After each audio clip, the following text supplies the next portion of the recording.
The Forgotten by David Baldacci, Chapter 1. He had the look of a man who was afraid that tonight would be his last on earth, and he had good reason to think so. The odds were 50-50 that it might be, and the percentage could go higher depending on how the next hour turned out. The margin of error was that small. The roar of the twin-engine boat moving at near full throttle wiped away the nighttime quiet on calm ocean waters. At this time of year, the Gulf of Mexico was usually not so peaceful. This was typically the most active period of the hurricane season. While several storms were brewing out in the open Atlantic, none as yet had formed a firm center and entered the Gulf. Everyone on the coast was crossing his fingers and praying it would remain that way. The fiberglass hull cut cleanly through the dense, salty water. The boat could hold about 20 people comfortably, but there were 30 folks on board. They were desperately gripping anything they could to keep from being bounced overboard.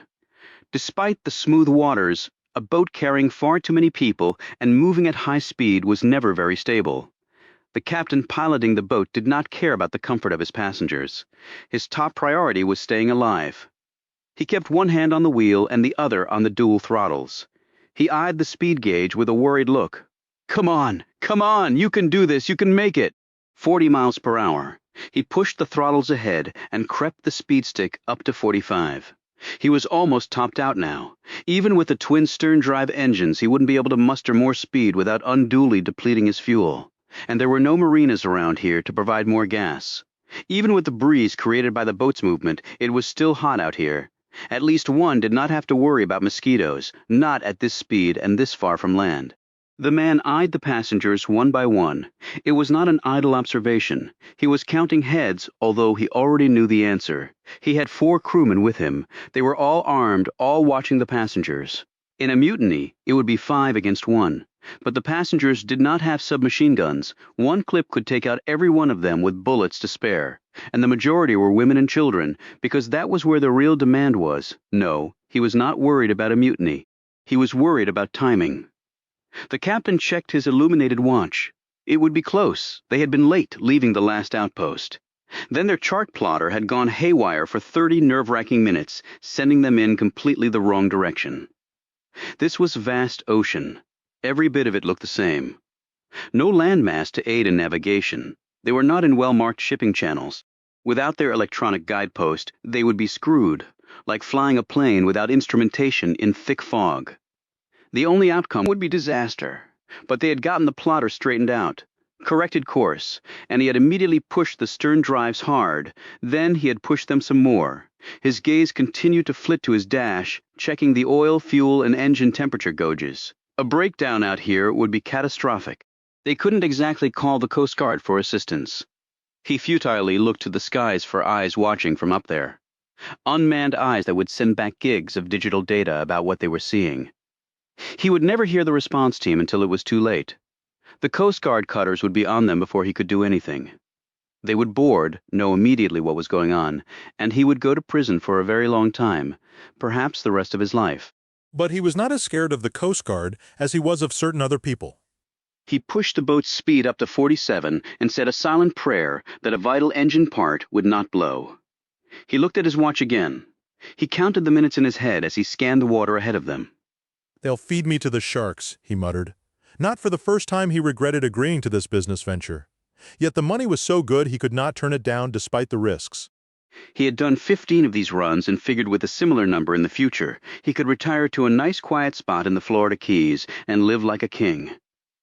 It beat the hell out of driving his boat for pasty tourists from the north looking to land a tuna or marlin, but more often simply puking all over his boat in rough seas. But first I have to get this boat and these people where they need to go. He eyed the red and green navigation lights on the bow. They gave a solemn glow to an otherwise moonless night. He counted more minutes in his head at the same time as he scanned the boat's gauges. His heart sank. His fuel was running low. The stick was dipping perilously close to reserve status. He felt his gut tighten. They had too much weight. And the problem with the navigation system had cost them over an hour, many nautical miles, and precious fuel. He always added a fuel buffer of 10% to be sure, but even this surplus might not be enough. He scanned the passengers again. Most were women and teenagers, but some were beefy men, easily over 200 pounds each. And there was one man who was a true giant. But dumping passengers as a solution to his fuel issue was beyond problematic. He might as well put a gun to his own head and pull the trigger. He swiftly redid the calculations in his head, just as airline pilots did after getting a full passenger and cargo manifest. It was the same question regardless of whether your ride was in the water or 30,000 feet above it. Do I have enough fuel to get there? He caught the eye of one of his men and beckoned him over. The man listened to his boss's problem and did his own calculations. It's gonna be tight, he said worriedly. And it's not like we can start throwing people overboard, said the captain. Right? They have the manifest. They know how many we're carrying. We start throwing them overboard, we might as well jump in too. Tell me some shit I don't know, the captain snapped. He made a decision and eased off the throttles, cutting their speed back to 40 miles per hour. The dual props started spinning more slowly.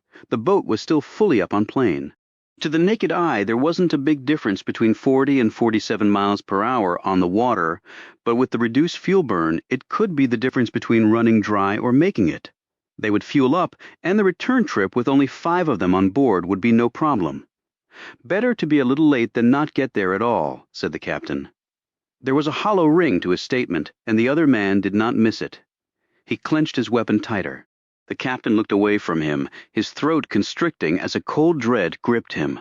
To the people who'd hired him, timing was important. And being late, even by a few minutes, was never a good thing. Right now, the insane profit margin did not really seem worth it. You couldn't spend money if you were dead, but 30 minutes later, with his engines starting to suck on air instead of fuel, the captain saw his destination straight ahead. It rose out of the ocean like a throne for Neptune. They were here. They were very late, but at least they'd made it. He looked at the passengers. They too were staring at the structure, their eyes bugged out. He couldn't blame them. Even though this was not the first such structure they had seen, it was still a monstrous sight, especially at night. Hell, it still freaked him out, even after all the similar trips he'd made. He just wanted to dump his load, fuel up, and get his ass back to where he'd come from. As soon as the 25 passengers stepped off his boat, they were someone else's problem. He slowed his engines and took his time docking alongside a floating metal platform tethered to the larger structure. After the ropes were secured, hands reached across and started pulling the passengers onto the platform, which bobbed up and down from the light chop created by the docking process. He didn't see the larger ship that was normally waiting to take passengers onward. It must have already left with a load. As the captain signed off on some documents and received his pay in plastic bundles taped down, he looked at the passengers as they were herded up a long metal stairway. They all looked terrified. They should be, he thought. The unknown was not nearly as terrifying as the known. And he understood quite clearly that these people were well aware of what was about to happen to them, and they also knew that no one else cared. They were not rich. They were not powerful. They were truly the forgotten, and their numbers were growing exponentially as the world was settling swiftly into a permanent state of the rich and thus powerful and then everyone else. And what the rich and powerful wanted, they usually got. He opened one of the plastic bundles. His mind did not immediately register what he was seeing. When it became apparent that what he was holding was cut-up newspaper and not money, he looked up.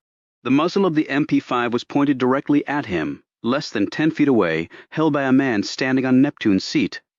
The MP was an awesome killing weapon at close quarters. It would prove so tonight. The captain had time to put up his hand, as though flesh and bone would block-shaped ordnance coming at him far faster than a jumbo jet could fly. When it hit him, it did so with thousands of foot-pounds of kinetic energy. 20 such rounds slammed into him at roughly the same time, shredding his body. The impact of the spray of slugs knocked him off his feet and then over the gunwale before he sank beneath the waves. The 4 other men on board joined him in the water. All shredded, all dead, they disappeared into the depths. The sharks would have a buffet tonight. Punctuality was not only a virtue, it seemed, but also an absolute necessity. Chapter 2. The vessel was immediately drained of its fuel, oil, and other fluids, and then scuttled. Oil and gas created a large sheen on the water's surface that could be seen from above by patrolling Coast Guard and DEA planes. During the day, the abandoned oil platform would look, well, abandoned, not a prisoner in sight. They would all be inside the main structure safely away from view. Shipments of fresh product moved in and out only at night. During the day, the operation shut down. The risk of being seen was too great. There were thousands of shuttered oil platforms in the Gulf awaiting either demolition or else transformation into artificial reefs. Though laws required that the demolition or transformation take place typically within a year of abandonment, the actual time for that to happen could be much longer. And all the while, these platforms, large enough to comfortably house hundreds, just sat there well out to sea. They were empty and ripe for exploitation by certain ambitious folks who needed a series of landing sites as they shepherded their precious cargo across broad waters. As the vessel slowly sank into the deep Gulf, the passengers were herded up steel steps. They had been roped together and spaced a foot apart. The younger ones had a hard time keeping in step with the adults. When they fell, they were immediately jerked back into line and then beaten around the shoulders and arms. Their faces, however, were not touched. One man, far bigger than the rest, kept his gaze downcast as he marched up the metal steps. He was over 6'6" and rock solid, with broad shoulders and narrow hips, and thighs and calves, easily the girth of a professional athlete's. He also possessed the hard, bony musculature and near-gaunt features of a man who had grown up with not enough to eat. He would fetch a good price, but not as high as the girls, for obvious reasons. Everything was based on profit margins, and the girls, particularly the younger ones, had the highest margins of all. And that could be extended over at least 10 years by that time. They would have collectively earned millions of dollars for their owners. By contrast, his life would be relatively short, as he was literally worked to death, or so his captors believed. LMP, or low-margin product, he would be called. The girls, on the other hand, were simply referred to as gold. He seemed to be mumbling to himself, but not in a language that anyone around him could understand. He missed a step and stumbled. Batons immediately rained down on his shoulders and the back of his legs. One struck him in the face, bloodying his nose. They were apparently not worried about his looks. He rose and kept going, and kept mumbling. The blows did not seem to have affected him. There was a young girl in front of him who glanced back at him once, but he didn't return her gaze. An older woman in line behind him shook her head and said a prayer in her native Spanish and then made the sign of the cross. The man stumbled again, and again the beating took place. The guards jabbered at him, slapped him with their roughened hands. He took the punishment, rose and kept going, and kept mumbling. A shaft of heat lightning to the east illuminated the sky for about a second. Whether or not the man interpreted this event as some divine signal to act was unclear. His actions, however, were crystal clear. He bowled past one guard, slamming into the man so hard that the guard pitched over the rail and plummeted down more than 30 feet, hitting and bouncing off the steel platform. His neck broke on impact, and he lay still. What was unnoticed was the sharp knife that the mumbling man had taken from the guard's belt. It was his sole reason for attacking him. As the other gunmen lined up their shots, the man cut through his bindings, grabbed a life jacket hanging on a hook on the stair rail, slipped it on, and dove off on the opposite side from where the guard had gone over. When he landed, he did not hit steel. He slammed into the warm waters of the Gulf. He broke the surface awkwardly and went under. Seconds later, a barrage of MP5 rounds ripped the surface of the water, creating hundreds of tiny whitecaps. A boat was sent out a few minutes later to look for him, but there was no sign. In the dark, he could have gone in any direction, and it was a lot of surface water to cover. The boat finally returned. The Gulf waters grew calm once more. He was probably dead, they thought. If not, he soon would be. The remaining prisoners, 24 of them now, continued their slow ascent to the cells where they would be kept until another boat came to take them onward. They were placed mostly 5 to a cage. There they joined other prisoners who were also awaiting rides to the mainland. They were young, older, and in between. They were all foreigners, all poor or otherwise not part of any mainstream society. Some had been targeted and captured. Others had merely been unlucky. As bad as that luck had been, it would only get worse once they left here. The guards, mostly foreigners themselves, never made eye contact and did not even acknowledge the existence of their captives, other than when they slid plates of food and jugs of water inside the cages. The captives were just nameless, meaningless bits of particle temporarily residing in the Gulf of Mexico. They sat on their haunches. Some stared out between the bars of the cages. Most kept their gazes on the floor. They were defeated, resigned, unwilling to attempt a fight or find a path to freedom. They seemed to have stoically accepted their fate. The older woman who had been behind the large man would occasionally direct her gaze far down to the ocean's surface. It would have been impossible for her to see anything in the water from the enclosed space, but once or twice she imagined that she had seen something. When the food and water came, she ate and drank her small allotted share and pondered the man who had attempted an escape. She silently admired his bravery, even if it had cost him his life. At least he was free, if dead. That was far better than what awaited her. Yes, maybe he was the lucky one, she thought. She put a bit of bread in her mouth and took a sip of warm water from the plastic jug and forgot all about the man. A half-mile from Neptune's seat, the man swam through the water. He looked back in the direction of the structure, now invisible to him. He had never intended to swim to shore from an oil platform. This was solely improvisation on his part. He had planned to take a plane from Texas to Florida. His current dilemma was the result of carelessness on his part that had resulted in his becoming a victim. But he had to get to land, and swimming there seemed to be the only way.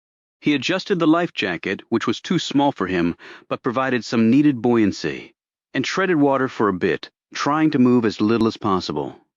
Next he turned and started to float on his back. Darkness was when the sharks came out. Eventually, though, he would have to swim. Nighttime was the best time to do that. Despite the dangers from the fin predators, daylight would leave him exposed to many hazards, many of them man-made. Aided by the stars, which provided some needed navigational guidance, he set out in the direction that he believed to be toward land. He would occasionally look back at the platform, trying hard to solidify in his mind its location in the vastness of the Gulf. It was unlikely, he knew, but he might one day have to find it again. His strokes were compact, seemingly effortless. With the buoyancy of the life jacket, he could keep this pace up for hours. And he would have to get where he needed to go. He had decided to turn a possible catastrophe into an advantage. He would head in the same direction another fast boat would have taken him at a later point in time. Perhaps he would beat his fellow captives to the final destination, if the sharks didn't disrupt his plans by shearing off a limb or two and leaving him to bleed out alone. His strokes became automatic, his breathing the same. This allowed his mind to wander and then focus on what lay ahead. The swim would be long and exhausting and fraught with peril. He could die at many points along the way, but he had survived much to get to this point. He would simply will himself to live. He had to hope it would be enough. It usually had been in a life marked more by tragedy and pain than by anything remotely approaching normalcy. He stoically accepted it as his lot in life, and he swam on. Chapter 3. The old woman was tall but bent. Her spine had curved itself over the last decade, and that had reduced her height by 3 inches.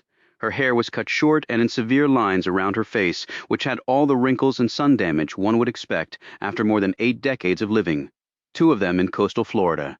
She navigated with the aid of a walker, 2 tennis balls stuck onto the bottoms of the front legs for stability. Her large hands clutched the top bar of the walker. Over her shoulder was her purse. It was large and bulky and rode awkwardly against her body. Her gait was steady and purposeful. She looked neither right nor left nor over her shoulder. She was a woman on a mission, and the passers-by on the street voluntarily moved out of her way. Some smiled at what they no doubt believed was a dotty old woman who no longer cared what anyone thought about her behavior. It was true she no longer cared what others thought, but she was far from dotty. Her destination was just up ahead. A mailbox. She ran her walker right up to it, using a free hand to balance herself against the stout property of the U.S. Postal Service. With her other hand, she reached into her purse and pulled out the letter. She paused and looked at the address one last time. She had spent considerable time writing the letter. The younger generation, with all of its tweets and Facebook and cryptic texts and emails where no actual language or grammar were involved, would never have understood taking the time to compose a handwritten missive such as this one. But she had wanted to get the words just right, because what she was writing about was so extraordinary, at least to her way of thinking. The addressee's name was written in block letters to make it as clear as possible. She did not want this piece of mail to go astray. General John Puller, Sr., read she was sending it in care of the VA hospital where she knew he was staying. She knew his health was not good, but she also knew that he was a man who could make things happen. He had risen nearly as high in the military as it was possible to go. And he was also her brother, her younger brother.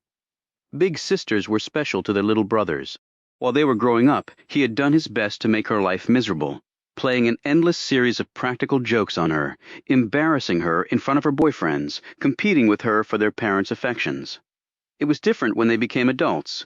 Then it was like the grown man was desperately trying to make up for all the hardship he had caused his older sister. She could count on him to sort this out. More to the point, he had a son, her nephew, who was very good at figuring things out. She reckoned this letter would eventually end up in his capable hands, and she hoped he came down here. It had been a long time since she had seen her nephew. Too long. She opened the lid of the mailbox and watched the letter slide down the metal gullet. She closed the lid and then opened it twice more just to make sure the letter was in the belly of the box. She turned her walker around and made her way back to the cab stand. She had a favorite taxi driver who had picked her up from her home and now would drive her back there. She could still drive but chose not to tonight. The mailbox was situated at the end of a one-way street. It was easier for him to park where he had, leaving her with only a short walk to the mailbox. He had offered to post the letter for her, but she had declined. She needed to do it herself, and she also needed the exercise. He was a youngster to her, only in his late 50s. He wore an old-fashioned chauffeur's hat, although the rest of his outfit was decidedly more casual: khaki shorts, blue polo shirt, and canvas boat shoes on his feet. His tan was so uniformly dark that it looked like the product of a UV bed or spray-on tan. "Thank you, Jerry," she said, as she climbed, with his assistance, into the back seat of the Prius. Jerry folded up her walker and put it in the rear of the car before getting into the driver's seat. "Everything good to go, Miss Simon?" he asked. "I hope so," she replied. For the first time she looked and felt truly nervous. "You want to go back home now?" "Yes, please. I'm tired." Jerry turned around in his seat and scrutinized her. "You look pale. Maybe you should go see a doctor. Got enough of them in Florida." "Maybe I will, but not right now. I just need some rest." He drove her back to her little community on the beach. They passed a pair of soaring palm trees and a sign set on a brick wall that read "Sunset by the Sea." The sign had always irritated her because she lived by an ocean, not a sea. Technically, she actually lived on the coast of the Gulf of Mexico in the panhandle of Florida. She had always thought that Sunset Coast or Sunset Gulf sounded better than Sunset by the Sea, but the name was official and there was no changing it. Jerry drove her to her house on Orion Street and saw her inside, a typical residence for this part of Florida. It was a two-story structure with cinder block walls covered in beige stucco with a red terracotta roof and a two-car garage. The house had 3 bedrooms with hers right off the kitchen. It was 3,100 square feet in an efficient footprint, far larger than she needed, but she had no interest in moving. This would be her last home. She had known that for a long time. She had a palm tree out front and some grass and decorative rocks in the yard. In the back, a privacy fence ran along the property line, and she had a small reflecting pool along with a bench and a table where she could sit, drink her coffee, and enjoy both the cooler mornings and the final rays of the evening light. On either side of her house was another house pretty much exactly the same. All of Sunset by the Sea was pretty much the same, as though the builder had some large machine to spit the houses out off-site to later be transported and erected here. The beach was behind her house, just a short drive or long walk to the sugar-white sand of the Emerald Coast. It was summer, and the temperature was in the low 70s at nearly 6 in the evening. That was about 20 degrees cooler than the high for the day, which was about average for Paradise, Florida, at this time of the year. Paradise, she thought. A silly, conceited name, but she also couldn't say it didn't fit. It was beautiful here most of the time. She would take heat over cold any day. That's why they had invented Florida, she assumed. And perhaps Paradise in particular, and why the snowbirds flocked here every winter. She sat in her living room and gazed around at the memories of a lifetime. On the walls and shelves were photos of friends and family. Her gaze rested longest on a picture of her husband, Lloyd, a natural-born salesman. She had fallen in love with him after World War II. He had sold her a bill of goods too, she supposed. He always claimed to be more successful than he was. He was a good salesman, but a bigger spendthrift, she had found. But he was funny, made her laugh, didn't have a violent bone in his body, never drank to excess, and he loved her. He never cheated on her, though, with his job, and the traveling involved, he certainly had had chances to wander from his marriage vows. Yes, she missed her Lloyd. After he'd passed away, she discovered he had a sizable life insurance policy he'd kept in force. She'd taken the whole of it and bought 2 stocks, Apple and Amazon. This had been way back. The 2 A's on her report card, she liked to call them. The investment return had been enough to allow her to pay off the mortgage on this house and live very comfortably on far more money than Social Security alone would have allowed her. She had a light supper and some iced tea. Her appetite wasn't nearly what it once was. Then she watched some TV, falling asleep in front of the screen. When she awoke, she felt disoriented. Shaking her head to clear it, she decided it was time to go to bed. She rose with the aid of her walker and headed toward her bedroom. She would sleep for a few hours and then get back up, start her day over again. That was her life now. She noticed a shadow of movement behind her, but had no chance to feel alarmed about it. That was to be Betsy Puller Simon's last memory. A shadow behind her. A few minutes later there was a splash from the backyard. Chapter 4. The timing was as good as it would ever get. He performed a few more strokes in the water until he finally felt the earth beneath his feet. He had lucked out and been picked up by a small fishing boat about 2 hours after his escape from the platform. The men had asked no questions. They gave him some food and water. They told him their location, and by reversing that course he got a better fix on the platform out in the Gulf. He could not forget all the prisoners housed there. They would be gone before he would ever return there, but there would be others to replace them. The fishing boat could not take him all the way to shore, they told him, but they would get him close enough. They chugged along slowly for what seemed a long time, and he helped them with their work as part repayment for their helping him. They could not make a beeline for his destination. They were out here to work, and work they would. His great strength was marveled at by the fishermen, and they seemed sorry to see him go. They pointed in the direction of land when they got to the place where he needed to get off. They gave him a better-fitted life jacket, and he slipped over the side of the boat and started swimming toward land. As he turned back, he saw one of the men make the sign of the cross over his chest. Then his sole focus became reaching something he could stand on. By the time he arrived on shore, his muscles were tight, knotted, and he was once more dehydrated. Water had been all around him for such a long time, and yet he had not been able to drink even a drop of it. Fish had nipped at him. Singly, that was not a problem. Cumulatively, his legs and arms were covered in tiny cuts and welts, and his head and shoulders hurt from the beating he'd taken from the guards and from his plunge off the platform. He could feel the bruises and cuts on his face from these impacts, but he was alive, and on land. Finally, the darkness covered his high stepping through the last few breakers until he reached the sugar-white sand of the Emerald Coast in Florida's Panhandle. He looked right and left up the beach for any late-night beachcombers. Seeing none, he dropped to his knees, rolled onto his back, and drew in long, deep breaths as he stared at a sky so clear there seemed to be no space between the billions of visible stars. Paradise was a small town with long beaches, but its downtown area was built right along the sand. The central business district was farther down and to the west, and luckily it was so late that there was no one out on the boardwalk that ran parallel to the beach where he was. He thanked God for allowing him to live. So many hours of swimming, and then being picked up by the boat in the vastness of the Gulf, what were the odds of that without divine intervention? The sharks had also miraculously left him alone. He had to attribute that to his prayers as well. His captors had not come after him. Prayer again. Thankfully, the beach was deserted. Well, not quite. God must have missed that one. He hunkered down in the sand as he heard the people coming. Then he flattened himself to the beach and burrowed in, allowing his over 6-foot, 6-inch, 290-pound frame to blend into the white grit that people from around the world came to lie on during the course of a year. It was 2 people, he could tell by the different voices. 1 man, 1 woman. He lifted his head a bare inch and stared in their direction. They were not walking a dog. Prayer again. A dog would have found his scent by now. He would not act unless they spotted him. And even then, they might just assume he was simply lying on the beach enjoying the evening.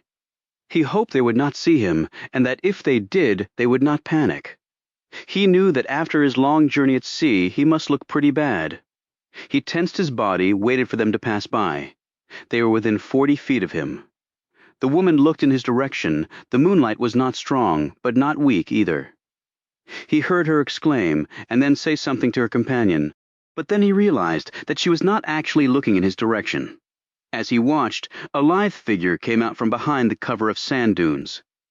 There was one pop, and the man fell. The woman turned to run.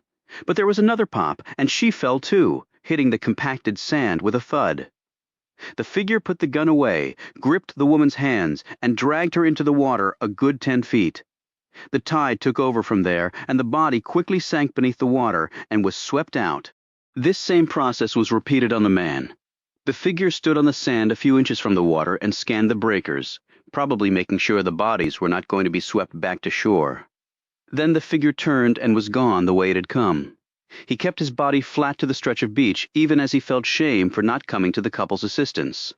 But it had happened so quickly that he doubted he could have prevented their deaths, and sometimes God was busy with other things. This he knew to be true. God had often been busy when he had needed him. But then many people needed God. He was just one of billions who asked for divine assistance from time to time. He waited until he was certain the shooter was gone. He had no idea why the couple had been killed. He had no idea who had killed them. It was not any of his business. He could not remain on the beach now. He made his way to the boardwalk and spotted a bicycle chained to a post. He ripped the post out of the ground, freeing the chain. He wound the chain around the frame, climbed onto the bike, and set off. He had the city streets mostly memorized. He had a place to go, to stay, where he could change his clothes, rest, eat, hydrate, and then he could begin his quest, the real reason he had come here. As he disappeared into the night, he began to mumble again, to pray for forgiveness for not helping the couple by killing their attacker. He was good at killing, perhaps the best, but that did not mean that he liked it, because he did not. He was a giant, but actually a gentle man. But even gentle giants could be moved to violence for the right reasons. He had such reasons. He had them in abundance. He was no longer going to be gentle, not while he was here. It was the sole thing driving him. Indeed, it was the only thing really keeping him alive. He rode on as the two corpses were pulled slowly out to sea. Chapter 5. John Puller took a sharp left-hand turn and drove down the narrow two-lane road. In the back seat of the car was his cat, AWOL, who had wandered into his life one day and would probably leave him just as unexpectedly. Puller was in the Army, formerly a Ranger, and currently a CID, or Criminal Investigation Division, Special Agent. He was not investigating any cases at the moment. Right now, he was just returning from a protracted road trip with his cat, allowing himself a bit of R&R after a hellish experience in a small West Virginia coal mining town that had nearly ended with him and many other people dead. He pulled into the parking lot of his apartment complex. It was near Quantico, Virginia, where the Army's CID headquarters was located, along with the 71st MP Group CID, the unit to which Puller was attached. This made for an easy work commute, although he rarely spent much time at Quantico. He was more often on the road investigating crimes that involved the person who wore the uniform of the United States Army and yet was doing bad things. And unfortunately, there were a lot of cases to work. He parked his car, a trim Army-issued Malibu, grabbed his rucksack from the trunk, opened the back door, and waited patiently for AWOL, a fat orange and brown tabby, to mosey out. The cat followed him up to his apartment. Puller lived in 600 square feet of rigid lines and minimal clutter. He had been in the Army for most of his adult life, and now, in his mid-30s, his personal aversion to junk and clutter was irreversibly established. He got food and water out for AWOL, snagged a beer from the fridge, sat down in his leather recliner, put his feet up, and closed his eyes. He couldn't remember the last time he'd actually gotten a full night's sleep. He decided to do something about it right now. The last few weeks had not been especially kind to Puller, who was nearly 6'4" and a normally solid 232 pounds. He had not gotten any shorter, but he had lost about 10 pounds because his appetite had abandoned him. Physically, he was still doing okay. He could beat any test the military might offer related to strength, endurance, or speed. Mentally, however, he was not doing very well. He wasn't sure he ever would be doing well mentally again. Some days he thought he would, others not. This was one of the other days. Puller had gone on the road trip to try to get his head back on straight after the ordeal in West Virginia. It had not worked. If anything, he was even worse. The time away, the miles driven, had only provided him with far too much time to think. Sometimes that was not good. He didn't want to think anymore. He just wanted to be doing something that would carry him into the future instead of transporting him to the past. His phone buzzed. He looked at the readout on the screen. USDB, That stood for the United States Disciplinary Barracks. It was located in Fort Leavenworth, Kansas. It was the Army's prison for its most important, that is, dangerous criminals. Puller knew it well. He had visited there often. His older brother and only sibling, Robert Puller, would be stationed there for the rest of his natural life, and maybe even beyond if the Pentagon had its way. "Hello, please hold," an efficient-sounding female voice said. The next moment, a familiar voice came on the line. It was his brother, formerly a major in the Air Force, before being convicted at court, marshal for treason against his country, for reasons that Puller neither was privy to nor would probably ever understand for as long as he lived. "Hey, Bobby," said Puller dully. His head was starting to ache. "Where are you?" he said irritably. "Just got back. Just put my feet up. What's going on? How was your road trip? Get things figured out?" "I'm good."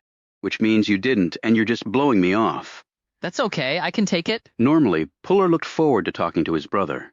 Their calls and visits were infrequent, but not this time. He just wanted to sit in his recliner with his beer and think of exactly nothing. "What's going on?" he said again, a little more firmly. "Okay, I read you loud and clear. Get the hell off the phone. I don't want to talk. I wouldn't be bothering you except for the call I got." Puller sat up in his recliner and put his beer down. "What call? The old man?" There was only one old man in the Puller brothers' lives. That would be John Puller Sr., a retired three-star and a fighting legend. He was an old bastard from the patent-kicking ass and taking no-name school of combat. However, the former commander of the legendary 101st Airborne was now in a veterans hospital suffering from short but intense bouts of dementia and long and even more intense episodes of depression. The dementia was probably because of age. The depression was because he no longer wore the uniform, no longer commanded a single soldier, and thus felt he had no more reason left to live. Puller Sr. had been put on Earth for one reason only, to lead soldiers into combat. More to the point, he had been put on this Earth to lead soldiers to victory in combat. At least, that's what he believed. And most days, both his sons would have agreed with that assessment. People on behalf of the old man from the hospital. "They couldn't reach you, so they tried me." "I can't exactly up and visit the old man." What did they call about? Is he failing mentally again? Did he fall down and break a hip? No, on both counts. I don't think it has to do with him personally. They weren't entirely clear what the issue was, probably because Dad wasn't entirely clear with them. I believe that it involved a letter that he received, but I can't swear to that. But that's what it seemed to be about. A letter? Who from? Again, can't answer that. I thought with you being pretty much right there, you could go over and find out what's going on. They said he was really upset, but they didn't know what was in the letter. How can that be? "You know how that can be," replied Robert. "I don't care how old or out of it Dad is. If he doesn't want you to read a letter he has, you ain't reading it. He can still kick ass even at his age. There's not a doctor in the VA system who could take him or would ever want to try." "Okay, Bobby, I'll head over now." "John, all bullshit aside, you okay?" "All bullshit aside. No, Bobby, I'm not okay. What are you going to do about it?" "I'm in the Army." "Meaning what exactly?" Meaning I'm going to soldier on. You can always talk to somebody. The Army has lots of specialists who do just that. You went through a lot of shit in West Virginia. It would screw anybody up, like PTSD. I don't need to talk to anybody. I wouldn't be too sure about that. Puller men don't talk about their troubles. Puller could imagine his brother shaking his head in disappointment. "Is that family rule number 3 or 4? Puller said. "For me right now, it's rule number 1. Chapter 6. A.S. He walked down the hall at the VA hospital. Puller wondered whether he would end up in one himself when he got older. As he looked around at the elderly, sick, and disabled former soldiers, his spirits dropped even more. Maybe a shot to the head when the time comes would be better. He knew where his father's room was and so bypassed the nurse's desk. He actually heard his old man long before he saw him. John Puller Sr. had always possessed a voice like a bullhorn, and age and his other infirmities had done nothing to lessen its power. Indeed, in some ways, it seemed even more strident than before. As Puller approached the door to his father's room, it opened and a frazzled-looking nurse stepped out. "God, am I glad you're here," she said, staring up at Puller. He was not in uniform, but she apparently had easily recognized him. "What's the problem?" asked Puller. "He's the problem," she replied. He's been asking for you for the last 24 hours. He won't let it go." Puller put his hand on the knob. He was a 3-star. It's always personal, and they never let anything go. It's in their DNA. "Good luck," said the nurse. "It'll have nothing to do with luck," said Puller as he walked into the room and shut the door behind him. Inside the room, he put his broad back to the door and gazed around. The place was small, maybe 10 by 10, like a prison cell. Actually, it was about the same size as the place his brother would be calling home at USDB for the rest of his life. The room was furnished with a hospital bed, a laminated wood nightstand, a curtain for privacy, and a chair that did not look comfortable and felt just how it looked. Then there was one window, a tiny closet, and a bathroom, with support bars and panic buttons all over the place. And then lastly, his old man, John Puller Sr., the former commander of arguably the Army's most famous division, the 101st Airborne Screaming Eagles. XO, where the hell you been? Said Puller Sr., staring at his son like he had him lined up over iron gun sights. "On assignment, just got back. Here, there's something up, sir." "Damn right there is." Puller moved forward and stood at ease by the side of the bed where his father lay, wearing a white t-shirt and loose-fitting blue scrub pants. Once nearly as tall as his son, the old man had been shrunken by age to a little over 6'1", still tall, but not the near giant he had once been. A white fringe of cottony hair ran around the rim of his head, with nothing else on top. His eyes were ice blue and went from flashing fire to vacant, sometimes in the span of a few seconds. The doctors weren't quite sure what was going on with Puller Sr. They wouldn't officially call it Alzheimer's or even dementia. They had begun to say simply that he was getting old. Puller just hoped his father had enough lucidity left today to tell him about the letter, or at least to allow him to see it. "You received a letter?" he prompted. "Top secret communication? Maybe from Sickarm," he added, referring to the Secretary of the Army. Although his father had been out of the Army for nearly 2 decades, he didn't seem to realize that was so. Puller had found it better to keep the military subterfuge going, in order to put his father at ease and also to move conversations forward. He felt silly doing it, but the doctors had persuaded him that this was a preferable course, at least in the short term. And maybe the short term was all his father had left. His father nodded and looked grim. "Not bullshit. At least I don't think so. Got me concerned. XO." Can I get read in, sir? His father hesitated, stared up at him, his expression that of a man who was not quite sure what or who he was looking at. "Think I can get read in, General?" Puller asked again, his voice quieter but also firmer. His father pointed to his pillow. "Under there had me concerned?" "Yes, sir. May I, sir?" Puller indicated the pillow, and his father nodded and sat up. Puller stepped forward and pulled up the pillow. Underneath was an envelope that had been torn open. Puller picked it up and gazed at it. The address was written in block letters, his dad. At this VA hospital, postmarked from a place called Paradise, Florida. The place sounded vaguely familiar. He looked at the name in the top left-hand corner of the envelope, Betsy Puller Simon. That's why it sounded familiar. That was his aunt, and his father's sister. She was older than her brother by nearly 10 years. Lloyd Simon had been her husband. He'd died many years ago. Puller had been on deployment in Afghanistan back then. He remembered getting a note from his father about it. He hadn't thought about his aunt very often since then, and suddenly wondered why. Well, now he was totally focused on her. She'd written to her brother. The brother was upset. Puller was about to find out why, he supposed. He hoped it wasn't about a missing pet, or an unpaid bill, or that his elderly aunt was getting remarried and maybe wanted her younger brother to give her away. There was no way that was happening. He slid the single sheet of paper out of the envelope and unfolded it. It was heavy stock with a nice watermark. In 5 years, they probably wouldn't even make this stuff anymore.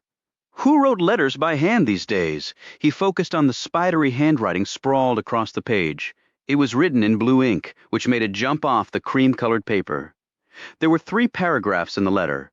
Puller read all 3, twice. His aunt had ended by writing, "Love to you, Johnny, Betsy, Johnny and Betsy." It made his father seem almost human, almost Puller could now understand why his father had been upset after reading the letter. His aunt had clearly been upset while writing it. Something was going on down in Paradise, Florida, that she didn't like. She didn't go into detail in the letter, but what she had written was enough to get Puller interested. Mysterious happenings at night, people not being who they seemed, a general air of something not being right. She had named no names, but she had ended the letter by asking for help, not from her brother. She asked specifically for my help. His aunt must have known that he was an army investigator. Perhaps his father had told her. Perhaps she had found out on her own. What he did for a living was not a secret. He folded the letter back up and put it in his pocket. He looked at his father, who was now gazing across at the little TV set connected to the wall by way of a hinged arm. On the screen was The Price is Right. His father seemed intrigued by the goings-on. This was a man who, in addition to having led the 101 First, had commanded an entire corps composed of up to 5 divisions, totaling nearly 100,000 highly trained soldiers in combat. And he was now intently watching a TV show where people guessed the prices of everyday stuff in an attempt to win more stuff. "Can I keep the letter, sir?" he asked, now that Puller had been summoned and had the letter and matter seemingly in hand. His father no longer seemed interested or upset. He waved his hand in a vague symbol of dismissal. "Take care of it, XO. Report back when the matter is resolved." "Thank you, sir. I'll do my best, sir." Even though his father wasn't looking at him, he performed a crisp salute, spun on his heel, and exited. He did this because the last time he'd seen his father, he'd walked out on him in both disgust and frustration, leaving the old man to scream after him. Apparently, that memory no longer resided in his father's mind, along with a lot of other things. But it had remained in Puller's mind, stark and fierce. However, as his hand hit the door pull, his father said, "Take care of Betsy, XO. She's the real deal." Puller looked back at his father. The old man had turned and was staring at him. His ice-blue eyes appeared to hold as much lucidity as they ever had. He was no longer in Price is Right land. "I will, sir. Count on me." On the way out, Puller ran into his father's primary care physician. Balding and slight of build, he was a good doctor and labored here for far less money than his medical degree from Yale could have earned him elsewhere.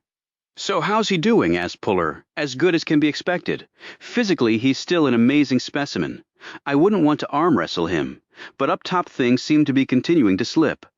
Anything that can be done, he's on the meds typically prescribed for his condition. There is no cure, of course. We can't reverse things now, though. The future holds some promise for that. I just think it's going to be a long, downward spiral, John, and it might speed up as time goes on. Sorry it's not better news." Puller thanked the doctor and headed on. He knew all of this, but still asked each time he was here. Maybe part of him thought the answer might one day turn out to be different. He left the hospital and walked to his car. On the way, he took the letter back out of his pocket. His aunt had helpfully written in her phone number in Paradise. He reached his car, sat on the hood, slid out his phone, and punched in the digits. Puller was not someone who liked to put off to the next minute what he could do in the current one. The phone rang 4 times and then went to voicemail. Puller left a message for his aunt and then clicked off and put the phone away. He gazed at the letter again as he sat there on the hood of his Malibu.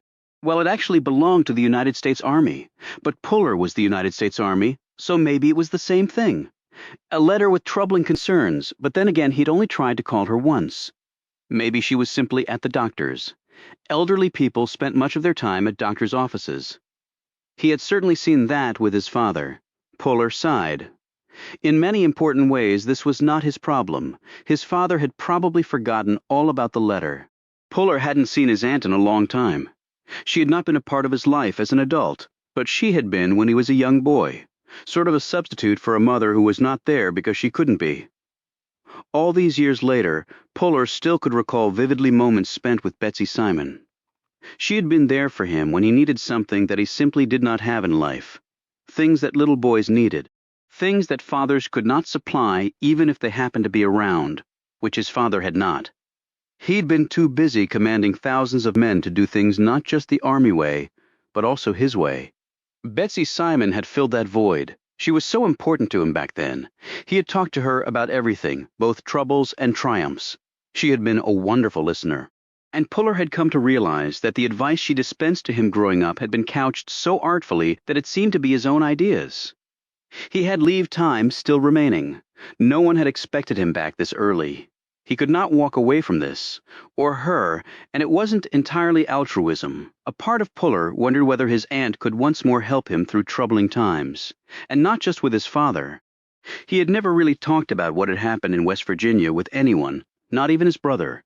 Yet, despite what he'd told his brother, Puller had things he needed to talk about. What he didn't have was someone he felt comfortable doing that with. Maybe his aunt could be that person again. It looked like he was headed to paradise. Chapter 7. There were many avenues, it seemed, to get to paradise. Puller chose a Delta flight connecting through Atlanta that got him into the Northwest Florida Regional Airport 4.5 hours after he left Washington. The airport was actually on land owned by the United States government. Eglin Air Force Base was one of the biggest Air Force bases in the world, and one the Army grunt Puller had visited while in Ranger School. This part of Florida was on Central Daylight Saving Time, so when Puller walked to the Hertz rental car counter, he took a few moments to change the time on his watch. It was now 10:30 hours CDST. He had gained an hour. The temperature was already in the 80s. "Welcome to the Emerald Coast," the woman behind the Hertz counter told him. She was short and stout, with frizzy hair dyed brown from its normal gray. "I thought the spiel would be welcome to paradise," said Puller. She looked up at him and smiled. "Well, that's about 40 minutes or so from here. And I try to mix it up. But I probably say welcome to paradise about 20% of the time. I guess even paradise can get a little old." "You want a convertible?" she asked. "Everyone does when they come here. Got a beautiful Corvette that was just turned in. I don't know. How much is it?" When she said the per diem price, he shook his head. "Army doesn't pay me enough to afford that?" You're in the Army? Ever since college? "So is my son. He's a Ranger. I was an instructor with the Ranger Training Brigade, and then went across the street to the 75th out of Fort Benning for 2 years before I deployed to the Middle East. Rangers lead the way." "It's what I've always thought, despite what the Marines and the SEALs say," replied Puller. She paused. "You still want that Corvette?" "Like I said, ma'am, it's not in my budget. How much can you afford?" Puller told her. Then it is in your budget. She started clicking computer keys. Can you do that? He asked. "I just did," she replied, "and the GPS is thrown in for no charge. I appreciate it." No, I appreciate you. The Corvette was a gold color, and Puller pulled out onto the road feeling pretty golden himself. He took Highway 85 south and passed places named Shalimar, Cinco Bayou, and Fort Walton Beach. Then he merged onto the Miracle Strip Parkway, crossed over Okaloosa Island, which was also part of the massive footprint of Eglin AFB, zoomed across a bridge, drove through the town of Destin, continued east, and a short while later arrived in Paradise. As he looked around, he could see why it was named Paradise. Everything was relatively new, distinctively upscale and clean, with postcard ocean views. There were high-rise condo buildings right on the water, a picturesque harbor with fishing boats that looked right out of a Hollywood film, chic-looking restaurants, Gucci-level shopping, beautiful women wearing very little cars that made his Corvette look cheap, and a general air of "this is as good as it gets" people. He parked in a free spot, climbed out of the low-slung car, no small feat for someone his size, and looked around. He wore jeans, a loose-fitting, untucked, long-sleeved white shirt, and loafers sans socks. His M11 pistol was tucked into a belt holster at the small of his back and covered by the shirt. As an Army CID agent, he was required to carry his sidearm with him at all times, and even if it hadn't been required, he would have done it anyway. Multiple tours in the Middle East just did that to a guy. You gunned up as naturally as you drew a breath, because without guns the odds were someone would try to stop you from breathing. The sun was climbing high in the sky. It was hot, but the breeze was nice, managing to evaporate several beads of perspiration off his forehead. Several young, curvy, and barely clothed ladies gave him long, interested looks as they passed by clutching their Kate Spade and Hermes bags and teetering in their Jimmy Choos. He didn't reciprocate. He was still on leave, but this was no vacation. He was here on a mission, albeit a personal one. He slipped off his shoes and walked to the beach just a few steps away. It was some of the whitest sand he could remember seeing, and it was soft Middle East sand, was different, grittier. But that might have been because, on that sand, people had been doing their best to kill him by gun, IED, knife, or simply using their bare hands. That sort of marred the perception one had of a place the water, too, was unique. He could now understand the appellation, Emerald Coast. The water did look like a huge pan of luminous green stones. The breakers were calm today. The wooden board displaying the water conditions indicated yellow, which meant light surf and medium hazard. But he wasn't here for a swim. When he'd done his third and last phase in Ranger School, it had been conducted in Florida. But not Paradise. It was in the swamps of the Sunshine State, filled with gators, moccasins, rattlers, and coral snakes. Puller couldn't remember a bikini-clad hottie or Gucci bag within 100 miles. And even worse than that were the ranger instructors who had kicked his ass from one end of the Florida muck to the other. He watched as sunbathers sat under blue umbrellas or lay on towels. He had never seen so many mostly naked asses and top-down ladies in his life. And more than a few were not in the best of shape. It would have been far preferable for them to dress a lot more modestly. He observed a tanned male lifeguard sitting high up in his tower, scanning the waters for trouble. Down below, another tanned and buff lifeguard on a three-wheeler sped down the sand. Nice life if you could get it. Puller looked up toward the sun, snatched a few rays, and then decided his tanning time was over. The Army did not encourage loitering, whether he was on leave or not. He walked back to the car, rubbed sand off his feet, and slipped his loafers back on. He watched as a cop car with Paradise PD and palm trees airbrushed across the doors rolled by. There were 2 cops inside. The driver was a burly guy with a shaved head, wearing reflector shades. He slowed the car, checked out Puller's ride, then gazed up at the tall man. He nodded. Puller nodded back, having no idea what the man was trying to communicate, if anything. But it was always a good idea to stay on the good side of the local police, even if they had foliage painted on their vehicles. Behind her shades, the lady cop eyed Puller, too. She was blonde and looked to be in her early 30s. Unlike her partner, she didn't nod at him. When she looked away, she said something to her partner, and the cruiser sped off. Puller stared after them for a few moments, climbed into his Corvette, and drove off. He had plugged his aunt's address into the car's GPS. It said he was only 5 minutes away. 5 minutes to go with no idea what he would be facing. It was a lot like combat. But in combat, you usually had support backup. Here, he was solo after going it alone in West Virginia. He was beginning to find this strategy a little annoying. If he were lucky, Betsy Simon would answer the door and invite him in for iced tea. Chapter 8. He was a welcome addition to the landscaping company because he was as strong as 3 men and could outwork all of them, which he had proven beyond doubt his first day on the job. After fleeing the beach as the bodies of the 2 people slowly drifted out into the Gulf with the tide, he had ridden the stolen bike to a part of Paradise that was not as picturesque as the rest. This was a prearranged place for him to stay, rented for 1 month and stocked with food.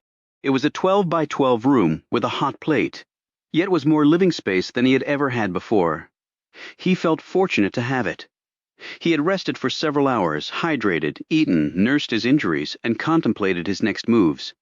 It was the sort of neighborhood where everyone either drove decades-old pickup trucks and cars with bald tires and smoking engines, or else rode bikes or hitched rides with more affluent friends to get where they needed to go.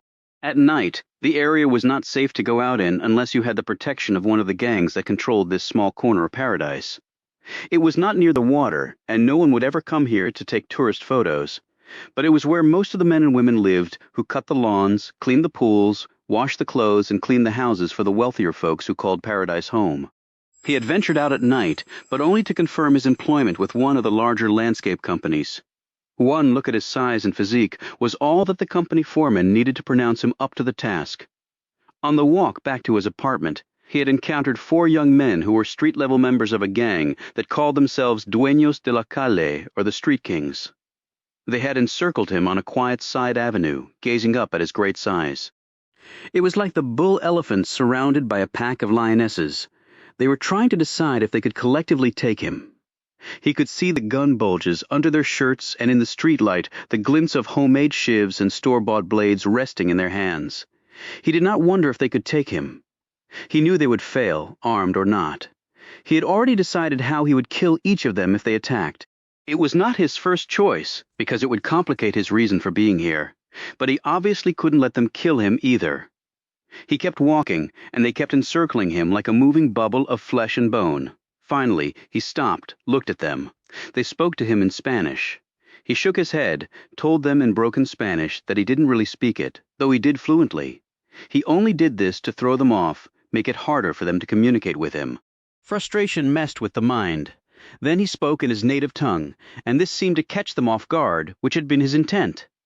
The largest gangbanger, probably in an attempt to show he was not cowed by the big man, strode closer and asked him in English where he was from. In answer, he pointed in the direction of the water.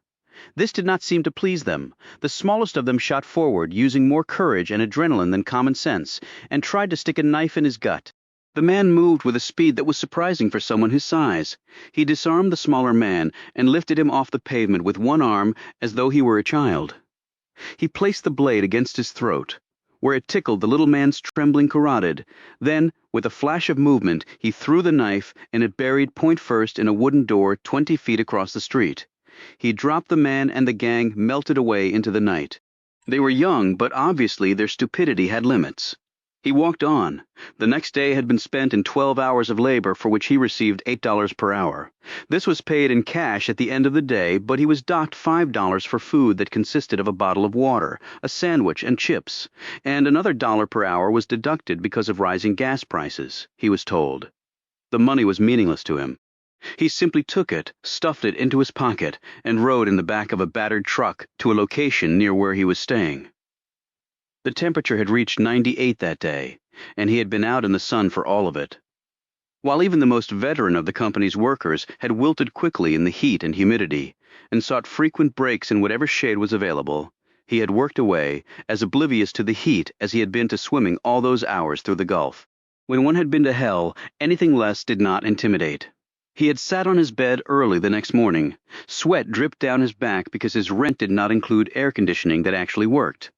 Part of what had been left for him in the room had included a cell phone, with certain numbers and information on it that would prove useful in completing his task. He moved through the phone's screens every day, going over what he needed to and deleting certain things he wouldn't want anyone to possibly discover. Finished. He sat back on his bed and lifted a glass of cold water to his lips. He stared around the close confines of his room. 4 plain walls and a solitary window overlooking the street where the sounds of late-night partiers could be heard coming from the waterside. A long way from here, the closer one drew to the beach, the more it cost. He was supposed to have traveled here by plane. Instead, he had taken a tranquilizer dart strike to his chest when he was on the street of a Mexican border town, just across the line from Brownsville, Texas, one of the most dangerous places on Earth. He had been fortunate to have just been tranquilized. He had woken on a vessel at sea, trussed up like a shark in a net, shifted from boat to boat, abandoned oil platform to abandoned oil platform. He had been successful at his first real chance at escape. He took in a long breath and sat up against the wall as the frail bed frame squeaked and groaned, trying to support his weight. His door was locked, a bureau in front of it. If someone came for him in the night, he would not be surprised. He had slept palming a serrated knife. If someone came for him, he would kill him. It was just his life, as he had always known it to be. He got up to go to work. Chapter 9. Puller eased the Corvette to the curb and gazed across the street at his aunt's house. Sunset by the Sea was the name of the community, and Puller decided it was appropriate. The place was near the water, and the sun did set every day just like clockwork. His aunt's house was a nice, sturdy-looking 2-story with a garage. He had never visited her here. She had been mostly out of his life long before he'd joined the Army. She had originally lived in Pennsylvania with her husband, Lloyd. Puller recalled that the move to Florida had come about 20 years ago, when Lloyd retired. There had been a few points of correspondence with his aunt over the years. His brother had been better at keeping up with Betsy Simon than he had. But then Bobby had gone to prison. Their father had mostly lost his mind, and Puller had lost all contact with a woman who had been central to him as a little boy. That was what life did to you, he supposed. Wiped out important things and replaced them with other important things. He spent a few minutes sizing up the area. Nice, upscale palm trees. No mansions here, though. He had passed a whole spate of those on the way here. They tended to be close to or right on the water, big as condo buildings. Huge pools, high gates, and Bugattis and McLarens parked in circular drives with towering fountains as focal points. That sort of lifestyle was as far into Puller as living in Pyongyang. North Korea would have been, and for him probably just as distasteful. He would never make much money. After all, the only thing he did was continually risk life and limb to keep America safe. That apparently wasn't as important or as valued as making billions on Wall Street at the expense of the average citizen who was often left holding the bag of empty promises that seemed to be about all that remained of the American dream. But his aunt had apparently done okay. Her house was fairly large and immaculate, and the yard watered and well tended. She apparently had not outlived her money. He didn't see anyone outside or passing down the street, either on foot or by car. The heat was really miserable, and maybe people took their siestas around now. He gazed at his watch. It was closing in on 1 p.m. He climbed out of the car, crossed the street, strode up the sidewalk to his aunt's front door, and knocked. There was no answer. He knocked again, his gaze sliding left and then right, checking to see if her immediate neighbors had their curiosity antennae out. He didn't see any prying eyes, and he knocked once more. He heard no footsteps. He walked to the garage door and peered through the glass. Parked inside was a Toyota Camry. It looked relatively new. He wondered if his aunt still drove. He tried to lift the garage door, but it was locked down. Probably on an automatic door lift, he thought. No way. Elderly people were going to bend down and constantly jack up heavy overhead doors simply because they wanted to go for a drive. He walked to the side yard, and his height allowed him to peer over the privacy fence. He saw a fountain in the middle of the small backyard. He tried the gate.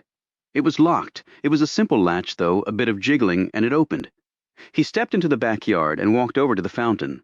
The first thing he noticed was the gouge in the dirt just outside of the stone surround that held the water in. He knelt down and studied the gouge and found another one parallel to it, and about 3 feet away he looked at the fountain. Someone had pulled the plug on the pump because the water designed to flow from the top of the fountain and into the lower pool was not operating.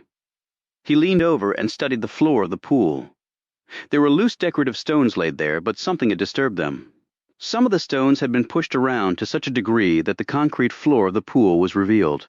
As he leaned closer, he saw where one of the rocks from the stone surround had been partially dislodged and was lying on the ground.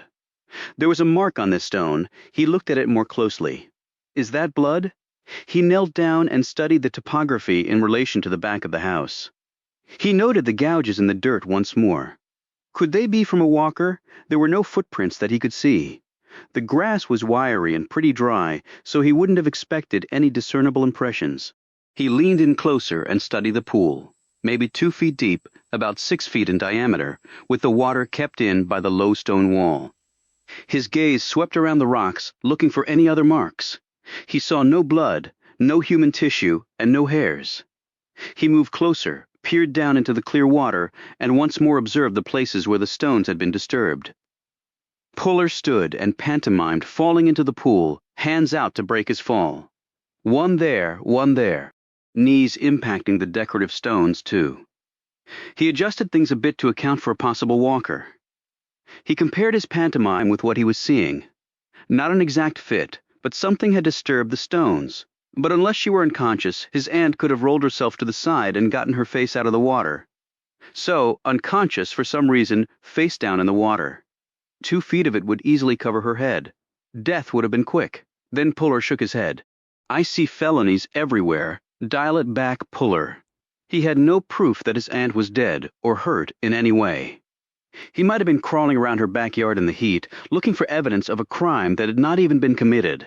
That's what he got for investigating crimes for a living. He could also make them up out of whole cloth if necessary, or even unnecessarily. Then he took a step back and received confirmation that something out of the ordinary had indeed happened back here. There were 2 parallel lines visible in the grass, like miniature train tracks where the grass had been pushed down. When he looked at another spot in the lawn, he saw another pair of parallel tracks. Puller knew what that meant. He had seen it many times before. He walked swiftly to the back door and tried the knob. Locked. At least his aunt was security-minded. But the lock was just a single bolt. It took Puller all of 15 seconds to beat it. He stepped inside, closed the door behind him. The interior layout of the house seemed relatively simple. Straight hall from front to back, rooms off that. Stairs leading up, fore and aft, with bedrooms, no doubt on the second floor. With his aunt's advanced age, he figured she might have a master suite on the main level. Puller had heard that concept was very popular in retirement communities. He passed a laundry room, small den, and the kitchen, and found the master suite off that. He finally arrived at a large family room that opened off the foyer and was visible from the kitchen over a waist-high wall. The furnishings were heavy on tropical motifs. There was a gas fireplace surrounded by stacked slate on one wall. Puller had checked out the Panhandle region and discovered that the lows in the middle of winter rarely crept down into the 30s, but he could understand his aunt, who hailed from the snowy Keystone State, wanting to warm her bones with a cozy fire that didn't require chopping wood. He noted the alarm panel next to the front door. The green light showed that it was not on, a fact he already knew because the alarm had not gone off when he had opened the back door. There was an abundance of photos, mostly old ones on shelves, consoles, and occasional tables set around the family room. Puller studied them one by one and found several of his old man, and him and his brother in their respective uniforms with their Aunt Betsy. The last of these was from when Puller had joined the Army. He wondered now where the break in the family had come, but couldn't quite put a finger on it. There were also quite a few photos of Betsy's husband, Lloyd. He'd been a little shorter than his wife. His face was full of life, and there was one picture of the two of them in which Lloyd was wearing his Army greens from World War II. Betsy was in her WAC, or Women's Army Corps, uniform. The way they were gazing at each other in the photo, it looked like love at first sight. If there was such a thing, Puller heard it before he had a chance to see it. He stepped to the window and drew the curtain back just a fraction of an inch. Ever since his tours in the Middle East, he never revealed more of himself, physically or emotionally, than was absolutely necessary. The police cruiser pulled to the curb and the driver killed the engine. No sirens, no lights. The two cops inside were obviously in stealth mode. They climbed out and drew their guns, looked around, their gazes inching to the front of the house. Someone had seen Puller in the yard, maybe going into the house, and had called the cops. The male officer was bald and burly, the same one he had seen earlier. Next to him was his female partner. She was 2 inches taller and looked in better shape. He was thick and muscular up top, but light in the legs, too many bench presses and not enough squats. He looked to Puller like a washout from the military, but he obviously couldn't be certain about that. Maybe it was just the condescending nod the man had given him earlier. The guy held his 9mm awkwardly, even unprofessionally, as if he had learned how to do it by watching TV or by sitting on his butt at a theater to see how action stars handled their weapons. She carried hers with perfect control and ease, her weight balanced equally between both legs, her knees slightly bent, her silhouette angled to the side to lower her target profile. It was like a pro-am tournament pairing, thought Puller. If his aunt was dead and there had been an investigation, he sure as hell hoped Bald and Burley hadn't been heading it up. That had screw-up written all over it. Puller decided to cut to the chase, mainly because he didn't want the guy to accidentally shoot himself. He slipped a photo from its frame and slid it into his shirt pocket. Then he walked to the front door, opened it, and stepped out into the brilliant sunshine of paradise. Chapter 10. Freeze. The order came from the woman. Puller obeyed the command. Hands over your head, added her partner. Do you want me to freeze or put my hands over my head? Asked Puller. Because I can't do both, and I'm not looking to get shot over a misunderstanding. The two cops moved closer, one to his right, one to his left. Puller noted that the woman watched his hands while the guy was glued to his eyes. The woman was right. Puller couldn't kill with his eyes, but his hand could pull a weapon and open fire within a second without his eyes moving an inch. She said, put your hands over your head, fingers interlocked, then down on your stomach, legs spread, face down. I have an M11 in a rear belt holster, and my Army creds and badge are inside my front pants pocket. The two cops made the mistake of glancing at each other. Puller could have shot them both dead in the 2 seconds they took to do that. But he didn't, and so they would get to live another day. What the hell is an M11? Asked the male officer. Before Puller could answer, the woman said, Army's version of the SIG P-228. Puller eyed her with interest. She was about 5'7", with blonde hair pinned up tight with a clamp at the back. Her build was slender, compact, but she moved with a dancer's grace, and her hands looked strong. He said, If I could reach very slowly in my front pants pocket, I'll show you my creeds and badge. This time the woman didn't look at her partner. What unit? The 701st out of Quantico, Virginia, he answered promptly. CID or MP, she asked. CID. I'm a CWO. Before her partner could ask, she translated. Chief Warrant Officer. Puller looked at her curiously. You former military, my brother? Puller said. Can I get my pack out? Do it really slowly, said the guy, tightening the grip on his gun. Puller knew that was the exact wrong thing to do. An overly tight grip meant you would increase your error rate about 30% or more. But he was more concerned that the guy would mess up and accidentally shoot him. "2 fingers in the pocket, that's all," said the woman. "And keep your other hand on the top of your head." Her voice was firm, direct, even. He liked that. Her nerves were definitely not running away with her senses, unlike her partner. Puller 2-fingered out his cred pack and held it up, ID card first, badge second. The CID's one-eyed eagle symbol was unique. The two drew close enough for Puller to simply hand the pack to the woman while the man kept his drawdown on him. He actually wished it had been the other way around, because the guy looked wound tight enough to shoot all 3 of them dead. She lifted her gaze from the cred pack, checking the photo on there with the man himself, and said, "Okay, but I'm going to have to take your sidearm as a precaution until we sort this out." Small of my back belt holster. She moved behind him while her partner took a step back and lined Puller up in his iron sights. She gave him a quick but efficient pat-down, her hands flitting over his backside, then down and up the insides of his legs. Puller felt his shirt being lifted up. Then she slid the pistol out of the holster, and a moment later she stood in front of him, gripping his pistol by the muzzle and pointing it downward. She said, "We got a call about a break-in." "What are you doing here?" "This is my Aunt Betsy Simon's place. I came down here to pay her a visit." No one answered the door, so I went in through the back. "Long way to come from Virginia," said the man, with his gun still aimed at Puller's head. Puller didn't look at him, but spoke to the woman. "Can you ask your partner to holster? Accidents can happen. The cred pack's legit, Barry, and he's unarmed now. You can stand down, John Puller," said the woman. "And your aunt was Betsy Simon?" He nodded. "And you are?" He had glanced at her name tag, but the sun's glare made it impossible to read. "Officer Landry? Cheryl Landry? That's Officer Barry Hooper." She handed him back his cred pack. "Any idea where my aunt is?" asked Puller. Landry looked at her partner nervously. Puller caught the look. "I saw some interesting things in the backyard. Did something happen back there?" "Why do you think that?" she asked suspiciously. "Clues around the fountain. And I saw tracks in the grass back there, where a gurney had been wheeled in and out. I'm assuming that gurney was carrying someone. Was that someone my aunt?" "We were first responders," said Landry quietly. "To what exactly?"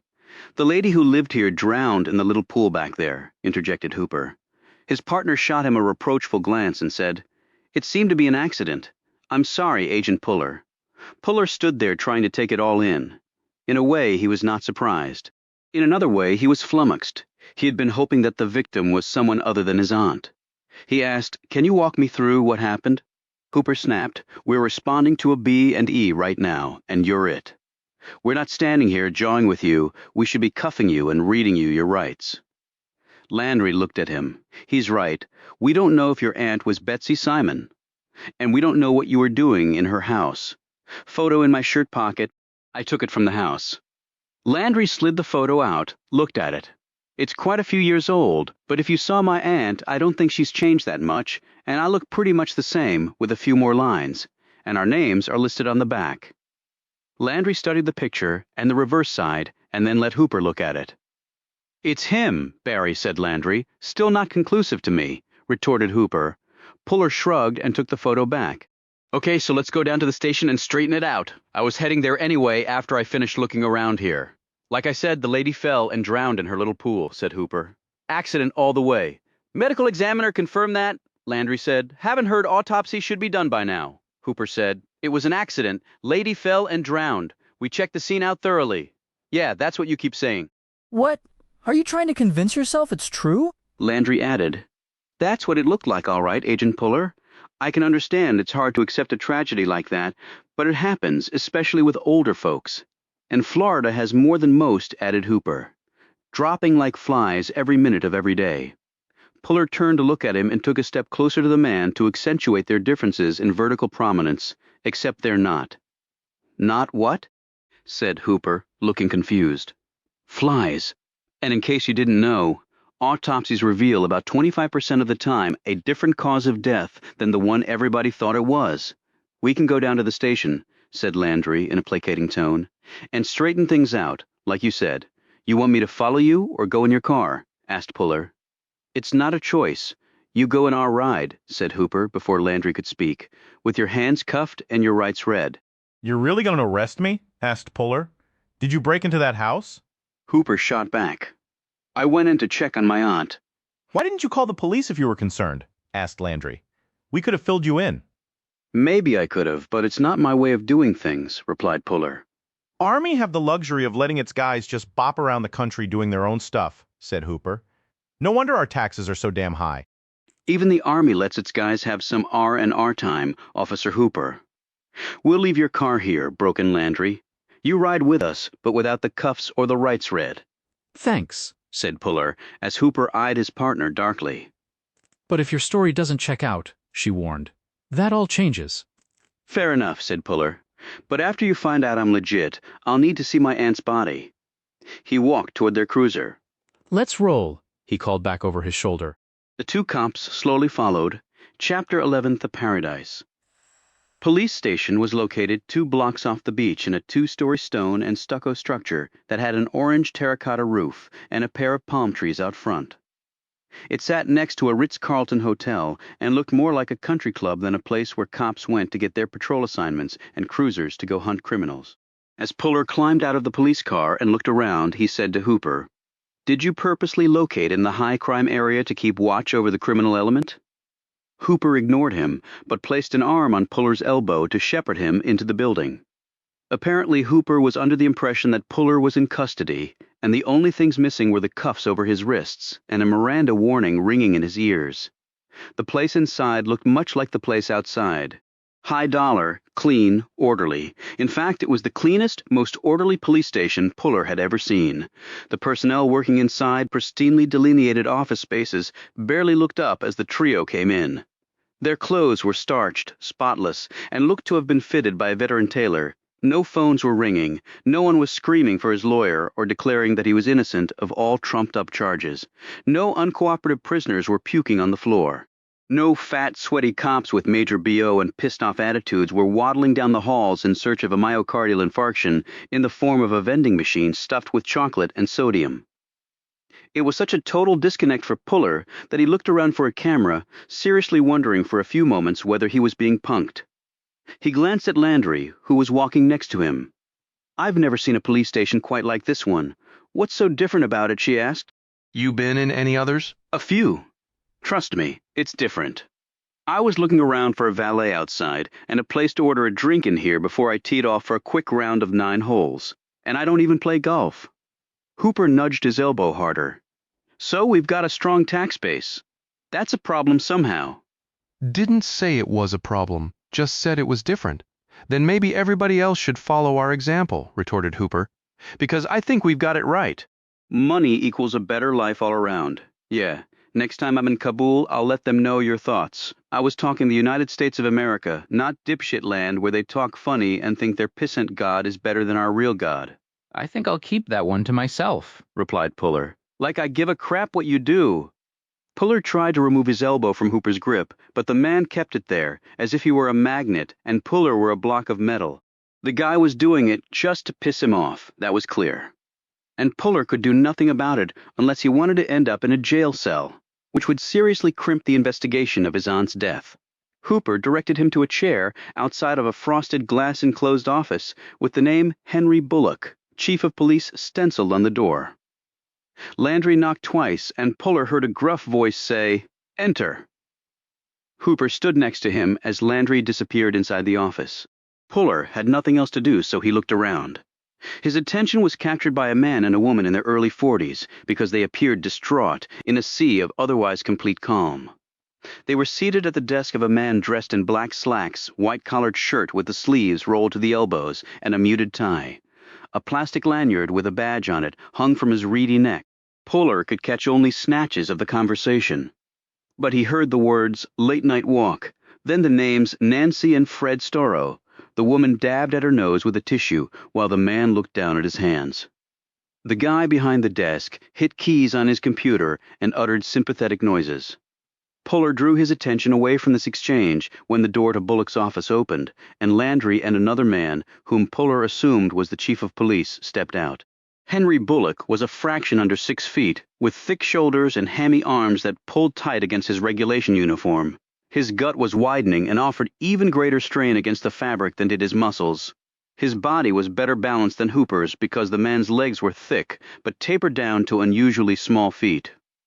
He looked to be in his late 50s, with thinning gray hair, thick eyebrows, a bulbous nose, and skin that had seen too much sun and wind. The furrows on his brow were deep and permanent and left him with a perpetual scowl. If he'd been in a different uniform, Puller would have sworn the man was his former drill sergeant. "Puller?" he said, staring down at him. "That's me. Come on in. You too, Landry." "Hoop, you can wait outside." "But Chief," said Hooper, "I was in on the bust too." Bullock turned to look at him. "There is no bust, Hoop. Not yet. If there is, I'll let you know." And in those few words, Puller could tell that Bullock was a savvy man and knew exactly the limits of Officer Hooper. Hooper stood there sullenly, his gaze on Puller as though this slight was somehow his fault. Puller stood and walked past the man, his elbow finally free. "Just hang tight, Hoop," he said. "We'll get back to you." Chapter 12. Puller walked into the office, trailed by Landry. She shut the door behind her. The office was a 12-foot wide, 8-foot deep rectangle of space. It was furnished in a Spartan, no-nonsense way, which Puller assumed precisely paralleled the personality of the occupant. Bullock sat down behind his wooden desk and motioned for Puller to take the lone chair opposite. Landry stood at semi-attention diagonally off Puller's left shoulder. Puller sat looking expectantly at Bullock. The police chief fiddled with the fingernail of his right index finger for a few moments before breaking the silence. We're verifying you are who you say you are. And after you do, can I check out the crime scene? Bullock flicked an annoyed gaze at him. "There is no crime scene." "Technically, maybe not, but that could change." Your aunt was how old? 86. And used a walker, the report said. She fell, hit her head, and drowned. "I'm very sorry it happened. Lost my grandmother to a drowning accident. Had a seizure in the bathtub. She was old too. It just happened. Nothing anyone could do. Looks to be the same here." "You shouldn't feel guilty about it," he added. "Has it been confirmed that she drowned?" asked Puller, ignoring this last barb. When neither of them said anything, he said, "Unless Florida is really different, there has to be something written on the death certificate in the cause of death box, or people get a little nervous. Water in the lungs, so yes, she drowned," said Bullock. "Medical examiner completed the autopsy last night. Technically, I believe the term is, Puller finished for him." "Yeah, asphyxiation. Can I see the report?" "No, you can't. They don't go out to anyone except next of kin and those with a court order. I'm her nephew, so you say, but even so, I've always interpreted the definition of next of kin to be immediate family. She doesn't have any. Her husband's dead, and her only sibling is back in Virginia at a VA hospital and lacks the mental capacity to handle this, and she had no kids."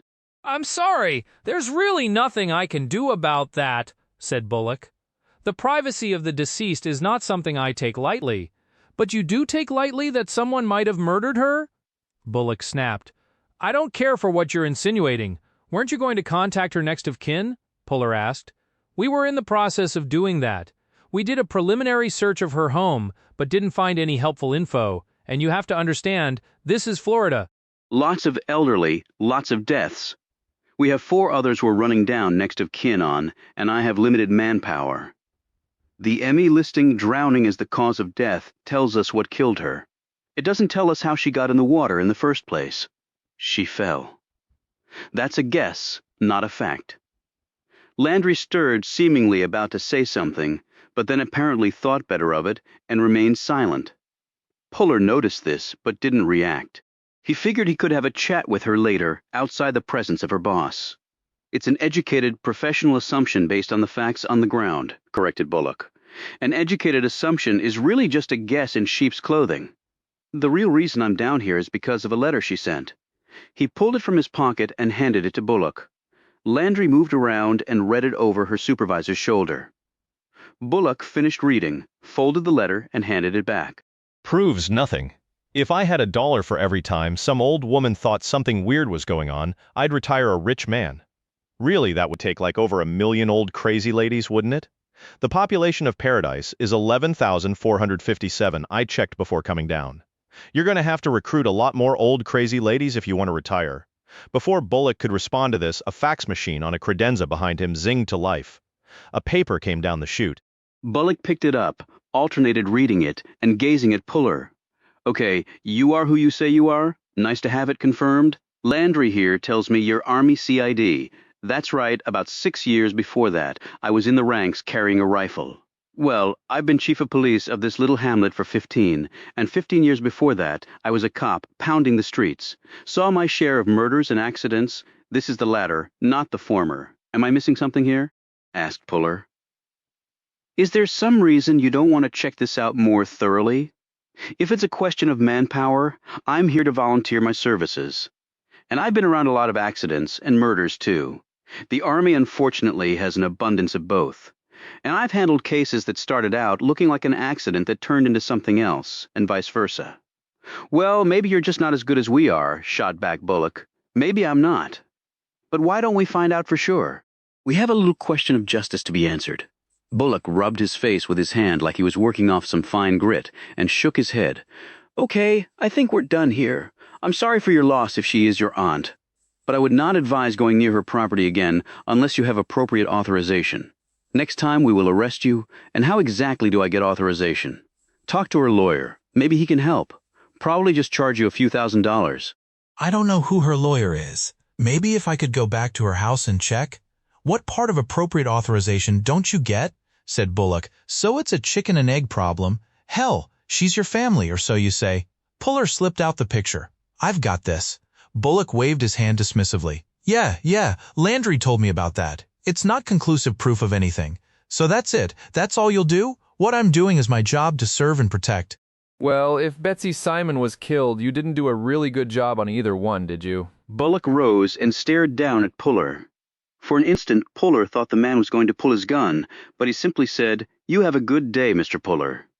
He nodded at Landry, who said, "You can follow me out, Agent Puller." After the door closed behind them, Hooper was next to Puller in an instant, his hand on his elbow again, like a sheepdog to a sheep. Only Puller would never be classified as a sheep. He firmly removed Hooper's hand from his elbow and said, "Thanks, but unlike my aunt, I can walk unaided before Hooper could say anything." Puller walked off, retracing his steps from the way in. Landry fell in behind him. "I need my gun back," said Puller. "It's in the police cruiser. We can drop you off at your car." "Thanks. I'd rather walk," said Puller. "It's a long walk." Puller turned to look at her. "I have a lot to think about. And I've never been in paradise before. I'd like to see every inch of it. Might never get another chance. Most folks who know me have me down for heading to the other place." At this, Landry cracked a smile. They reached the cruiser, and Landry handed him back his M11, as Hooper hovered in the background, still looking upset that Puller wasn't behind bars. Landry handed Puller a card. "If you need any help," she said, her gaze searching his for an instant, before looking away. "Personal cell phone numbers on the back." Puller slid his M11 into the belt holster and her card into his shirt pocket. "Appreciate that? Might take you up on it, Officer Landry?" He glanced over her shoulder at Hooper. "He always so friendly?" "He's a good cop," she said in a low voice. "Never said he wasn't, but tell him to lay off the elbow intimidation thing. Gets old after about 30 seconds. She edged closer. "Try Bailey's funeral home. It's over off Atlantic Avenue, where the ME does her work. We don't have a formal medical examiner's office in Paradise. She's a doctor in practice who helps us out. Thanks." He turned and strode off. Hooper called after him. "Next time you won't get off so easy." Puller just kept walking. Chapter 13. Puller called. Bailey's funeral home on the walk back to his car. The woman on the phone would not confirm that Betsy Simon's body was on the premises. "Well, if you do have her body, I'm her nephew. And if you want to get paid for the funeral service, then I really need confirmation that you have her. Otherwise, you can just foot the bill yourselves." This approach seemed to stimulate the woman's memory. "Well, without giving out any private information, we did receive an elderly female's body whose clothes were damp and who lived on Orion Street. I'll be over later today to make arrangements. I know the ME performed an autopsy. I'm assuming she's released the body. But I would appreciate if nothing else is done to the remains before I get there. Are we clear on that? Until the contract is signed and the deposit made, I can assure you that nothing will be done," the woman said primly. Puller clicked off and thought, Paradise just keeps getting better and better. He drove his car to an outdoor cafe near the beach. He had chosen this spot because it afforded a nice vantage point of a major swath of the town. He ordered a turkey sandwich, fries, and iced tea. It was too hot for his normal pop of Max caffeinated coffee, and he was thinking about giving it up anyway. He was afraid it would start to impede his aim. As he ate and drank, he took mental pictures of all that was going on around him. He saw a pristine convertible Porsche driving next to an old Ford pickup truck with barely any tread on the tires or metal on the frame. A few moments later, a large truck chugged by with a landscaping company's name on its side. It stopped at the traffic light. Puller studied the 5 men in dirty work pants and soaked-in sweat matching green T-shirts with the company name on them, standing up in the back of the truck. They were all short, stocky Latinos, except for the biggest one, who looked like a parent surrounded by kindergartners. He was easily 2 inches taller and more than 50 pounds heavier than Puller, with not an ounce of fat on him. Guys that size tended to be bulky and slow-looking. This guy seemed almost gaunt. His hands were long, gristly bones that looked strong enough to choke an elephant. The men's gazes locked for a brief instant, and then the truck and the giant were gone. Puller saw a police cruiser pass by. He half expected to see Landry and Hooper inside, but it was another pair of cops who barely looked at him. Puller paid his bill, finished off his iced tea, and phoned the VA hospital back in Virginia. He asked for his father's doctor and was put on hold several different times before a woman's voice said, "Dr. Murphy is tied up. Can I help you?" Puller explained who he was and what he wanted. "Mr. Puller, I can put you right in to talk to your father. Perhaps you can calm him down." Doubtful, thought Puller, but he said, "I can try." His old man's voice boomed through the phone. "XO, that you, XO?" "It's me, sir." "Mission brief," said his father tersely. "I'm on the ground in Florida. I did a recon of the area, interfaced with the locals. Later I plan to assess the casualties, and will report back in at that time, sir. Somebody took my top-secret communication, XO, from my personal safe. You gave it to me, sir, need to know only." You must have other things on your mind, sir. Takes a lot of thinking to run the 101st. Hell yes, it does. So I've got the communications, sir, not to worry. Report back 2000 hours. Roger that. Good luck, XO. Puller clicked off and felt ashamed, as he did every time he played this subterfuge with his father. But what was the alternative? One he didn't want to face, he supposed. He next phoned USDB in Kansas and made arrangements to talk to his brother that night. After that, he put the phone away. It was time to see his aunt. Despite their separation, once he had become an adult, a part of Puller had always thought he would see Betsy Simon again, just not like this. Chapter 14. Bailey's funeral home was a 3-story brick building 3 blocks off the water and set on a half-acre of mostly asphalt with a narrow perimeter of sun-baked grass. Puller parked his car near the front door, got out, and a few moments later entered the building. The air conditioning hit him in a wave as he closed the door behind him. The place must have been at least 25 degrees cooler than outside, and Puller was glad he was not paying the electric bill here. But then it occurred to him that every funeral home he'd ever been in had felt abnormally cold, even in New England in the middle of winter. It was like they didn't have heat, only air conditioning. Maybe that's what you were taught in the funeral home business. Keep everyone as cold as the clients in the coffins. There was a small reception desk set a few yards from the front door. A young woman attired all in black, perhaps another funeral home tactic to show perpetual mourning, rose to greet him. "I'm John Puller. I called before. My Aunt Betsy Puller Simon is here." "Yes, Mr. Puller. What can we do for you?" "I'd like to see her body, please." The young woman's smile disappeared. See her body? Yes. She was only about 5 feet tall, and even in her clunky heels, Puller was about a mile higher than she was. He could see her dark roots among all the blonde strands. "We would need to see some proof of your relationship." She kept her maiden name as part of her married one. "Do you have that as part of her records?" The woman sat back down and clicked some computer keys. "We just have her listed as Betsy Simon." "Who identified the body?" "I'm not sure about that. Your records have to show that the body had been identified. The ME would have required that too. You can't bury someone without confirming they are who you think they are. That might get your operating license pulled. I can assure you that we strictly follow all applicable laws and regulations to the letter," she said in an offended tone. "I'm sure you do." Puller took out his crades and showed her his badge and ID card. "You're with the Army?" "That's what it says." "You want to kick me to someone higher in authority? You probably don't want to make this call on your own."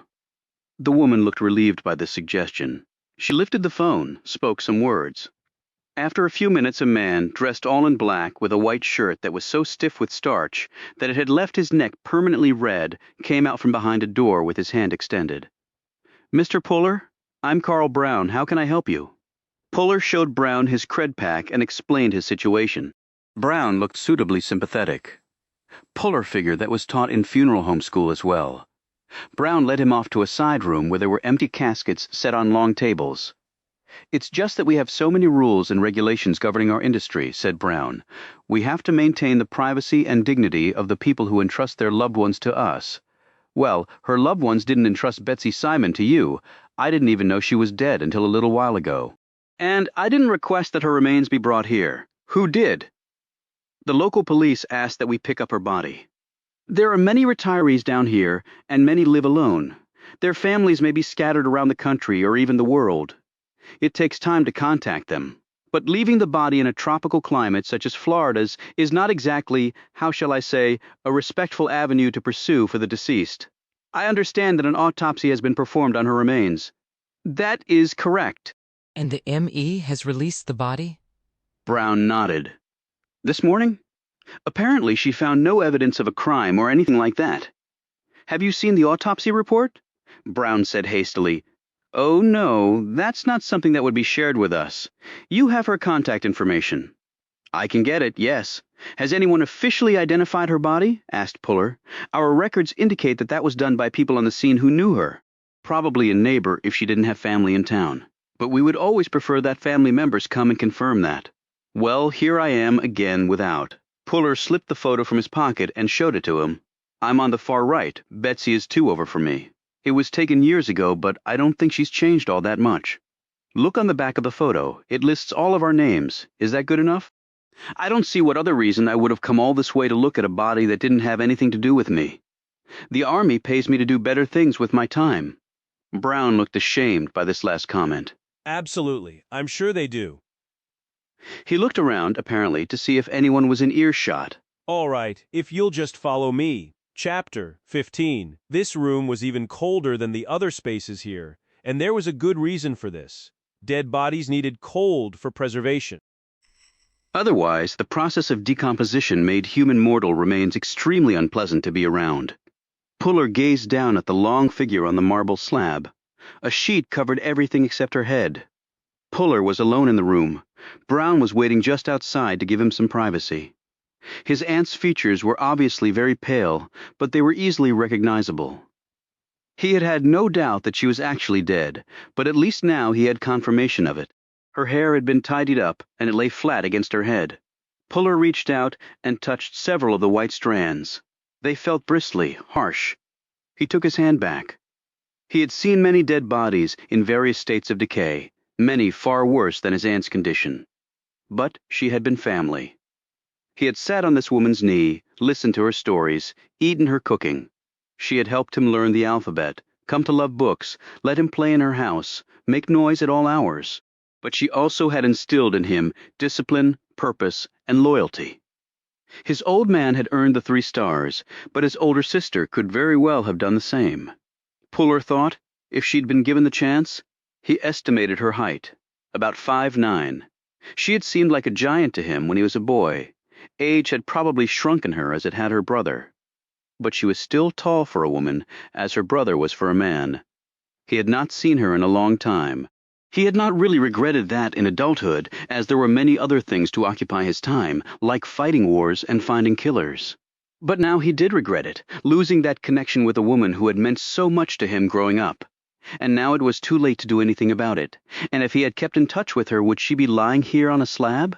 Maybe she would have contacted him sooner, let him know directly of her concerns.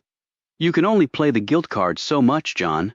The fact is, I couldn't have saved her, no matter how much I might have wanted to, but maybe I can avenge her if she was murdered." "No, I will avenge her." He examined her remains in a more professional manner. This included a meticulous probing of her head. It didn't take long to find it, an abrasion, a bruise, really, over her right ear. It was covered by her hair, but clearly visible when he lifted the strands out of the way. Her scalp had been cut open, and her facial skin pulled down during the autopsy to provide access to the brain. He knew this from the sutures on the back of her head. Puller also knew that a striker saw had been used to open her cranium so the brain could be taken out, examined, and weighed. A Y incision had opened her chest. He could see a few of the sutures resulting from this. All major organs contained therein would have received this same processing and scrutiny. Puller looked back at the abrasion. A blunt force trauma possibly inflicted by a third party, or it could be from where she had fallen and hit her head on the stone border of the fountain. There was a small cut, but he doubted it would have bled much. It was not in the area of the scalp, which had a superhighway of small blood vessels, all of which bled like a bitch from even a small slicing of the skin. He had seen one possible blood mark on the stone surround, but any blood that might have leached into the water would have quickly dissolved. The ME must have concluded that the bruising had been caused by the fall and impact with the stone. Blunt force trauma, particularly to the head, almost always led to a finding of death by homicide, but apparently not in this case. He wondered why. Bullock had said that the official cause of death was asphyxiation. Naturally, that could occur from many things, such as diseases like emphysema, or illnesses such as pneumonia, or accidents like drowning. Criminally, death by asphyxiation only could be caused by three things. Puller knew they were strangulation, drowning caused by another party, and smothering. He gazed closely at her neck, looking for any signs of ligature marks. But the skin there was unblemished, and there was no venous engorgement, enlarged veins that would occur around the injury site due to the pressure and constriction of the blood vessels. When you squeezed something, it swelled. The other indicator of strangulation was not something Puller could see, an enlarged heart, particularly the right ventricle. He checked her lips for cyanosis, a blue discoloration around the lips that occurred with strangulation. There was no sign. Next, he lifted the sheet and checked her hands. There was no evidence of cyanosis on her fingertips, and there were no defensive wounds or marks. If someone had attacked her, it did not seem that she had fought back. If she had been immobilized quickly, she might not have had the opportunity to do so. He next checked her eyes and the area around them for petechial hemorrhaging, pinpoint reddish spots caused by the pressure on blood vessels. He found none, so smothering and strangulation were probably out. That left drowning, which was what the ME had cited as her cause of death. But was it an accident, or did she have help? Drowning had a number of different stages and left some forensic residue. When a person found himself in trouble in the water, he typically panicked and flailed about, using up precious energy and causing lost buoyancy, resulting in the person going under. Then the person inhaled more water, which increased the panic level. They would hold their breath. Then pink foam would be exhaled when they had to take a breath, and took in even more water. Respiratory arrest would ensue, and then would come the final battle. A few quick breaths to find air, and then it was over. Is that what happened, Aunt Betsy? Thought Puller. If she had hit her head and been knocked unconscious before going into the water, she would not have felt any panic. But if she had been conscious, but unable to lift her head out of the water because she was either too weak or disoriented, or because someone was holding her head under, it would have been a terrifying way to die. It would have been like waterboarding, only with the finale tacked on. He glanced at the doorway behind which Brown was waiting. He wanted to do a complete examination of his aunt's body. But if Brown walked in and found the sheet off and Puller poking and prying around the woman's naked body, things might get a little weird, and Puller might find his butt in a jail cell accused of all sorts of perverse behavior. He would just have to take it as faith that his octogenarian aunt had not been raped. But he did slide the sheet partially off her and performed a cursory examination of her arms and legs. At the base of her right calf, he found another bruise, maybe from her fall.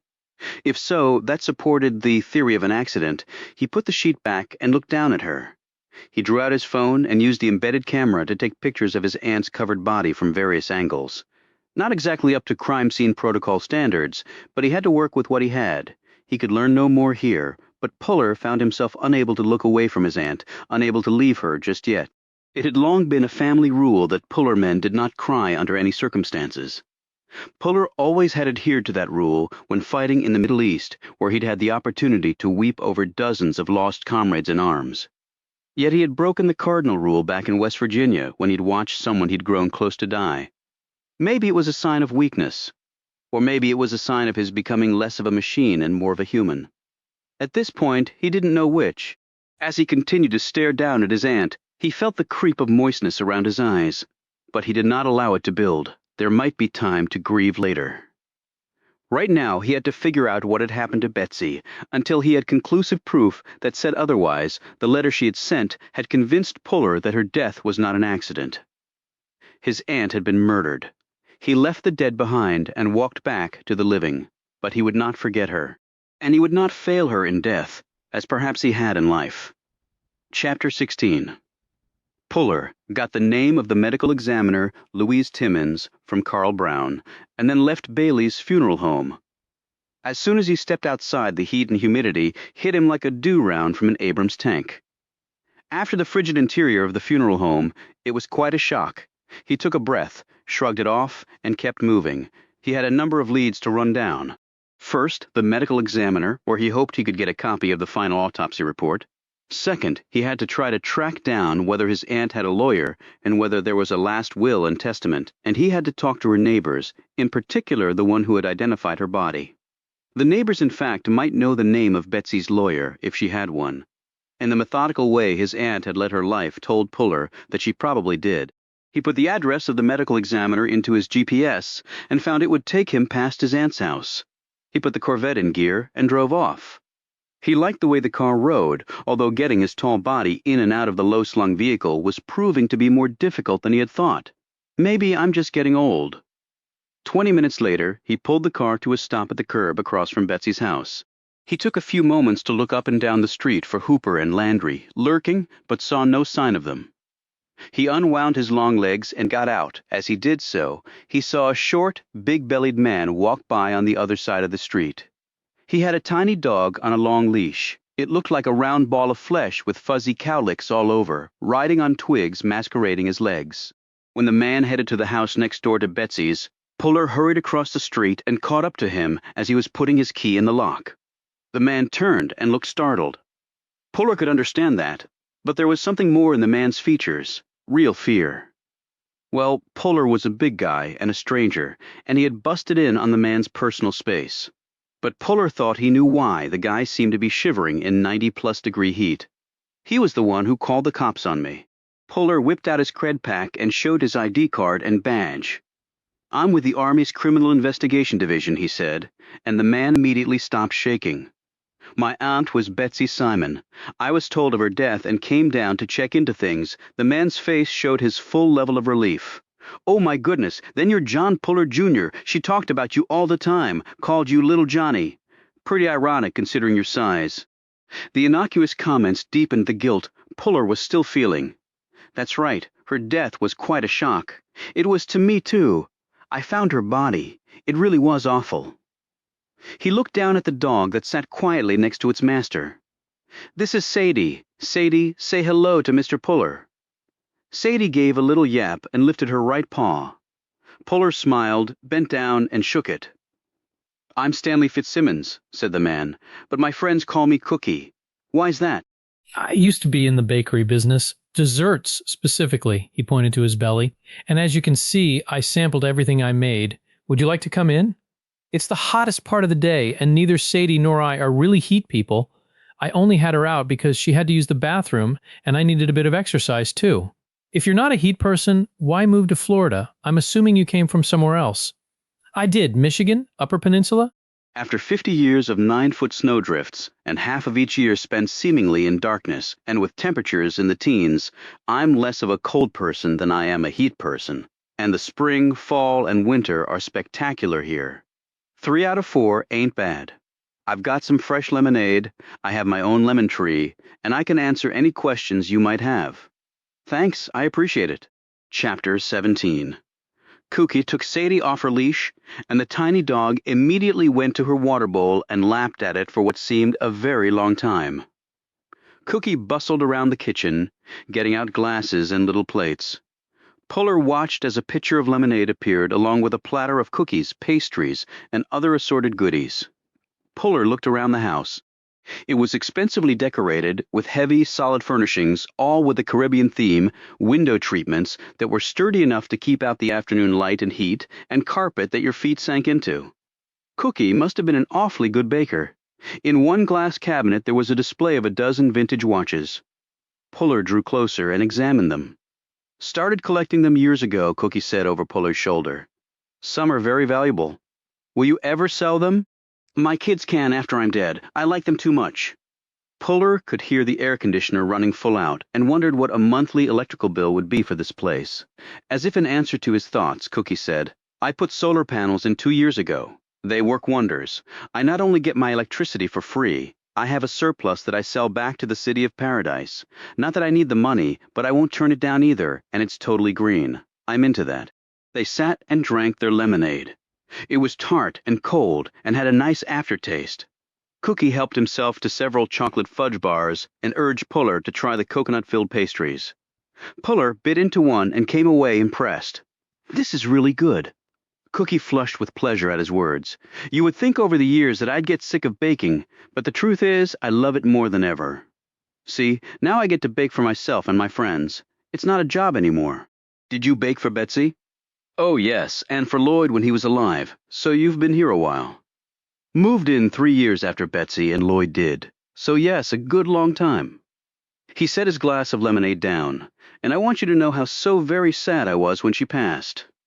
She was a wonderful person, she really was, a good friend to me, just very caring, and when something needed to be done in the community, you could always count on Betsy to pitch in. And Lloyd, too, when he was alive. That was how she was wired. Very can-do, replied Puller. She told me a lot about your father, her brother, a 3-star, Army legend. Puller nodded.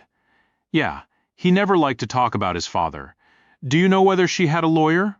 Yes, same one I used. His name is Griffin Mason. Everyone calls him Griff. He's an excellent attorney. Does he handle wills?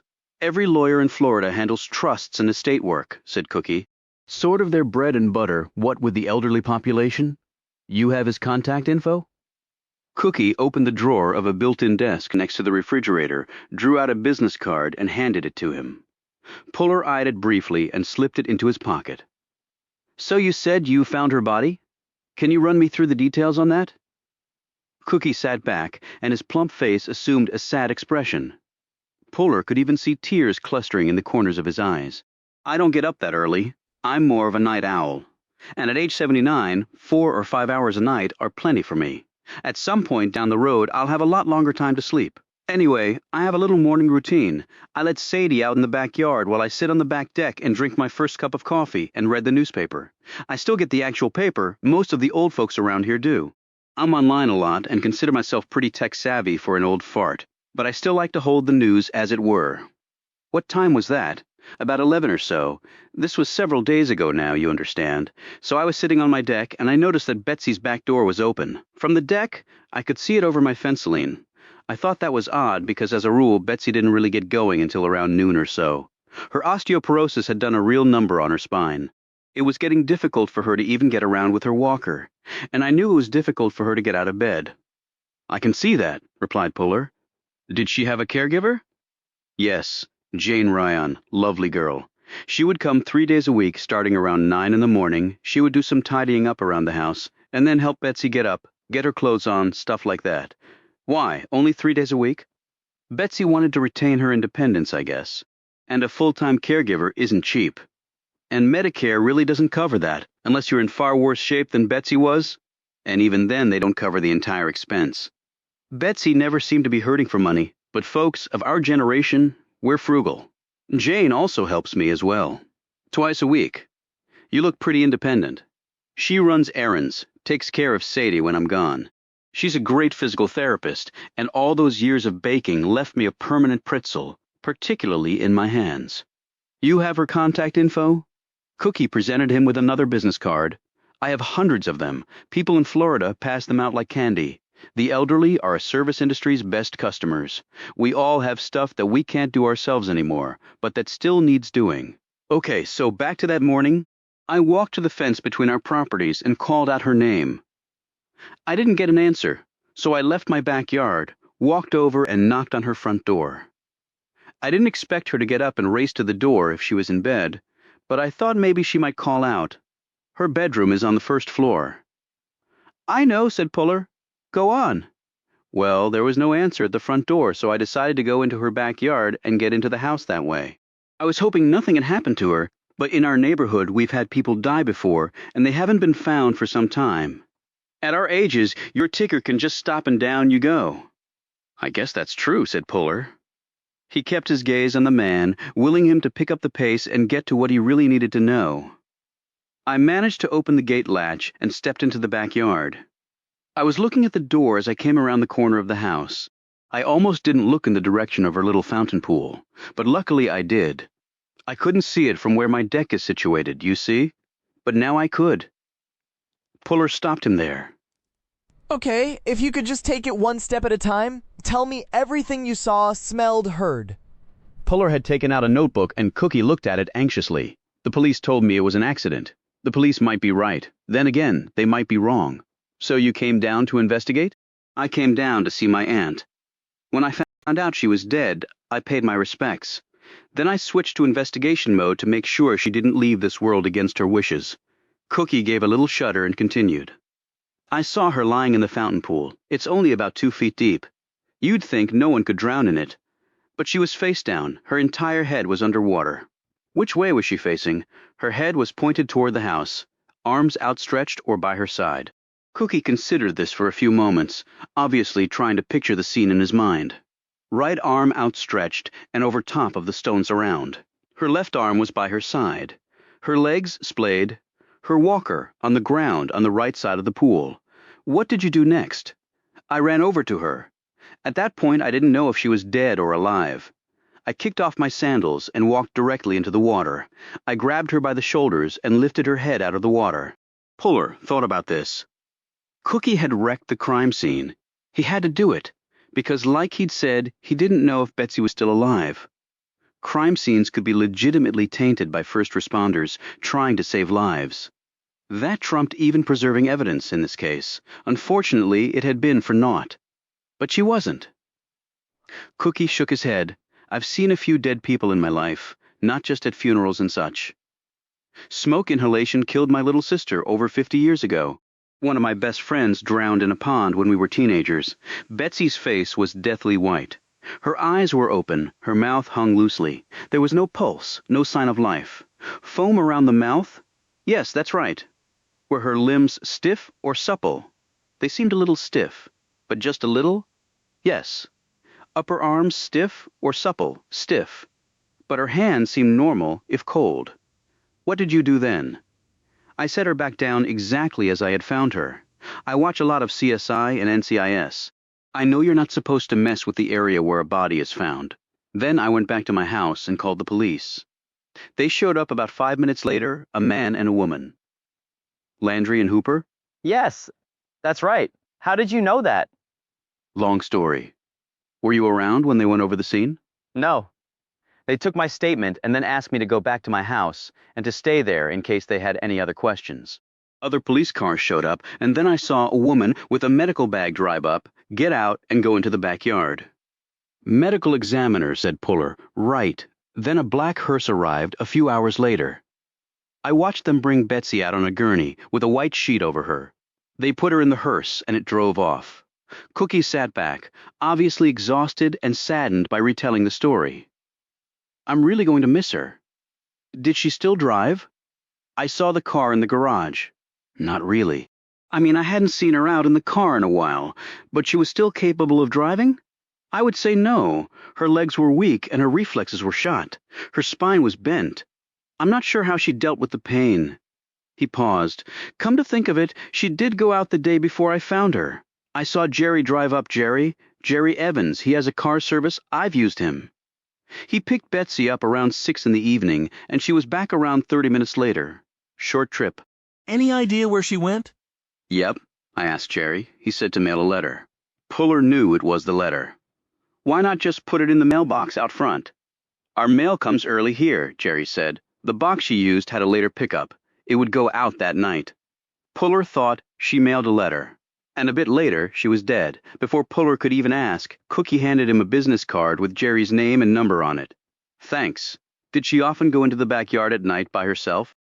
She liked to sit on the bench by the fountain pool, usually during the day, to catch the sunlight. I'm not the best person to ask about what she did later at night. She normally went to bed long before I did. I like to get out and about. I know it's hard for you to believe, but anyone in their 70s is considered a young un down here. We're supposed to go out at night and party hardy. Did you notice anything suspicious the night before you found her? People, sounds, anything? I was out visiting friends across town, so I probably wouldn't have seen anything. I got home late. Everything seemed normal. Was she dressed in her pajamas or regular clothes? Regular clothes. So the probability was she died the night before. She hadn't been to bed. Cookie nodded. That makes sense. Over the last few days leading up to my aunt's death, did she talk to you about anything she was concerned about? Like what? Cookie asked, looking curious. Anything out of the ordinary? Did she mention a person, an event, something she'd seen, perhaps at night? No, nothing like that. Was she worried about something? Yeah, I think she was, said Puller. And it looks like she might have had good reason to be. Chapter 18. Puller sat in his rental and called the medical examiner, Louise Timmins, and after that, the attorney, Griff Mason. Timmins was a practicing physician busy with patients until 6 that evening. Mason was out of the office at a meeting. Puller arranged to meet Timmins at 7 at a nearby cafe, and he left a message with Mason's office to call him back when he returned. He called Jerry, the driver, who confirmed what Cookie had already told him, but added she looked tired and worried about something. Puller thanked him, clicked off, and thought back to Cookie's commentary. Upper arms stiff, hands normal. Rigor started in the upper extremities before moving outward. Then it went away in the reverse order. She had not been dead long enough for the process to start reversing. Puller thought through the possible timetable. She had mailed a letter at 6 p.m., and her body was found at 11 a.m.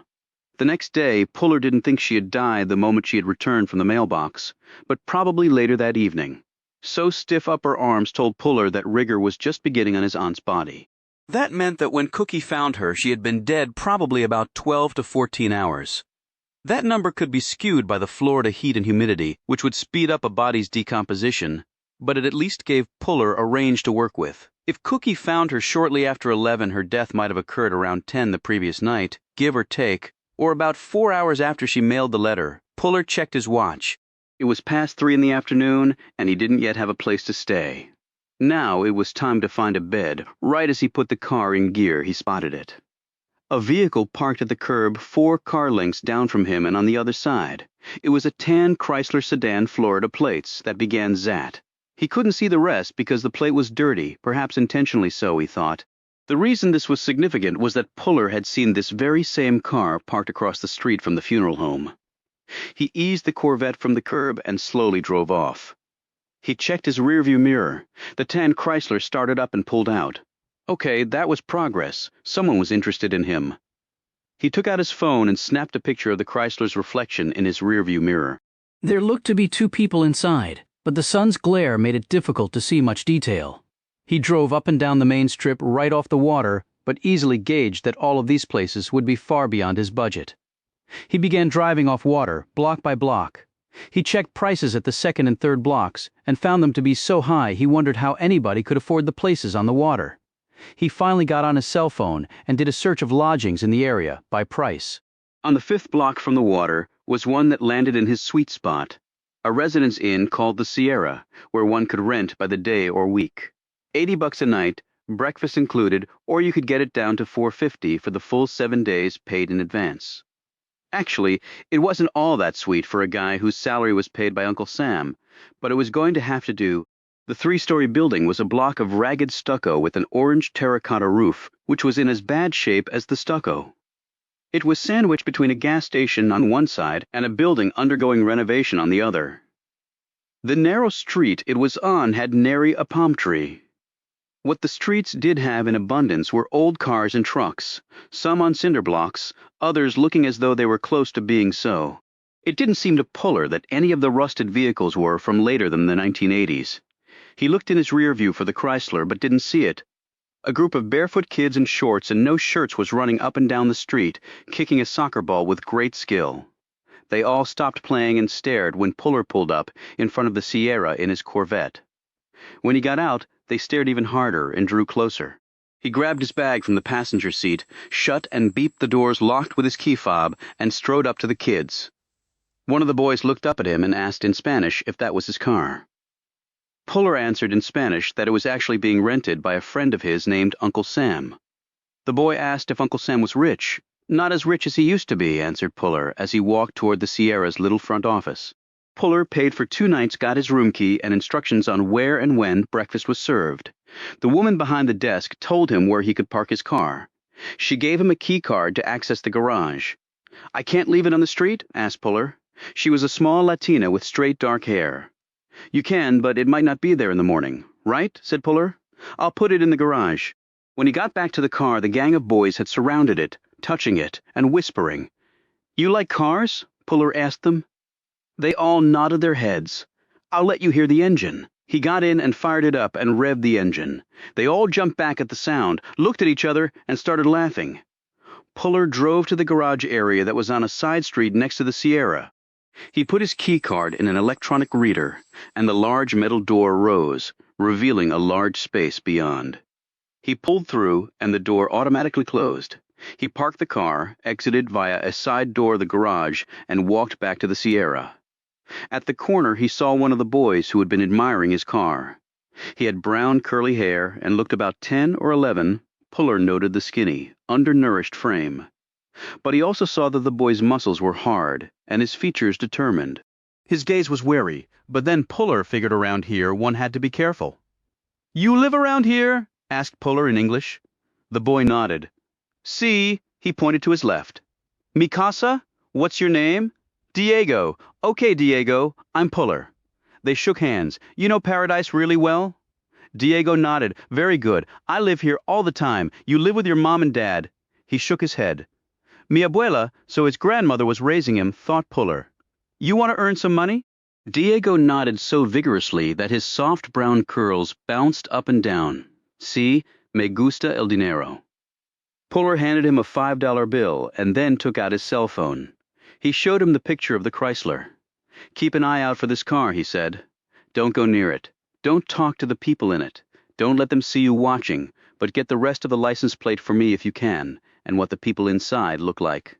Entiendes? See? Puller held out his hand for the boy to shake. He did so. Puller noticed the ring on the boy's finger. It was silver with a lion's head engraved on it.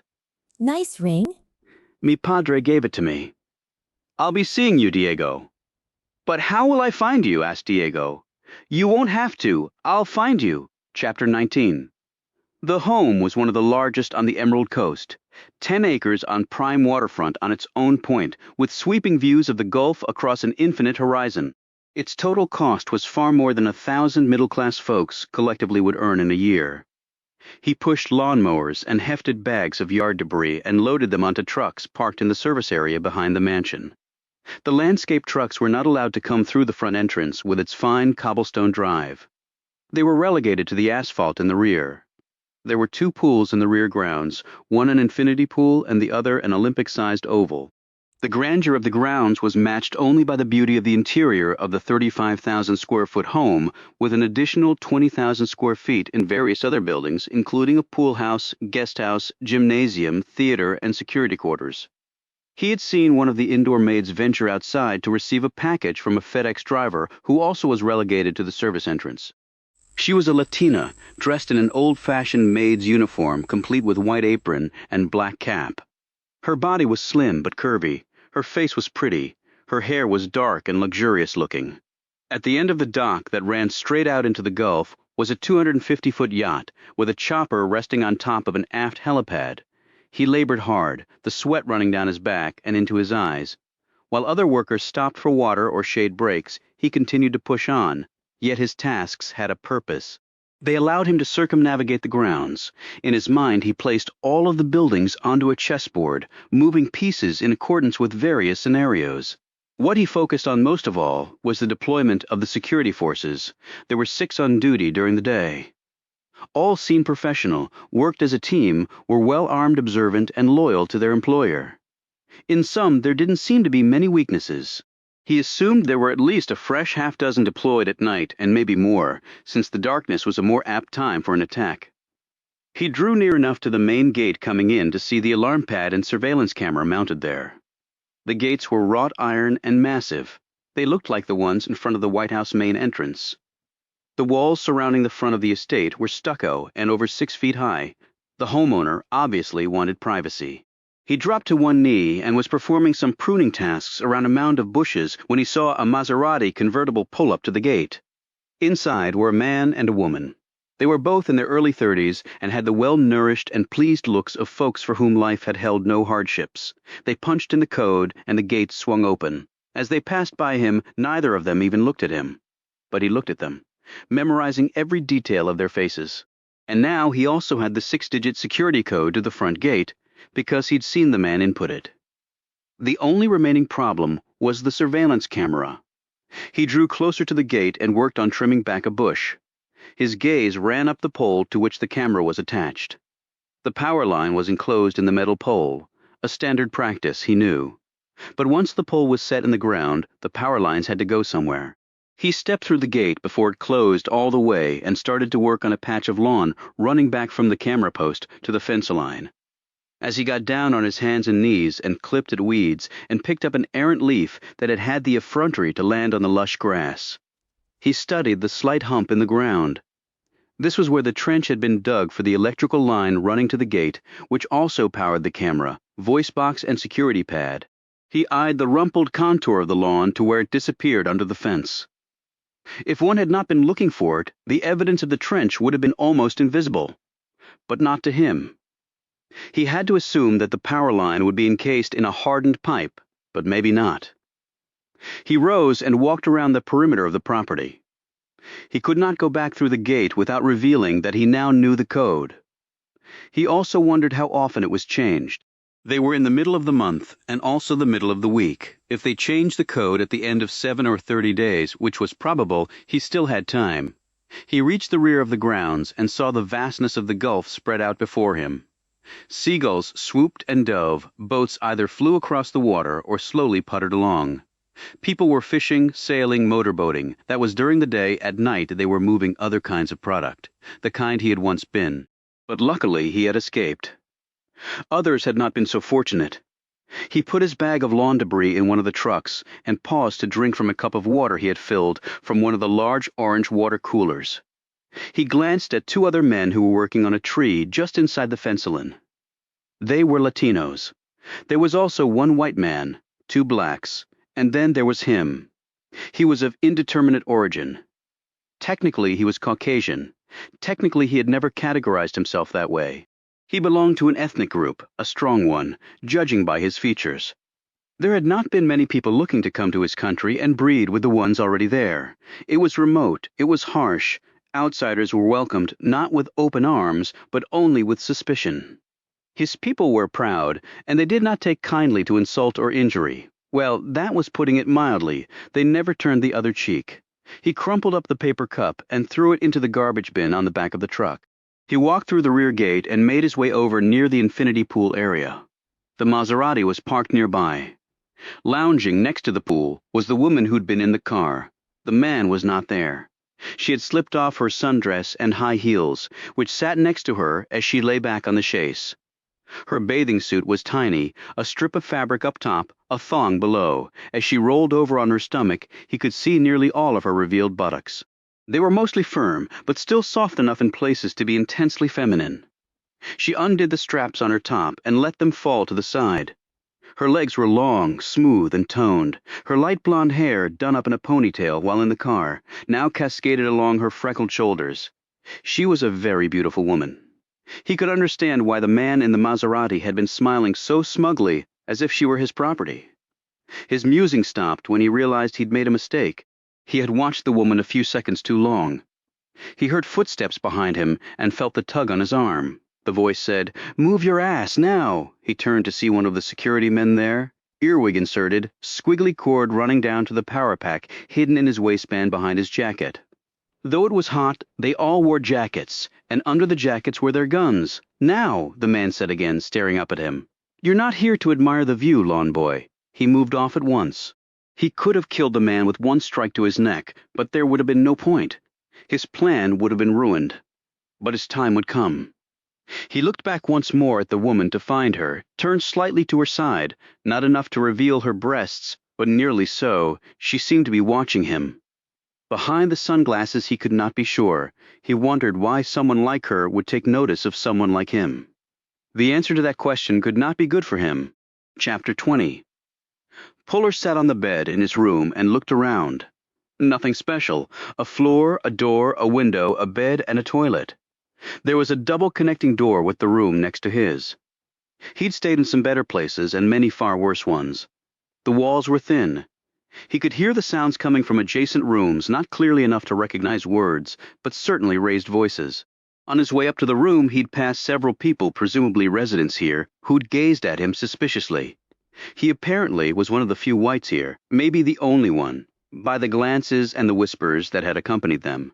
Puller assumed that some folks might vocalize their disapproval of his presence here in terms that would require him to take action. He didn't want that to happen, and would prefer if it didn't, but he would be prepared if it did. He unpacked the few clothes that he'd brought and checked his watch. He had some time before he was to meet Louise Timmons. Mason had not called back yet. Puller decided to do some more recon of the area and then meet Timmons. He did not like sitting in hotel rooms, whether they be a place like this or the Ritz.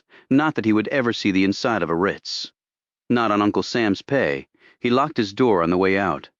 He had left nothing behind that he could not afford to lose. He walked down the hall and reached the elevator, but he passed by this and walked to the stairwell. The building wasn't in the best repair, and he figured the elevator wouldn't be either. Being trapped on one for several hours was not part of his plan. He heard it before he could see anything. A man, a woman, and what sounded like a child. He opened the door and stepped through. It was actually 3 grown men, a teenage girl about 16, and a boy who looked about 5. One man was a Latino, one black, and the other had skin color the same as Puller's. He appreciated diversity in prickish felons. The girl, clearly against her will, was being held against the wall by the Latino. The black man had hold of the crying boy, restraining him. The kid was swinging his arms and trying to strike out. The white man was standing in front of the girl, a smile on his face. He had loosened his belt and was in the middle of unbuttoning his pants. His intent was as obvious as such intent had been for thousands of years. Men forcing themselves on women. When the door opened, the white guy, without even looking to see who it was, snarled, "Get the hell out of here, now!" Puller let the door shut behind him and noted the bulge in the back pocket of the white guy's pants. Stupid place to keep your gun, but then White looked pretty dumb. Don't think so, and you might as well cinch your belt back up.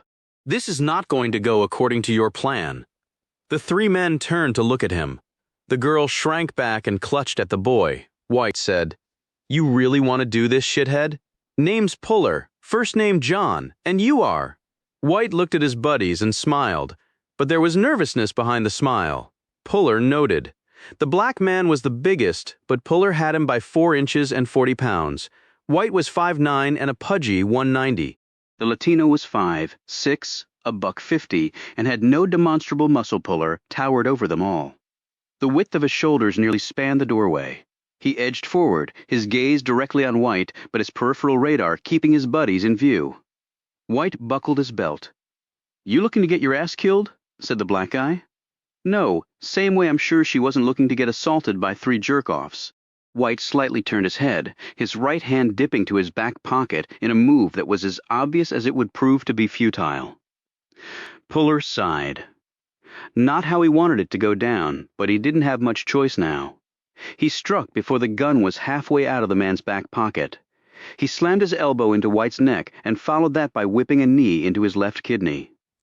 As White dropped screaming to the floor, Puller sent a crushing right cross to his jaw. White lay on the floor, blood coming from his mouth along with a few of his teeth. Half of Puller wanted to give the other 2 guys a way out, but the looks on their faces indicated that their combined presence was puffing up each other's courage beyond all reason. 2 against 1, they were thinking easy pickings. Too bad for them. He hooked Latino around the head and, using him as a weapon, swung him off his feet and into black, knocking him down the flight of stairs. He came to rest at the bottom, both the fight and his consciousness gone from him. Puller kept swinging Latino until the latter's head met the wall with crunching impact. He slumped down, joining Black in the land of involuntary sleep.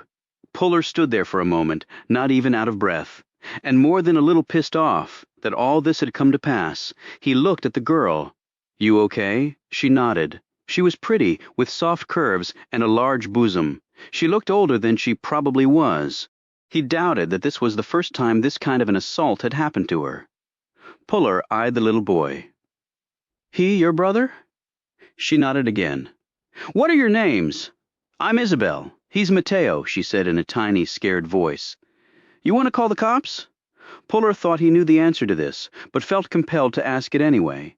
She was shaking her head before he'd even finished the question. Do you want me to call the cops? No, please don't do that. He looked at the fallen men. They had buzz cuts and tats all over. He didn't think it was possible, but one never knew. They in the military? He asked her. She shook her head. No. So no jurisdiction for me, thought Puller, other than as a concerned citizen. He said, they won't stop. I just made them a lot madder, in fact. They might take it out on you.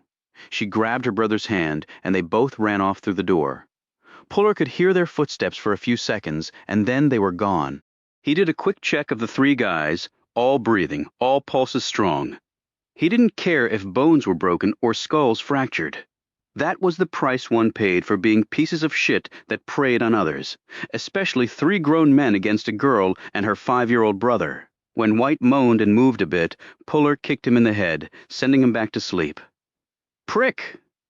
He debated whether to call the cops or not, but without the girl's statement, he'd have nothing except his own account. And if she didn't back him up, which she wouldn't, Puller might be looking at being charged with assault. The lies of the three men stacked against him. He decided just to keep on going. He'd have to deal with the fallout later. He went back to his room, grabbed his bag, and walked out to retrieve his car. He still had a recon to do. He was here to find out what had happened to his aunt. Nothing was going to deter him from that. He could not have been more wrong. Chapter 21. As Puller walked out of the building, another man was walking in. When they crossed paths, Puller did something he almost never had to do when meeting another person. He looked up. It was the same guy from the back of the truck he'd seen earlier while eating lunch on the waterfront. Up close, the man looked even larger and more intimidating. Puller had never before seen a more perfectly proportioned physique. He could have been a poster boy for a superhero recruiting ad. As the two men went by each other, they both did the up-down, side-side checkout of the other. Practiced, smooth, looking for things that would not be obvious to the uninformed, meaning just about every other person on the planet. Puller came away impressed not just with the other man's physique, but also with the preciseness of the observation of those intense eyes. It was obvious to Puller that the man recognized him from earlier in the day, even though it had only been a second's-long glance. You had to be trained to achieve that sort of recognition skill. Puller again ran his eye up and down the man. He wore a landscaping company uniform, dark green t-shirt soaked in sweat and dark blue pants. New-looking work shoes that must have been a size 16, so the guy either had gotten a new pair of shoes, which seemed unlikely, or he had just started this job. The shirt was stretched too tight across his torso. Every muscle was revealed through the flimsy fabric. He looked like the musculature chart one saw in a doctor's office. They probably didn't have a shirt to fit him, reasoned Puller. The pants, too, were a little short. Most companies didn't keep in stock uniforms to fit gents who topped 6.5 feet in height. As they passed by one another, Puller instinctively looked back. He wasn't completely surprised when he found the other man doing the very same thing. The look was not threatening, just watchful, curious, appraising. Puller walked to the garage, retrieved his car, and drove off. He took Paradise grid by grid, memorizing as many details as he could. He finally pulled into a parking lot, shut the car off, sat back, and wondered about the contents of his aunt's letter. People not being what they seemed. Mysterious happenings in the night. Something just not being right. As he drove, he broke things down logically, something the military had spent years drilling into him. It was now how he approached everything in life, even the things to which logic didn't necessarily pertain, like families, emotions, relationships. Applying logic to any of them was a recipe for a lifetime of heartache. Pretty much the story of his life. He thought about the first of his aunt's observations. People not being what they seemed. He didn't know who his aunt's friends were other than Cookie, who seemed innocuous and certainly exactly what he appeared to be. But that was based on only one interview, and thus to Puller, the jury was still out on it. There could be other neighbors to whom she was referring. Puller would have to check them all out. There was Jane Rayon, the caregiver. He would definitely check her out. Then the lawyer, Mason, possibly others. He moved on to the second observation in the letter. Mysterious happenings in the night. Happenings, plural, in the night. Did she mean mysterious happenings in her neighborhood? If so, did they involve one of her neighbors? To Puller, the area had seemed like a normal suburb where mysterious happenings probably were at a minimum. But his aunt was dead, and that obviously shined a new light on things. Finally, he considered his aunt's third observation, something just not being right. That was open to lots of interpretations. What Puller could fall back on was his experience with his aunt, one of the most no-nonsense people he'd ever known. If she said it or wrote it, she believed it. She did not reach knee-jerk conclusions. There was the possibility that old age had changed those personality traits, but somehow Puller didn't think so. They were too ingrained in his family's genes. He had to work from the assumption that everything in his aunt's letter was true, and if she had stumbled onto something and the people involved in that something had found out, it was a prime motive to remove Betsy Simon from this earth. And if that had happened, Puller would welcome the opportunity to repay the folks who had done it. He would provide either a long prison sentence or their own early exit from the living. Having exhausted the possibilities based on his limited investigation so far, he got out of the car, walked down a wooden boardwalk, and reached the beach. It was nearly 6:30, and the cafe where he was meeting Timmons was close by. He decided to walk along the sand both to relax a bit and to think some more while the waves pounded the shore. There were a number of people on the beach. Some were power walking with exaggerated motions of their legs and arms. Others strolled arm in arm. Still others had their dogs with them and were tossing tennis balls and frisbees for their canine companions to run down. Puller moved on, letting his gaze sweep from the ocean to the boardwalk and beyond. There were parts of paradise that definitely fit the name. However, having been here only a relatively short period of time, Puller had seen other parts that did not remotely belong. An interesting place, he thought. When he saw what was going on up ahead, he picked up his pace. He didn't know if it would have anything to do with his aunt's death, but right now, anything in paradise that seemed unusual interested him. Chapter 22. Puller saw Officer Landry first, then Bullock. Hooper was nowhere to be seen. What he saw next made him slow down to a leisurely walk. A barrier formed from metal stands and blue tarp had been erected to shield something from view. When police were around, the thing to be shielded from view typically was a human body. Puller drew to within 100 feet and stopped taking it all in. Landry was standing near a couple whom Puller recognized.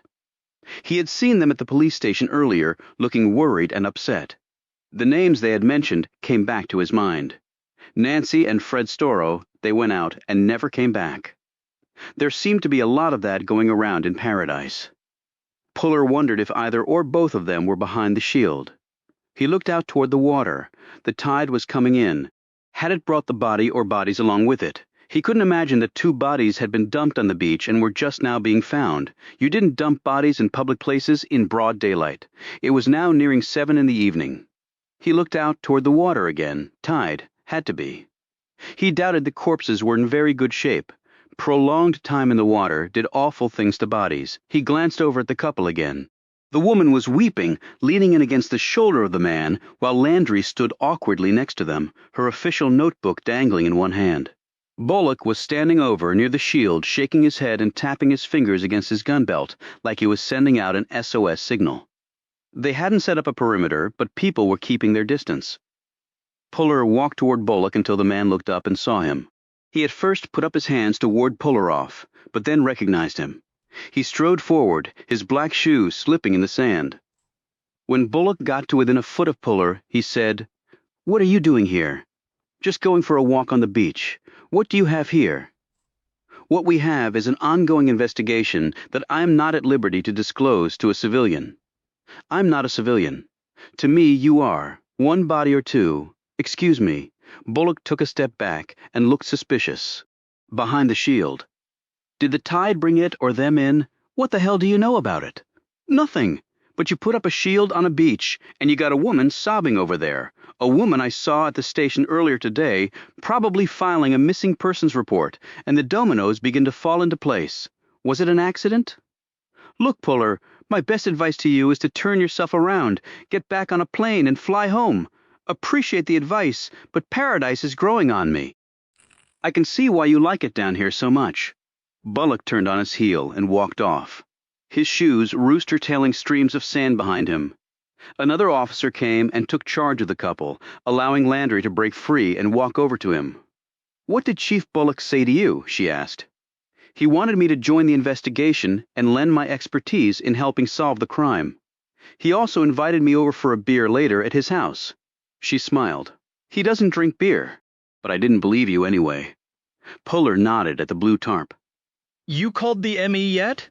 "She'll be here as soon as she can." Puller nodded. It seemed that his 7 o'clock meeting with Timmins was going to be postponed.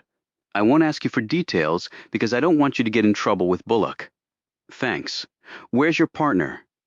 Landry looked uncomfortable. He ran into a little problem." "Did he puke and pass out when he saw the body?"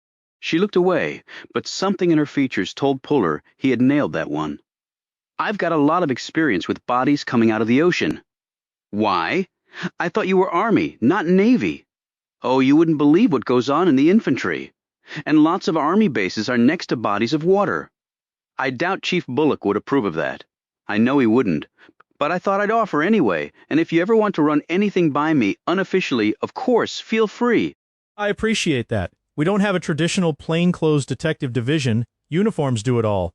If we get in over our heads, we can call in help from the county or the state police. Sounds like a plan. You've been busy following up on things with your aunt's death?"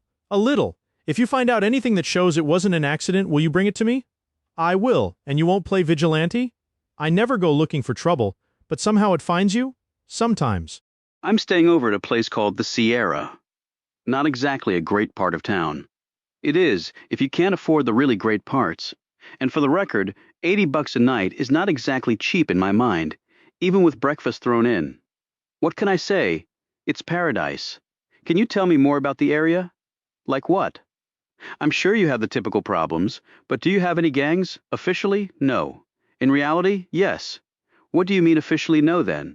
Paradise is a tourist destination of the millions of people who come to the Panhandle every year. Lots of them come to Paradise, so officially we don't have a gang problem." "Okay, so what does your unofficial gang problem consist of?" "An unusual hybrid. We don't have the typical ethnic and racial divides here. No Bloods and Crips versus Latino gangs versus skinheads, meaning you have diversity in your gangs. Very commendable." She looked at him funny. "Why do you ask? Did something happen?" "Nothing worth mentioning. Crime limited to the poorer areas. People crimes. Yeah, for the most part, gang on gang, but the property crimes leach into the higher dollar communities for obvious reasons. Go where the good stuff to steal is, exactly. The really rich places around here have their own security, either behind community walls with rent-a-cops or behind their own gates with professional types. I'm seeing a whole other side of Paradise. Hey, this stuff happens where you have money bumping up against poverty, meaning America, basically. Don't know about that." "So who's assigned to investigate this?" asked Puller. "Chief Bullock is going to personally handle it. He knows the family." "Is he good at investigative work?" "He's the chief. You didn't answer the question." She let out a sigh. "I guess we'll find out." "I guess you will," said Puller. Chapter 23. Puller sat down on a beach chair and watched as Landry and another uniformed officer strung up yellow police tape around the scene using long metal poles driven into the sand to support it. What Puller expected to happen did occur about 20 minutes later. A Volvo pulled up, and a woman got out. She was in her 50s, with graying hair cut short, a white sleeveless blouse, a blue skirt that hit right below the knees, and sandals. She wore bifocals that rode on a chain. She carried a black medical bag. Louise Timmins, the medical examiner, had arrived. She looked harried and upset. She walked directly to the police tape and was admitted by Landry. Timmins ducked under the tape and marched to the blue tarp, where she was met by Bullock. After a brief conversation, Timmins slipped inside the makeshift enclosure. It would not be a pleasant sight or smell within such close, heated quarters. Puller knew. You just had to keep breathing, and pretty soon your sense of smell would fail. Unfortunately, so by his watch, it was half an hour before Timmins reemerged into the sunlight. To Puller's eyes, she looked a little queasy, and more than a little upset. He wondered if she might have known the deceased, if there was only one body in there. She spoke for some minutes to Bullock, who nodded and wrote things down on a spiral notepad. When Timmons cleared the tape and headed for her car, Puller approached. Dr. Timmons?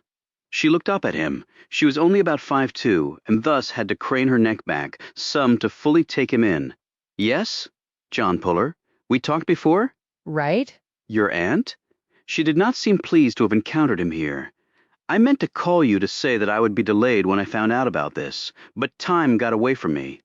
He said, That's okay, we can reschedule. I know you weren't expecting this thing on the beach. He studied her more closely while she pulled her car keys from her purse.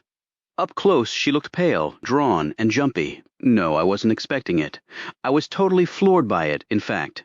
Anyone you knew? She looked at him sharply. What makes you ask that? You look more upset than is warranted by seeing a dead body. Even one pulled out of the water looking at death is never easy. But you're a doctor and a medical examiner. You see it all the time, under all conditions. And since this is an oceanside town, I doubt that's the first drowning victim you've seen. I really can't talk to you about this. I know, and I'd much prefer not to waste your time. Can we meet about my aunt? She looked at her watch. He said, I'd be glad to buy you dinner if you have an appetite. She glanced back at the blue tarp. No food, but maybe a little ginger ale on my stomach might help. Okay. The cafe we were going to meet at is a few blocks over. You want to walk or drive? Let's drive. My legs are a little wobbly right now. As they walked to their cars, Puller turned around and saw both Bullock and Landry watching them. The police chief looked pissed. Landry seemed merely curious. They drove separately to the cafe and found parking on the street. The place was crowded, but they were able to snag a table near the front. Timmons ordered a glass of ginger ale and Puller a Coke. It was after 7, and the temperature was still in the mid-80s, and the ocean breeze had fallen away. Feels more like hell than paradise, doesn't it? Said Timmons after they had gotten their drinks. She took a long sip of her ginger ale and sat back, looking a bit better. I take it you're a transplant here? Why do you say that? Your skin is too pale, and you're not used to wearing sandals, which for women down here are probably a daily accessory. She glanced down at her feet, where the sandal straps had made several red marks against her skin. He continued, The longer you wear sandals, the more your skin will toughen up. You're very observant. The Army pays me to be. I'm from Minnesota originally, moved down here about 6 months ago, my first summer here. Minnesota can get hot in the summer, but nothing like this. So why'd you come down? My husband died. I'd never been out of the state. I was tired of long winters. A doctor I'd met was selling his practice, and I've always had an interest in forensic pathology. When I found out the job also included being the district me, I jumped on it. And the place being named Paradise probably didn't hurt. The brochures were very attractive, she replied with a weary smile. So will you be heading back north? I doubt it. Place grows on you. June through August, it gets crowded, and the heat and humidity are pretty bad. But the rest of the year is quite nice. I could never take a walk in shorts in February in St. Paul. Puller leaned forward, officially ending the chit-chat session. My aunt, you saw the body. How do you know that? Carl Brown over at Bailey's told me. We're friends. Local doctor and the funeral home in Florida get very close. Lots of my patients die. Old age catches up with everyone at some point. I saw the body. And when what? I checked you out, Agent Puller. I have some contacts at the Pentagon. My brother is in the Air Force. I was informed that you are absolutely terrific at what you do, and that tenacity doesn't come close to describing your intensity when on the hunt. Puller sat back, gauging the woman in a different light. Now there was a bruise on her right temple. I saw that. There was also a slight blood stain on the stone surround at the fountain, so cause and effect. But what made her fall? Did she stumble, or did she have a heart attack or stroke, or did an aneurysm pop? None of the above. She was in remarkably good shape, at least internally. Heart, lungs, other organs, disease-free. She had bad osteoporosis and a curved spine, but that was about it. She died from water in the lungs, asphyxiation technically. So what made her fall? She was using a walker. The ground might have been slick from some of the water from the fountain falling there. She goes down, hits her head, becomes unconscious, and drowns in 24 inches of water. It happens. I wonder how often. Once is enough in this case. Nothing else suspicious on the body? No defensive wounds, no ligature marks, no other bruising that would indicate someone had attacked her. Puller nodded. That corresponded to what he'd found. Tox screens? Won't be back for a while, but I saw no signs of poisoning, if that's where you're going, and there were no indications of abuse of alcohol or drugs. I think the most my aunt ever had was a glass of wine, at least that I remember. The post bore that out, as I said. Except for the spinal issues, she was in remarkable shape for someone her age. She had quite a few years left to go. My aunt wrote a letter. In that letter, she was concerned about something in paradise. Any idea what she could have meant? What sort of concerns did she have? People not being who they seemed, mysterious happenings at night. Like I said, I just got here 6 months ago. I don't know enough people to be aware if they are who they are or not. And mysterious happenings? If she counts parties of drunk guys and gals parading half naked down the main strip at 2 a.m. as being mysterious, then she's got my vote? So nothing else you can tell me? Afraid not. I know it seems senseless, Agent Puller, but accidents do happen. Yeah, they do. But what Puller was thinking was, if it was an accident, why are people in a Chrysler following me? He wasn't just spontaneously thinking this. He had just seen the car pass by the front of the cafe and stop near his Corvette. The window came down, and he was pretty sure he saw a flash. They had taken a picture before he could even think of racing after them. The Chrysler drove away. Agent Puller, is everything all right? He refocused on her. Everything's cool. I hope I was able to allay your concerns about your aunt. I think my concerns are right where they should be. Chapter 24. A.S. Puller was leaving the cafe. His phone buzzed. Puller, he said. Mr. Puller, this is Griffin Mason. You called my office about your aunt? Puller said, That's right. Can we meet tonight, or is it too late? I'm still at my office if you'd care to come by. You know the address. I'll be there in 20 minutes. Puller got in the Corvette and was at the lawyer's office 2 minutes early. It was in a former residential area where the homes had been turned into small businesses. It was 2 blocks off the water, and Puller assumed the land was worth more than the houses, but then again maybe that applied to pretty much all the homes on this narrow strip of earth with bay water on the north side and warm Gulf water to the south. A late-model Infiniti coupe was parked in the concrete driveway. The front door was unlocked, and Puller walked into a small reception area. There was no one there. Puller assumed the hired help had long since departed. Mr. Mason? He called out. A door off the reception area opened, and a short, flabby man stood there. He had on gray pinstriped pants, braces to hold them up, although his ample belly probably needed no help to do that, and a white starched dress shirt with the sleeves rolled up. He had a short graying beard, and his glasses were thick enough to be called Coke bottles. Mr. Puller? That's me. Please come in. They settled in Mason's office, which was comfortably furnished in leather and soft, dark woods. A bookshelf held a staggering number of weighty legal tomes, and file folders were stacked against walls, and also covered his desk, where there was also a computer. Puller said, Business looks good, frankly. A trusts and estates lawyer in Florida is a no-brainer from a business point of view.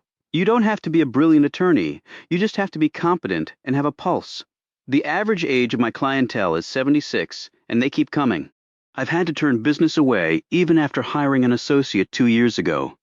I might have to hire a second lawyer if things keep going that way.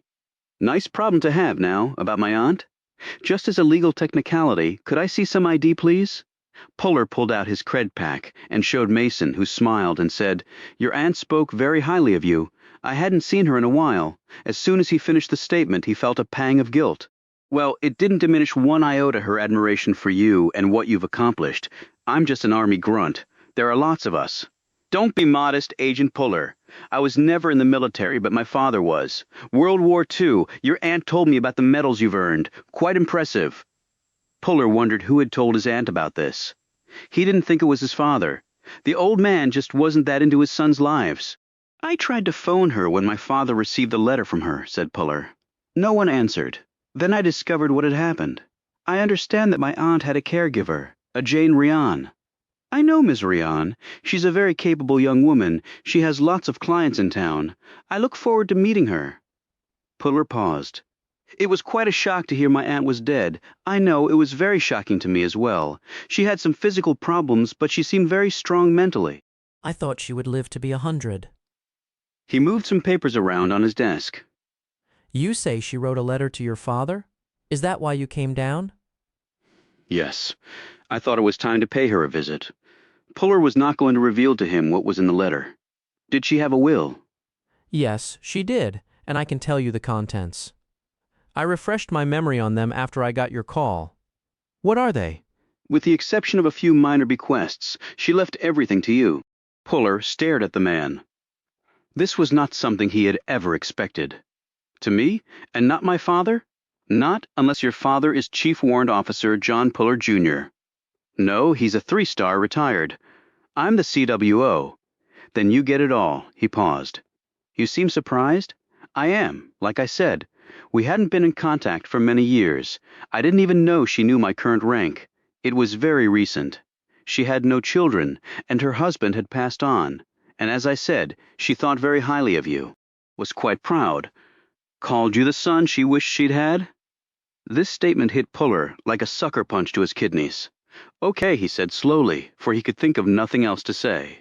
She had various investments and her home. The real estate will need to go through probate. There are numerous legal steps that must be gone through before you will receive the property. It could take up to a year, I'm afraid. That's not a problem. I don't need the money. I have inventory lists of her personal possessions. I do that for all my clients. That way you'll know exactly what you'll be getting. I can give you a copy now if you'd like. Puller shrugged but nodded, and Mason produced several sheets of paper stapled together which he handed to Puller. They're very recent, said Mason. We had just gone over her estate about a month ago. Did she give any reason why? No. But we usually met about once a year to make sure everything was up to date, and that she didn't want to make any changes in her estate planning. I see. Puller ran his gaze over the pages. There were things like books, pictures, jewelry, some Hummel collectibles and the like on there. He didn't really want any of it, Mason said. I'll take your contact info from you and keep you posted as we progress through the stages. Once the house is titled in your name, you can do with it what you want. Live in it, rent it, or sell it. Fine, whatever, and her stock, bank, and bond portfolios were fairly substantial. She made some good investments over the years. I have records on all of that as well. Okay. Mason studied him. But then you don't strike me as the sort to whom any of that much matters. I've never owned a home, and I'm not sure I know what a stock or bond looks like. Mason smiled. That's actually refreshing. Most heirs I deal with want it all, and the sooner the better. When was the last time you talked to my aunt? Mason sat back and clasped his hands behind his head, revealing sweat patches under his arms, although the room was cool. Let me think.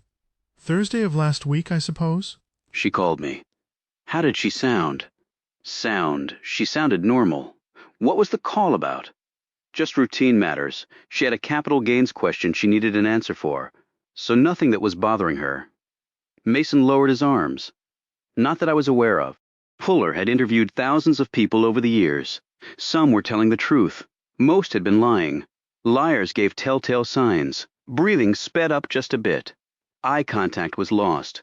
Arms retreated to the torso and clenched, like the formation of a little cocoon to hide the false statement, or at least the bearer thereof.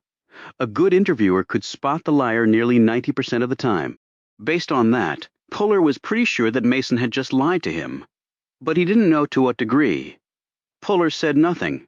He was waiting for Mason to ask the question that he should have already asked if he had been telling the truth.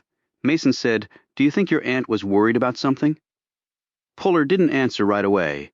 He was thinking about one of his aunt's statements. People not being what they seemed. He wondered if Griffin Mason fit into that category. And he wished he had not shared the contents of his aunt's letter with the police. But he couldn't change that now. I don't know. Like I said, I hadn't really communicated with her over the years. Mason studied him closely and then shrugged. Accidents happen, I know, but it doesn't make it any easier to accept someone passing. But you can take some solace in the fact that Betsy thought so highly of you that she would leave you all her property.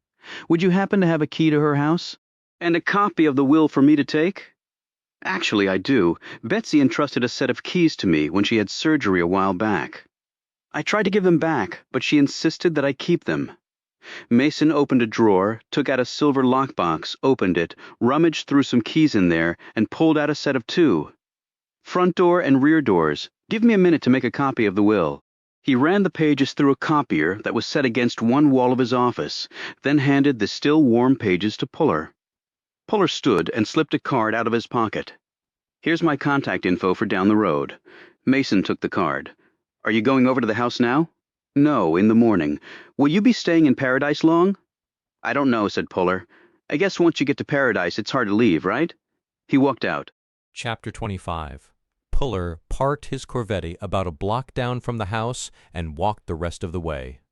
Despite what he had told Mason, he had decided to check out his aunt's place now. He kept a lookout for police cruisers, even armed with keys and his aunt's last will and testament. He wouldn't put it past Hooper to bust his balls if he got the slightest chance. He walked up the driveway and glanced over at Cookie's house. It was dark now, and he envisioned the young gun partying into the wee hours in paradise. He thought he heard Sadie yapping from inside the house, but kept walking. The yapping made Puller start missing AWOL, his cat. He used the key to open his aunt's front door, went inside, and closed the door behind him. The house was dark. He didn't want to arouse suspicion by turning on any interior lights, so he pulled his penlight from his pocket and started moving around.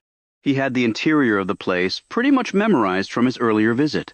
He walked through the kitchen and entered his aunt's bedroom. The bed was made. She had not gone to sleep that night, obviously. She had gone into the backyard, either voluntarily or not, and there her life had ended.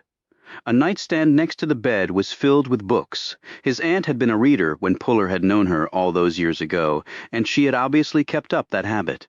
He scanned the titles with his light, mostly mysteries and thrillers. His aunt did not strike him as the love story type. If she was going to cry, it would be for a legitimate reason, as opposed to a manufactured one. Puller's light skimmed over the top of the nightstand and then came back to it. He risked turning on a light because he wanted to get a clearer view. With the table lamp turned on, he leaned down and saw that his first impression had been right. A small rectangular shape with a slight dust pattern around its edges. He picked up a Robert Cray paperback from the shelf below and laid it on the rectangle. It didn't fit, too small. He tried a Sue Grafton hardback, too big. He opened the drawer and saw a small black journal inside. He lifted it out, opened it. The pages were blank. He placed the journal down on the rectangle. A perfect fit. There must have been another journal, and it seemed to be missing. And something told Puller that that journal would not have blank pages. They'd murdered his aunt and taken her journal because of something that was in it. Perhaps it would elaborate on what had been in her letter. People who were not what they seemed, mysterious happenings in the night, things that just did not seem right. He put the blank journal back, switched off the light, and left the room. He took a few minutes to check the bedrooms upstairs, but found nothing of interest or help with his investigation. One closet was full of old clothes. Some were men's pants and shirts that had presumably belonged to his Uncle Lloyd. The other closets were filled with empty hangers, old vacuums, boxes full of musty sheets and comforters, and the odds and ends that folks collected over a long life. On a shelf at the back of the closet, he found several boxes. One was filled with jewelry that even to Puller's inexperienced eye looked valuable. He went through the box methodically. There was also a collector's book with old coins inserted in it. These looked valuable too. He wondered how long she had had all of this. He walked back downstairs through the kitchen and into the garage. The Camry sat there looking polished and ready to go, unaware that its owner would not be coming back for another ride. Puller scanned the exterior of the car with his light, looking for damage or unusual marks, but he saw none. The car looked to be in reasonable shape. He calculated that it was about 5 or 6 years old. His aunt might have bought it before she had developed all of the issues with her spine. He leaned up against the wall and started contemplating things, trying to fill in holes in his aunt's recent actions. He was primarily thinking that if his aunt had seen something that had caused her death, it was either in the neighborhood or elsewhere. If elsewhere, she had had to get there somehow. And even though Cookie didn't think that Betsy drove anymore, he was often gone at night and wouldn't know if she only took her car out after dark. He opened the driver's side door and sat down in the front seat. He noted that, though tight for him, the seat was set back far enough for a tall woman. Then he saw the special devices that had been fitted onto the car. They were controls set within arm's reach to work both the brake and gas pedal, so his aunt could have driven this car despite her infirmities. He noted the sticker on the upper left side of the windshield. It was from a lube shop in Paradise. It listed the next date for service and the mileage the car should reach by that time. The date was from exactly 30 days ago. Puller looked at the mileage listed and then shined his light on the dashboard. He did a quick calculation and also factored in his aunt's death. In the roughly 26 days she could have driven it, the car had gone an average of 10 miles per day. He thought rapidly. Could his aunt, with all of her back issues, have driven hundreds of miles at a stretch? It was doubtful. But could she have driven shorter distances? That was more likely. What if she had driven the same distance every day? 10 miles a day, in fact. That sounded doable, even with her back problems. So, 5 out and 5 back. It at least gave Puller something to go on, something to check when there was so much that wasn't clear. He could do that route on all points of the compass and see where he ended up. The next moment, Puller quickly climbed out of the car and softly closed the door. He extinguished his light and pulled his M11. Someone had just come in the front door of the house. Puller went through the garage door back into the kitchen, making hardly any noise. The other person in the house was not being nearly as quiet. That could be both good and problematic for him. He edged around the doorway leading into the family room. He heard squeaks from above.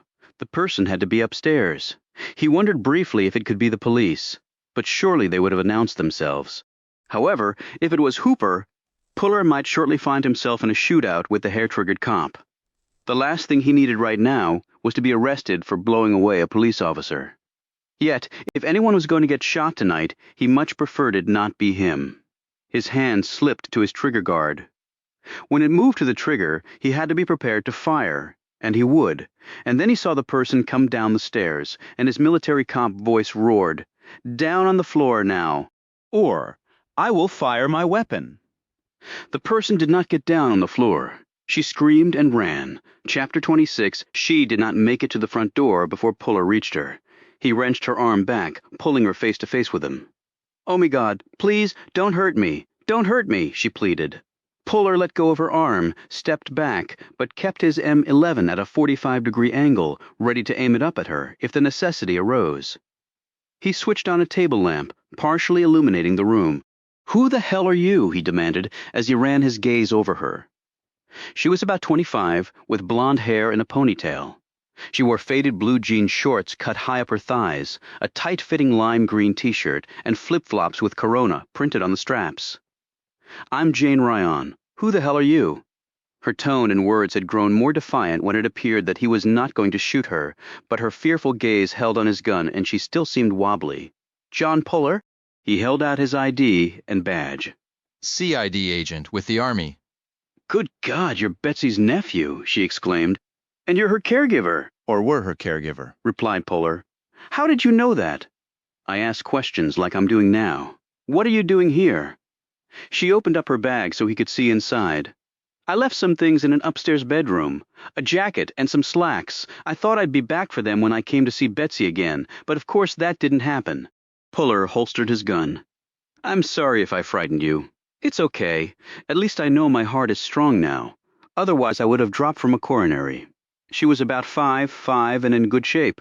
The definition in her legs and the extreme trimness of her frame made Puller deduce that she was a runner. "I'm really sorry about your aunt," she said. "She was a nice person. Do they know how she died? How did you find out?" "I came here on the day they found her body." "I was actually coming to visit another client on this street. The police cars were here, and then a hearse arrived. I talked to one of the cops. He said Betsy had been found in the backyard dead. That's all I know. I thought maybe she had a heart attack or something. Her official cause of death was drowning." "Drowning? I thought they said she was in the backyard. Did she actually drown in the bathtub?" "No, in the fountain out back. But it's not that deep." Apparently she fell, hit her head, and slipped into the water unconscious. Oh my God, how awful is that? Well, if she was unconscious, she would have felt no pain or panic, but it's still not a pleasant way to go. Who found her? Next-door neighbor? Cookie? Yeah. I'm sure he's really broken up. They were good friends. It was funny to see them together. He's short and she's tall. She reminded me of that lady from the Golden Girls TV show. I'd watch it on TV Land when I was a kid. "Right," said Puller. She was her own person, and although sometimes she was hard to get along with, I admired her spunk. "Yeah." "Spunk runs in the family," replied Puller. "Cookie told me you help him too?" "Oh yeah." "I've got a lot of clients in Paradise. Keeps me hopping." "You a native?"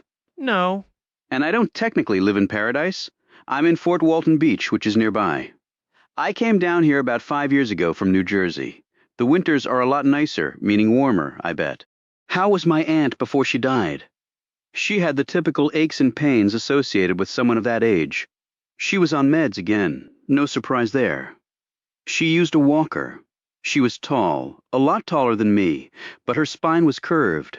She had her good days and bad ones, like all of us.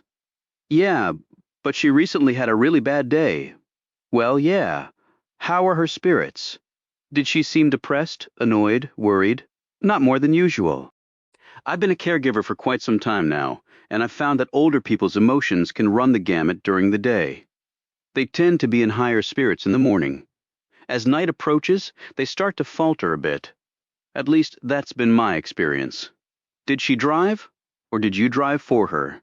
I would run errands. To the store, the pharmacy, stuff like that. In her car? No, I'd use my own. The company I work for doesn't allow us to drive our clients' cars. Insurance thing? So did she drive then? Not while I was here. Which was how often? 2-3 times a week. Every week. Usually, yes? And did you stay over every time? No, hardly ever. She didn't really require it. When would you leave? Around 9. So if she went out at night for a drive after you left, you wouldn't know about it? No. But why would she go out for a drive? I mean, where would she go? Asking the wrong person. I just got down here. Don't really know the lay of the land yet, but if she did drive around and went, say, 5 miles out and 5 miles back, where might that take her? Ryan mulled this over for a few moments. Well, if she went south, that would take her right into the Gulf. If she went north, it would take her into Choctawhatchee Bay. This part of the Emerald Coast is fairly long but pretty narrow, with water on both sides. East and west?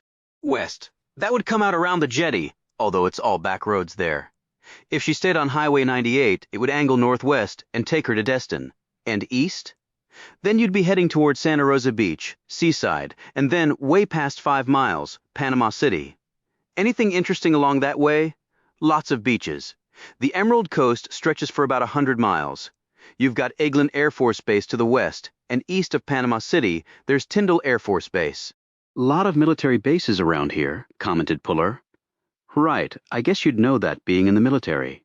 And there's Pensacola, where all the naval aviators go to learn to fly. And Hurlburt Field, although that's really part of Eglin. Air Force has its Special Operations Command there, among other things. You obviously know a lot more about that than I do. Probably not a lot. I'm Army. The Air Force operates at a higher altitude. Well, again, I'm sorry about your aunt.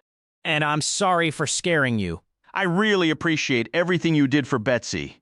He walked her to the door, turned on the outside door light so she could see better, and watched Ryan walk down the driveway to her car, a blue Ford Fiesta with a large dent in the passenger door. As she drove off, Puller saw a police cruiser coming down the road. He didn't manage to close the door in time, and he was aware that the exterior door light made him about as visible as a digital billboard. The cruiser did a hard left into the driveway, and the driver hit the rack lights. Puller stood there watching as Chief Bullock stepped out of the car and headed toward him. One hand on his sidearm, his gaze dead center on Puller, Chapter 27. Bullock stopped when he was within 5 feet of Puller, who had stepped out onto the front stoop. You want to tell me what the hell you're doing here? And then try to give me a reason why I shouldn't arrest your ass right now. Puller held up the keys to the house. Got these from my aunt's lawyer. He slipped the copy of the will out and held it up for Bullock. She left me the house. It's all in here. You can call the lawyer if you don't believe me or what the document says. Bullock lurched forward, snatched the will out of Puller's hand, and read it under the porch's exterior light. He folded up the will and handed it back to him. I'm no lawyer, but it looks like you got yourself a house. Of course, if your aunt was killed, I guess that gives you a first-class motive to kill her. Except that I wasn't in Florida when she died. And you can prove that? If I have to. And if I knew I was going to inherit the place, why would I come down here, kill her, and then show up here and get arrested so you'd know I was down here at all? Maybe you're stupid. You'll have to take that up with the Army. I'll take it up with you anytime I want, so long as you're in paradise. Can we call a truce here? If I rubbed you the wrong way, I apologize. It was not my intent. Bullock rocked back and forth on his heels, let out a loud exhale of air, and said, Forget it, much my fault as anybody's. I tend to get the hair on the back of my neck up too quickly. No problem, I can understand that. You still think your aunt's death wasn't an accident? I don't know. I've talked to the ME and I saw her body. Nothing has jumped out at me. But you're still not sure? I guess you can never be sure. Maybe I'm looking for something that just isn't there. Folks do that sometimes. Puller put out his hand. Look, I know you're busy. Whatever happened on the beach today looked pretty important. I'm going to head back to where I'm staying. Thanks for not arresting me. Bullock shook the hand and then said, yeah, it was pretty bad. He stared at Puller. What we found on the beach. Puller took this as an offer from Bullock to talk about the case. Drowning. No. Both shot in the head. Both? A couple, actually. The Starros, Nancy and Fred. Like you remembered hearing at the station? Well-known folks around here. Been here longer than me. They took walks on the beach every night. They did the other night and never came back. Any witnesses, clues? Bodies were pretty badly decomposed. Nobody has come forward saying they saw anything. Motive? Robbery? Mr. Starro had $20 in his pants and a gold wedding band on his finger. Mrs. Starro's diamond ring was still on her finger. They have any enemies? Not a one that I know of. They were retired. They grew up together in Fort Walton Beach, high school sweethearts. Moved to Paradise a long time ago. He owned a string of businesses, small stuff, gas station, subway shop, mobile phone store. He sold all of them quite some time ago, and he and the wife were spending their golden years in pretty comfortable style. And the couple who reported them missing and who were at the beach today, said Puller. The Starro's son, Chuck, and his wife, Lynn. Not making any accusations, but any motive there. Bullock shook his head. Son is a banker here in town and makes a great living. Doesn't need a dime from his parents. They were very close, played golf every weekend, had parties at each other's homes, genuine affection there. So maybe it was a random thing, wrong place, wrong time. That's what I'm thinking. Can you tell from where the bodies washed ashore where they entered the water? Having some guys who are good with the tides and currents around here doing that for me might narrow down a place to search. We already have a time frame for when they left the house for a walk. I know I've got no jurisdiction in this, but if you want another pair of eyes to look over stuff while I'm down here, I'd be glad to. Okay, Puller. Depending on how things go, I might take you up on that. You have a good evening. Glad we worked things out here. Yeah, me too. Bullock trudged back to his car and Puller closed and locked the front door, then walked to his car and headed off. He drove to the spot where the Starro's bodies had washed ashore. Wrong place, wrong time, maybe, which meant they might have seen something or run into someone and that had cost them their lives. Mysterious happenings in the night. He gauged the distance he had driven from his aunt's house. My house now. And what do I do with it? The distance was 2.2 miles. This was not where his aunt had driven to. Whether or not that meant the Starro's murders were unconnected to what had happened to his aunt was not a question he could answer right now. I don't know enough. I may never know enough. He was out of his element. He had no powers of investigation down here. His official duffel with all the equipment he typically needed to solve crimes was all the way back in Virginia. Then he had an idea. He picked up his phone and called USCESL, or the United States Army's Criminal Investigation Lab, at Fort Gillem, Georgia. He had a contact there, Kristen Craig, whom he had worked with on many cases. He knew the hour was late, and Georgia was actually an hour ahead of Paradise, but he also knew that Craig often burned the midnight oil. Tonight proved to be one of those times, she answered on the second ring. He explained to her what he was doing and what he needed. She said, I have a shipment going out to Eglin tomorrow morning. I can put the duffel on the plane. You can drive up and get it around noon your time. You're a saint, Kristen. Just remember to call and tell my boss that around review time.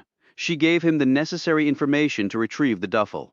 Before ending the call, she said, Are you really in a place called Paradise? I really am. I take it that the fact that you need your investigative duffel means the town is not living up to its name. Your deductive skills are exceeded only by your ability to work miracles. You keep talking sweet to me, we might have to get serious. She laughed and clicked off. Puller slid the phone back into his pocket and put the Corvette in gear. His work was not over yet tonight, not by a long shot. Chapter 28. Puller had already spotted the place before, a Hertz rental outlet that stayed open until 11. He pulled to the curb and got out. It only took a few minutes before he had turned in the Corvette and driven off in a Chevy Tahoe. The man at the counter seemed surprised that Puller would want to trade in the vet for a glorified truck van, especially in a beach town, but he smiled and handed him the keys. Have a terrific time in Paradise, sir. Yeah, said Puller. He next went to a beach clothing store and purchased a baseball cap that read "Paradise is Forever," sunglasses and sneakers. Flip-flops or sandals were more typical of beach attire, but one could not run in flip-flops or sandals, at least not very far or very fast. He also purchased some t-shirts and cargo shorts with big pockets that could hold big things like weapons. He changed into the shorts, t-shirt, and sneakers in the dressing room, put the ball cap on, slipped the shades into a pocket along with his M11, and walked out. He was physically imposing enough that it would be hard to miss him in a crowd, but most people's observation skills were poor. Dressed the way he was now, he could probably walk right past white, black, and Latino, and they wouldn't even look at him twice. At least he had to hope for that. He parked 2 blocks from the Sierra, but on the same street. It was well past dark by now, but not quiet. There was a lot of activity around here at night, and not just on the beach. Cars gunning up and down streets, people yelling. He heard footsteps running. Whether they were heading to trouble or away from it, he didn't know, and didn't really care. Diego had said his casa, where he lived with his abuela, was down the street and to the left. Puller checked his watch and then scanned the street. He figured that white, black, and Latino had all awoken by now, made sure their brains were still in their heads, to the extent that they had any, and were now on the revenge path. He further speculated that they would have done some recon of their own and found out that he was staying at the Sierra and drove a flashy Corvette. Thus the transfer to the Tahoe, plus the Tahoe had a lot more space, and Puller figured he was going to need it. His investigation duffel would be pretty big, and the vet's trunk wasn't that large. They might have recruited more muscle to help them enact that revenge, seeing as how 3 of them were not enough. And they were also now spooked and suffering from concussions. It might come to bullets this time instead of fists, but before he confronted that, Puller wanted to check something else out. He walked down the street, slipping past the Sierra, and nearly ran into a boy coming the other way. Puller caught him by the arm to keep him from falling. "You okay?" The boy's small face was all bunched up in anger. He cursed at Puller. "Can you tell me where Diego lives?" He cursed at Puller again, the expletives coming out in a mishmash of English and Spanish. Puller slipped a $5 bill out of his pocket. "You can either take this or a bar of soap in your mouth." The boy pointed down the street. "The blue one on the 2nd floor." Puller gave the boy the $5, and he ran off. The blue one meant the little building with the blue awning. It seemed to be a rooming house composed of 2 stories, and what looked to be about 8 rooms, 4 up, 4 down. There was a wraparound deck on the exterior of the building, and Puller made his way up the stairs. He knocked on one door, but there was no answer. He was about to knock on another one when the door opened, and Diego stood there. He looked up at Puller, and right away, Puller could tell something was wrong. "What is it, Diego?" There was movement over Diego's shoulder, and Puller was able to answer his own question. Isabel was standing there with Mateo next to her. Her face was bruised, and so was Mateo's. Someone had used them for punching practice. Mateo was sniffling and coughing. Isabel said nothing. She just stared at Puller with unfriendly eyes. But Diego said, "Isabel told me what happened. I want to thank you for helping her and Mateo. Are they your brother and sister? My cousins?" Isabel stepped forward. "We all live with our grandmother." "Where is she?" "Working," said Diego, "at a restaurant on the water." "The Clipper. She works in the kitchen." "As a cook?" "No, as a cleaner," said Isabel. Puller motioned to their injured faces. "Who did that?" "Who do you think?" said Isabel. "I'm sorry, but I had to step in, Isabel. I couldn't just let them do that to you." "Why not? It's happened before." "You're not a puta," retorted Diego. Mateo began to cry. "Maybe I'm a puta," said Isabel. "No, you're not," said Puller. "It's not a road you want to go down." "Oh, right. I'll just go to college and become a doctor or something." "Why not?" asked Puller. She looked at him pityingly. "What planet do you live on?" "You are not a puta," Diego said again, and she looked away, gently stroking Mateo's head to make him stop crying. Puller refocused on Diego. "Did you see the car?" Diego looked over at Isabel, who was watching them closely. He stepped outside and closed the door. "What happened to your and Isabel's parents?" Puller asked. Diego shrugged. "One day they were here, and then the next day they weren't. They might have gone back to El Salvador. I do not know. Doesn't your grandmother know what happened?" "She does not say if she does, and your parents would just leave you all here. They must think this is better than to go back there. They wanted the best for us. Now I'm the man of the house. I will take care of things." Okay, I like your guts, but you're still just a kid. Maybe I'm a kid, but I found your car. He paused. And you said there would be more money, did I? But Puller had already pulled out a 20. Give me the details. Diego gave him the license plate number first. How'd you get that? It was covered up. The men they have to eat, right? When they do, I take a rag and wipe the dirt off. Before they come back, I put the dirt back on. Describe them to me? Diego did so. Are you sure, yes? Puller handed him the $20. Isabel and Mateo. Did someone come here and hurt them? Diego shook his head. Not here, or I would have looked like they do too, because I would have tried to stop them. Tell me about the men I knocked out. Are they part of a gang? They want to be, but they are so stupid that no one wants them. They run some drugs on their own, but nothing much. Then they hassle people, and get money for that. They are scum. Do they have friends? Anyone here has friends, if they have the money to pay for them. As he said this, Diego carefully folded up the 20 and placed it in his pocket. Think they're waiting for me back at my place. Diego shrugged. I think you must be very careful. Thanks for your help. I just do it for the money. I admire your honesty. Don't trust anyone in paradise, mister, including me. At some point, Diego, you have to trust someone. You need any help, you can come to me.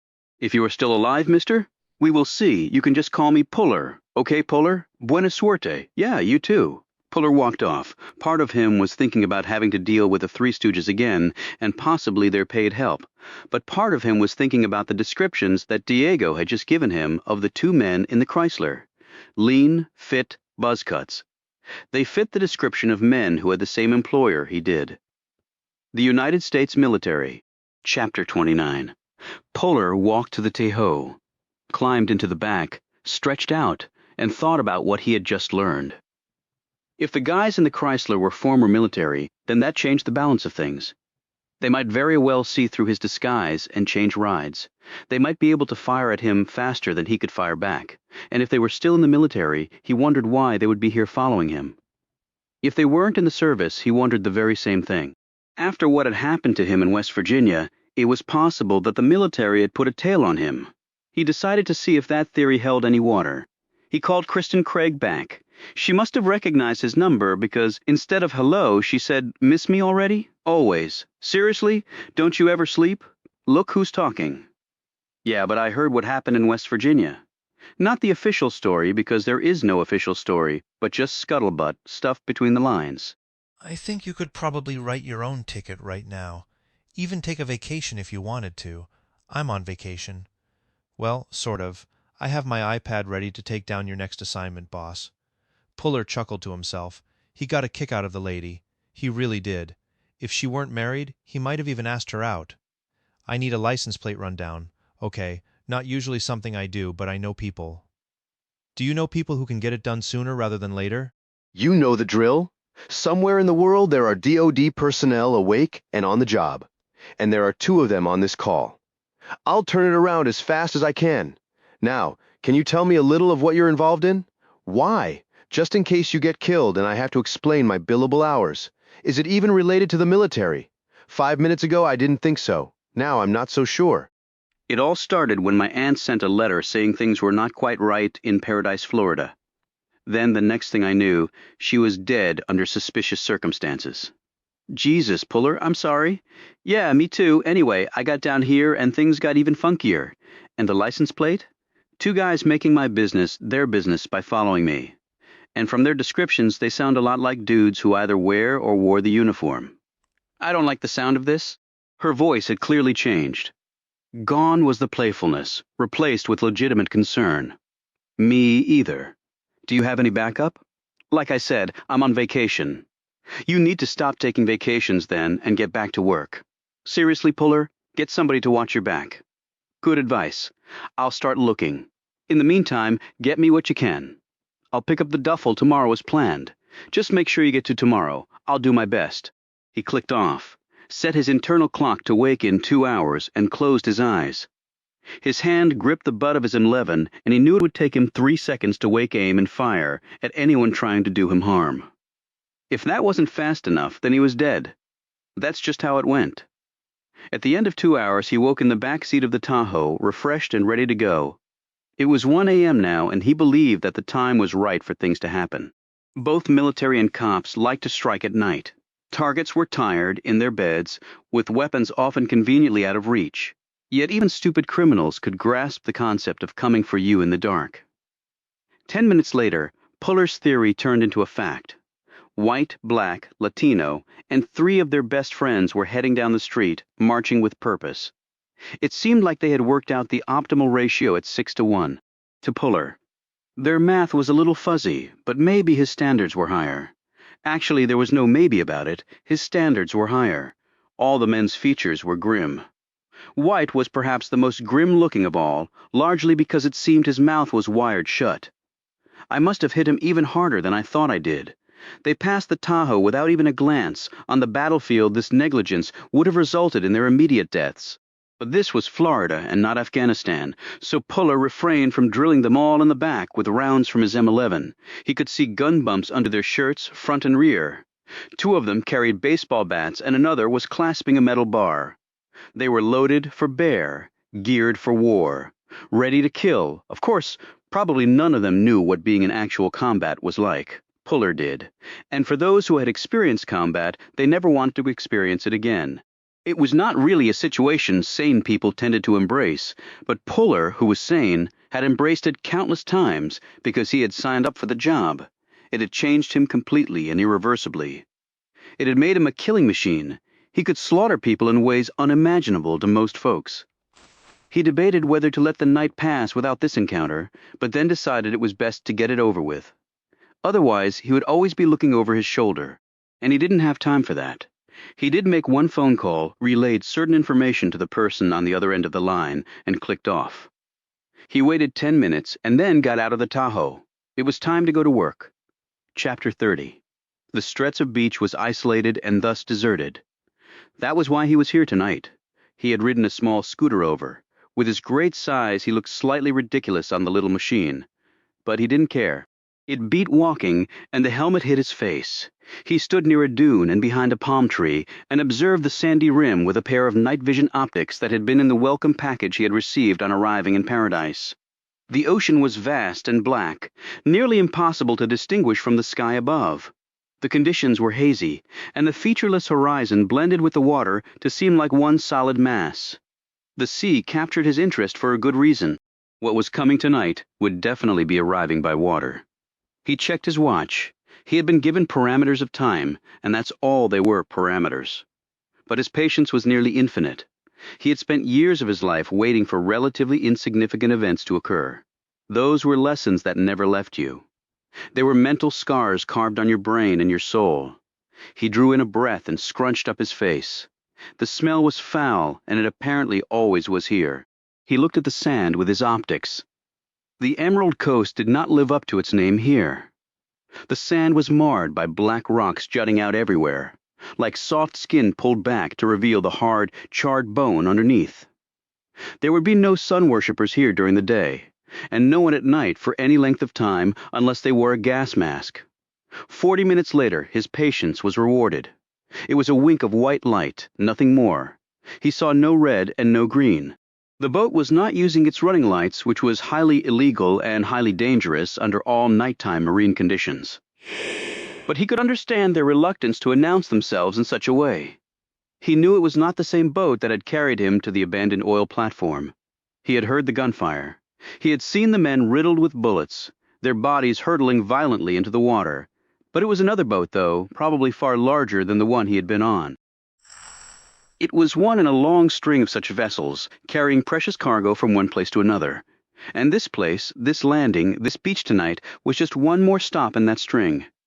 The ride forward from here would be by land, in a vehicle that was not built for the comfort of its passengers. Nothing about the trip was built for their comfort. But the trip itself would be far more humane than what would happen to them at the end of it. The boat would not come all the way into shore, of that he was certain. They would offload onto a smaller, more versatile platform for the final approach. He turned his attention to the road behind him as he crouched farther down in the native foliage that grew next to the dune. He heard the application of brakes and then doors opening and clunking closed. An overhead door was pulled up. He crouched still lower, moved to his left, and then lay flat in the sand as he eyed the large box truck and 2 SUVs that were parked on a small section of asphalt off the roadway. 3 men stood next to the truck, its rear door open. 2 other men were striding down the path leading to the beach. He assumed they were armed and prepared to use their weapons. He followed their movements down to the edge of the water. One of the men signaled with a flashlight. A return signal could be seen from farther out on the water. A few minutes passed, and then the sound of a small boat engine could be heard. As it drew closer to shore, the outline of the vessel became clearer.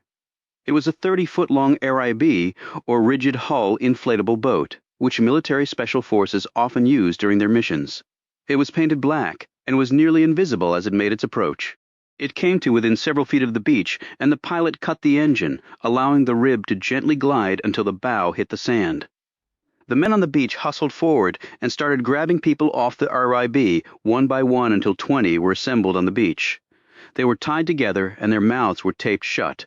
Even from this distance he could see that many of them were children. Some had on blue shirts, some red, some green. This was not by accident. The colors designated the purpose and ultimate destination of the prisoners. There were more green shirts than the other colors. He was privy to the meanings the colors represented. Thus, he was not surprised by this. The choice of green had not been by happenstance either. To be sure, there was strong cash flow in blue and red. But green was where the real money was. 2 of the men on the beach took the line of captives and led them up the boardwalk, where they were quickly loaded into the box truck. The RIB's pilot put his boat in reverse and pulled away from the beach, then turned and headed back out to sea. At the same time, another RIB pulled in, cut the engine, drifted to shore, and the same transfer of captives took place. This happened twice more, after the other 2 RIBs departed, and the last group of captives was herded into the truck. The rear door was closed and locked. The men jumped into the cab, and the box truck pulled away with the SUVs following. He sat alone on the beach, watching the vehicles for a few seconds until they disappeared into the darkness, heading west. Then he looked out to sea. He could barely hear the whine of the last rib. A few seconds later, it was gone too. He counted in his head 4 boats with a total of 80 captives. The entire transfer had taken less than 10 minutes. 10 minutes for 80 human beings to be pushed from point A to point B. 40 green, the rest split roughly equally between red and blue. He had just seen potentially millions of dollars of illegal commerce march across those sands. He had no idea where the truck was taking them. He knew that the RIBs would go back to the larger ship lurking out there like some great white shark be loaded on, and then the ship would power its way back to base. Tomorrow night the process would likely start all over again. This was a business, after all, a big one. And like most businesses, the primary motivation was profit. And to be profitable, you had to sell product as quickly and efficiently as possible, getting good prices and making, and thereby keeping happy customers. The purposes for which the prisoners were being used were all insidious. But the fact was that much of the world simply didn't care enough to do anything about it. Well, he wasn't much of the world. He was simply one man, and he did care. Tonight had been merely a scheduled run for the sellers of human beings. For him, it had been a dry run to learn valuable intelligence. Soon there would come a time when the valuable intelligence would be translated into action. He wished it could have been tonight. But that most likely would have ended up with him killing all of the guards, freeing the captives, but destroying any chance he had of achieving his larger goal. Or else with his being gunned down and thrown into the ocean. He walked a mile down the beach, retrieved his scooter, and headed back to the Sierra. He would sleep for a bit, but he doubted his sleep would be restful. He would keep the images of the captives in his thoughts for tonight, and then for far longer. They deserved to have someone care about them. He did care, but he wanted to do more than care. He wanted to stop it. He wanted to stop it all. But most of all, he wanted to find someone. Chapter 31. Puller did not enter the Sierra through the front or back door. He hustled up the fire escape and made his way down from the roof via an access doorway used, in part, for maintenance of the HVAC system housed on top of the building. He had scoped out this detail earlier. He liked multiple entry and exit points from every place he occupied. 3 floors down, he stepped out and onto the 3rd floor. The hall was dark and unoccupied. One overhead light flickered and pulsed like erratic arcs of lightning. But that was all. Puller's room was the next to the last one on the left around the corner. He crouched in the darkness, but he also had a distinct advantage: night vision goggles he'd bought from a store in downtown Paradise that sold police-level gear. They certainly weren't the best night optics he'd ever used, but they were serviceable. He slipped them down over his eyes, and dark turned to light as fuzzy details were transformed into high def. He figured they would be converging on their target about now. 6 on 1, overwhelming force, or so they thought. Puller was a first-rate, superbly trained, close-quarters fighter, but he was not Superman. This was not a movie where he could matrix his way to victory. It would be fearful men fighting, making mistakes, but certainly landing some blows. Puller tipped the scales at well over 200 pounds. The men he would be facing tonight collectively weighed about 1,000 pounds. They had 12 fists and a dozen legs to his 2 and 2. 6 against 1, hand to hand. No matter how good you were or how inept the 6 were, would likely result in defeat. Puller could take out 3 or 4 rather quickly, but the remaining 2 or 3 men would probably get in a lucky shot and possibly knock him down. And then it would be over. Bats and bars would rain down on him, and then a gunshot would end it all, if one had a choice.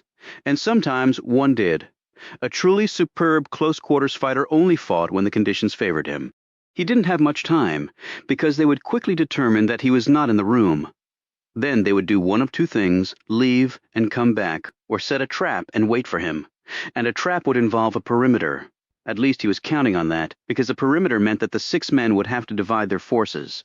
Then 6 became 4, or 3, 2, or even 1. Divide and conquer. That was the condition on the ground that Puller needed in order to win.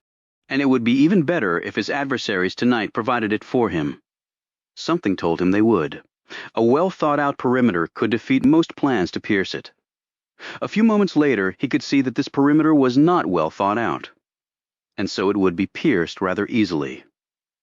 The 2 men were standing in the middle of the hall. They had taken no measures to conceal their presence. One had a bat, the other a gun. They were talking in low tones, looking smug, confident. The man holding the bat spun it like a baton. The man with the gun held it loosely, pointed down. 4 fingers were clasped around the butt of the weapon, his index finger not even near the trigger guard. In other words, the weapons were useless.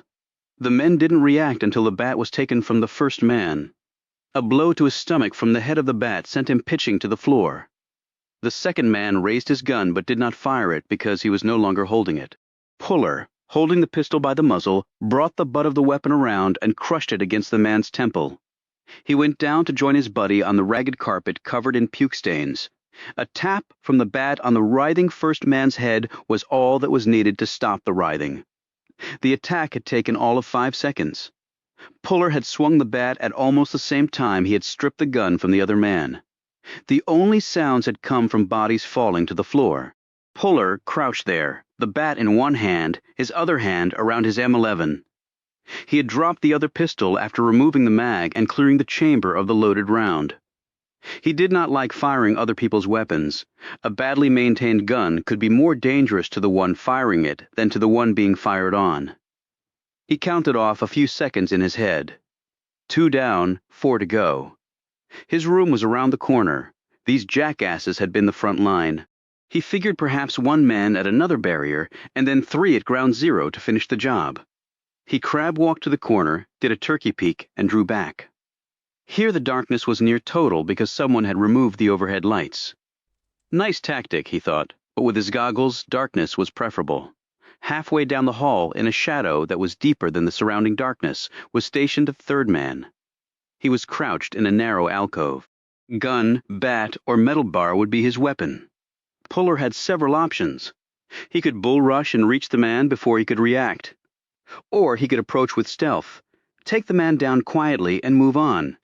He opted for the latter, slithering on his belly like he had through Florida swamps and Iraqi sands in his career as a ranger. Puller moved forward. He knew the crouching man would be looking at a point parallel to his eye level and then upward. It was just human nature. Only trained personnel would finish off the imaginary vertical line from floor to ceiling, knowing full well that an experienced attacker could come at you from virtually any angle. And the most obvious angle was never the most popular. He drew within a foot of the other man. Puller was looking up, the other man still swiveling his gaze in an uneven arc. When he looked away from Puller, the bat came up and the man went down, blood running from his head. The scalp bled like a bitch, and the accompanying headache when the man awoke would be one he would never forget. He had not hit any of the three men tonight hard enough to kill them. Puller knew how much force was required to crack skulls. He had not minded applying that force to men who raped women in front of their little brothers, but these men tonight were just the revenge crew. They might actually be as bad as or worse than the ones Puller had already beaten up, but he would cut them a little slack. They would live to spread the message that to leave him alone was the smart money. This man had held the metal bar. Puller retrieved it and kept going. 3 down and 3 to go. The odds were much better. In fact, they had returned to the same ones he had dealt with in the stairwell, and the 3 men he had disabled were the members of the revenge crew, which meant the men up ahead were the rapist crew. The same ones who had no doubt come back and beaten up Isabel and little Mateo. Puller decided to up the level of force he was about to bring.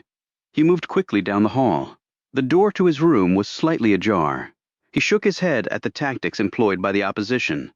A partially open door was like waving a red flag and screaming, "We're in here waiting for you, so you wouldn't go in. You would move to the room next door and try to surprise them through the connecting portal." But of course the surprise would be all yours as they blew you away. He envisioned them grouped around the connecting door, but he doubted their attention would be all that focused. For Puller, to get that far their perimeter would have to have been defeated almost soundlessly. They would imagine this could never happen.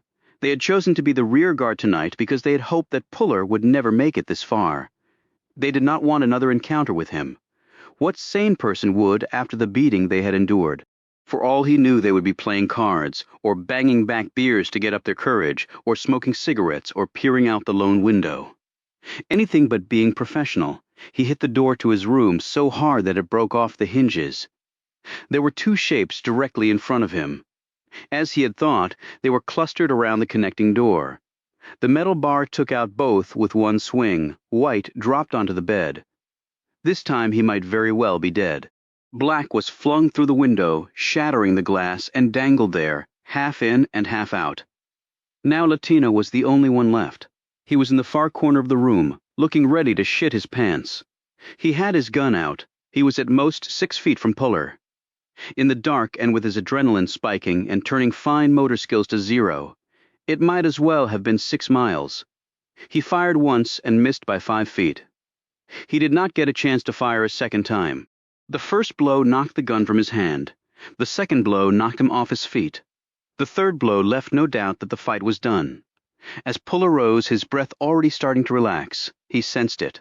Light, body heat sweat, eyes on him. From the connecting doorway. He looked. 2 small men there, both Latinos, armed, both pointing compact 9s right at his head.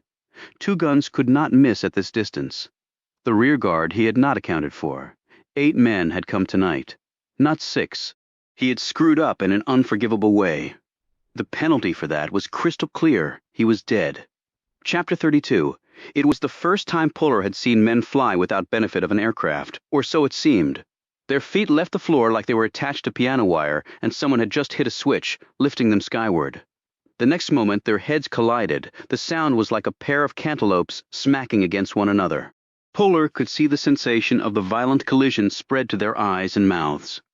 The eyes winced, rolled in their heads, and then closed. The mouths opened wide. Cries of pain came out of them, and then they closed, like the eyes. But unlike the eyes, they closed only for a moment. Then they sagged open, even as their bodies became dead weight, and they dropped to the floor. They hit it hard, guns skidding away. Blood pooled from their open mouths where teeth had cut deeply into tongues. Standing behind the 2 small men was the giant, the man Puller had seen twice before. It seemed that the rear guard had done the unforgivable. They had used the giant's room as their staging area without his permission. That was the only reason Puller could fathom for the man doing what he had done. He straightened and stared at the giant. Puller's M11 twitched in his hand. The giant was unarmed but still looked uncomfortably lethal and completely unafraid as he stood there staring back at Puller. Puller said, "Thanks." The giant said nothing.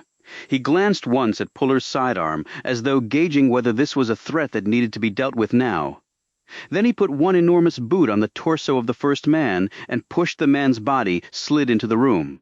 Puller was in. A moment later, another push sent the other man sliding into the room. The giant looked at Puller. Puller looked at the giant. "I'll try to keep things more quiet," said Puller. Puller thought he saw a hint of a smile before the giant closed the door to his room. A few moments later, Puller could hear the screech of sagging bed springs. The giant was apparently going to sleep after this minor interruption. Puller holstered his weapon, but pulled it again in an instant, found his target, and prepared to fire. It's me! It's me! Cheryl Landry held her gun up in a surrender position. Puller slowly lowered his M11 and lifted up his goggles. Sorry. She gazed around at the mess of humanity that lay sprawled around his room. Shit, Puller, what the hell did you do? There are 3 more laid out in the hall. I just take them on as they come. He holstered his gun. You were smart to call me. Sorry, I didn't get here in time. I could have waited, but that was my call. Nothing you could have done. Why didn't you wait? She said, pouncing on this admission. Until I got here. My fight. No need for you to get involved, except in the cleanup. Do I translate that as meaning you didn't think I could hold my own? You're a cop, Landry. If we had fought these clowns together, you'd be doing paperwork the rest of your life to explain the whys and hows. And then your career would still be in the toilet. But for that, I would have no problem with you backing me up. And believe me, I don't make such a statement lightly. She seemed both put off and mollified by this statement. She slid her weapon into her belt holster. She was not in uniform. She had on jeans, black-soled tennis shoes, and a gray hoodie with a sliver of black t-shirt revealed underneath. He watched as she counted off in her head. 5 here, 3 in the hall, he interpreted. She looked up at him incredulously. You took out 8 guys all by yourself. She noted the guns, bats, and metal bar, and they were armed. Puller's gaze shifted for 1 millisecond to the sounds of snoring coming from the next room. The giant had dropped off fast, but something told him the man could awaken and kill any attacker within a pair of seconds. He decided it would be much too complicated to bring him into the discussion with Landry. He said, "They were 8 stupid guys. Armed has nothing to do with it if you don't give yourself a chance to use your weapons. You said it was 3 guys who were attacking the girl earlier." Puller nodded and pointed to white, black, and Latino. "These 3 idiots here, the girl is too scared to press charges, but I'll be glad to. They weren't here to welcome me back to my room, attempted murder at least." He paused. "And I doubt they have permits for those guns. You know any of them?" Landry pulled a small but powerful light from her hoodie pocket and shined it on each of the fallen men. She nodded. "These 2, yeah," she said, indicating black and white. "They don't belong to any gangs that I'm aware of, but they've got a rap sheet with us. I heard they were too dumb and unreliable to be of any use to a gang." "Where did you hear that from? Confidential source." "You've been here a little over 12 hours. Where do you get confidential sources that fast?" You work at it. "I'm going to call for transport on this." "Okay, paperwork to fill out. I bet it can wait until morning." Appreciate that. "You got another place to stay?" Puller thought about this. His aunt's house was an option, but right now he considered it an unprocessed crime scene. His moving in there, even for a night, could potentially foul up some important evidence. He couldn't bring himself to do that, even if it was more convenient for him personally. "My car. The vet? No, another set of wheels. Figured the vet was too conspicuous. I'd agree with that, so I can sleep in my vehicle." "On the street? Why? Don't you keep them safe? Puller, you just beat the crap out of 8 guys who live in paradise. I'm sure all 8 have friends and family who might want a little revenge. They'll be looking for you whether you're in a car or in another cheap motel. Well, I can rent a blanket and lie out on the beach. You're not getting my point. They could come and kill you." "You got any suggestions then?" "I'm fresh out of ideas." Landry looked uncertain, and then she looked uncomfortable. Her changing features piqued Puller's interest. He wondered what she would say. "Look, you can stay at my place, just for tonight," she added quickly. "You in Paradise?" "Just next door in Destin. You don't care to live in Paradise?" "I like the view in Destin better. Besides, it's only 15 minutes away. But it's an important 15 minutes. For you. I doubt the friends and family will find you there. You don't have to put me up. I know I don't. I wouldn't have offered if I didn't want to. You don't really know me. I told you my brother's in the army. He checked you out for me, said there's not an enlisted with a better record in the service. The only knock against you is why you didn't go to West Point, and my brother said your father was like Patton and Schwarzkopf rolled into one. I wouldn't disagree with that. Although he probably rotates closer to Patton, at least in his bedside manner. So you'll stay at my place? Okay, just for the night. Just for the night, she repeated, and then slipped her phone out and called for police and medical transport for 8 men who'd had the shit kicked out of them. After she finished and put her phone away, she said, Bullock will want to see you about this. I bet he will. In fact, I've already seen him tonight. Did he bite your head off? I think we've reached an understanding, actually. Okay, but I wouldn't count on that holding after this. Right? You've sort of set a record for mayhem in paradise. I can see that. You going to be here much longer?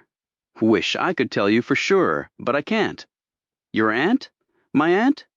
You just don't let go, do you? Never saw the point, replied Puller.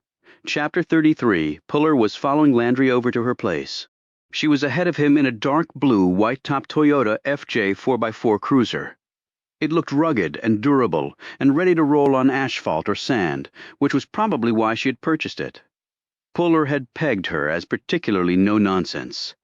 He also could tell this by her keeping exactly to the speed limit as they headed west to Destin, on the way he phoned his brother at USDB. The call had been scheduled in advance as required, and although he was late phoning in, he was put through a few seconds later. Robert Puller had been awaiting his younger brother's call and picked up immediately. Sorry for the late call, said Puller. I got sidetracked. That's okay. I was going to go out tonight, but decided to just stay here and wait for you to ring up. Nice to hear you've retained your sense of humor. Most important thing I've got, actually. Maybe the only thing I've got. I can see that. Now, when you get sidetracked, it usually means someone is lying all bloody in a ditch. They're not in a ditch, said Puller. They're in a holding cell. Talk to me. Puller conveyed most of what had happened in Paradise over the last dozen hours or so. When he recounted it, he was amazed that he had packed so much into so little time. You've been busy, said Robert. Wasn't really by choice. So a journal is missing from Betsy's house. Looks to be. And a 10-mile drive at night? That was just a guess. I'll have to confirm it. And the guys following you? Got a contact at USISO working on that? Hopefully I'll hear something soon. Sorry you had to see Aunt Betsy like that. How much of the summers we spent with her and Uncle Lloyd do you remember? Pretty much every second. She was an unforgettable lady. Sort of like the old man, but with compassion and a heart. Puller nodded. That would have been his articulated assessment as well. Some of the best times we ever had, he noted. Sometimes I think we're the way we are because of her more than the old man, said Robert. I haven't really thought about it, replied Puller. But the older I get, the more I think I'm like the old man too much. Stop thinking that. It'll drive you crazy. Maybe it already has. You're the sanest man I know, and that's saying something. Maybe, Bobby, but maybe not. So what do you think? Was she murdered? Factor in the journal missing, if that's what it was? The folks tailing me? The fact that I think the lawyer is lying to me? And what was in Aunt Betsy's note? Yeah, I think she was murdered. But the police don't see it that way? Not now, they don't. That could change. So who are in the holding cells? Just some folks I had a disagreement with, not connected to what I'm down here for. You really can't be sure about that. You're right, I can't be, but it's just my gut. What are your next steps? Get some sleep. I'm running on empty right now. Anything else? Puller hesitated, then decided to say it. There's a guy down here, bigger than me, stronger than me, probably can kick my ass. That qualifies as remarkable. What's the connection to you? Don't know that there is any. Could just be wrong place, wrong time. You could just shoot him. He actually helped me out tonight. I don't think he did it because he was a good Samaritan. I think he was just pissed that somebody was disturbing his sleep. Okay, I think I follow that, but not really. How are things on your end? The views haven't changed. Puller cracked a grin, but then it faded. Yeah, so after you get some sleep, what then? Run the 10 miles Betsy might have done work on the lawyer angle. Follow up with USASIL. I'm getting my duffel of goodies tomorrow at Eglin AFB. Then I can start acting like a real investigator again. Sounds like a plan. But watch your back, John. You're there solo, and you don't really know who to trust. And it sounds like you have reason to distrust quite a few people right now. Good advice, Bobby. So how's the house? What? Aunt Betsy's house. How is it? It's nice, near the water. You gonna be moving down there now that it's yours? I doubt it. Come on, lots of people move to Florida. Honestly, paradise is turning out to be way too dangerous for my tastes. Puller clicked off and kept driving. Chapter 34, Landry's condo, was on the 10th floor of a 20-story building, a few steps from the beach. Actually, the front yard of the place was the beach. He followed her into a covered parking garage and pulled in close to her vehicle. They got out, and he followed her to a bank of elevators, his small duffel containing his clothes slung over his shoulder. Looks like a nice place, he said. I like it. Good mix of folks, young to old, and the beach a few steps away. Not a coincidence? I'm into water sports, so what else do you do for fun? The elevator dinged and the doors slid open. Target shooting, catching bad guys. They stepped inside the elevator car. Puller asked, "Are those things mutually exclusive?" "The doors closed. I hope not," said Landry. They stepped out on the 10th floor, and he followed her down an interior hall with marble flooring done in a dizzying array of colors. She stopped at condo 1017 and put her key in. They stepped inside, and Puller closed the door behind him. "I've got a guest bedroom," said Landry, pointing to the left. "It's got its own bathroom. Kitchen's over there. Fridge is stocked. I'm not much into cooking, but help yourself. Patio is over there with spectacular views of the Gulf. I've got a laundry room, too, if you need any stuff done." "I'm good on that," said Puller.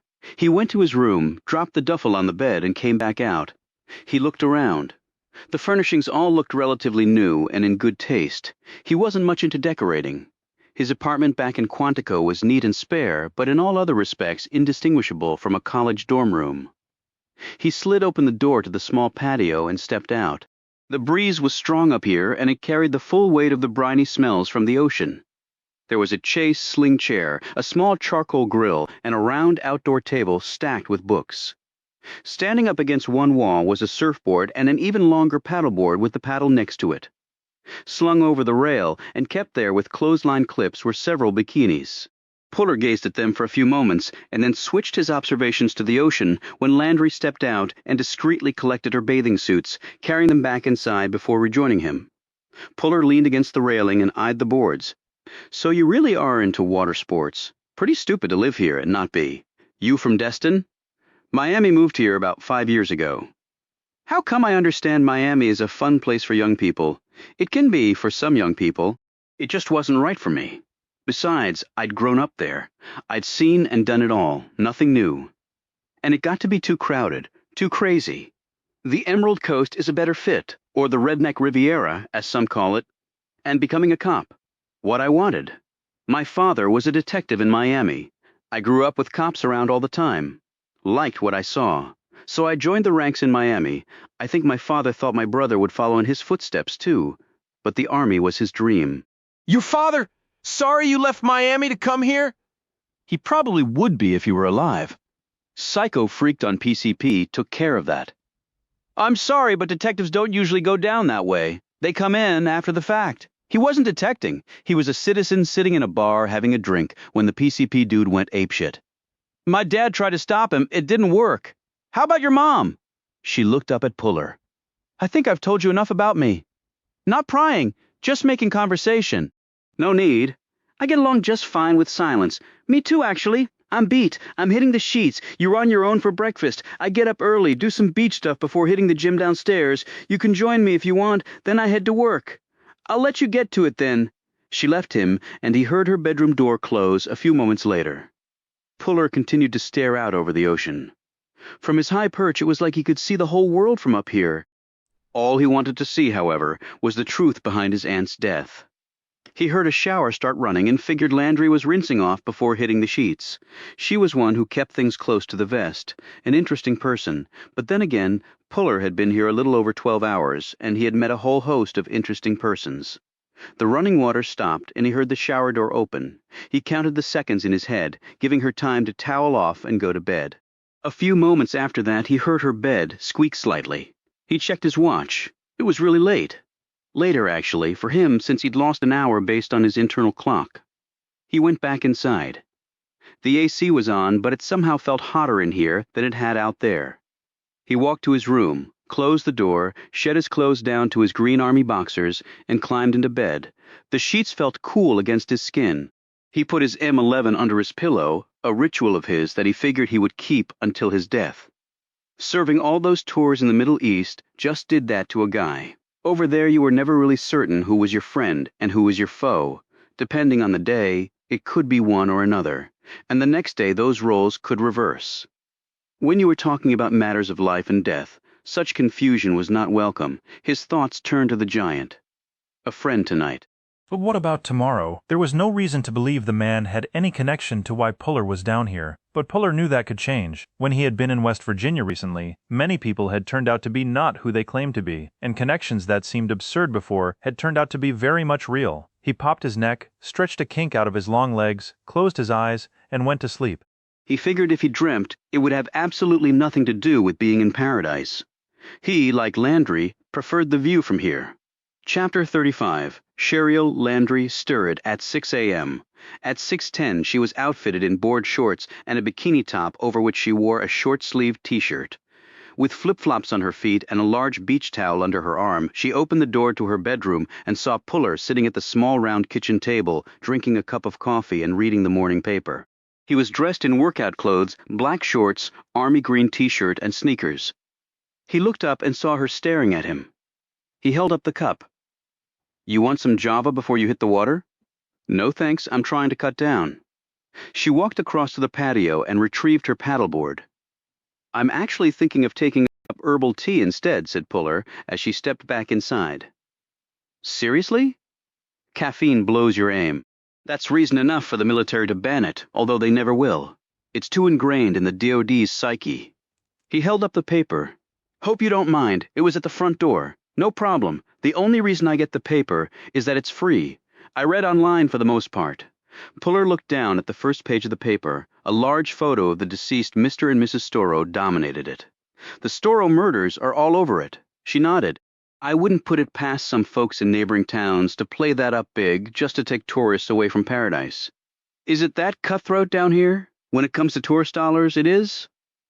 Puller rose, rinsed out his cup, and put it in the dishwasher. "You coming to the beach?" she asked. "I figure I'll run while you do whatever it is you do with that," he said, indicating the long red paddleboard. "It's a paddleboard," she said, seeming surprised. He wasn't aware of that. "Okay." "You stand up and paddle on it?" "Right," said Puller. "Figured something like that. They've been around a while. You don't get to the beach much, I guess?" "I guess I don't. It's not as easy as it looks. It doesn't look easy to me. I'm not even sure that thing would support my weight." As they set off down the hall, she said, "How far do you run? How long do you paddle?" "About 45 minutes. "That's how long I'll run then," he replied. "I'm going to work out afterwards in the gym." "Okay, you too?" he said. "Me too. I haven't done much lately. Need to get back into it." "You look like you're in great shape." He held the elevator door open for her as she eased the long paddleboard inside the car. Looks can be deceiving. Puller found a swath of hard-packed sand and began his run. He had watched as Landry shed her t-shirt and walked into the water with her board past the breakers. She lay flat on the board and paddled out farther to where the ocean was calm and flat. She hoisted herself up on the board and began paddling, alternating sides. She paddled parallel to the beach in the same direction. Puller was running, so he could keep an eye on her. It was early enough that there weren't many folks out yet. A few older fishermen with their poles mounted in PVC pipe wedged in the sand were talking and sipping coffee from thermoses. An older woman walked along, head down but swinging her arms in elliptical motions as she did so. To Puller, it looked like she was performing some sort of physical therapy. Maybe she'd blown out both rotators. A couple jogged along with a sleek Irish setter keeping pace. Seagulls soared and dove, looking for breakfast in the green waters. He checked his watch, turned and headed back the way he had come. He looked out and saw Landry make her turn and do the same thing. Nearly 25 minutes into his run, Puller felt nicely warmed up. His lungs were operating fully, his legs felt jost, his arms kept pumping. He had run literally thousands of miles training to become an Army Ranger. Special Forces was mostly about weapons training and endurance. Yeah, they all pumped weights. Yeah, they were all strong as bears, but it was the stamina that really was the difference between living and dying. At the end of 45 minutes, he stood in the sand at the spot where he had begun, moving his arms and legs, keeping his heart rate up, but allowing his body to cool down slowly. Landry paddled back in, hit the breakers, stood and worked her way through them before arriving back on the sand. She snagged her t-shirt and towel from the beach and carried her board over to Puller. I need to do a quick change, she said. How was the run? It was a run, replied Puller. They're all the same. You don't look out of breath for having just run all that way. It wasn't that far. How was the paddling? Enlightening, really, he said, looking at her skeptically. It gives you time to think, just you and the paddle and the water. She paused and looked up at him as they walked back to the condo building. Did you do any thinking while you were running? Now that you mention it, I suppose I did, and I need to do some more of it. She toweled off before going into the building, and then they rode the elevator up to her condo. She took 5 minutes to rinse the salt water off and change, and came back out in black tights that ended above her knees, a tight t-shirt with a sports bra underneath, and sneakers with ankle socks. Her wet hair was tied back with a green scrunchie. The condo gym was large and efficiently laid out. There were universal machines, free weights, squat racks, dumbbells, a cardio section with treadmills, elliptical machines, stair climbers, and an open floor space where exercise classes were apparently conducted. Landry hit the universal circuit while Puller stretched and then did pull-ups and push-ups, calisthenics, and a lot of leg exercises, pushing his lower body hard. Finished, they told off, grabbed some waters from a small fridge next to the exit door, and headed back to the elevator. She said, You do a lot of leg work. Most guys focus on the biceps. I've never been able to run on my hands. She laughed. You do this every morning? Asked Puller. Every morning that I can, yeah. Then you'll live forever, she smiled and then became serious. Unless I go down in the line of duty. There's always that, I guess for you too. She eyed his calf and his forearm where his combat scars were prominent. She pointed to them. Iraq? Afghanistan? He took a swallow of water and said both. My brother's still over there. Hope he comes home soon and safe. Me too. Will he come here? Doubtful. He plans to stay in for the full ride. The Army's a good employer. He'll do just fine. But you're a little biased, aren't you? Actually, I'm a lot biased. So what's on your agenda for today? I'm going back to my aunt's house. Check some things out. She put a hand on his arm. Puller, you heard what Chief Bullock said? That's all worked out. Remember I told you I saw him last night? It was at the house. My aunt left it to me. Legal docs prove it, and the lawyer gave me the key. She removed her hand. Oh, hey, that's great. She paused and added, So do you really think her death was more than an accident? When I know for sure, you'll be one of the first people I tell. They got back to the condo, showered, and changed. Puller made some fresh coffee, and when Landry came out in her uniform, he poured her a cup. They drank it out on the patio, watching the sun continue its rise. The beach below was starting to get more crowded, as families jockeyed for the best pieces of sand. You see yourself staying here long term? He asked. I haven't really thought about it. What about you? I guess you're in for the full ride, too, with Uncle Sam. I guess I am. And after that, you'll still be a young guy. Who knows? You could become a cop. Maybe. She smiled again. You always so loquacious? Compared to other times, I'm being downright gregarious. His phone buzzed. He looked at the readout. It was Kristen Craig from USACIL. Hopefully she had an answer on the men following him. Landry looked at the phone. Back to work, she asked, looking a little disappointed. Back to work, he answered. Chapter 36. Landry and Puller parted company as Puller answered the phone. Hey, Christine. But it wasn't Christine, it was a man's voice. Agent John Puller? Who wants to know? Colonel Peter Walmsley, that's who, soldier? Yes, sir, said Puller, automatically snapping to attention even though he was only on the phone. What can I do for you, sir? I want to know why you're calling USACIL to perform work on things unrelated to your duties at CID. That's what I want to damn well know. Do you view the Army's premier forensics lab as your personal playpen? Puller licked his lips and pondered how to respond to this. Would you be referring to my phone call to Miss Craig? I would be referring to that, specifically your request that she run down a license plate number for you. And also why a duffel full of investigative equipment owned by this man's army is on its way to you at Eglin Air Force Base to be used on a matter not involving CID. Shit. I apologize for the misunderstanding, sir. So you're saying it was a misunderstanding? Why don't you explain that one in a way that doesn't make me want to prefer official charges against you, Puller? I observed 2 men who looked like soldiers following me in Florida, Colonel Walmsley. I requested that Miss Craig attempt to use reasonable means at her disposal to determine if the men were members of the service. The most expeditious way of doing that seemed to be tracking their vehicle. I acquired the license plate information and communicated that to Miss Craig. Why would Army personnel be following you, Puller? If I had the answer to that, sir, I would not have involved Miss Craig. And the duffel? Connected to the same matter, sir? I came down here on a family matter. I didn't bring any equipment with me. If it became necessary for me to initiate an investigation, I wanted to be properly outfitted to do so. When exactly were you going to inform your superior officer of all this? Once I determined that I had something to report, sir, that involved other military members. But I want to make it clear that I accept full responsibility for this. Miss Craig was under the impression that I was engaged in authorized work. None of this should reflect on her record, sir. You cover for your friends well, Puller. I'll give you that. But for your information, Miss Craig has been relieved of duty pending completion of an inquiry on this matter. Shit again, thought Puller. I'm sorry to hear that, sir. Not as sorry as she was. Now let's talk about you. Yes, sir. I understand from CID that you're on authorized leave right now. Yes, sir. And that you successfully carried out a commission in West Virginia that saved this country an enormous headache. Puller said nothing. So I'm basically being told that you need to get a pass on this. I don't like that one bit, Puller. Every soldier should be held to the same standard. Don't you agree? Yes, I do, sir. And what is that standard?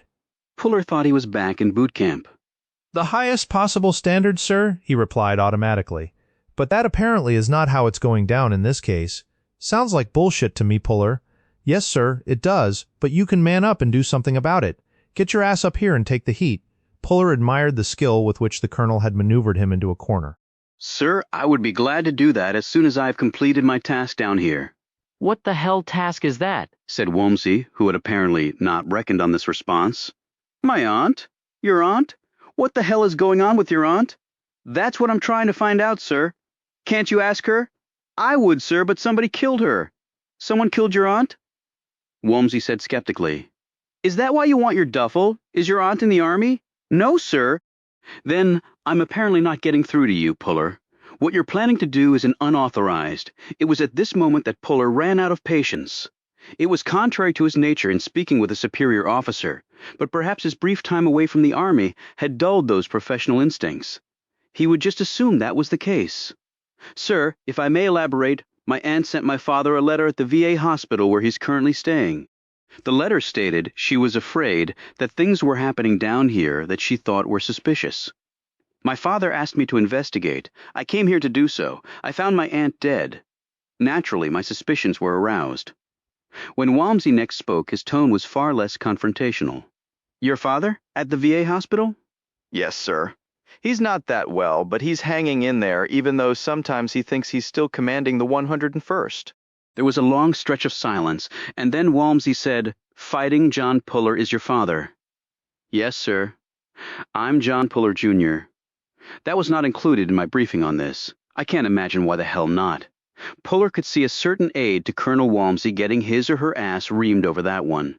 But my father being who he is should not impact this matter at all. No, it shouldn't, said Walmsley in a halting voice. It's just that my aunt was my father's only sibling. He took it hard. He was her younger brother. You have siblings, sir. 2 older sisters. Special relationship, big sisters, and little brothers. Yes, sir, so I've heard. There was another long pause. Why don't you carry on down there, and we'll revisit this issue later, Agent Puller. Yes, sir. Thank you, sir. And Miss Craig? Don't worry about her. I'll take you at your word that she wasn't involved in anything that was unauthorized. She'll be back on duty today. Appreciate it, sir. You tell your father I said hello and convey my best wishes for a speedy recovery. I will do that, Colonel. Thank you. Any chance on running that license plate down, sir? But the line went dead. It didn't look like the Army was going to be much help with this. Puller headed to the Tahoe. He needed to get his investigation duffel. Chapter 37. The sweat trickled down his neck. At 8 in the morning he'd already been hard at work for an hour. It was 82 degrees with a projected high of nearly 100 today. He was at the same house. He had been told that the grounds here were so extensive that they required a landscaping crew every day, He had taken steps to make sure that he would get the assignment. It had involved payments and promises to people who didn't give a damn why he wanted to be here. For them, it was just an exchange of something for something else. And when you were dealing with folks who had little money, bartering became a way of life. For all they knew, he was trying to case the mansion in hopes of robbing it. They did not care about folks stealing from the rich. The rich had everything. They would just print more money. He was simply one man working for others. He was paid a wage that could barely keep him alive, and he was one injury away from being homeless. As he looked around at the workers next to him, he was actually describing their state of affairs, not his. Money meant nothing to him. He was here for his own purposes and no other. When he was done, he would leave, unless he was dead, then he would stay in paradise for eternity. He rubbed the sweat from his eyes and commenced clipping a hedge for owners who demanded a precisely trimmed bush, but he also focused on what he had seen the previous night on the beach. Those people were lost forever. As soon as they had been taken, it was over. On the boat, on the truck, it didn't matter. Nothing could break the long chain of ownership, for that's what it was, chattel. The 16th century or the 21st century, it didn't really matter. People with power and means would always take advantage of those without them. He clipped and thought about his next move. He ran his eye along the top of the hedge and at the same time skirted his gaze along the perimeter of the mansion. The same Maserati was parked in the front cobblestone circular drive. He assumed that the young couple had stayed over. Why leave this place if one didn't have to? He had learned by asking subtle questions of a house servant who had come out to retrieve the mail that the interior staff consisted of 10 people. These included maids, a chef, someone playing the role of a butler, and various others who worked cheap and were able to live in the servants' quarters of the grandest home on the Emerald Coast. The family who lived here consisted of 4 people: the cash machine husband, the pampered second wife, the even more pampered son, the mother-in-law. The cash machine was in his mid-40s, relatively young for having amassed such great wealth. He had not asked the maid how the money had been made. He already knew. The second wife used to be a runway model, was in her early 30s, and spent most of her time shopping. The cash machine's son, the second wife's stepson, was 17 and attended a private boarding school in Connecticut. He had already been accepted at an Ivy League school based more on his father's largesse to the university than his academic performance. He was now home for the summer playing polo, driving his Porsche and sowing his wild oats among the available local young women who were unabashedly competing to one day live in grand houses filled with servants. This he had also found out before coming here. The second wife's mother lived in the lavish guest house and was, at least by most accounts, a bitch of massive proportions. As he watched, the same woman he had seen by the pool the day before strolled out of the mansion's rear French doors. She had on a white skirt that showed off her bare, tanned legs, a light blue shirt, and spiked backless heels. Her hair fell around her shoulders. Her appearance was quite dressy for this early in the morning. Perhaps she had an appointment. He watched as she crossed over to the guest house and went inside, perhaps to pay her respects to the resident mother-in-law. The rear door to the mansion opened once more, and a man stepped out. He studied him, about 5'11", trim fit, dressed in white shorts that showed off his tanned, muscular calves. He had on leather loafers that looked expensive, and no doubt were, and a pale blue-patterned, long-sleeved Baldacci shirt. He had left the shirt untucked, no doubt to show that despite his immense wealth, he was a casual yet hip man. His hair was brown and wavy with just a touch of gray around the temples. The man crossed the grounds and entered the guest house. He knew who the man was. He was the cash machine. The man owned this estate and everything in it. His name was Peter J. Lampert. He'd made and lost most of a multi-billion-dollar fortune as a hedge fund manager, along with most of the money entrusted to him by his clients. Then he had made another enormous fortune to pay for this place and other assorted toys of the rich, but he had not bothered to recoup his clients' money. That was what bankruptcy was for, he'd responded, when someone asked him if he felt remorse at all for destroying the lives of so many people. Lampert, he knew, also had his own private jet, a Dassault Falcon 900 LX that was parked at a private airport about 30 minutes from here. Its maximum cabin height was 6 feet 2 inches, which meant Lampert could stand up straight inside it, but he couldn't. Yet he never expected to be on it. Private jets were not meant for the hired help. At the end of the estate's main dock, 100 feet out to sea in deep water, sat Lampert's mega yacht named Lady Lucky. Lampert had named that after his second wife, whose name was Lucille, but whom everyone called Lucky because she apparently had been as the second wife of Peter J. Lampert. Lucky was currently away. He had been told by the same maid, a shopping trip to Paris and London. Well, the rich had to spend their money on something. As he thought about it, it was quite likely that her mother was traveling with her too. If so, there would be no reason for anyone to visit the guest house, except perhaps for one. He worked his way over to the left side of the structure. There were bushes there that required trimming. He managed to look like he was clipping, but actually made no noise with his tool. He edged closer to the window. The drapes were partially up. He heard it before he saw them, moans and groans. He looked around for security. They did not seem to be in this sector. He grew closer to the window, squatting down, trying to shrink his great height. He took a peek through the window. The woman was now wearing only her shirt. Her skirt was on the bed along with her spike heels. Her panties were down around her bare feet. On her tiptoes, she gripped one of the bed's 4 posters. Her body bent forward at a 45-degree angle. Lampert was behind her. He had not bothered to take off his clothes. Apparently, he could only be bothered to slide his zipper down. She arched her neck back and was making suitable noises designed to urge on her lover. Lampert pushed into her violently, grunted heavily one last time, and then bent forward, supporting himself on her back, totally spent, panting. He freed himself from her and zipped up his shorts. She turned and kissed him. He fondled and then slapped her bare buttocks. Lampert said something that he couldn't hear, but the woman laughed. A few moments later, Lampert was gone. He apparently had other appointments. He watched as the woman lay back on the bed, slipped a pill bottle from her shirt pocket, tongued a capsule, and swallowed it. She took off her shirt, walked naked into the bathroom, and emerged about a minute later, her face looking scrubbed. He continued observing as she quickly dressed, smoothing out her shirt and zipping up her skirt before slipping on her heels. When she left the room, he came around the corner of the building, stooped down, and started to weed the lawn. She stepped from the guest house, looked to the right, and saw him there. Her features grew brighter when she saw him. She smiled. The smell of sex was all over her. He wondered if she realized that, despite her freshening up, he wondered what the young man she had driven up with in the Maserati would say if he detected evidence of the morning tryst. "Hello," she said. He nodded at her, keeping his gaze partially downcast, but still watching her. "You were here yesterday? What's your name?" she asked. "Mecco? Mecco? I've never heard that name before. In my country, it means bear. I'm as big as one, you see. I was a big baby, you see, so my father decided to make it official." He stopped and smiled shyly. His English was much better than that, and he was not by nature a shy man. But he did not want her to know that. Mecco was not his given name, but it had been his nickname, precisely because of his great size. "What is your country?" she asked. "Far away from here. But I like this place. My country is often too cold." She smiled and waved away a fly with her hand. Her smile was radiant, her cheeks slightly reddened. Sex agreed with her, he thought. "It's always warm in paradise," she said. "Hey."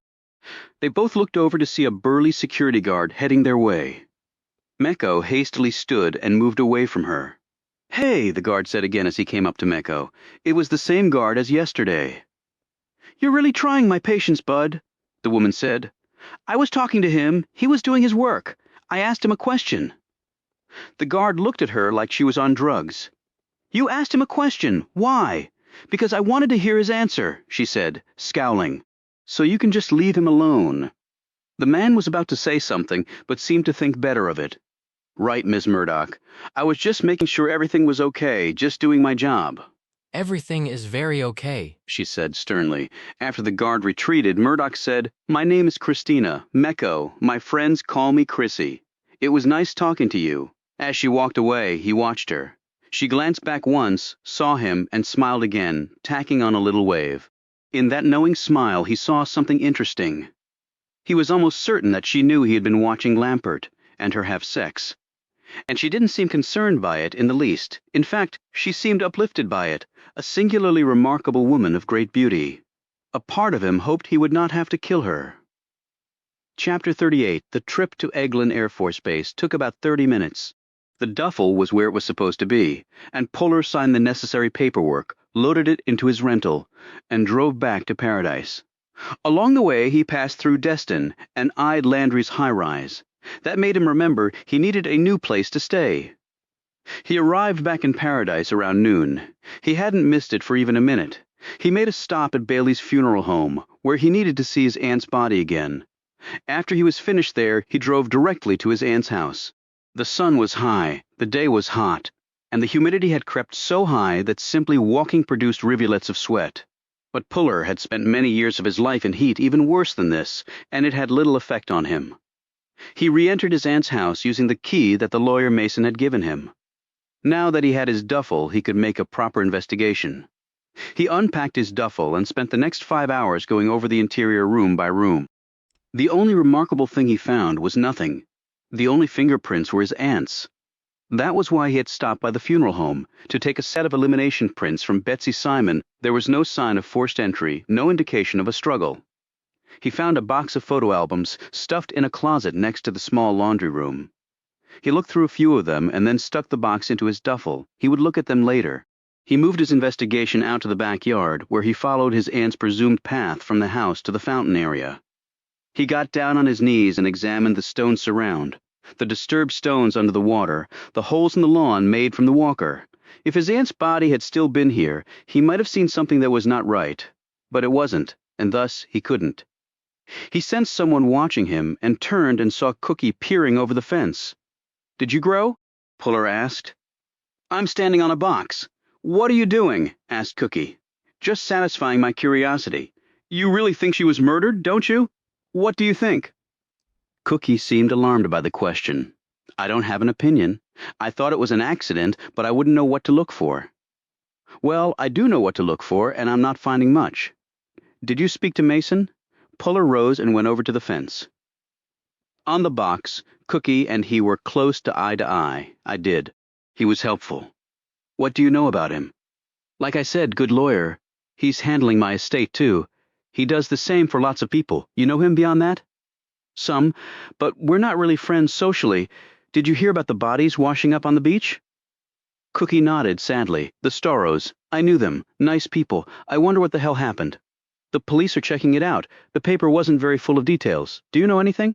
"If I did, I wouldn't be at liberty to say." "Are you working with the police?" asked Cookie. No, I tend to work solo, but I'm just naturally tight-lipped with details like that. Cookie glanced over his shoulder at the fountain. "Still gives me the creeps thinking of her dying there," Puller said. "I guess I need to arrange for the funeral service and all." He didn't have a clue as to what this entailed. Betsy told me that she wanted to be cremated. It should be in her will. Mason didn't mention that. "Did he give you a copy of the will?" "Yes, you should read it." Betsy was very particular about her funeral arrangements. I'm sure she spelled them out to the letter. "Thanks. I guess I should have already done that. You're young. You don't think about wills and funeral arrangements. I'm also a soldier. We tend to think about them more than most people." Puller left Cookie, went back inside, and packed up his equipment. He took one last look around and hauled his duffel out to the Tahoe. He sat in the driver's seat and pulled out his aunt's last will and testament. After skimming over most of the legalese, including the part leaving the house to him, he arrived at the provisions about her final arrangements. Betsy Simon did indeed want to be cremated. She had pre-funded the service with Bailey's funeral home. That included an urn for the ashes and a request that they be spread over the Pennsylvania countryside where she had grown up. He tucked the will back into his pocket. He would speak with Bailey's about this. He figured they were probably very experienced with cremating folks down here. He was starving and he had no place to stay. He would take care of the food first, the lodgings next. He also had to check in at the police department. He figured Landry would soon require his sworn allegations to process the 8 idiots who had come after him last night. He checked his phone and was surprised that there was no text from her or Bullock. He wondered if the moron Hooper had stopped puking yet, and then he stopped wondering about Hooper. He put the keys in the ignition, pulled his M11, and hit the gas, pointing the Tahoe straight at the car. Sometimes the direct way was the best. Chapter 39. Puller slid the nose of his Tahoe to within an inch of the passenger door of the other car. The man seated there stared at him in surprise. The driver was trying to back the car up. Puller eased the nose forward until his hood was touching the car's passenger door. If the driver backed up any more, he was going to seriously damage his vehicle. Puller watched both men for any sudden movements. He raised his gun into view, rolled his window down, and motioned the passenger to do the same. The man did so. "What the hell are you doing?" he barked. "Not what I wanted to hear," replied Puller as he climbed out of the Tahoe and came around to stand next to the car. The M11 held at an angle that would allow him to shoot at his target within a millisecond and not miss. "What I wanted to hear was why you've been tailing me, and I would follow that up by asking, who the hell are you?" All three men turned their heads when they heard the screech of tires, followed by the whoop of a siren. A police cruiser had turned down the street and was advancing on them. Puller saw the driver first, and his heart sank. It was Hooper. Next to him was Landry. Hooper looked excited. Landry seemed uncertain. Puller slipped his M11 back into its belt holster as the two cops got out of their car. Hooper had his gun pulled. "Of course you do," thought Puller. Landry kept her gun holstered, but placed her hand on top of its butt. Hooper advanced, swiveling his gun back and forth until he finally kept it pointed at Puller. "You just can't keep out of trouble, buckaroo," he said gleefully. "I wasn't aware I was in trouble," replied Puller. Hooper looked at the proximity of the Tahoe to the other car and said, "So you always park this close to other vehicles? If I want to have a private conversation with somebody?" "Yeah," said Puller. This comment made Landry snort and Hooper scowl. "You keep up with the bullshit, your ass will be in a lockup so fast you'll get a nosebleed," he snapped. Puller said nothing to this inane comment because there was really nothing to say. Even the guys in the car looked like they wanted to laugh, and probably would have except Hooper was now pointing his gun at them. Puller said to Landry, "Can you ask your partner to holster?" His finger is past the trigger guard. To me, that means you're going to fire. "Hoop," said Landry in an admonishing tone. "No more accidents, okay." "More accidents?" thought Puller. "We know he's armed," said Hooper, indicating Puller. "I am armed because I'm required to be by the United States government," pointed out Puller. "You can take it up with the Pentagon if you want, but I think federal trumps state, at least in this instance." He pointed at the two men in the car. "But now they might be armed too. I don't know for sure." Landry's gaze flicked to the car's occupants. She stepped forward, her hand still gripping the butt of her sidearm. "Will you gentlemen please step out of the car with your hands where we can see them?" "I can't open my door," said the guy on the passenger side. "His truck is blocking it." "Then slide across and out the driver's side," said Landry sharply, with Hooper keeping his aim on them and now ignoring Puller. The two men slid out of the car, their hands held out in front of them. "Are you armed?" asked Landry again. Each man looked at the other. The driver said, "We are not armed." "Open your jackets," said Landry. The men did so, and there was nothing to see except shirts and belts. Puller said, "Why have you been following me?" The driver looked at him. He was about 6 feet tall, broad shoulders tapering to a slim, hard waist. His companion was likewise built. Their buzz cuts matched too. Up close they looked even more military. "Who says we've been following you?" "I do," said Puller. "This is the 4th time I've seen you twice on this street." "It's a small town," said the man. Landry said, "Let us see some ID." The men pulled out their wallets and handed over driver's licenses. Landry wrote the info down in her notebook, while Puller tried but failed to see the names and addresses on the licenses. She handed them back. The first man said, "Unless you have some reason for holding us, I'm assuming we can go now?" Landry glanced at Puller and then back at the men and said, "Can you tell me what you're doing in Paradise?" "Just down here on vacation," replied the man. "Have you been following this gentleman?" asked Landry. "No, I'm thinking about buying a place on this street, actually. Even contacted a realtor about it." He flicked out a card to her. "This is her name and contact info. She'll vouch for me. We were sitting here going over what places we were going to check out when this guy came flying at us. Seems to me that instead of questioning us, you should be arresting him. I thought he was going to ram us with his truck." Landry glanced down at the card and then frowned as she glanced once more at Puller. Puller could read all the doubts in that look. She handed the card back to the man. "Thank you for your cooperation. I'm sorry for any inconvenience." Hooper said, "Do you want to press charges against him?" He indicated Puller. The man eyed Puller as though trying to absorb every detail of his face. "Nah, he doesn't seem worth the trouble." He smiled at Puller while his friend let out a snort of laughter. "So just move your truck, and we'll be on our way." He drew closer to Puller. But you try something like that again, I won't be as accommodating. Landry stepped between them. Perhaps she had caught the look from Puller that indicated he was about a millisecond from breaking the man in half. That's enough of that, she said, pushing them apart. Puller, move your vehicle now. Gentlemen, you have a good day. Puller climbed into his truck and backed it up just enough to allow the other car to creep past. Then the driver accelerated, turned the corner, and was gone. Puller got back out of the truck. What were their names, he asked. That is none of your damn business, snapped Hooper. Puller looked at Landry inquiringly. She shook her head. It is none of your business, Puller, and just be glad he didn't press charges. Now from here on, just stay away from them. Me staying away from them isn't the problem. They're following me. So you say, barked Hooper. Doesn't make it true, Landry said. Puller, their story does sound logical if they're looking for a house on this street. She gazed up and down it. And I see 3 for sale signs. Puller knew this was bullshit. The guys had their cover story, but Diego had seen them near the Sierra. He didn't think there was any real estate in that area that would interest the 2 men, but he kept that to himself. Okay, he said. You're probably right. Landry clearly didn't believe him, and Hooper clearly still wanted to arrest him. He turned to climb back into the Tahoe. Hooper said, How do you know we're done with you yet? Puller turned and stared at him expectantly. Okay. Are you done with me? Hooper looked surprised by the question and glanced at Landry. She said, Hoop, finish the patrol on this street. I want to have a word with Mr. Puller. Hooper climbed into the cruiser and hit the rack lights and engaged the crowd control button. The blasting noise caught Landry completely off guard. Damn it, Hoop!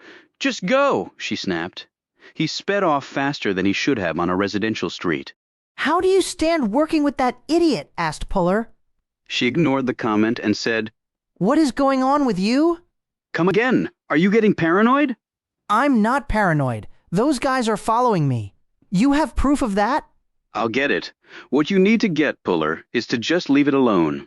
Those guys didn't look like the types to be messed with. And you think I do? She looked over his shoulder, her arms folded across her chest. He said, I know I need to come down to the station and press charges against the guys from last night. You might not want to do that. Why not? They want to press charges against you. Come again. They said you attacked them. I did, before they attacked me. You might not want to go around admitting that. They were in my room, waiting to ambush me. Little hard to spin that. They've already been released on their own recognizance. Things work that fast in paradise. I don't know what to tell you. I was told those guys didn't have gang connections, but someone is apparently pulling strings behind the scene. I'm just a beat cop, Puller. I don't get into stuff like that. So they're out on the street waiting to come after me again. I don't think you have to worry about that. Why? Because I told them you were a super special forces homicidal maniac who could kill them in more ways than they could even imagine. I told them that the next time you would kill all of them and then get your army buddies to come down here and help kill their families for good measure. Puller cracked a smile. You actually told them that. That was the gist of it. And for the Latinos, I said it all in Spanish so they would get the point without having to translate. I said if they left you alone, I could guarantee their safety. Otherwise, all bets were off. They all looked scared shitless when they left. And I really don't think they're going to press charges. They're too afraid of you, Puller said.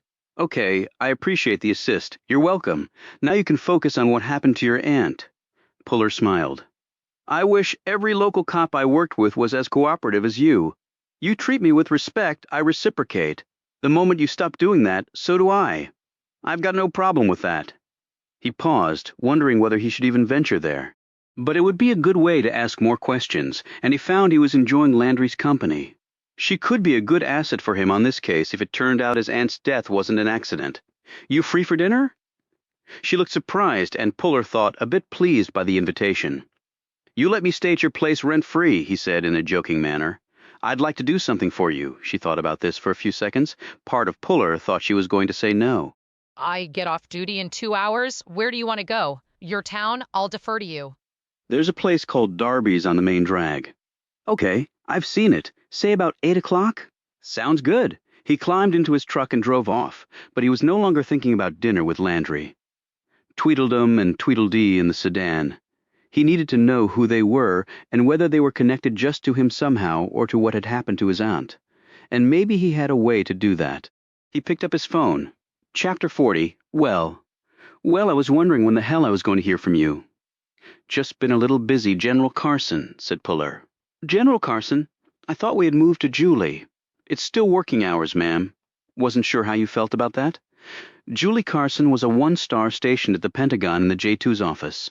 The J2 was a 2-star who gave the chairman of the Joint Chiefs the daily briefing. Carson was the vice chair and gave the briefing when the J2 was unavailable. She had helped Puller during his time in West Virginia. She was 41, very attractive, as fit as a triathlete, and as tough as Puller. They had had a rocky start, but things had turned around after they'd found some common ground. What I feel is that you can call me Julie. Okay, I need a favor, Julie. What? No dinner first? It's always a question of timing. He heard her sigh. Okay, what do you need? Puller briefly outlined his dilemma to her in succinct, military crisp sentences that gave her the minimum amount she needed to follow along. The habit was so ingrained in him that he didn't even realize he was doing it.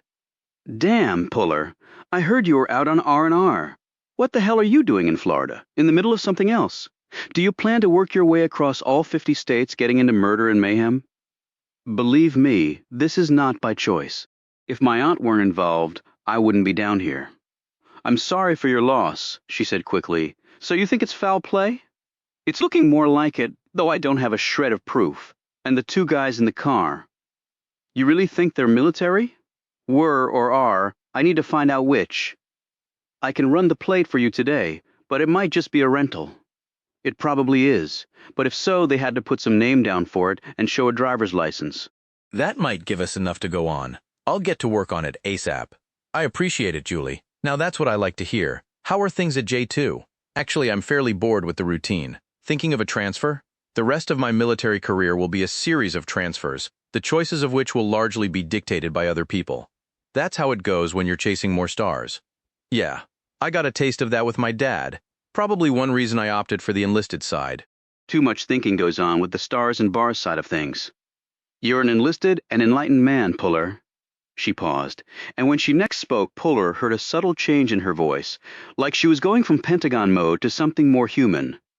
So, what are your long-range plans? He said. Finish up down here and get my butt back to Quantico. I'm sure CID will find things for me to do. I'm sure they will. Military crime never takes a holiday, Puller. Not when you have hundreds of thousands of mostly young men around the world trying to act all macho. Add to that billions of dollars of taxpayer money flying around, and things get complicated. Hands go into cookie jars and around other people's throats. So you see yourself being a military cop all the way. I haven't thought that far down the road, quite frankly. You really need to start doing that. You're not getting any younger. For a second, Puller thought she was going to say, "We're not getting any younger." Sound advice. Only if you take it. I'll call you as soon as I know anything on the plate. In the meantime, try not to get killed down there. I'm just starting to like you. I'll do my best. So, you said your aunt left you the house? What the lawyer told me. A house in paradise. Guess so. I might have to come down and check it out. Why's that? He said. Hell, isn't it obvious? I've never been to paradise before. Like to see if it lives up to its billing. Well, it hasn't so far. Puller clicked off and pondered what to do next. He looked at his watch. Now that he didn't have to go down to the police station and press charges, he had a little free time before his dinner with Landry. He had some items on his to-do list. Check out the lawyer, Griffin Mason. Check on Diego and his cousins. Duplicate the 10-mile there and back trip his aunt might have taken. He made up his mind quickly. Check on Diego and his cousins, just in case. Chapter 41. He is gone. Puller stood in the doorway of Diego's small apartment and looked down at Isabel. Little Mateo was behind her, his thumb stuck in his mouth. Is that unusual? Asked Puller. Him not being here? It seemed to me that he spent a lot of time on the streets. He comes back for lunch, but he did not. He always comes by 6, but he did not, said Isabel. Do you have a phone? She shook her head. When did he leave? This morning. I worked late at the restaurant with mi abuela. Diego was here looking after Mateo. He left before I got up. Mi abuela did not hear him leave either. I am very worried. Did he say last night what he might be doing today? She shook her head again. He usually goes down to the beach. He sells things to the tourists. Sometimes he works for the hotels. He's too young for that, isn't he? She looked at him like he was crazy. Puller said, "Okay, I'll keep an eye out for him." Puller looked at the bruises both had received from the gang of 3. "Have any of those punks come around here, Isabel? I have seen none of them. I hear that you beat them up again. And their friends. Who did you hear that from? I just hear it." Puller nodded. "I'm going to get you a disposable phone and leave you my contact info. That way you can reach me and I can get in touch with you, okay?" She nodded. It took Puller about half an hour, but he dropped the phone off and then climbed into his Tahoe and drove off. As much as he didn't like it, Diego would have to wait. He hoped the boy was okay, but something was telling him that wasn't the case. 20 minutes later, he pulled onto the street where Griffin Mason had his law office. The same Infinity was in the driveway, yet he didn't pull into Mason's driveway. He spotted another little house down the street with a sign out front and pulled in there. He got out and knocked on the door. An attractive blonde-haired woman in her 40s answered the door. She was short and curvy and wearing a short black skirt, black hose, and a matching jacket.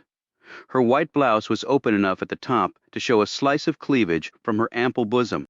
Since it was still about 90 degrees outside, Puller assumed that in all that black plus stockings, she was probably sweating just by being at the door.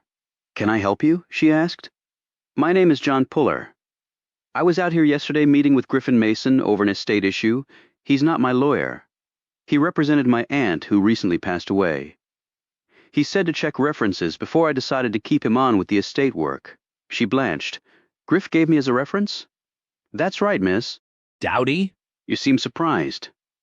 Puller had gotten her name from the sign outside that had her picture and also helpfully included the fact that she was fluent in Spanish. "That's because I am, and I don't really have time to talk." She started to close the door, but Puller held out his army creds. "I came down here yesterday from D.C. My aunt died unexpectedly.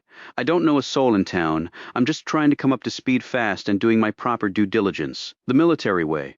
Any help you can give me would be appreciated. My son's in the Navy. Navy's given me a ride many a time."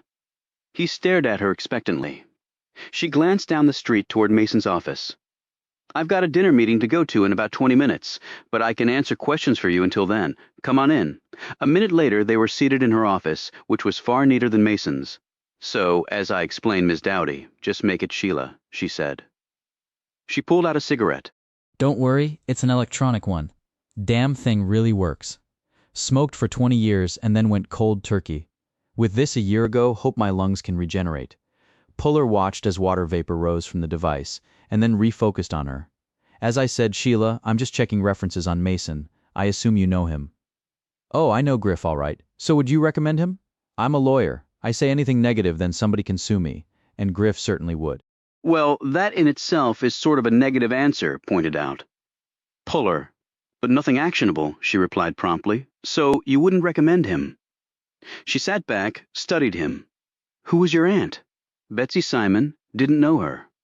"But if she has Griff handling her estate, it's probably most cost-efficient to let him keep going. But a piece of advice, watch the financial accounts like a hawk. Is that sometimes a problem with Mason?"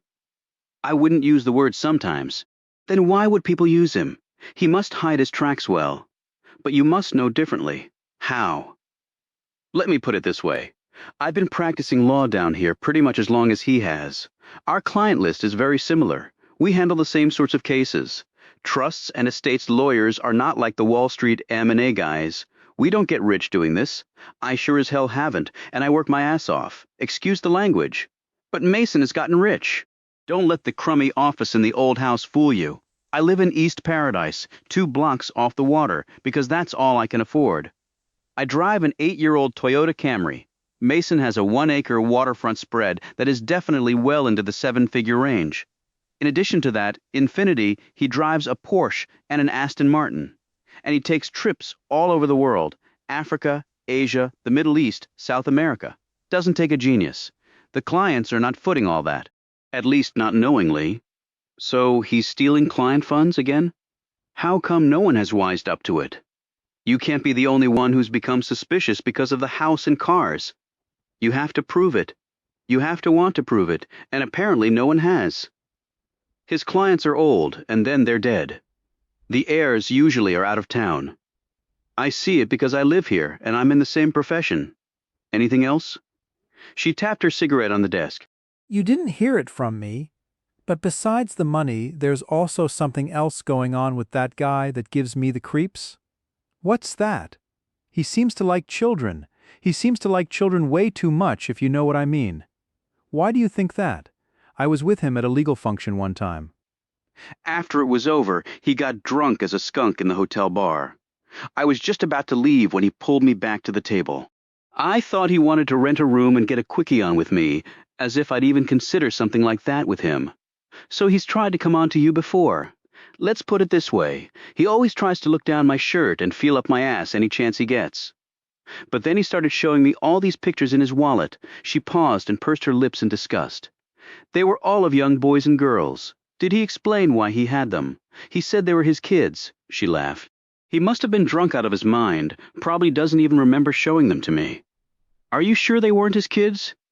She smiled and took a puff on her cigarette.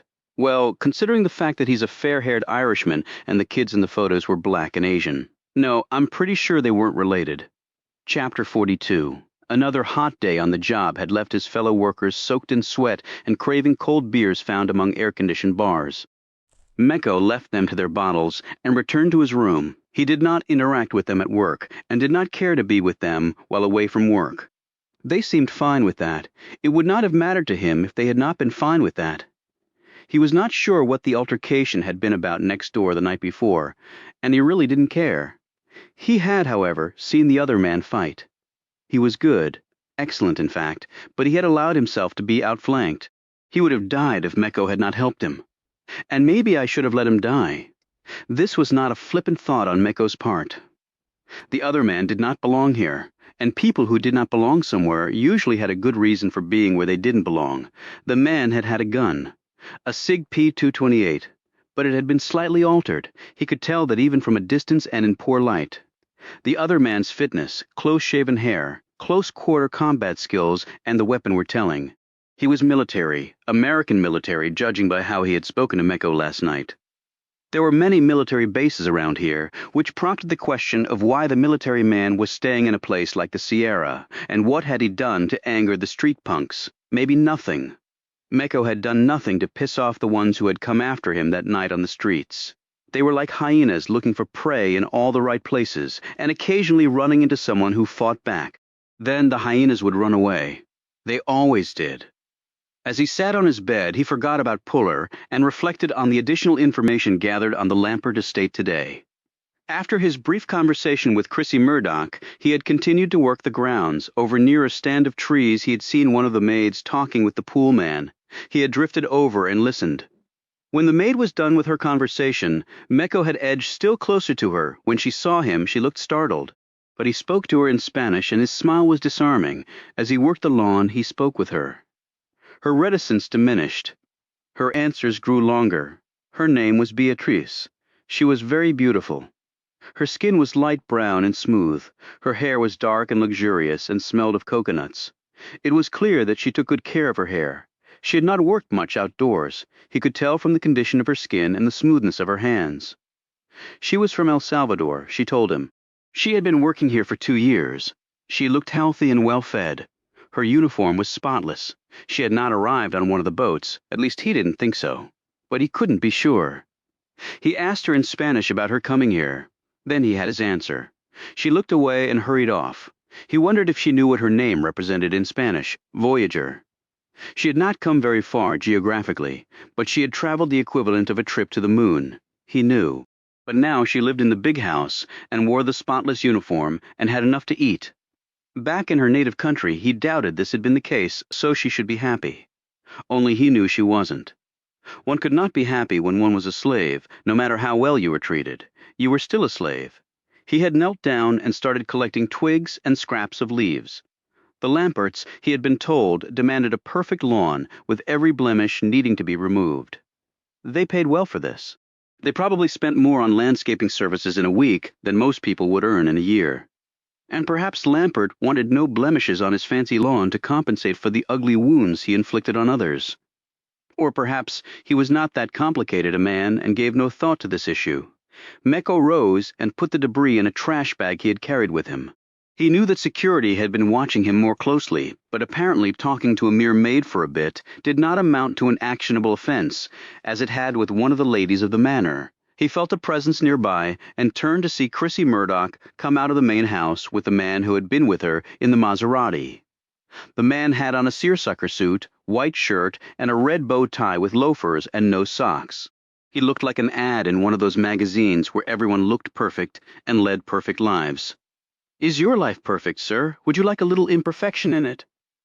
Would you like me to take your smug, perfect face and rip it in half? Chrissy had on a long, flowing white cotton dress with a scalloped front. The harsh light made it pretty much transparent, allowing Mecco a long, titillating look at her legs. A wide-brimmed hat protected her from the blazing sun. Her slender, tanned feet were encased in sandals that showed off her pink toenails. Chrissy spotted him and actually waved. Mecco looked around to see if there was anyone else she could be possibly waving at, but there was no one. The man did not take note of this. He was apparently lost in his own little world to such a degree that he was unaware his woman was being screwed by Peter J. Lampert. Mecco began to grow suspicious now. It was not natural that someone like her would pay attention to someone like him. There had to be another reason. He did not wave back, but instead returned to his work. They drove off in the Maserati, and Mecco wondered if Chrissy had showered to remove the scent of sex of Peter J. Lampert from her body. Maybe she didn't care. Maybe her man didn't care. Life was perfect after all. He had walked through the front gate and busied himself in the bushes. Positioning himself where no one could see, he had snapped some pictures of the gate and surveillance apparatus with his cell phone. He was confident that he could find in the dark the exact positioning of the power and data transmission line. He had better be able to, and then the long day had finally ended, and now here he was in his room. As he sat on his bed, he thought back to Chrissy Murdoch. Something was definitely off there, but he couldn't put his finger on it. He would have to reflect on it some more. There were many things that could go wrong, and some would, but there were certain things he could keep from going wrong. Chrissy Murdoch might be one of them. He lay back on his bed in the sweltering heat. It didn't bother him. He had trained his mind to ignore such physical discomforts, and when the mind did not pay attention to such things, neither did the body.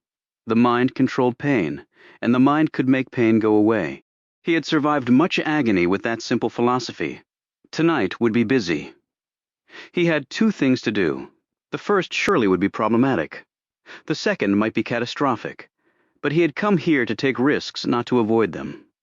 Chapter 43. Cheryl Landry was not in uniform. She wore light blue capri pants, a yellow sleeveless blouse, and white sandals. Her hair, unconstrained by a police cap, was down around her shoulders. Puller rose from the table at Darby's as she approached.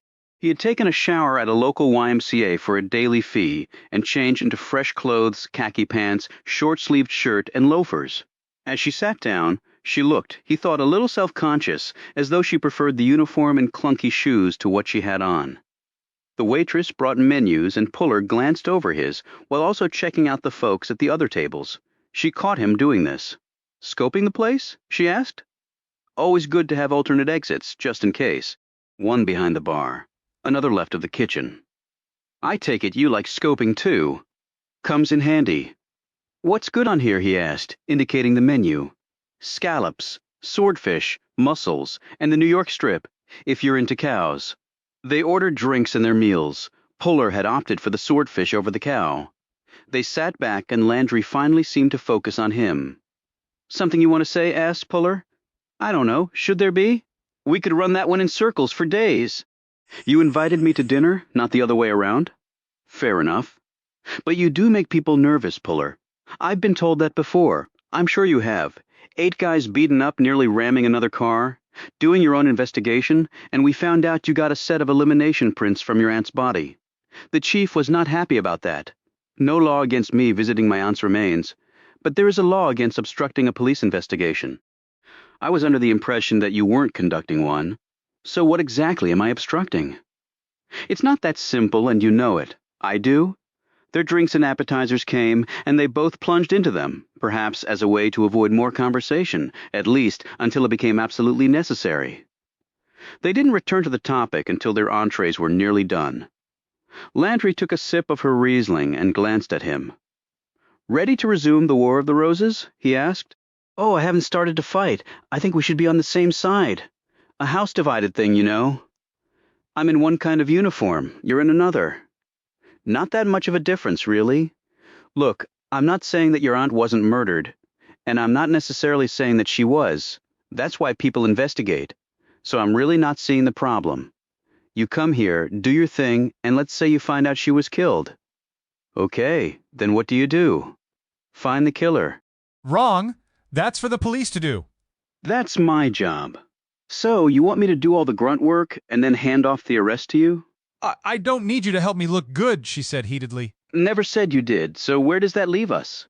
I don't know. You could work with me. She glanced sharply at him. "I usually work solo," he added, "so it's a remarkable offer. Shows I have great confidence in you. And exactly how would that work? I do it on my off time, the little I have of it." Yeah. "And then what? We crack the case and shove my boss's face in it. How does that advance my career in law enforcement?" "I'm not saying it does, and if that's your only goal, then your answer to my offer should be no. What other goal should I have?" she asked, "bringing to justice somebody who killed an old lady." He leaned forward, his look growing as dark as he suddenly felt right now. "I hope that might be why you put on the badge in the first place. Don't read me the riot act." "I don't deserve that. 20 seconds ago, I would have agreed with you. Do you really want to go down that road? I can make your life miserable. I think the police department has already done a good job of that." "Yeah, well, I'm a lot more subtle than Hooper. I'm not looking to make enemies, Cheryl. I'm just trying to find out the truth. If this had happened to your family, I have to believe you wouldn't just walk away." This comment seemed to pierce whatever wall Landry had built up during this exchange. She looked away and then down, all the classic signs of capitulation. Puller knew from interviewing so many suspects. She said, "I get how you're feeling. I really do. Okay then, I guess it's just a matter of where we go from here. But just to be upfront, I'm going to keep looking into this. It's just how I'm built." He paused, searching Landry's face for her reaction to this. When she said nothing, he continued, "If I find something substantial, I will bring it to you. Then we can determine what to do from there. Does that seem workable? What do you define as substantial? If it's a suspect or a body, I think that might be too late. I will work really hard to keep you in the loop the whole way. How about that? How about if I work with you on my own time?" He studied her. "Is that what you want?" "I think so, yeah. It's what you originally suggested, isn't it?" I guess so. I just never really expected you to bite on it. So why are you? I don't like people dying when they didn't have to. Then I think we have a deal. As they were leaving the restaurant, Puller's phone buzzed. It was a text from General Carson. She had run down the plate. When Puller saw the information, his eyes widened. This case had just gone to a whole new level. Chapter 44. "You want to come back to my place and talk about this some more?" Landry asked as they walked out of Darby's. Puller wasn't paying attention to her. He was staring down at the phone in his hand. More specifically, he was staring at the text on his phone's screen. "I'm sorry if I'm boring you," Landry said crossly as she eyed the device in his hand. He put it away in his pocket. "Sorry, something just came up. What were you saying? My place, talk some more? We could walk on the beach. It's up to you. No skin off my nose if you decline. Just trying to be friendly," she added, "and keeping you off the streets and out of trouble." Puller thought about this. He still didn't have a place to stay, but he didn't think it was a good idea to crash at Landry's place again, and even though he had finished processing his aunt's home, he still didn't feel comfortable staying there.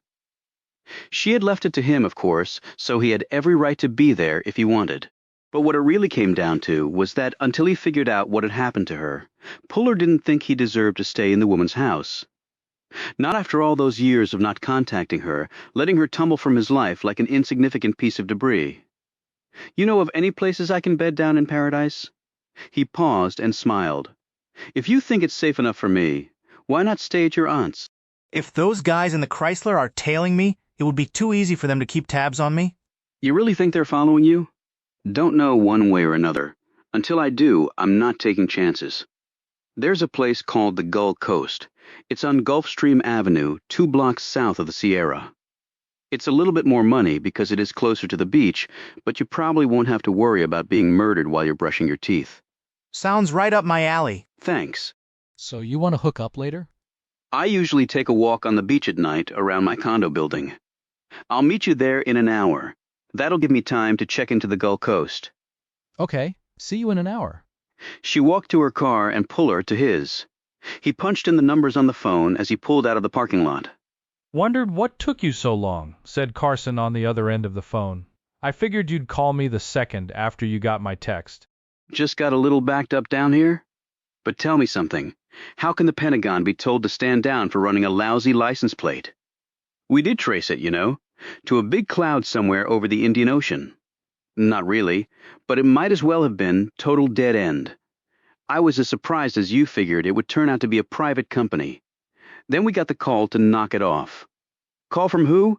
The official source apparently did not wish to identify itself to a lowly 1-star. I got the word from higher up the chain of command. So are you in trouble? I don't think so, but I might be wrong about that. I had a friend at USACIL try to run the plate for me. I got called by a Colonel Walmsley. He tried to shame me into coming back and cleaning the mess up, but then he figured out who my father was and backed off. I wonder if he got warned off too. I don't know about that, but we sure did, and J2 is not used to having its hand slapped. I can tell you that. Who has the horsepower to do that? It's not a long list. What the higher-ups want to keep secret. They do keep secret, right or wrong. As a soldier, I get that. As a taxpayer, I'm more than a little pissed. So be pissed. It is what it is. The two guys? Anyone's guess. What did they look like? They looked like me, only smaller. So, former military, like you said on our last call. I don't know for sure, General.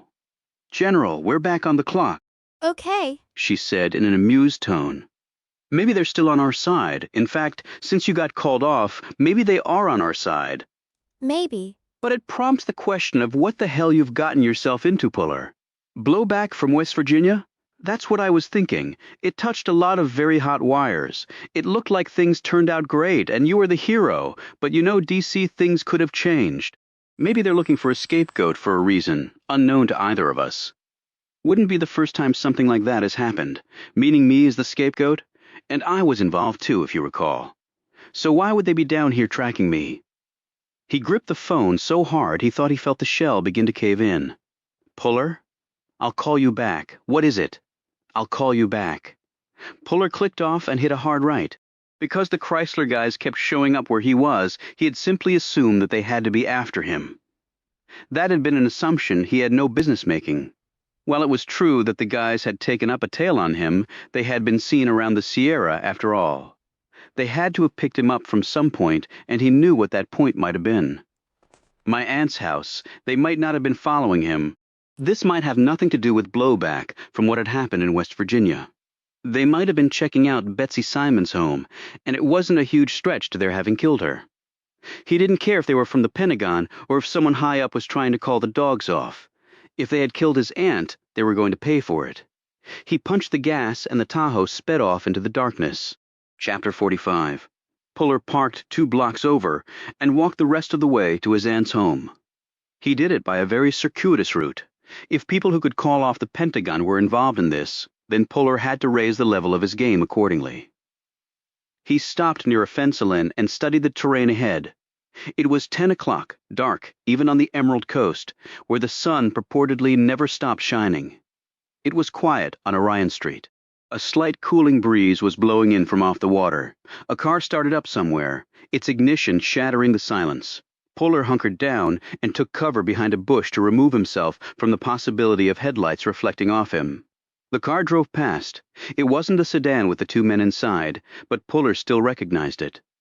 It was Jane Rion driving past in her blue Ford Fiesta, the dent in the side door looming large in the wash of streetlights. What the hell was she doing here? She had already gotten her things from his aunt's house. There was no way he could follow her. The Fiesta was nearly out of sight as it turned the corner. By the time he hustled back to his vehicle and took up the chase, she would be long gone. He slipped out into the open and continued down the sidewalk, his gaze moving like radar. He reached his aunt's house and opted for entry through the rear door. The lights in Cookie's house next door were on. Apparently the retired baker was in for the night, or perhaps he had not yet gone out. As he was walking through his aunt's backyard, Puller heard a little yap. He trotted to the fence and peered over. Sadie looked up at him and yapped again. Puller eyed the dog and then glanced over at Cookie's house. Then he eyed the dog again. What had Cookie said to him? He knew the Starros, the couple found dead on the beach. They were friends. He was stunned by their deaths, just like he had been stunned by his friend Betsy's death. There was nothing surprising there, but there was one unanswered question. Had Betsy Simon known the Starros? He looked down at Sadie barking. The little dog seemed sad and lonely, and, if it was possible, her little features seemed confused. Cookie said he would usually let Sadie out late in the morning to do her business. Puller had seen multiple leashes hanging on a hook by the back door when he had visited the house previously, and he had seen Cookie walking Sadie. But Florida had snakes and gators and other types of nocturnal predators. Why let your little dog out alone at night, even in a fenced backyard? Puller jumped the fence and landed near Sadie, who jumped back in surprise and started yapping again. Puller scooped the little dog up in one arm and pulled his M11 with his right hand. Sadie, perhaps sensing that something was amiss, stopped yapping. Her tongue gently licked Puller's arm. Puller kept his gaze on the house. He reached the back steps and slipped quietly up them. The door was unlocked. He passed through, checking out all possible ambush angles before venturing farther in. He cleared one room after another, keeping low and to the side and giving limited opportunity for anyone hiding inside to get a clean shot at him. His search ended in the upstairs bathroom. He put Sadie down, and the little dog started licking at the water. Puller put his gun away and stared down at Cookie. He was naked and in the bathtub. More precisely, he was resting at the bottom of the tub. Puller made no move to pull him out, an attempt to resuscitate him. It would have been for naught. The eyes stared up at Puller. The eyes of a dead man, drowning. He was certain would be the official cause of death, just like his aunt next door. Folks found submerged in water usually died because water was in their lungs, where water should not be. The question then became, how did the person become submerged? 3 possible scenarios presented themselves. Cookie could have had some medical crisis, a heart attack, a stroke, a seizure, or a drug reaction that had rendered him unconscious. He then would have slipped under the water and died, or he could have hit his head, knocked himself out, and gone under, or someone could have held him under the water. Puller did not think the 4th possibility, suicide, was realistic. The body had its own emergency reaction to attempted suicide by drowning. It fought for air. You could kill yourself out in the ocean by drowning because you gave yourself no opportunity to get back to land, but not in a bathtub. Puller spotted the bottles of medication on the sink next to the tub. He didn't touch any of them, but did read the labels. Blood pressure pills, fluid retention capsules, arthritis, vascular, beta blockers. Pills, presumably to counteract the interaction of the other medications. The bottles went on and on. Welcome to being old in America, the land of the blissfully overly medicated. Puller looked around once more, taking in tiny details that might have great significance. Seeing nothing else, he decided he had intruded enough on what was now no longer a suburban residence, but a potential crime scene. He pulled out his phone and hit 911. It was shaping up to be a long night. Chapter 46. The long night did not start off well. The police cruiser skidded to a stop at the curb with its rack lights turning and its siren blaring, crushing the quiet of the night. Officer Hooper climbed out and pulled his gun as soon as Puller stepped clear of the house. The other cop with him was a man who looked similar enough in appearance to be Hooper's brother. He had his gun out, too. "I can't freaking believe this," said Hooper as he eyed Puller. Puller said, "Landry's off duty." "Why are you still working?" "None of your business," snapped Hooper. He turned to his partner. "Boyd, this is the jerk-off I was telling you about," Puller said. "Body's in the upstairs bathroom. If you screwed with the crime scene, you are in serious shit trouble," said Hooper, keeping his gun pointed in Puller's direction. "Hoop," said Boyd. "Who's to say he's not our guy?" "I called it in," said Puller. "I waited here for you to arrive. Why would I do that if I'm the guy?" Hooper said condescendingly, "Well, that way we wouldn't suspect you." "Shit! You Army guys all that stupid? And the motive?" asked Puller. Not our problem, said Hooper. That's your problem, actually. Our criminal justice system adheres to the innocent until proven guilty beyond a reasonable doubt philosophy, said Puller. So it is your problem. Another cruiser pulled up with an ambulance in tow. Chief Bullock climbed out. He was dressed in civilian clothes, so Puller assumed he'd gotten the call at home. He walked straight past Hooper and Boyd and up to Puller. What do we got? Dead man in the bath. No signs of a struggle. Could be he had a medical crisis and went unconscious. Post will tell us a lot more. I saw a car driving away from here a few minutes before I found the body. Blue Ford Fiesta with a big dent in the passenger door. Know who was in it? Woman named Jane Ryan. She was a caregiver to my aunt, and she knew the deceased as well. I don't know if she was coming from this house or not. If so, she has a lot of explaining to do. Hooper and Boyd just stood there open-mouthed as Bullock and Puller talked. Finally, Bullock looked over and said, "Hey, Hoop, what the hell you waiting for? Secure the damn area. We have a potential crime scene here. You too, Boyd." Hooper and Boyd holstered their guns and hurried to do this. Bullock turned back to Puller. "Some days I don't know why I bother with the likes of those people constituting my police force. You've got Landry. If I had all Landrys, you'd never hear me complain 1 second." He looked up at the house. "If this turns out to be a homicide, that'll be 4 in just a few days. I don't like that. Way out of proportion to the population down here. Scare the tourists away. Town council won't like that. Any leads on the Starros murders?" "Not a one. No one saw anything." "No one heard anything, but they were murdered, no doubt of that." "Cookie, the man in the tub, knew the Starros. How the hell do you know that?" "He told me so. That's a link. Yes, it is. My tech will be here any minute. In the meantime, I better go see for myself." "You better." He started off. "Puller didn't move? You coming?" "In a minute. Got something to check first." Bullock went into the house and Puller hustled to his truck, passing by first Hooper and then Boyd as they were stringing up yellow police tape. Both cops gave him dirty looks, which he ignored. He popped to the rear door on the Tahoe and dug through his duffel. He found the photos he'd taken from his aunt's house. He rifled quickly through them. It took him all of 2 minutes before he found it. He held it up, letting the interior truck light fall fully on the photo. In the picture was his aunt, and Mr. and Mrs. Storrow bracketing her. He recognized their faces from the newspaper story that morning. Apparently, like Cookie, she'd been friends with them too. And now they were all dead. He looked at Cookie's house, and then at his aunt's house. If this kept up there, might not be anyone left alive on Orion Street. Chapter 47. Puller called Landry and told her what had happened. "I won't make it there in an hour," he told her. "Sorry. Does Chief Bullock need me to come in?" "No, I think they've got it covered. Just processing the scene. Your buddy Hooper is working the graveyard shift. I think it's punishment from Bullock for being such a jerk. I'm starting to like your boss more and more. I'll see you when I see you, okay if it's late? I'll postpone my walk, but only if you fill me in on the details as soon as you get here. Deal." He clicked off and went back into the house. Bullock was upstairs with his tech guy. Cookie was still dead. Still at the bottom of the tub. Bullock was looking around. "No fingerprints in the water," Puller said, "but most of these surfaces are great for prints. If they left a trace behind, great. If there's no trace behind, that tells us a lot too. Means it's been scrubbed, which means he was killed." He pointed to the floor. Dry, but damp, could be from water sloshing around, which would be the case if someone were holding him under. Bullock looked at his tech guy. "Get to it." They both stared down at Cookie's diminutive frame at the bottom of the water. "Hell of a way to go," Bullock noted.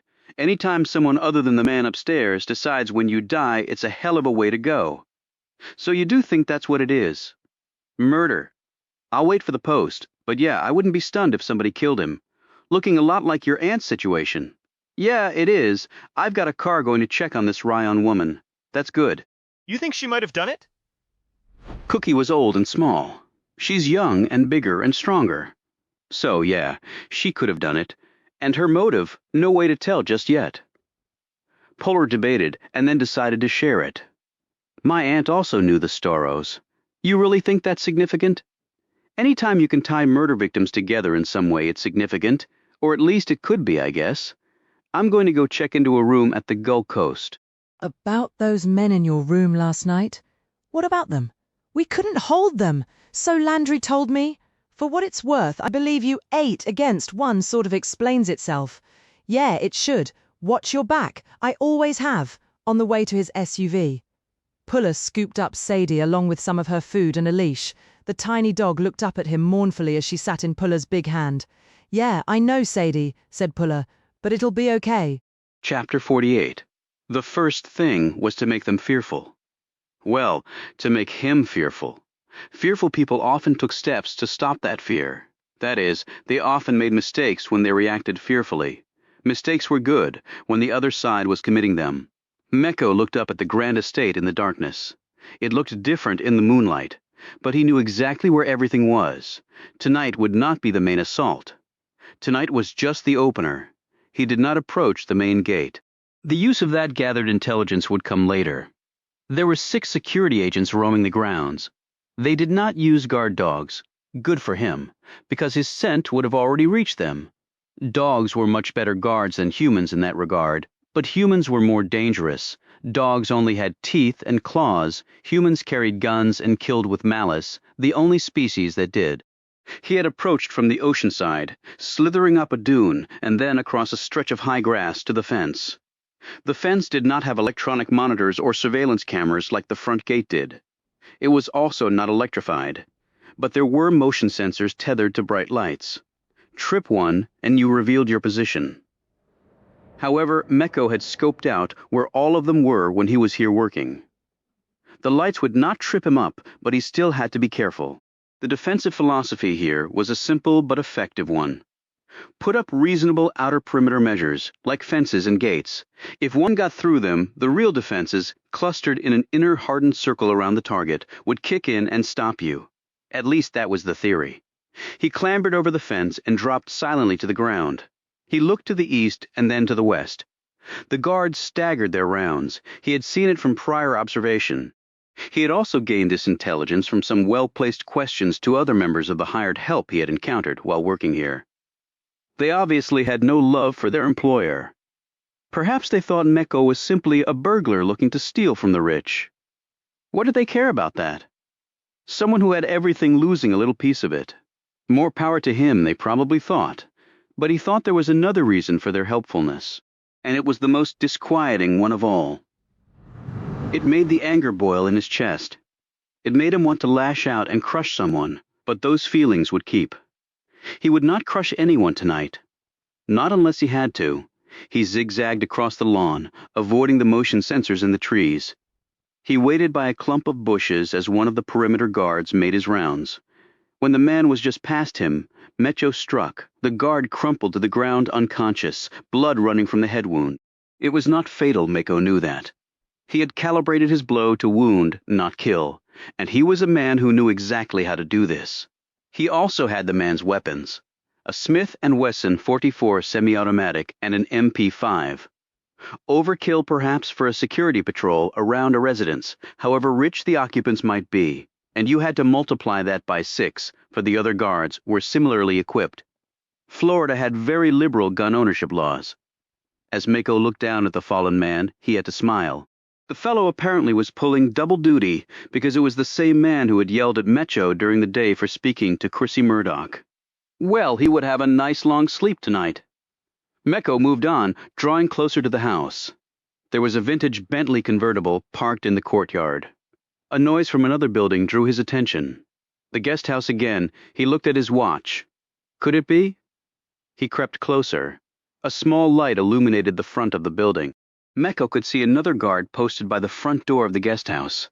His .44 was holstered, and the MP5 hung loosely by its strap across his chest. He looked bored. He was smoking a cigarette. By this, Meko knew he was not a true professional.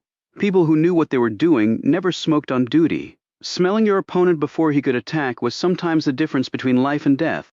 As was the split second, it would take you to drop the cigarette and close your hand around your weapon. By then, you were dead, killed by someone more professional than you. 3 seconds later, the man lay prostrate on the brick walk in front of the guest house. Meko stripped out the ammo clips from both weapons and pocketed them. Then he slid the man behind a bush and crept to the door. The sounds coming from inside were the same ones he'd heard that morning. He opened the door and slipped in. This was not part of the plan tonight, but he took shortcuts when they presented themselves. The house was dark, and he felt his way along. The bedroom was at the end of the hall on the right. He reached it about 5 seconds later. The door was partially open. With the guard outside, they no doubt did not expect to be interrupted. He peered in. With the moonlight pouring in through the window, the room was illuminated well enough for him to see what was happening. Peter J. Lampert was on bottom this time, but it was not Chrissy Murdoch with him. It was Beatriz, the young maid whom Mecco had spoken with that morning. She no longer wore her crisp uniform. She no longer wore anything. If Mecco had been curious as to whether her body was as beautiful as the rest of her, he had his answer.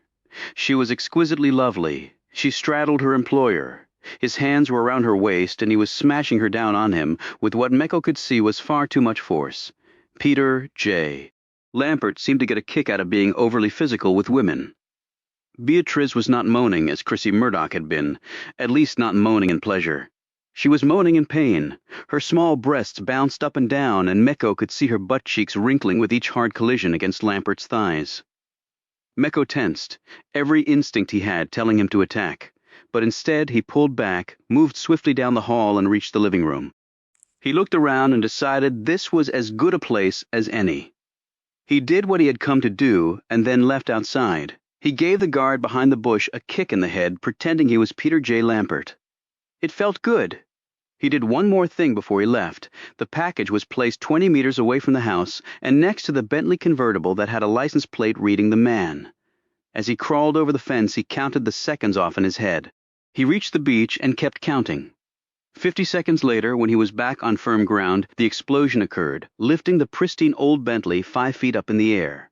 When it came back down, it hardly looked vintage anymore. The blast lit up the night over Paradise. Mecco didn't look up to watch it as he started his scooter, but he did smile. Good night, Peter J. Lampert, the man. Chapter 49. Puller drove to the Gulf Coast and checked in. The front desk person was young and sleepy, or maybe just bored. He put his gear away in his room and debated what to do next. He called Landry and told her he was on his way. He hopped into the Tahoe and 20 minutes later pulled into the garage in Destin. It was a humid night with little breeze. Landry met him at the garage elevator. She had changed into shorts and a tank top with sandals. She held up 2 bottles of beer and then eyed Sadie. "You have a dog, by default," he explained about Sadie being Cookie's pet. "I can't take her, if that's what you're thinking. My building is no pets." "No problem. I just didn't want to leave her alone tonight. Let's do the beach walk. It's cooler down by the water, and you can fill me in on the latest." She glanced at Sadie. "And you can walk your new dog." They trudged across the sand, the breakers rolling over with a growing intensity. "Surf always this rough at night?" he asked. "Don't you watch the news?" "Not lately, no." Tropical storm Danielle formed in the Atlantic and entered the Gulf. "Don't think it'll strengthen much, but it's roiling up the waters. It'll make landfall around here at some point. They're not exactly sure when." The beach was mostly empty, except for several young men stumbling along, beer cans in hand. Puller spent a few minutes filling Landry in on the details of Cookie's death as Sadie walked dutifully next to him, occasionally looking up. The animal must have been confused as hell, thought Puller, because it had a far longer way to look up than it had with Cookie. "What the hell do you think is going on, Puller?" asked Landry after he'd finished. He shrugged. If people knew something, they're being silenced quite efficiently. If they knew what, he shrugged again. "If I knew that I'd know it all?" He glanced at her as they walked along sipping their beers. Sadie tugged and jerked on the leash, but she was so small that Puller barely noticed. It was like walking a cricket. The cold beer made Puller feel warm, warmer than the air around him. The waves crashing with tidal regularity made him more relaxed than he normally would have been, particularly after what had happened to Cookie. He caught her gazing at him. "You want to go back up to my apartment?" she asked. "Why?" She looked down. We... Interpreting her unease, Puller said, "I'd really like to, but I can't." "Okay, I understand. I know I'm not a girly girl and I carry a gun at work, but I'm a woman. I do like guys, and I'm sure guys like you. I've been hit on by every man under 60 who lives around here, or at least it seems like it, and then the young punks come in from out of town and think they're so hot, but they're just idiots. Lots of guys are idiots. I've been accused of being an idiot." She looked up at him, touched his arm. But not with women. He looked down at her. No, not with women. So that makes you different and attractive. He was very hot now, far hotter than the air. Sweat was on his forehead. He could feel the heat pouring from Landry, too. They could have been inside an oven, he said. We're working a case together, but you're not on the police force. I wouldn't sleep with you if you were. I don't think you're Hooper's type. He doesn't quite get that. Never stops trying. I'm sure. But we're not talking about Hooper, are we? She said. We have no idea where this will lead us, Cheryl. Mixing business and pleasure is never a good idea. You're a very attractive woman, and under other circumstances, my answer might be different. But the conditions on the ground are what they are. I hope you can understand that. She sighed. I can. Look, I'm sorry I brought it up. It wasn't professional of me. We can't be professional all of the time. She smiled resignedly, and they resumed walking. Puller was about to say something when the phone rang. Landry's, not Puller's, and nothing was really the same after that. Chapter 50. Puller followed Landry. Her Toyota flew down the road, and Puller had to keep the Tahoe's pedal nearly rammed to the floor to keep up. Landry was definitely not following the speed limit tonight. Sadie lay next to Puller in the front seat. He kept Landry's brake lights, to the extent that she braked at all, in sight. Landry had taken the call on the beach, the phone mashed to the side of her head. She listened, said almost nothing, and then clicked off and turned to Puller. That was Chief Bullock. There's been an explosion at the Lampert estate. Puller had checked his watch. 1:16. As good a time as any to have an explosion, he had thought. Lampert estate? What the hell is that? He asked. It's owned by Peter Lampert. The richest man in paradise, hell, probably the entire Emerald Coast, maybe all of Florida. I don't know for sure, but he's loaded. Puller had waited in her apartment while Landry hurriedly changed into her uniform. Then he had picked up Sadie, run to his truck, climbed in, and they were off. He felt that Landry was experiencing extreme guilt. She had not gone back into work after Cookie's murder. There was no reason for her to. There was plenty of manpower to work the scene. But then she had been with Puller when the explosion had occurred. Again, no reason to feel guilty, but he knew Landry was the sort of cop who would. They arrived in Paradise in record time, and he continued to follow Landry through town until they reached the eastern edge. She turned off on a private road, and Puller followed. The Toyota skidded to a stop in front of a pair of impressive steel gates that looked strong enough to withstand an Abrams tank assault. Landry jumped out of her truck. She looked back at Puller as he hurried up to her. He'd left Sadie in the truck with the windows lowered and a full bowl of water. You want me to go in with you? He said. She looked uncertain. She had asked him to follow her here, but now her dilemma was obvious. He knew. It was about 2 a.m. Why would the pair of them be together? I can tell Bullock I heard the explosion, saw you racing through town, and just decided to follow, he said. Thanks, Puller. I appreciate that. Boyd was at the front gate. Puller figured Hooper was probably back at Cookie's house, securing that scene. It was good that Bullock had called Landry in. He would need the manpower. Puller doubted the Paradise Police Department was very big.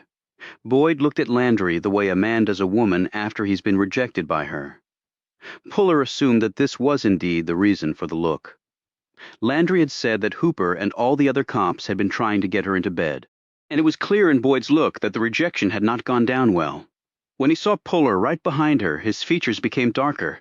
What the hell is he doing here with you? He barked before Puller could launch into his cover story. Landry snapped. He's here to help us work the scene, Boyd. Take it up with the chief if you've got a problem. Before he could say anything, she bowled right past him with Puller riding her wake. They first saw the remains of the Bentley. The chrome radiator, now blackened and bent, was the only part left relatively intact to show the model of the car. Bullock was standing next to it. His crime scene tech was walking the perimeter of the blast site, apparently making some calculations. When Bullock saw Landry and Puller, he waved them over. Unlike Boyd, he didn't bother to ask why they were here together, so Puller did not need to use his bogus explanation. Got here as fast as I could, Chief, Landry said quickly. Looks like the bomb was right under the car, said Bullock. Blew out some windows in the house, too. This Lampert guy have enemies? Asked Puller. Well, it appears likely he has at least one, replied Bullock. What do you know about him? Came here from South Beach about 5 years ago, built this place. Well, he was building it before he came here. Took the better part of 3 years to finish the sucker. How'd he make his money? Finance guy or something? Who the hell knows how those guys make money? They robbed Peter to pay Paul. I take it no one was in the car, asked Puller. No. Anything else? Isn't a car bombing enough? Said Landry. Bullock said 2 guards were attacked, one near the rear fence, the other over near the guest house. He pointed in the direction of the building, found them both unconscious. They were pretty burly guys. Whoever took them out was a force to be reckoned with. They finally came to... We questioned both, but they never saw who attacked them. Puller gazed over at the guest house. Anyone staying there currently? No, replied Bullock. Is it okay if I take a walk around the grounds? Looking for what? Asked Bullock. I usually know it when I see it. He left them and walked around the edge of the property. He could see men in black shirts with sidearms and MP5s lurking here and there. Security, who got their asses kicked tonight. And Lampert would probably kick them again. But why blow up the car? A message? Was it a message enough? He looked at the main house ablaze in light. Then his gaze ventured to the darkened guest house. Why one would require a guest house when you lived in a mansion bigger than the White House was beyond him. But he supposed at that income bracket there were no items of necessity, only items of desire. But then certain possibilities occurred to him. Why have security at the guest house if no one was currently there? He ventured to one of the windows of the structure and hit the flower bed with his penlight. Nothing. He moved around the house, checking the dirt. Nothing until the third try. Footprints. Big ones. He held his own foot over one of the prints and came up short by a lot. He estimated a size 16, a big man. He took a picture of it with his cell phone, maybe just a yard worker cleaning the flower beds. He looked through the window, clean shot into what appeared to be a bedroom. Okay. Maybe it wasn't as simple as a yard worker, and the print was on the house side of the flower bed. Why get so close to the building? The footprint didn't look particularly recent. It was hard to say, but they must have irrigation here, so he doubted it had been here longer than a day. Otherwise, the water would have dissolved the print. Now he needed to see what it was the person was looking at. Chapter 51. The door was unlocked. The interior was dark. Puller used his penlight to see where he was going. Technically, he probably wasn't supposed to be in here, and he didn't want to call attention to the fact that he was. In his mind, he figured out what room that window looked into. A few moments later, he stepped into the room. Now he had confirmation that it was indeed a bedroom. If this had been a hotel room, it would have been one Puller could never have afforded. He eyed the bed. It was made, but Puller was used to the military precision of square corners and a bed tight enough to bounce a quarter off. This bed was not to that level, and it had a discernible imperfection. There was a slight bump near the footboard. In the light, it would have been hard to make out. In the dark, it was pretty much invisible, but not to Puller. He carefully lifted up the bed covers and shined his light under it. It was a pair of women's panties. He snapped a picture with his cell phone camera. Someone had made the bed in haste and forgotten this item. He put the bed covers back down and glanced at the window. Perfect sightline to here. He noted the 2 glass ring marks on the nightstand and sniffed them. Some of the liquid had spilled. Not a big drinker, Puller still knew what it was by the smell, Scotch. It had been a favorite of his old man's. He next scrutinized the bedposts and saw the scratches on one of them. Fingernails, maybe? He went into the adjacent bathroom, checked out the trash can, vanity, toiletries, shower, and toilet. All of these things together were telling Puller a lot about what had happened in here. When he went back out, he saw it in the front room. He shined his penlight over it. Someone had written on the wall in magic marker. Your time is almost up, Pete. Puller glanced back at the bedroom door, and then his gaze returned to the writing. He took a picture of it with his cell phone camera. Now there was a message that was even more direct than blowing up your super expensive car. He had no doubt that the message had been seen, and he was certain it would have been erased in time. Bullock had made no mention of this, so obviously Lampert, if he had been in here, didn't want the police to know about it. And there was no reason for the police to come into the guest house, and they hadn't just Puller had. He slipped out of the space and made his way back to the wreckage of the Bentley, where Landry was talking to Bullock.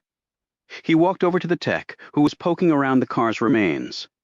Find the source of the explosion yet? Pieces of it? He held up a baggie with a twisted fragment of scorched metal inside. I think this is the detonator, at least part of it. Puller took the bag and looked at it. He had seen debris like this before. In fact, he had seen enough IEDs in the Middle East to last him a lifetime. He had also analyzed the remains of many exploded IEDs.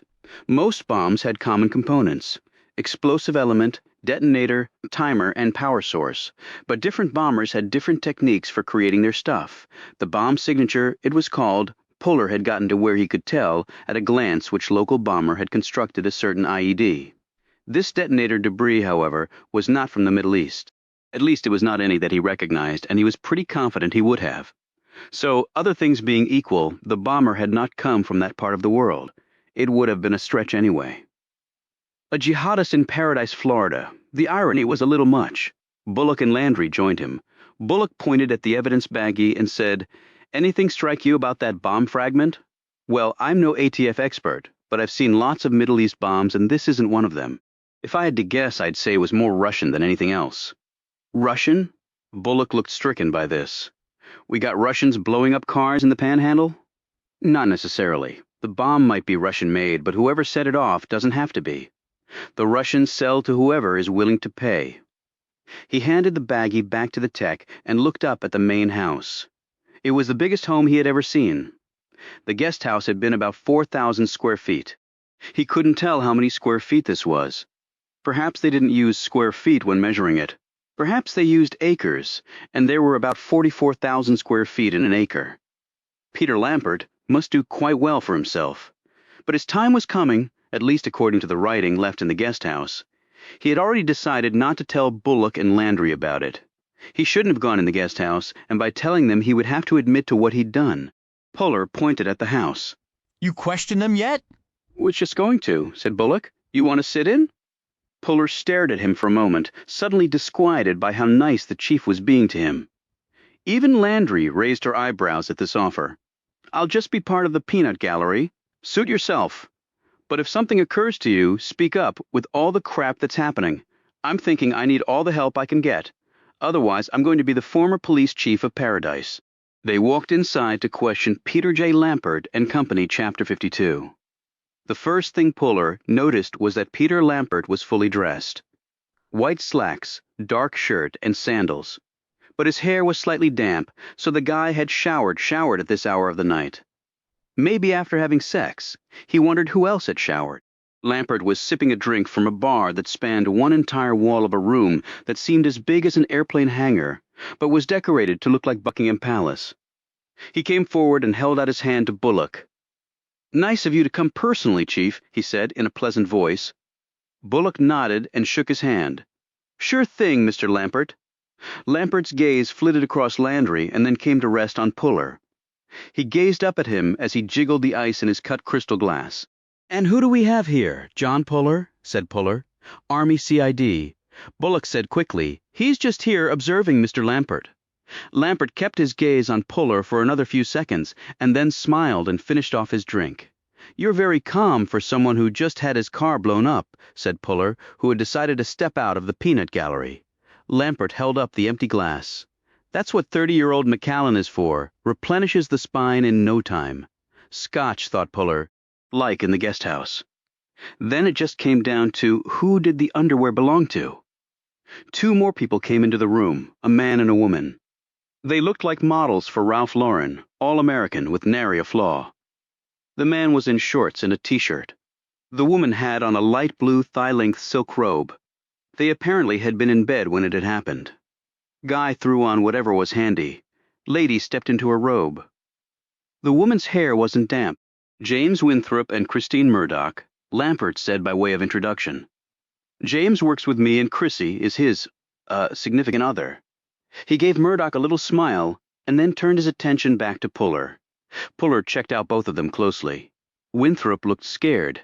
Murdoch simply intrigued. That was miles apart on the emotional barometer. And Puller wondered why the man and his significant other would be so dissimilar in their reactions to tonight's events. After all, a bomb was a bomb. "Of course we heard the explosion," said Murdoch. "What time was that?" asked Bullock. "I looked at my watch when I jumped out of bed," she replied. "It was nearly 1:15. Landry wrote this down in her notebook." Bullock asked, "Did either of you see or hear anything unusual before or after the explosion?" They both shook their heads.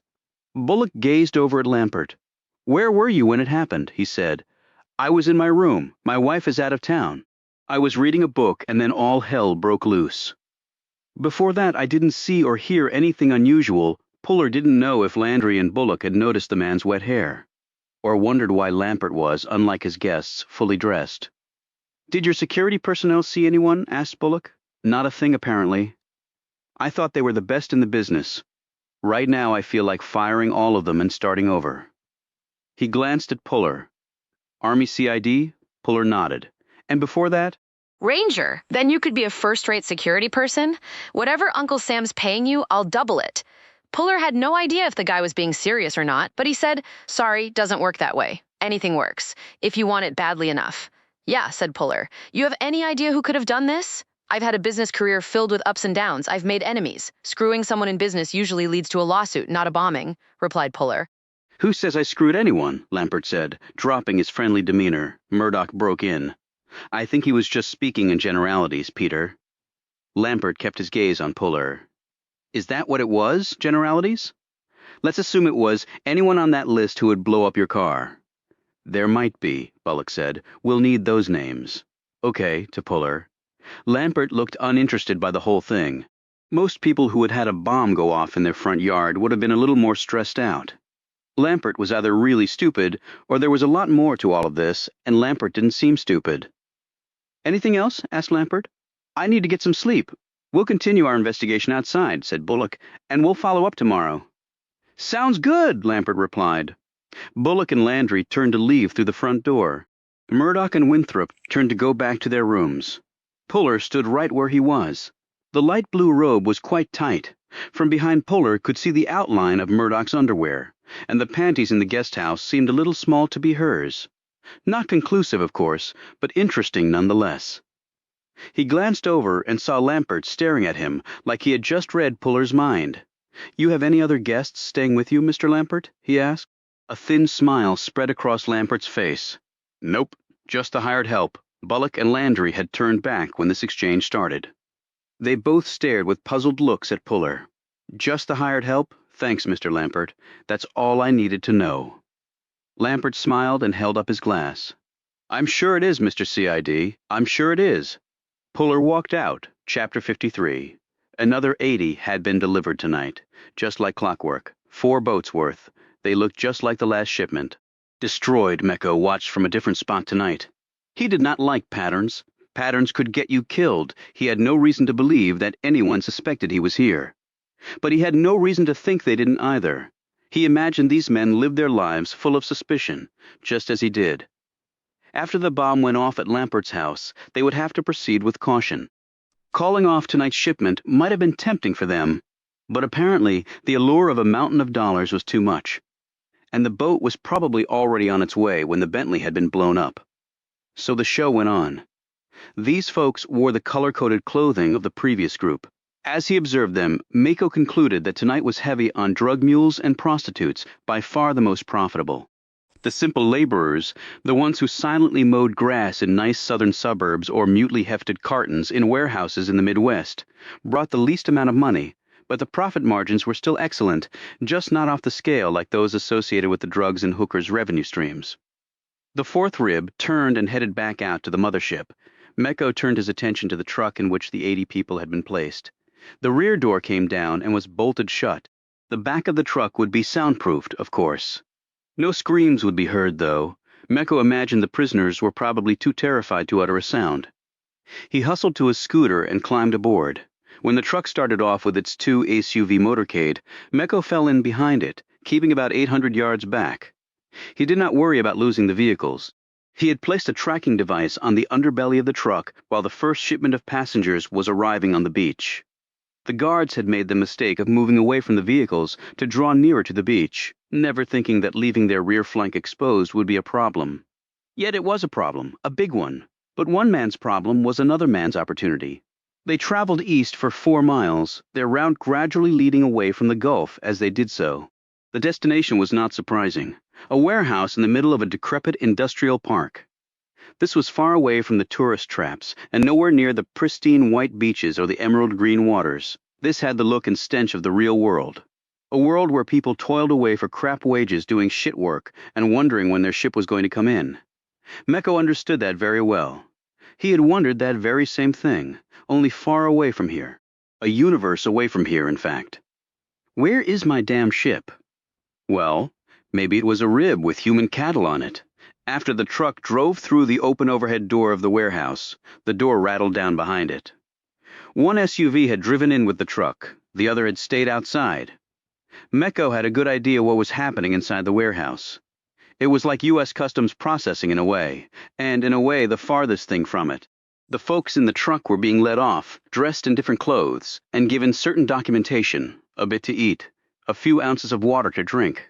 They were being told things that would further demoralize their spirits, such as, "You will do exactly as we say, and if you don't, not only will you die, but your entire family, back in the little village or town or city where we took you from, will die too.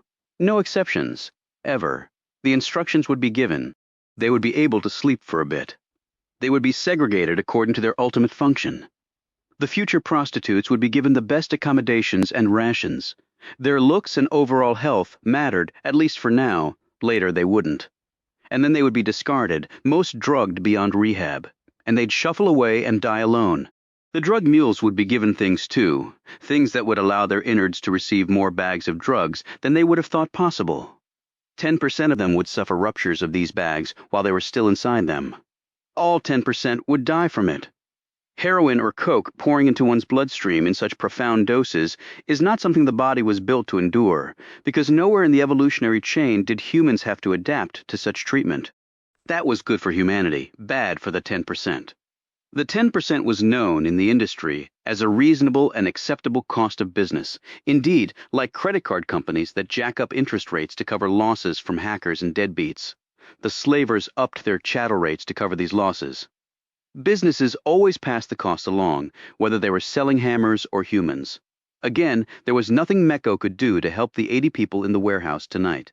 That was not why he was here. He sat on his scooter just outside the gate of the fence that surrounded this industrial park and waited. He took a photo out of his pocket. While it was dark and he had killed his scooter light before approaching the warehouse area, Meko could see, in his mind's eye, the image of the young woman in the picture he held. She looked a lot like Meko. There was a reason for that. Family was family. Her name was Radha. In his language, her name meant joyfulness, and she had once possessed it in abundance, but no longer that he knew without knowing it for certain. Sometimes Meko wished that Radha were dead. Being alive and doing what she was doing must be worse than being dead. He had no idea where in the world she was. He had come here to get an idea, but that was not all. There were other pictures in his jacket pocket, all women, all young. These women were not related to him, but that did not matter. There was another connection, a strong one. That was enough for him. He had no idea where in the world any of them were, and it was a big world. He needed help. Tonight would begin his attempts to find such help. An hour went by and the overhead door opened. The SUV zipped out and the door closed once more. The second SUV stayed where it was while the first SUV approached the gates. They automatically opened and the SUV sped through them. Meko knew there were 4 men in the SUV. As he started up his scooter to follow them, it didn't matter to him which one of the 4 would provide the assistance. He would work through them all until he got it. To him, they were no longer human. Just like they treated the people in the truck, they were there for him to use in any way he chose to achieve his goals. In a way, he was a businessman too. Only his incentive, his profit, was not measured in money. It was measured in justice. It was calculated in revenge. And in Meko's case, those two things were exactly the same. Chapter 54. The Hoddle was far nicer than the Sierra, and it was right on the water. The SUV was parked in the hotel's garage. The 4 men had ridden the elevator to the lobby and then gone on to their rooms. They each had their own, a perk of this job. Money obviously was no limitation. The man who had ridden shotgun in the SUV reached his room on the 15th floor and opened the door with his key card. He slipped off his jacket, revealing his holstered Glock 9. He made a beeline for the minibar and mixed a gin and tonic, then went to the window and gazed out over the Gulf. He took a long breath and slipped a cigarette from his pocket and lit up. It was a non-smoking room, but he apparently didn't care. 30 minutes later, there was a knock at the door. Not his hotel room door, but the one connecting the room next to his. One of the other men was staying in that room. He walked over to it. Donnie? Yep, what's up? Call from the boss. We got to roll, replied Donnie. Shit! Got something for you, said Donnie. He opened the door. The blow hit him so hard it lifted him off his feet, and he flew backward and landed on the soft bed, his nose broken and his consciousness gone. Donnie stood there with a gun barrel held against his right temple. Mecco was behind him. Please, man, don't kill me, moaned Donnie. Mecco shoved him into the room and closed the door behind him. A ferocious blow to Donnie's head dropped him to the floor. When he awoke later, he was tied to the bed along with his colleague, who was now awake as well. The two men looked at each other. Mecco stood over them looking down. He duct-taped their mouths, pulled their pants and underwear down, and held the knife pointed at their privates. When he cut him there, Donnie screamed, but it was a nearly soundless one with the duct tape across his mouth. The next instant, Mecco slammed the knife straight into his chest so hard that the point came out, the man's back, and stuck into the mattress. Donnie's mouth sagged open as he died. The other man looked in panic at his dead colleague. Mecco took off the other man's duct tape. The man braced for the strike of the knife, but Mecco just looked at him. The man glanced at dead Donnie. Why did you kill him? He'd tell you anything you wanted to know. I killed him, said Mecco, because I could. What do you want to know? The other man said, his voice panicky. Mecco sat on the bed next to him. What is your name? He asked quietly. Joe? Where are you from, Joe? New Jersey. What is this New Jersey? It's a state of the United States. Do you have a family? Joe hesitated, but Mecco pointed his blade at his chest, and Joe said wife and 2 little girls. In New Jersey? Joe nodded, his eyes filling with tears. And you want to see them again? Yes, Joe gasped. More than anything. And the people from the boats? Joe's chest heaved more, and he sobbed. It's just a job. They have family too. I just do it for the money. I swear to sweet Jesus. It's the only reason. I got nothing against those people. They have people they love and who love them. Just a damn job. That's all, moaned Joe. Mecco took out the photo of Radha and held it in front of Joe. Do you recognize this person? Her name is Radha. Joe's eyes were so filled with tears that he could barely see. I don't know. Mecco gripped him around the neck and jerked him upward as he thrust the picture closer. Do you know her? I'm not sure. Maybe. Her name is Radha. I don't know any of their names. We don't get names. She is a beautiful woman. About a month ago she came through here. Were you here then? Joe started to nod, sensing perhaps that if he had valuable intelligence, it would keep him alive. Wait a minute. Yeah, I think I do remember her, right? A month ago? Yeah, Radha. Radha Micho, 1 month ago? You want to find her, right? Maybe I can help. 1 month ago, said Mecco again. Radha, she is beautiful. Absolutely, said Joe, a real looker. I can help you, if you untie me. Mecco slammed the blade into Joe's chest and drove it in up to the hilt. Joe gave a shudder and joined Donnie in the land of the dead. Mecco stared down at him. Radha has been gone for 1 year. He fingered the photo. And this is not a picture of Radha. He looked at dead Donnie. And your friend already told me all I needed to know back in his room? He pulled his knife free, and some pent-up arterial blood squirted from the wound. With the heart no longer beating and 0 blood pressure, there would not be any more significant blood loss, Mecco said. So you can see that I have no further need of your assistance. I perhaps forgot to mention that. Forgive me, Joe. I'm sure your family in this New Jersey place will mourn you. He stood, wiped the blade off on the sheets, and stared down at the 2 men. For the money, just for the money. They did not know the names. They never knew the names. But I know their names. I know them all. Chapter 55. Puller sat in his room at the Gold Coast, staring at the wall. Sadie was curled up at the end of his bed. The dog had drunk so much water that she had peed in the Tahoe. Puller had cleaned that up and then walked her before coming up to his room. It was 4 a.m., and he had not yet been to sleep. There were many items swirling through his mind. At 4:30 he closed his eyes and willed himself to rest for 3 hours. When he woke at 7:30, he felt like he'd slept for a full 8 hours. He showered and dressed, walked Sadie, and then fed her with food he had taken from Cookies. He walked the dog again to let her do her business, and then went out to eat breakfast, leaving Sadie back in the thankfully air-conditioned room. He knew he would have to make other arrangements for the dog, but that was not at the top of his priority list right now. He walked 2 blocks to the waterfront and found a small diner with a 50s retro interior and ordered the biggest breakfast it offered, in deference to the heat outside. The temperature was already in the 80s.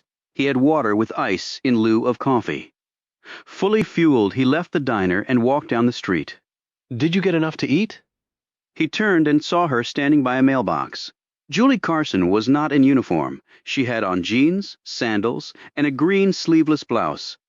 She didn't look like the one-star that she was. She looked like a tourist. A very fit, attractive tourist. Puller walked over to her. "I'm more than a little surprised, General," he said. "I'll take that as a compliment since I know it's very difficult to surprise you, Agent Puller. And you can make it Julie. No uniform today. And you can make it John. When did you get in?" "Grabbed a free seat on a cargo plane into Eglin. Little perks we generals get. Got in around midnight last night." "And you found me how? How many guys that look like you're in paradise?" He watched her, awaiting her real answer. "Okay, I ran your credit card activity, saw you checked into the Gold Coast. Then you should have had breakfast with me. I overslept. I knew you'd be up early to get chow. That diner seemed to be your sort of place. I was about to walk in when you walked out. And you're here why?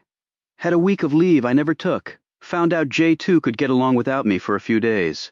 Your description of paradise sounded so inviting it was an easy decision. It might not meet your expectations. Let a girl decide that for herself, John. I take it you want to be updated on my investigation even though you're here on R&R? I crave information. So why don't we go back into the diner and I can eat and you can have a gallon of water to keep hydrated and we can have ourselves a nice conversation? And they did exactly that. Puller saw that Carson had an appetite. She put away eggs, pancakes, bacon, and grits, and while she drank 3 glasses of water, she also had 2 cups of coffee.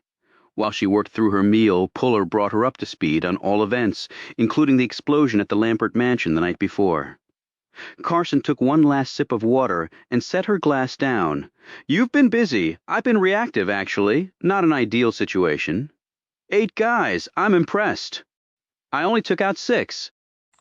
If the big man hadn't been there, we wouldn't be having this conversation. So if I've got this right, you're investigating your aunt's suspicious death and her neighbor's murder. You also have the disappearance of this kid, Diego. There are 2 guys down here following you who are so well connected the Pentagon gets stonewalled and some rich prick gets his Bentley blown sky high. And I almost forgot the murders on the beach. The 2 guys might not have been following me. They could have picked up my tail from when I visited my aunt. Meaning their focus was her, not you, which lends credence to the theory that she was murdered. That's how I see it," said Puller, which prompts the question of what the hell she was involved in that would get her that kind of attention. You sure she wasn't some retired spy with a dark past? If she was damn good at keeping her cover. No, I think she found out something down here, and that's what got her killed. I wish she had been more specific in her letter, but she wasn't. You mentioned mileage on her car. Right. 5 miles out and 5 back. At least that's my speculation. Jane Rion said that 5 miles east seemed the best bet, but I'm not sure about her now considering what happened to Cookie. Have the police found her? Don't know. By now they should have, I guess. She might be able to clear some things up if she is involved. Maybe. So what's the next move? You really sure about this, Julie? I mean, you don't have to do this. I've been covering enlisted men's backs most of my career. It's why I'm beloved by the rank and file. Besides, my last few vacations have followed similar patterns and have been pretty boring, and my J2 assignment, while necessary for my career path, is pretty damn uninteresting at times. I need some excitement. Puller looked across the table at her. Well, I think you came to the right place, but keep in mind that at least 4 people have died so far. I can take care of myself. I thought the same thing about me, and I almost bought it. The punks I dealt with are nothing special. I just messed up but got lucky. I can't count on being lucky again. She looked across at him, her amused features turning more serious. So we treat this just like combat. Just like combat, he replied. So the next move? The most obvious. We find out if the police have picked up Jane Rion. And if they haven't, then we find her before someone else does. You really think she killed this Cookie person? I have no idea. But if she did, she also might have killed my aunt. And all the other stuff that's been happening down here, you think it's all connected? Puller thought about this for several long seconds while the sounds of traffic picked up out on the street as Paradise came to life. I don't believe in coincidences, meaning what exactly? Meaning exactly that I don't believe in coincidences. Chapter 56. When they came out of the diner, a police car was zipping past. It screeched to a stop, and Cheryl Landry leaned her head out. "You're not going to believe this," she began before her gaze came to rest on Carson. Puller noted this and said, "General Julie Carson, Officer Cheryl Landry." As Puller's gaze swiveled between the two women, he felt a pang of guilt. He had been out twice with Carson, though the first time was not a real date. However, he sensed the general was interested in something deeper than mere friendship. Landry clearly wanted a relationship with him. Thus, having the two women together was deeply discomforting. Carson nodded and said, "Nice to meet you, Officer Landry. I've never met a general before." "Well, now you have, and we don't look any different from anyone else," said Carson. "I won't believe what?" said Puller. "2 more murders at the Plaza Hotel, 2 blocks down, 2 guys in a bedroom stabbed to death. It appears 2 guys, said Puller quickly. Landry nodded. "I know what you're thinking. I don't know if it's the same 2 who you think have been following you." "You want us to come?" asked Puller. Landry glanced at Carson and then at Puller. Puller, sensing her indecision, said, "Make the offer to Bullock. He can make the call if he wants. Thanks." "Did you pick up Jane Rayon?" But Landry had already hit the gas, and the car had sped off.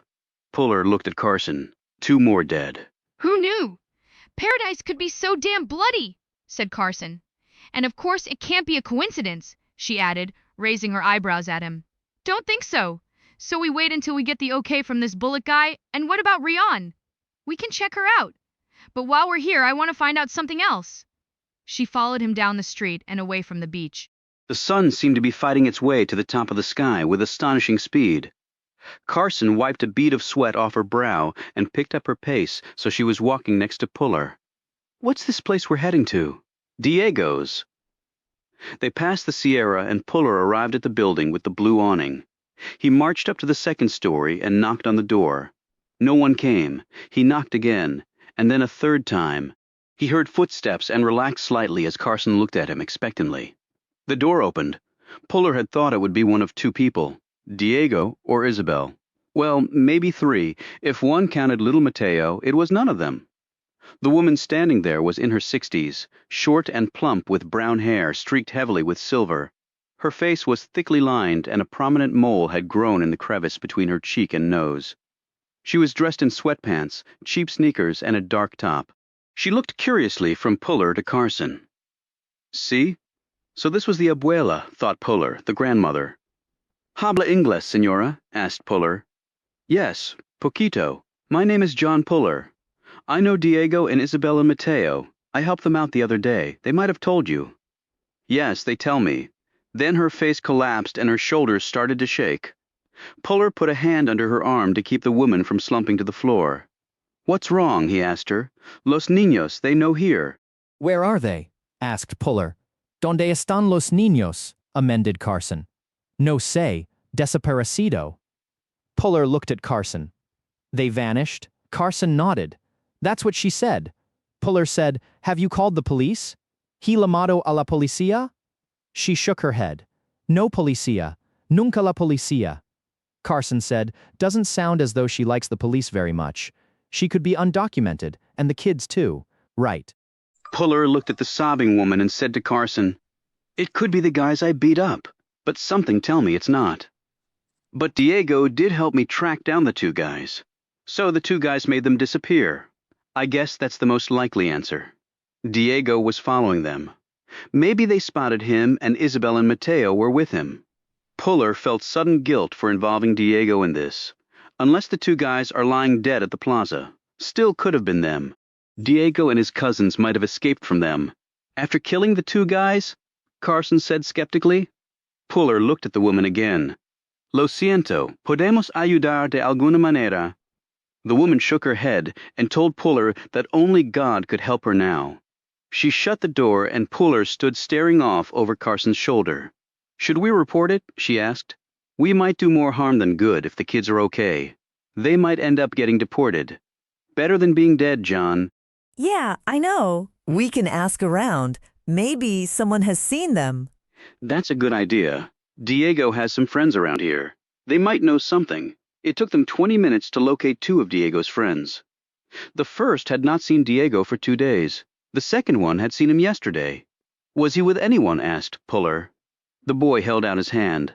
Puller put a $5 bill in it. Yes, who? Asked Carson. The boy held out his hand again. Carson put a dollar bill in it. The boy said nothing. Puller said, You tell us something useful, there'll be more. Otherwise, the ATM is shut down for the day. The boy looked around and said, He is with the Dueños de la Calle. The Street Kings? Said Puller. Yes, the Street Kings. What is he doing with them? The boy held out his hand and Carson put another dollar bill in it. I think he is trying to join. If he is stupid. They are a very bad gang. What about Isabel and Mateo? Puller asked. The boy withdrew his hand and put the cash in his pocket. He shrugged. I do not know about them. Where do we find the Street Kings? Asked Puller. You do not want to find the Street Kings, senor, said the boy. Actually, yes, I do. Where? Puller held out a 20. Ahora! The boy gave them an address and then ran off. Puller looked at Carson. You don't have to go with me. The hell I don't. This is just getting interesting. You have any weapons? You're asking a 1-star if she has any weapons? Other women might like shoes and nail polish. I grew up on Winchesters and Colts on a farm in Oklahoma, so I brought some goodies with me. Okay, so we might want to gun up for this. Hell, John, I don't think there's any might about it. Chapter 57. The small shack sat behind an abandoned-looking building 10 blocks off the water. It was in an area that would be discreetly described as in a transitional stage, meaning don't go there at night, and also try to avoid it during the day. The place looked dead and wasted, and nothing like paradise, and its emerald beaches relatively close by. It seemed that the town's beauty was only skin deep. A few layers under the surface, it became quite ugly. 3 young men were standing outside the building and taking turns tossing knives at tin cans set atop a dumpster. They were good enough that each one consistently knocked the cans over from a distance of 10 feet. Decent aim. The men whirled, their hands dipping to the guns in their waistbands, and then they stopped reaching for their guns.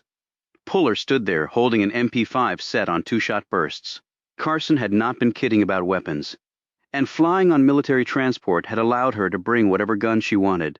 Wise decision, said Puller, coming forward and lifting his gaze past them and to the windows of the shack. They were covered, and he saw no one trying to peek through to get a sightline on him with a weapon. Got a question? The men looked at him warily. Puller could tell they were trying to think of some way to turn his tactical advantage into a disadvantage.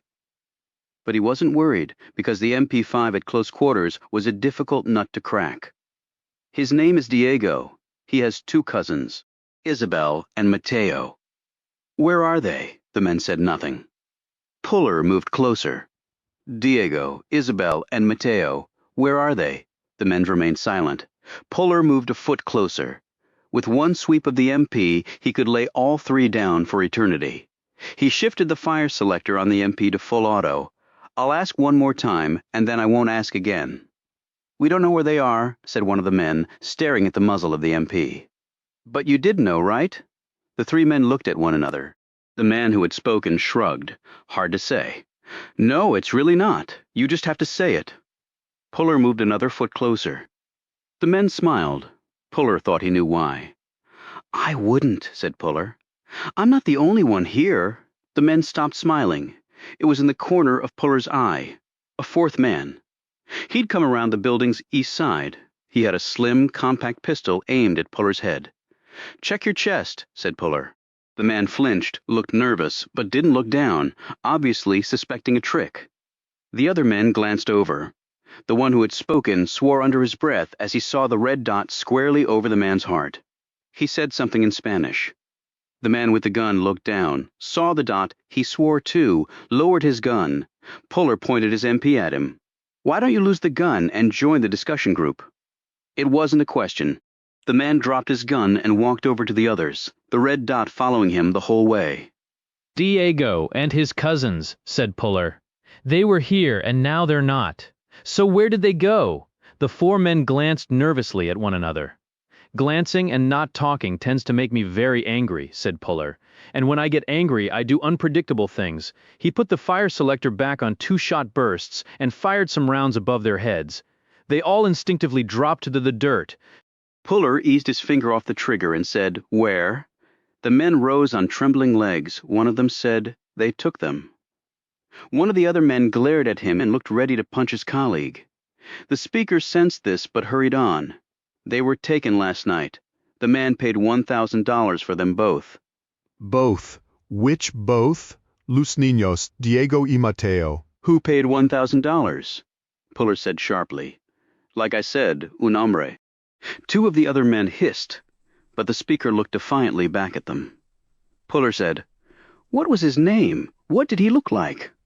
Before the other man could answer, there was a roaring sound. Puller looked to his left and saw the pickup trucks coming. In the truck beds were men standing and holding a lot of firepower and looking ominously in Puller's direction. In Puller's earwig, Carson's voice crackled. "I think retreat is the order of the day," she said. Puller grabbed the man who had answered him, and they ran off. The trucks veered off to give chase, but several shots rang out and both trucks ground to a halt with flattened tires. 2 men fell out of one truck bed as it screeched to a stop. Puller turned the corner with the man in tow and saw the Tahoe up ahead. He double-timed it and saw Carson coming down from her high perch on another building, carrying her scoped rifle. She jumped into the passenger seat. Puller threw the man into the rear seat and leapt into the driver's seat as he heard feet pounding down the road and men yelling in Spanish. He hit the gas, and the Tahoe sped off, turned a corner, and disappeared in the maze of streets. Carson had her rifle pointed at the man in the back seat. She studied him calmly. "What man took the boys?" Puller glanced at her. She said, "I heard over your earwig." She looked at the man in the back seat. "We need some details." The man shook his head. "You've come this far," said Carson. "In for a dime, in for a dollar." The man looked at Puller. "You are big, like the other guy." Puller glanced at him in the rear view. "What other guy?" "The big guy. Bigger than you. He can fight." "Is he staying at the Sierra?" asked Puller. The man nodded. "He picked up one of our guys like he was nothing, threw a knife 20 feet point first into a wall." El Diablo. Puller glanced at Carson, "The same guy who saved my butt the other night." Carson looked at the man. "El Diablo have a real name?" The man shrugged. "No say." "Is he the one who took Los Niños?" "No, who did then?" "No say." Carson moved her finger closer to the trigger of her rifle. A smile crept across the man's face. "You won't shoot me. Why?" "Because you are military, a general." Carson looked down at the 1-star ring she had on. The man said, "I was in the military once, not yours, from my country." "Sorry to see you fallen so low," snapped Carson.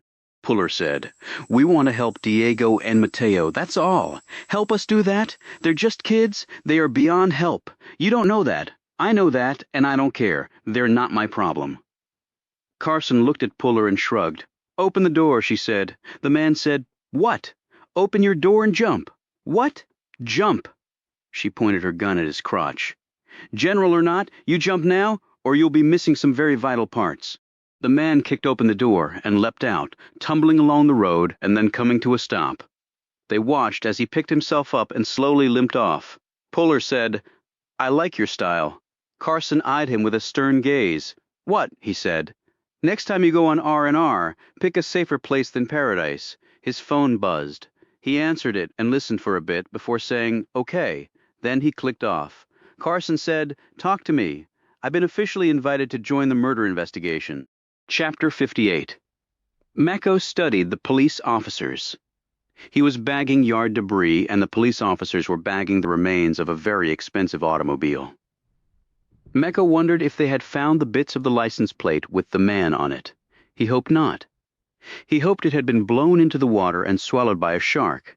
As he used a rake to collect some dead branches that had fallen to the ground, he watched the maid Beatriz walk across the lawn with a tray of lemonade and snacks. She was headed to the pool where Lampert and James Winthrop and Chrissy Murdoch were lounging. Her eyes were puffy, and she kept her gaze downcast as she served the drinks and food. He watched Lampert eye her as she walked back across the lawn. As she neared the house and was out of sight of the others, Meko hoisted the bag of debris and used his long legs to reach a spot that would cross her path. She pulled up when she saw him. He was well over a foot taller than her and more than twice her weight. He spoke to her in Spanish, asking her if everything was okay. She mumbled that it was and kept walking. He kept pace beside her. He asked more questions and finally queried Beatriz about her employer. Her features hardened. Meko pounced on this vulnerability. I understand that your boss is leaving the country soon. She looked sharply at him. How do you know that? One of his guys told me. Asia and Africa. At least that's what I overheard. When does he leave? Why do you want to know? She asked, suspiciously. I was thinking of asking you out. It would probably be easier if you weren't around. Whether she understood the significance of his words or not, it was impossible to tell from her features. You want to ask me out? She said slowly. I wasn't always a laborer, said Meko truthfully. I treat women with respect and courtesy. It is impossible. I understand. She put a hand on his arm. No, you do not understand. I am not allowed to leave the premises. You cannot leave here. She shook her head and said in a low voice, It is not permitted. I should not even be talking to you. I am a nobody. They do not care about nobodies. She glanced up at him. I think you are somebody, she said hopefully. Is it the guards that keep you in here? Not just the guards. She glanced over her shoulder in the direction of the pool. You could call the police. She shook her head. No. Why not? It is not just me. I don't understand. There are others. Your family. She nodded, tears trickling from her eyes. She picked up her pace and hurried across the lawn and into the house. Meko slowed his walk and ambled over to the truck with his load of debris. He dumped it in the vehicle's rear bed and watched as Lampert walked down to the gate that led to the pier and unlocked the gate. The walls back here were wrought iron, 6 feet high. Lampert obviously didn't worry too much about prying eyes from the water. There was enough foliage to block the main house and guest house from observers on boats. Meko continued to watch as Lampert walked down the pier, climbed on board the yacht, and disappeared below decks. I could kill him, and maybe I should. But Meko didn't move toward the boat. Part of it was practical. He counted 5 security men within his sight line. He had no way to easily get through the gate. And he also had no weapon. Each time they had come here, every man on the landscape crew had to walk through a magnetometer and then was wanded by the security detail. Lampert was a careful man. Before he even got to the big boat, they would have shot him. And what would that have accomplished? No, better to let the plan play out the way he had envisioned. As he continued to work under a hot sun, he thought about what the man Donnie had told him last night at the hotel. The shipments came nearly every night. The last platform used as a staging area was 20 miles off the coast and to the west. Meko believed that was the one he'd been on. Meko had also been told that the plan was to start smuggling even more people beginning next month. This would include people from Asia and Africa. That made sense if Lampert were planning to travel to those continents. How soon he would be leaving could be problematic. If things were not in place and he left before Meko could act, I will not let that happen, even if I have to somehow shoot his plane out of the sky. He will not get away again. Never again. Meko sensed someone watching him and turned to see Chrissy Murdoch staring at him from just off the pool deck. She had on a bikini with a short terry cloth cover-up over it. He continued to work away as she walked over to him. He knelt down and pulled at some weeds around a flower bed. He saw her painted toes stop a few inches from him. He looked up. Meko? Yes, you work very hard. He shrugged as he threw the weeds into a sack he had taken from the truck. The only way I know? Hard. She smiled at this as though the comment had amused her somehow. Did you hear what happened last night? Meko didn't look up. It was beyond odd that she was talking to him at all, and particularly about bombs exploding in the darkness. I saw the car, he said in a low voice.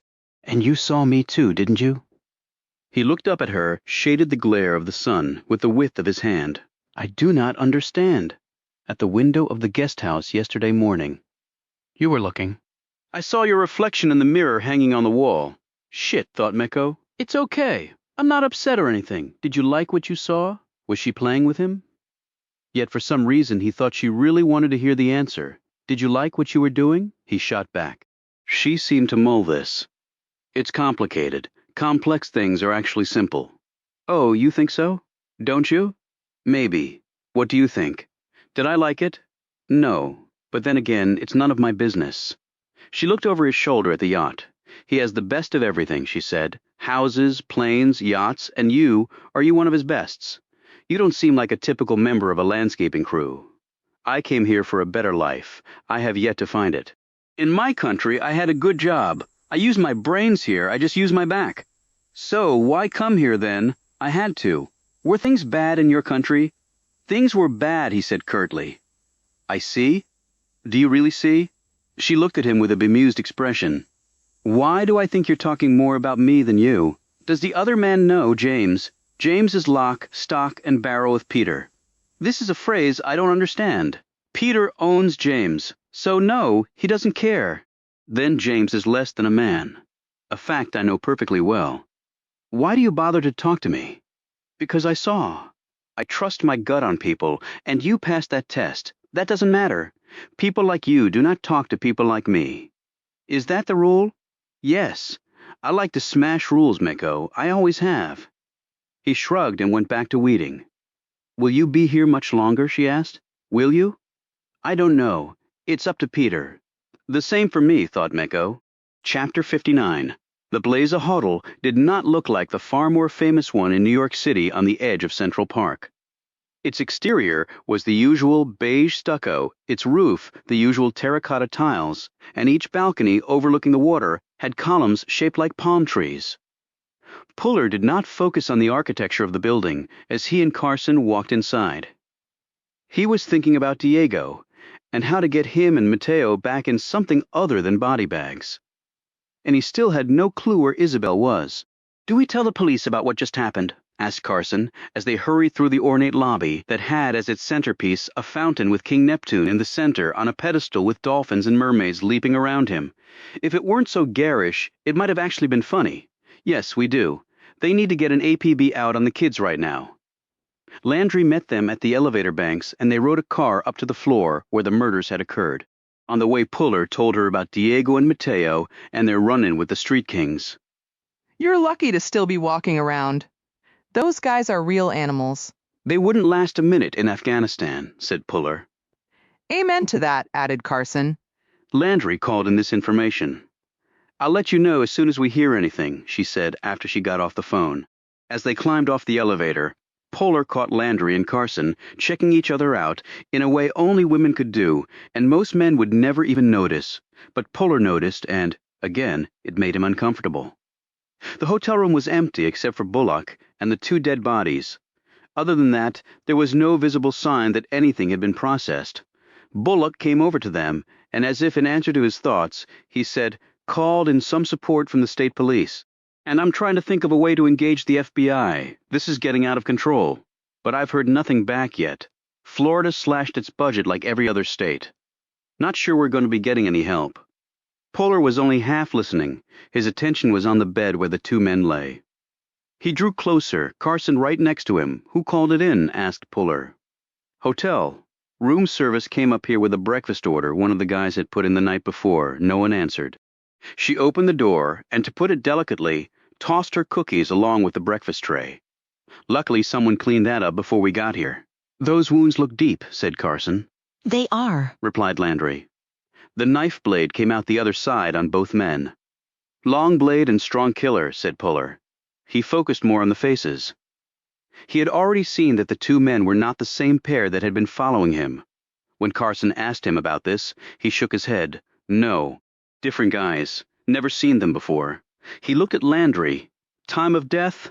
The M.E. came in and did a quick look-see and pronounced death, she said between 2 and 4 last night. Puller ran his gaze over the bodies, tied up. He looked closer at their faces. Were their mouths taped? I see some residue. Apparently so, but the killer took the tape with him, and there's this. Landry edged down the pants and underwear of one of the men. The killer cut his groin, said Carson. Landry nodded. We saw the blood on the pants, and the M.E. had a look. Puller said, torture? Getting them to talk? I guess that technique would work on most guys, observed Landry dryly. Who are these two? Asked Puller. Joe Watson is the guy on the right. This was his room. Stiff on the left is Donald Taggart. He was in the room next door. What else do we know about them? Not much. They came down here about 2 weeks ago. They're both from New Jersey. We're checking into their backgrounds now. Next of kin being notified, all the standard stuff. 2 weeks here, said Puller. Pretty expensive. It can be, yes, said Landry. Nice suits, said Carson, edging up Watson's jacket to see the label. Hands manicured, expensive shoes. There's money here for sure. Bullock came over to join them, and a bombing at Lampert's place. Murders on the beach, gangs attacking folks. I don't know what the hell is going on. Just last week, this place was as peaceful as a small town in the middle of Kansas. Even small towns have problems, said Puller, thinking of his recent escapade in rural West Virginia. Well, right now, I'll switch with any of them, replied Bullock. He looked inquiringly at Carson, and Puller quickly introduced her. A general, said Bullock. That's pretty impressive. Not really. The Army has a lot of one-stars. Not many who are women, I bet, said Bullock. The Army could definitely do better in that regard, agreed Carson. Puller said, Any leave-behinds from the killer? Not much so far. No one saw anything.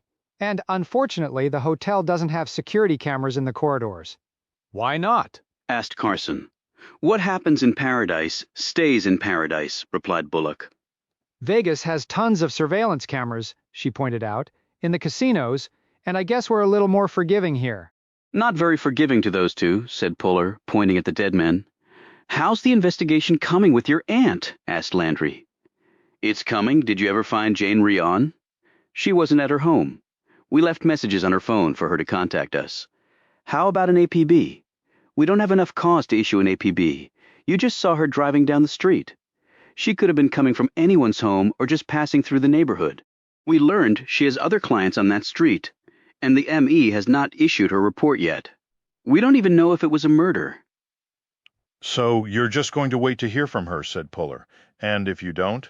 If she's already fled the country? Carson said, You can put markers in the system for passport, credit card, and cell phone usage. She can be tracked that way. Bullock looked doubtful. I'd need a court order for that. Let's just try to work the case a bit more. I don't want to get my butt sued in case she's just off on vacation or something. And now I've got all this to deal with. This we know was a murder. Puller turned back to the bodies on the bed. What do you want me to do? You're a trained investigator. Look around and tell me if you see anything that strikes you. I've got my evidence duffel in my car. If I'm going to look around, I'd rather do it my way and professionally. Bullock exclaimed, Hell, have at it. I'm not too proud to admit I'm out of my depth here. Puller left to get his duffel. Chapter 64 Hours. Later Puller rose off one knee and bagged one more piece of evidence. He gave all the bags to Landry and slipped off his latex gloves and booties.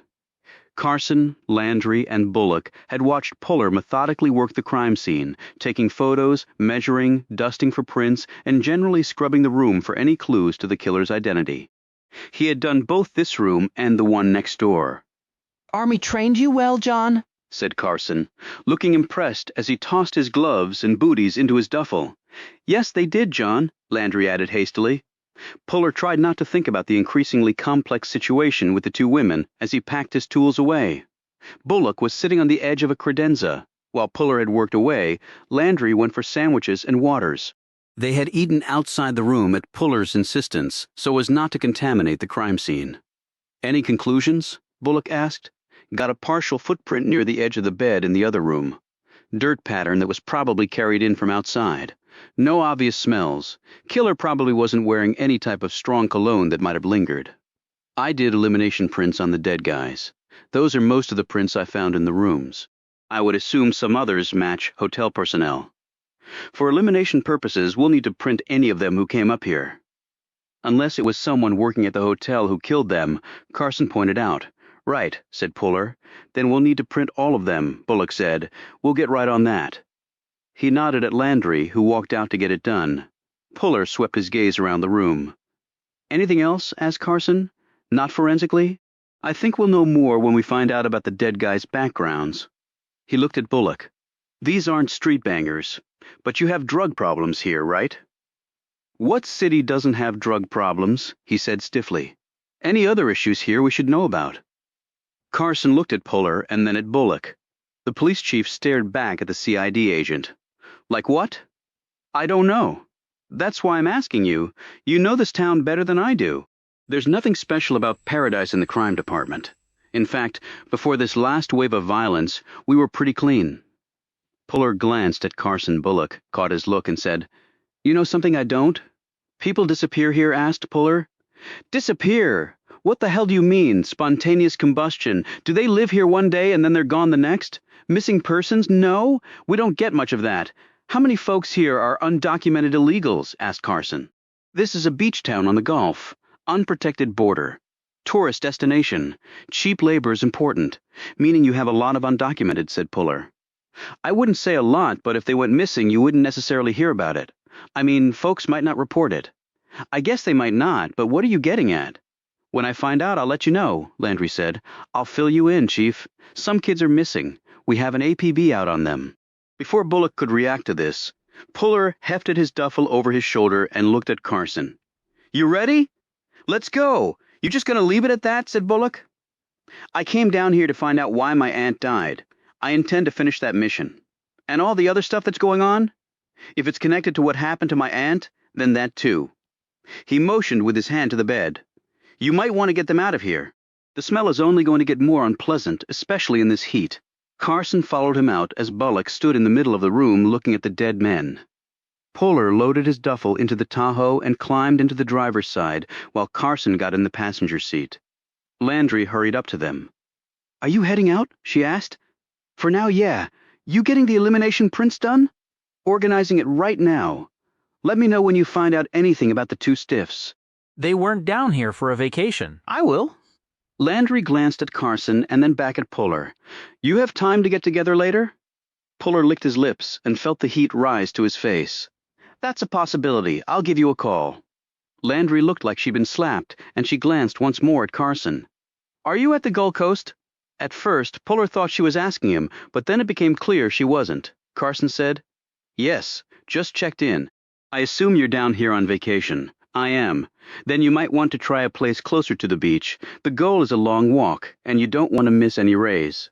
Thanks for the advice. You're welcome, she said curtly, and then turned and stalked off. Carson said, Am I interrupting something? Puller put the Tahoe in gear and backed out of the space. No, he said. Okay, where are we going? You want to hit the beach? Is that what you want to do? She asked, looking surprised. No, but I'm here working. You're not. I'm not a sun worshiper, and I'm here because you're here, so let's get to work. All right. So where to? Where it all started? My aunt's house, Chapter 61. What are you looking for? Carson was staring at Puller, who was searching through his aunt's closet. Things that aren't here.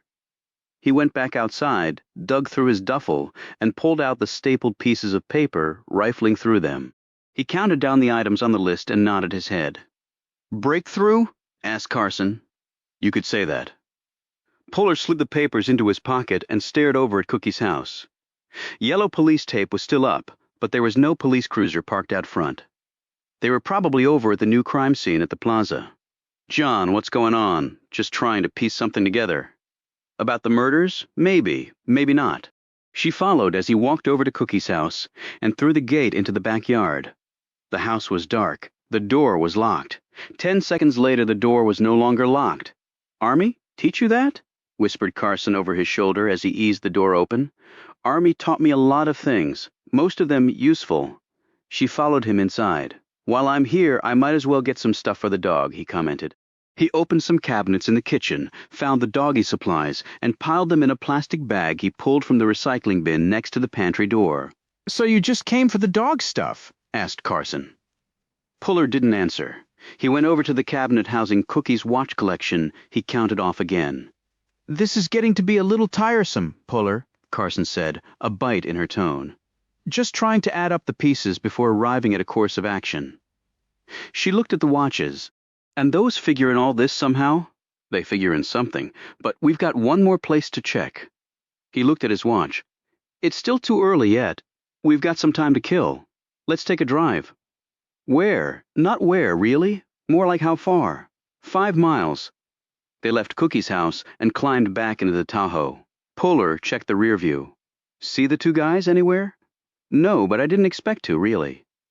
He looked at his odometer. Okay, 5 miles out, 5 miles back. We're going to head east. At least that seems to be the direction based on what Jane Rion told me. They left Orion Street, and then the community of Sunset by the sea. 3 miles out, they left any semblance of civilization behind.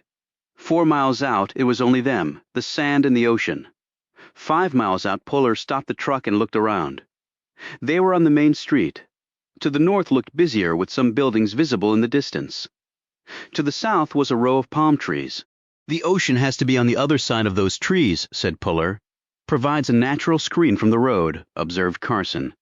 They pulled down a side road and quickly found that beyond the trees was a section of thick brush, more trees, and some surface roads running through them. And then the sand, and then the ocean. Puller swung the Tahoe to a stop on an asphalt park-off, and they climbed out. He looked in all directions except toward the ocean. Pretty isolated here, he said. No people. I wonder why, asked Carson. The beach looks pretty enough. They walked toward it and quickly found out why the beach was not very popular. The sand was gritty, the beach was covered with sharp rocks, and then there was the smell. Carson covered her nose. Sulfur. Must be some geological quirk around here that makes this stretch of beach the way it is. And then there's that. He pointed at the large sign erected on a dune. It read, warning, strong riptide. No swimming allowed. So not all of paradise is a paradise, said Carson. I think we might have left paradise about a half-mile ago. Not sure what this place is called. Maybe it's nothing. It's a wonder that sulfur smell doesn't foul up the other beaches. Wind probably doesn't carry it that far, said Puller. Or there might be some sort of meteorological reason. I didn't smell the sulfur until we got near the beach.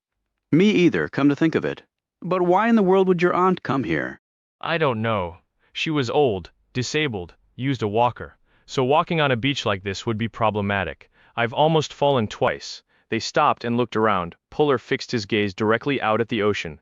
Any shipping channels out there, he asked. I don't know. It's the Gulf of Mexico. I would imagine there are lots of ships coming and going, and then there's all the oil drilling platforms. Right? Like the one that popped and kept spewing oil for a long time. I remember when the BP well burst open. J2 was tracking it for security reasons, and we did some background on the area. There are thousands of oil platforms out there. Most of them are concentrated off the coasts of Louisiana, Mississippi, and Texas, but some extend over into the Panhandle. Oil is king, at least for now, yeah. Carson bent down, picked up a chunk of rock, and tossed it into the waves. Can we go? I'm about to puke with this smell. And I'll need a shower to get the stink off. A lot of smells more gross than this in the military, said Puller dryly. True, but that doesn't mean I have to endure them when I'm on vacation. They walked back to the Tahoe. Before they got in, Puller stopped and knelt down. Carson said, What is it? The king, excuse me? She walked around to join him. He ran his finger over the asphalt, and it turned black. He lifted his finger to his nose and looked up at her. Oil, not from a platform, from a vehicle. Chapter 62. Mecco walked the lawnmower up the ramp of the truck and positioned it next to 2 other pieces of motorized equipment. He turned and stared back out across the Lampert estate. He didn't know how much the man spent on landscaping, but it must be a lot. They had come every day and worked all day. When one part was done, it was time to move on to another. When the cycle was complete, it started over again. When he had asked the foreman about it, the man had just shaken his head and muttered, He spends more on grass than I'll make in my entire life. What's fair about that? Life is not meant to be fair, Mecco had told him. You got that right, the man said. Life is meant to suck unless you're rich. There are things other than money, Mecco said, to bring happiness. The foreman smirked. Keep telling yourself that. You might actually start believing it. I do believe it, Mecco had said after the man walked off. Mecco climbed down and washed the back of his neck with cold water from a bucket carried on the truck. He glanced toward the yacht. Lampert had never come back off it. He had been on there most of the day. But then again, when you had a yacht like that, why would you get off? Then Mecco wondered if he were there by himself. He doubted it. He knew that Chrissy Murdoch was not there. He had seen her go into the house. The maid Beatrice had not gone out there either, but there were other women here. And one could have arrived directly at the yacht from the waterside via a tender, and Miko would not have been able to see it. The yacht blocked the water view along its full length. Miko looked back over at the guest house and then at the remains of the Bentley. The police had finally left, apparently having exhausted the evidence remaining at the crime scene. Actually, they would not find any, because he had not left any. If they were looking for a bomb signature, they would not find one. He had gone totally generic on that. It would provide them with 1,000 possible paths to go down with nary a viable prosecution case at the end of any of them. He looked up in time to see the sun reflecting off something in an upstairs room of the main house. He immediately walked in the opposite direction, took cover behind a tree, and knelt down, ostensibly to look for weeds to pull or mulch to tidy up. From the partial cover provided by the tree canopy, he looked up, shielding the sun's glare with one of his huge hands. He counted windows, 3rd floor, 2nd window from the left, southwestern side of the house. He squinted to see if he could tell who was holding the optics, but he couldn't make out the person.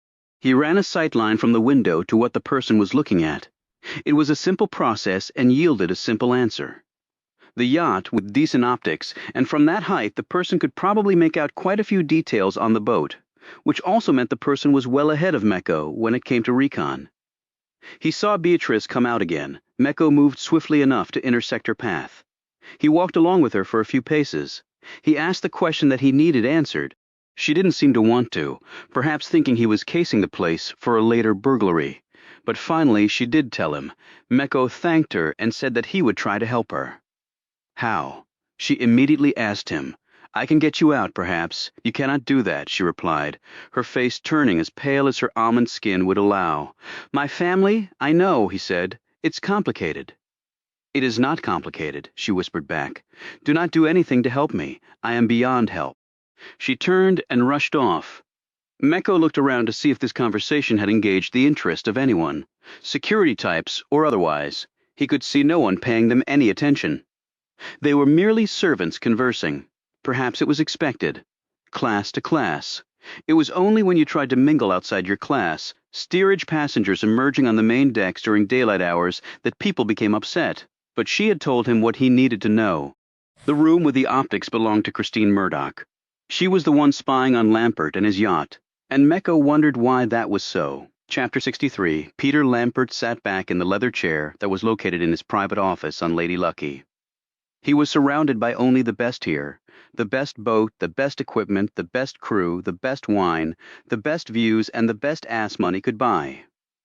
It had been a long slog for him, though. South Beach was a rough place to survive, much less build a successful business. Lampert had tried the legitimate side for a long time, but ultimately he found it too stifling with all its rules and regulations and laws that could trip you up. He did not like regulatory agencies looking over his shoulder.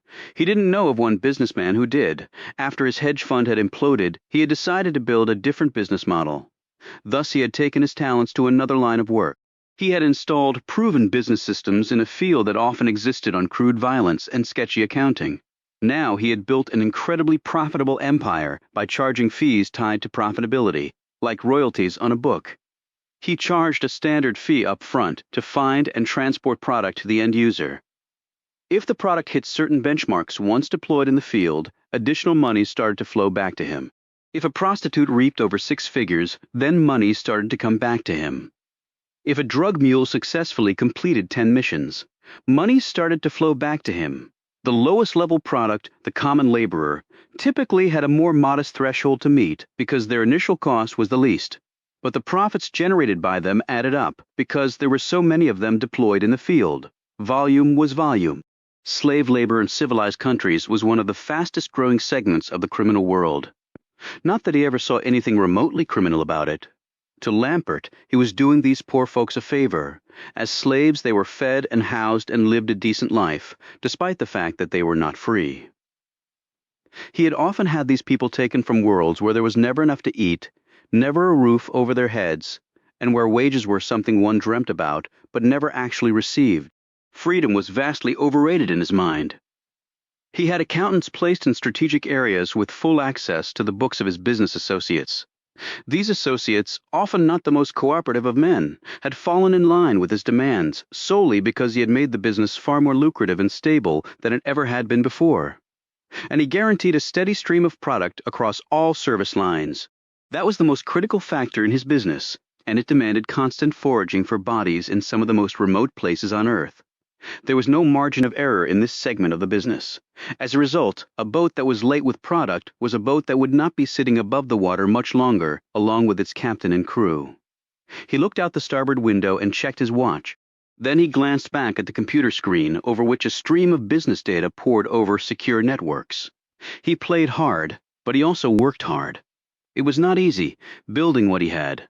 Most people would not have the nerve or stomach for it. He had been born with a silver spoon in his mouth on the shores of Lake Michigan. His father had been CEO of a Fortune 500 company. His mother was a beautiful socialite who entertained often and lavishly at their multiple homes. They had lived the life that most Americans dreamed of. He had gone to the most elite universities and set up shop on Wall Street along with a gaggle of his classmates. Many were now titans of industry and preferred to keep the money and influence that came with it in tightly controlled circles of people who were just like them. Upward mobility was nice to talk about to the masses, but not something that people at his level ever really took seriously. The pie was only so big. Why share it with folks who did not share your values, your vision for the future, your fraternity affiliation? What most people didn't understand was that it was the risk-takers who made America great. It was said that the rich had captured nearly all the wealth and all of the income generated over the last decade or so. Well, Lampert thought, they should. It was right and just. The only thing wrong with income inequality was that it wasn't unequal enough. The 99. 9%ers were sheep and stuck right where they should be. They were the players to be named later. There were billions and billions of them, and they looked exactly the same. The 0.1%ers deserved everything because they were the elites. They were special. They moved the world to new heights. And it didn't deter Lampert in the least that he was acting on the wrong side of the law. People wanted whores and drugs and slave laborers. Thus, there was a need. He was simply fulfilling that need. Nothing more, nothing less. Like cigarette manufacturers, porn sites, fast food outlets, and casinos fed people's desires and addictions. That simple model had driven business success for all of recorded history. Find a need and fill it as hard as you can. 10 minutes later, he checked his watch again and looked out the window. It was growing dark. That was good. An hour later, he heard the thump-thump. He rose and looked out the window. The lights of the chopper were drawing closer, coming in from the Gulf where a boat, larger than the one Lampert was on, lay at anchor. A few minutes later, he felt the wheels of the bird come to rest on the helipad at the aft of the yacht. The chopper powered down, and he could envision but not hear over the sounds of the engine, the doors of the aircraft opening and then thunking closed. He sat back down in his chair, put his fingers together, and waited, counting off the seconds in his head. The door to his office opened and the person came in, escorted by a member of Lampert's security team. With a curt nod, Lampert dismissed the guard, who closed the door behind him. The visitor was around 5'8" and strongly built, with a head that was too large by half for even his muscular frame. There was a lot contained in that overly big head. Lampert knew. The man was dressed all in black. His shoes had blocky heels to push his height up as much as possible. It was enlightening, thought Lampert, that a man that powerful still felt compelled to artificially inflate his stature. He nodded at Lampert and sat down across from him. "Good trip?" asked Lampert. The man flicked a cigarette from his shirt pocket and lit up without asking whether it was permitted or not. Lampert would not have questioned the man's decision to smoke on his floating palace. Peter Lampert did not fear many people. The man sitting across from him was one whom he did fear. "A trip that ends safely at one's destination is, de facto, a good trip," said the other man, in an accent that showed that English was not his primary language. "Things are going well," said Lampert. "Things could be better," said the man as he exhaled smoke and watched it float toward the elaborately carved ceiling. "Things could always be better," replied Lampert, leaning forward a bit in his chair. The other man tapped his cigarette ash against the arm of his chair, letting it fall to the carpet. Lampert did not object or even react to this. "Things could be better," said the man again. "For example, there have been a number of killings in Paradise. The police are investigating. Your car was bombed. Again, the police are investigating." He stopped talking and stared across the width of the desk. Lampert's expression didn't change. Steps had to be taken. The fallout is what it is. "The investigations will lead nowhere." He might be afraid of the man, but he could not show that fear. And Lampert could debate a point with the best of them. "Your opinion that the investigation will not go anywhere," said the man, studying him closely as he bent the fired match between his two fingers.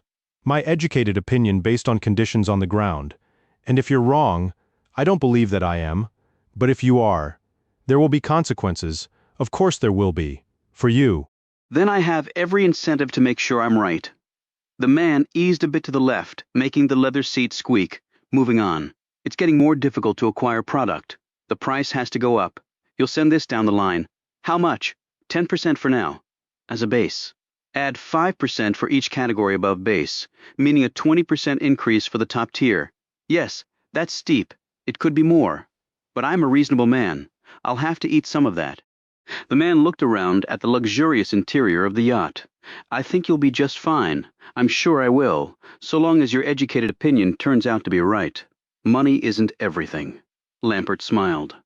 I would disagree with you there. Money is everything because it leads to everything else of value. Would you like to visit my boat? I have a new submarine. It can hold over 30 people. The marine life here is quite fascinating. I would like to, but demands here will prevent me. Lampert was thinking, I don't actually want to become part of the marine life. The man rose. Someone who blows up Bentleys and disappears like a wisp of smoke is someone who is formidable. It was a message. Yes, it was. Perhaps more directly than you know, and you have the answer? Working on it as we speak. A small measure of advice? Lampert looked up at him expectantly. I'd love to hear it. Smoke often evidences a large fire that can burn out of control. He paused and put out his cigarette on the surface of Lampert's $40,000 custom-built desk. So work faster. The next moment he was gone, like a wisp of smoke blown out to sea. Chapter 64. Mecco lifted his head slightly out of the water and watched the chopper lift off from the helipad and head south out to sea. He turned on his back and used small strokes of his hands to propel him closer to the boat. There was security on the main deck and 2 men on the pier holding MP5s. However, they had no one in the water. That was a large breach in security. But then again, the sharks would be out now, and while Lampert paid well, he apparently didn't pay that well. Mecco drew close enough to the boat to touch its hull on the starboard side. He looked out to sea, where the lights of the chopper were still visible. From land, and with the aid of binoculars, he had caught a glimpse of the man who had first climbed off and then climbed back on the bird. Mecco had known instantly who he was. Steven Rojas. Police around the world would pale at the name. There had never been a successful prosecution of Rojas, though many had been attempted. But when witnesses, prosecutors, and even judges are slain during the course of a trial, convictions are exceedingly rare. He had given a whole new definition to the term ruthless, and would make some of the world's worst terrorists look innocuous by comparison. He had started as an orphan on the streets of Cali, and built himself into a cartel chief of near mythic proportions that despite his modest stature, men twice his size would drop to their knees at his approach.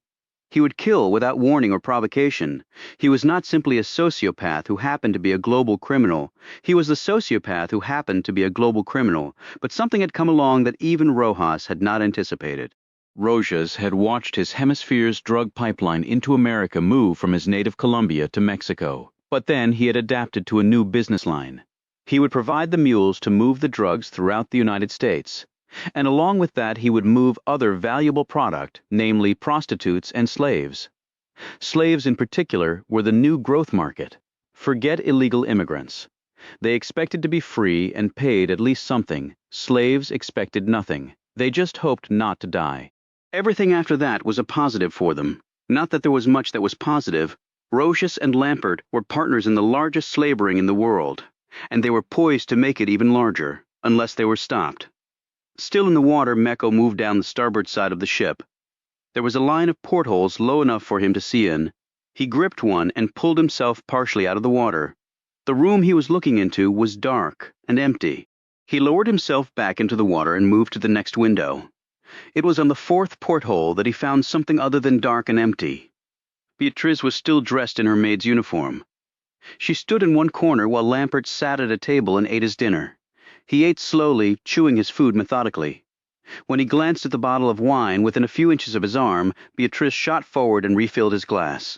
As she bent slightly forward to do so, Lampert's hand slipped to her bottom and grabbed.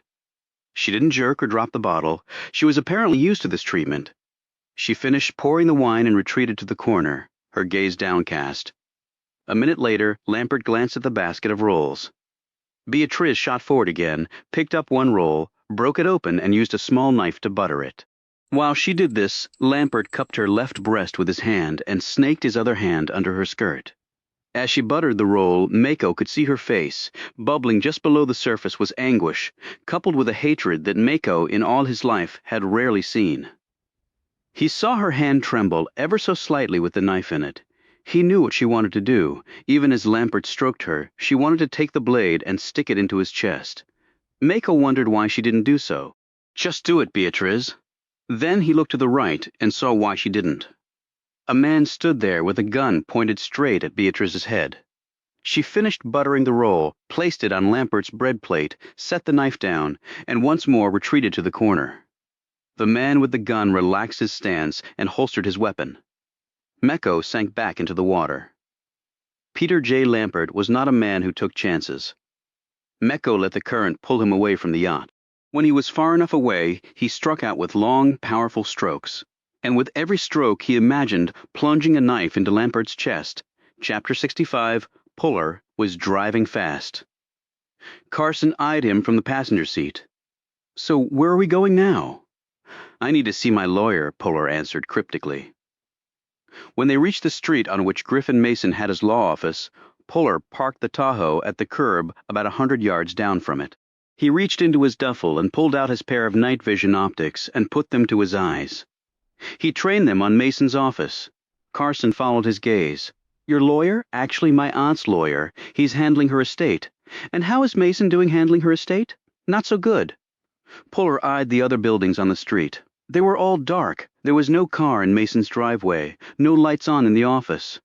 "How do you feel about a little breaking and entering?" he asked. "It's a felony. That's how I feel about it." "Then you can wait here. I'll be back shortly." She grabbed his arm. "Puller, think about this. You don't want to piss away your military career, do you? What I want is to do right by my aunt, and that includes taking a hard whack at a creep who's screwing her and others." Carson sighed. "I'll come. I can keep lookout. It wasn't fair to ask you. You have a lot bigger career to lose than I do. So don't get caught. And if you do, I'll disavow all knowledge. And I'll back that statement up 100%. You're damn right you will, soldier." A few moments later, they were walking down the street. When they got to Mason's place, Puller hooked a left and entered the man's backyard. At the fence, he told Carson to wait and keep watch. "This shouldn't take too long," he said. "Make sure it doesn't." Mason had a security system, but one glance through the back door window told Puller that it was not armed. The green light on the panel was lit. Puller was surprised by this. Why have a security system if you didn't use it? The door lock was a deadbolt that took Puller only a few seconds to defeat using a pick gun from his duffel. He opened the door and penlighted his way to the lawyer's interior office. It took him about 30 minutes to find what he was looking for. Mason was meticulous in his record-keeping, a little too meticulous. Puller looked at the pages he had brought with him, the inventory list Mason had given him about his aunt's personal items. He checked it against the inventory list Mason had in the files. It matched down to the last item. He next searched for and found the inventory list for Cookie's estate. He ran his gaze down it. Puller saw what he knew he would see. He put Cookie's inventory list in his pocket along with his aunt's. He shut the file drawer and looked around. He thought about what the other estate's attorney, Sheila Dowdy, had said. Mason's other car was an Aston Martin. He took expensive vacations. He had a big house. It was all adding up, the pieces falling into place faster and easier than was normally the case. The next moment his phone vibrated. He looked at the text. "Bogey on our 6, the text from Carson said someone had just pulled into the driveway of Mason's office. Now Puller could understand why the security system had not been engaged. This also told him that it probably wasn't Mason coming back to work. He would have armed and then disarmed the system. This was someone who Mason did not want to give his passcode to, and maybe the person wasn't supposed to be here at all. He thumbed a text back to Carson. Description. Blue subcompact. Young slender woman with blonde hair. As Puller read the text, he knew they didn't have to look for Jane Ryan any longer. She had come to them. Chapter 66. Taking something or bringing something. Jane Ryan screamed and jumped backward as the light came on. Puller stood there staring directly at her. When Ryan turned to run, she pitched headlong into Carson, who stepped into the other doorway. Ryan bounced off Carson, but before she could move again, Puller had her wrist clamped with his hand. She didn't even try to tug herself free, understanding that that was impossible. "What are you doing here?" asked Puller. I could ask you the same thing, she said defiantly. I have permission to be here. She held up a key. Mr. Mason gave me this, and why would Mason give you a key to his office? Asked Carson. Ryan looked at her. Why is that any of your business?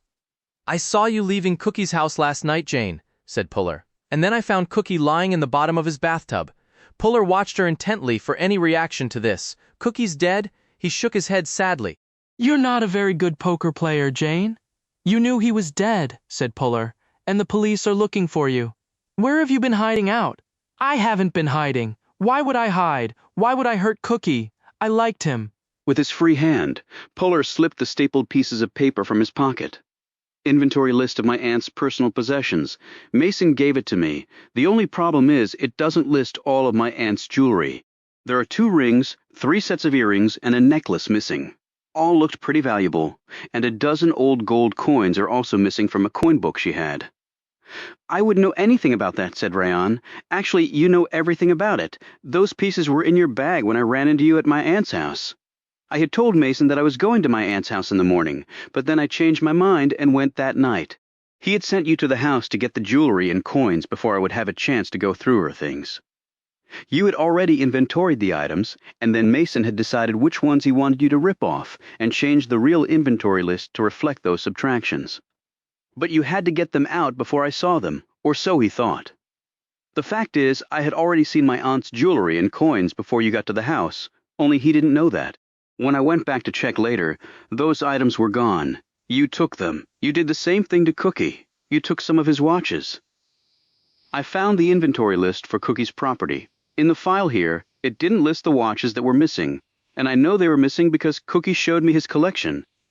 You and Mason have a nice scam going. You get inside the houses of elderly people that Mason represents and find out what their valuables are. Then, when they die, you take them and Mason alters the inventory list accordingly, fences the items, and the poor heirs aren't any the wiser.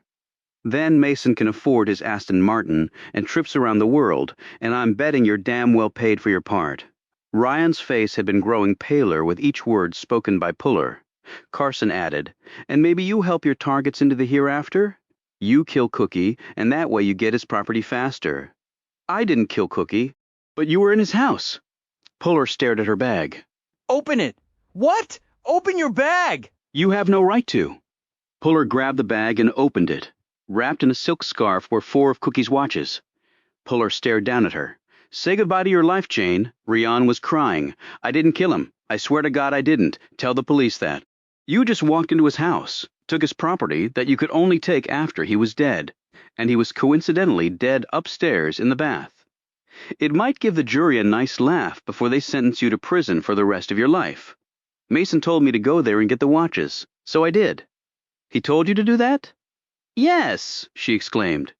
Didn't you wonder how that was possible with Cookie still being alive? She took a shuddering breath. Okay, look. He told me that Cookie was dead, she said in a trembling voice. And how did he know that? I don't know. Carson looked at Puller. Mason kills him for some reason, then orders her up to get the stuff. Why wouldn't Griff just snag the watches if he was already there? Asked Ryan. So it's Griff now and not Mr. Mason? Puller looked at her and shook his head wearily. And the answer is because he wanted you to take the stuff, not him. That would put you at the scene of the crime.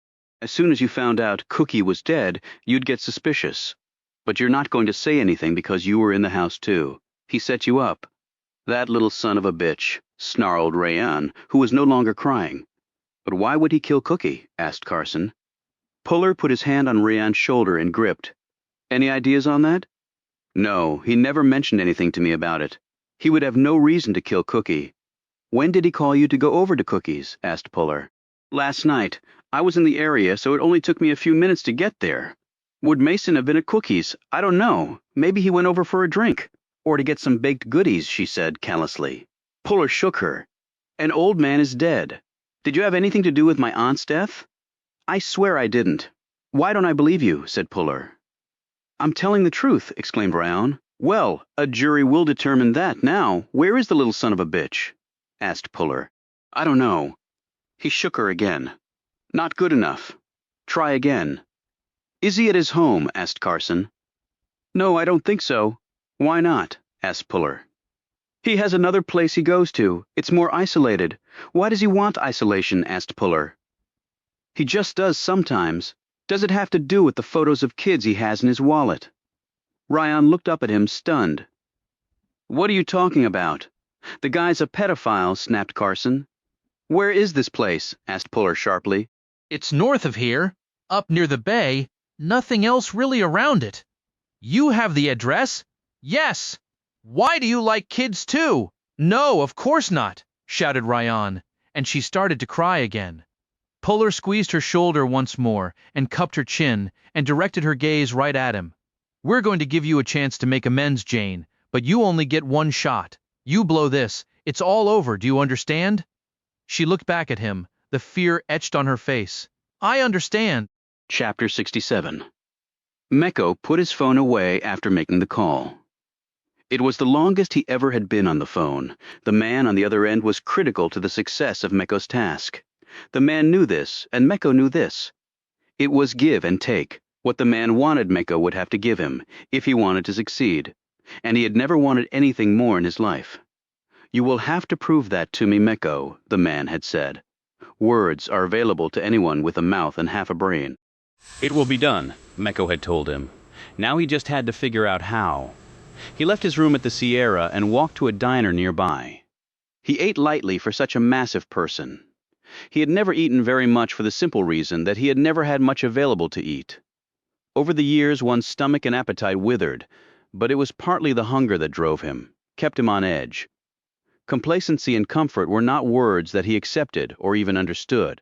He drank copious amounts of water, though the physical ordeal of swimming through the Gulf still lingered. He felt like he would never get enough liquid inside him. He paid for the meal with some of the dollars he'd earned keeping Peter Lampert's property pristine. He considered it blood money. Anything that helped the man was blood money in Mecco's mind. He looked around the small diner and was not unduly surprised to see two uniformed police officers eating their meals. They sat near the door, a man and a woman. The male was short and burly with a shaved head.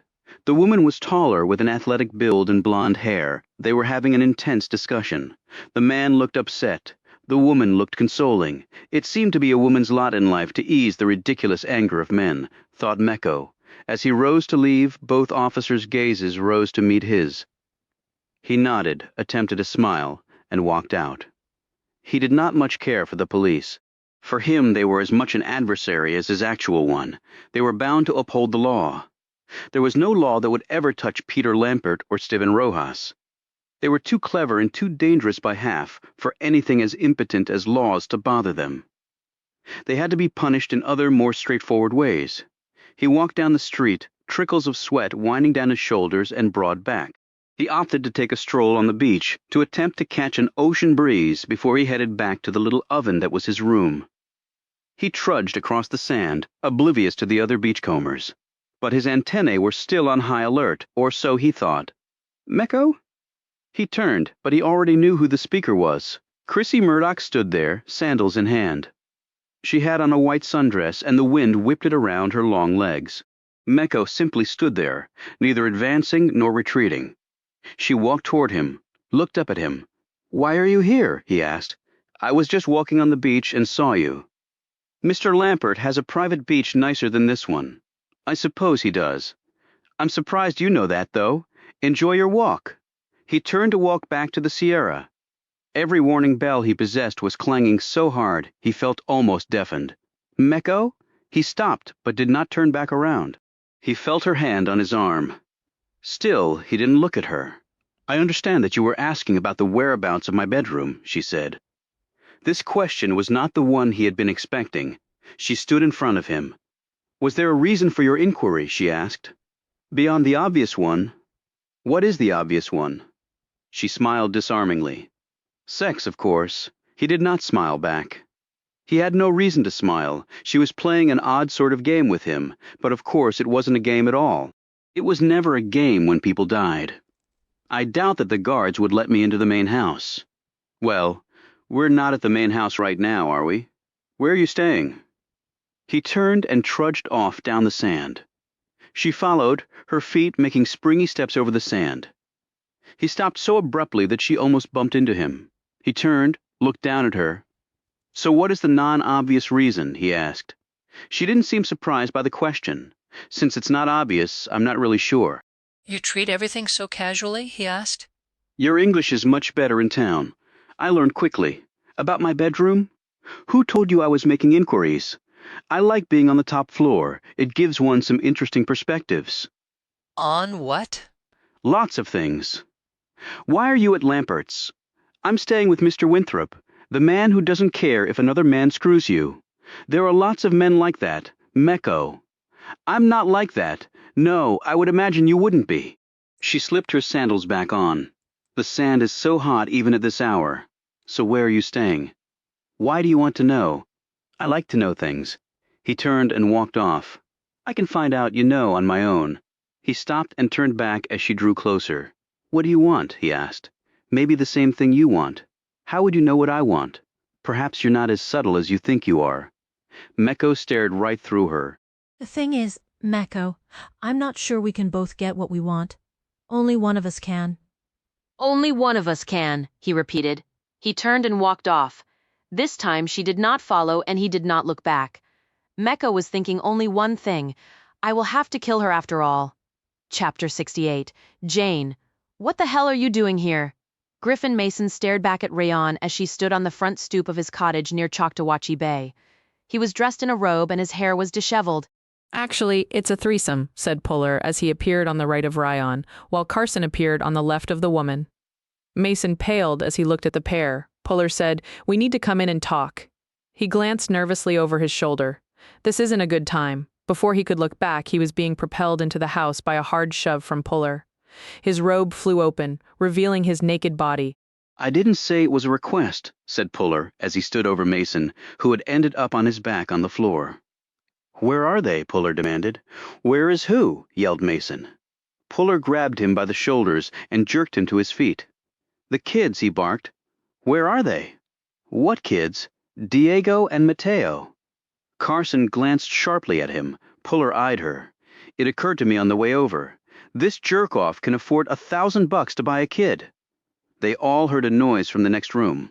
Puller raced to the door and threw it open. Mason shouted, "Damn it, you can't go in there." "The hell I can't," said Puller. He froze in the doorway as the others joined him. They all stared into the room, a bedroom. Someone was on the bed. It was not Diego or Mateo. It was Isabel, and she was naked. She barely had time to lift the sheet to cover her body. "Isabel," said Puller. She stared back at him, her face a ball of anger. "What the hell is going on, Griff?" she exclaimed, looking over at Mason. Mason grabbed Puller by the arm and tried to jerk him around, but Puller was so big and strong that Mason merely ended up knocking himself off balance and falling to the floor. He jumped back up and screamed, "I'm going to sue your ass off." Puller turned to him. "What is she doing up here?" "That is none of your damn business," yelled an apoplectic Mason. "It is my business," said Puller. He looked at Isabel. "Are you here voluntarily?" "Of course I am." "Now get your ass out of here," yelled Mason, "and you better damn well lawyer up. I'm going to own your military pension and every other asset you have, including your aunt's house." "What about the photos of the kids in your wallet?" asked Puller. "The black kid and the Asian, how did you know about them? Who are they?" "They're my kids," exploded Mason. "What? My ex and I adopted them years ago. They're both grown now, but I carry their pictures in my wallet from when they were kids." "Not that it's any of your damn business," Carson said. "Isabel, how old are you?" 16, she replied, automatically. "Isabel, the truth, it's something we can find out easily, but it'll be better coming from you." Isabel hesitated and said, "I'm almost 16 in a year and a half." Puller looked at Mason in disgust. "You're in bed with a 14-year-old? She told me she was 16. Check out her rack. She looks 18, Puller said to Isabel. "How much is he paying you?" Mason yelled. "I'm not paying her anything. This is not a prostitution thing. Right. She's just up here screwing an old fat guy because it's so much cooler than doing the young bucks." "He just gives me things," said Isabel. "Like what?" asked Carson. "Don't say anything, Isabel," demanded Mason. "They're just trying to trick you. I'm calling my lawyer." "Stat. Rape is stat rape," Mason noted Puller. "Not much of a defense to that." Mason took a step back. "Look, we can work this out. It was just a misunderstanding. It doesn't matter. You're going down either way, stat rape or not." "What?" said Mason, looking confused. We busted your scam. What scam? Puller looked at Ryan, and Ryan looked at Mason. Puller said, I caught her with the stolen goods. She ratted you out, and now we know how an estate's lawyer can afford an Aston Martin. So maybe you better lawyer the hell up. Mason stared at Puller for a few seconds and then lunged at Ryan. You stupid bitch. His hands were around her neck, and he was squeezing with all his strength. Puller ripped him off her and threw Mason back against the wall. Ryan slumped to the floor, gasping for breath and looking terrified. Puller whipped Mason's hands behind his back and secured them with plasticuffs. Okay, we also now have your ass for assault and attempted murder. Thanks for the favor, you dumb bitch, screamed Mason again at the sobbing Ryan. Carson said, Yeah, we got it the first time. Puller grabbed Mason by the neck. And maybe you help your targets into the grave a little faster so you can cash in, Griff. Mason looked at him blankly. What? Cookie? Floating in a bathtub? You were there? You told Ryan to get over there and take his most valuable watches. Only way that works is if he's dead. I didn't kill him? Yeah, right. And what about my aunt? You make her do a header into the fountain? Hold her under. I swear to God I didn't. We know you were at Cookie's house, roared Puller. Okay, I was there for a meeting. I found him dead. Bullshit. He was. That's why I told Jane to get her ass over there. I wanted to get the watches out before anyone came to the house. Do you know how much they're worth? Save it for your trial. Puller looked back at Isabel. Get dressed. I'm taking you home. By the way, your abuela has been worried sick. I have a life to lead. Where are Diego and Mateo? I don't know. Did you know they were missing? She stared at him defiantly and then shrugged. They'll probably come back. Get dressed, he said quietly, and shut the door. As they hauled Mason and Ryan outside, Puller's phone buzzed. He looked at the text that had just come across. His jaw plunged. Son of a bitch, what is it? Asked Carson, as they loaded Ryan and Mason into the back of the Tahoe and slammed the doors shut. Puller stared across at her. Me finished the post on Cookie. He wasn't murdered. He died from a popped aneurysm, Carson said. So Mason's not a killer. And he's not a pedophile. He's just a scum who steals from old people and beds underage girls. Puller sighed and leaned on the top of the Tahoe. So we're back to square one, with Diego and Mateo too, added Carson. With everything, actually, said Puller quietly. He glanced at his watch. It was 1:15. As he looked at the time, something clicked in his brain. It had always been there, he supposed, but until this moment it had not registered. Carson said, Puller, what is it? Puller didn't hear her. Part of him couldn't believe it. Part of him could. But he would have to make sure. He would have to make calls. He would have to dig. He would have to once more become the investigator. It was about time, he thought. It was about damn time. Chapter 69. Mason and Ryan were in custody with the Paradise Police Department. Puller had given a full report to Bullock, who was burning the midnight oil. It had taken hours to fill him in on everything, and then hours more to complete the paperwork. Justice, it seemed, was obsessed with paper. Bullock did not seem pleased to have one more thing added to his plate, but he had his people fill out the necessary reports and ordered Ryan and Mason into holding cells. Mason was screaming about suing the entire city of Paradise, but Ryan had signed a confession, and it was confirmed that Isabel was only 14, so the stat rape charge seemed solid. Isabel was released into her grandmother's care after confirming in writing the account of what had happened. Puller had also filled out a missing persons report on Diego and Mateo. He had told Bullock about the allegation that a man had paid $1,000 for them. Bullock's features had turned darker while he listened to this. Carson, who had been hovering in the background, said, Do you have a problem with things like this in Paradise? Bullock glanced sharply up at her. What do you mean? With people being bought like that, said Puller. Bullock frowned. Look, we have a large population of undocumented down here, even with the reverse immigration because of the bad economy. If people are here illegally, it's hard to know if anyone's disappeared. Folks come and go. These are two little kids, countered Puller. They lived with their grandmother. I get that, Puller. But I don't have the manpower to put on every case of folks disappearing. Not even the big city departments can do that anymore.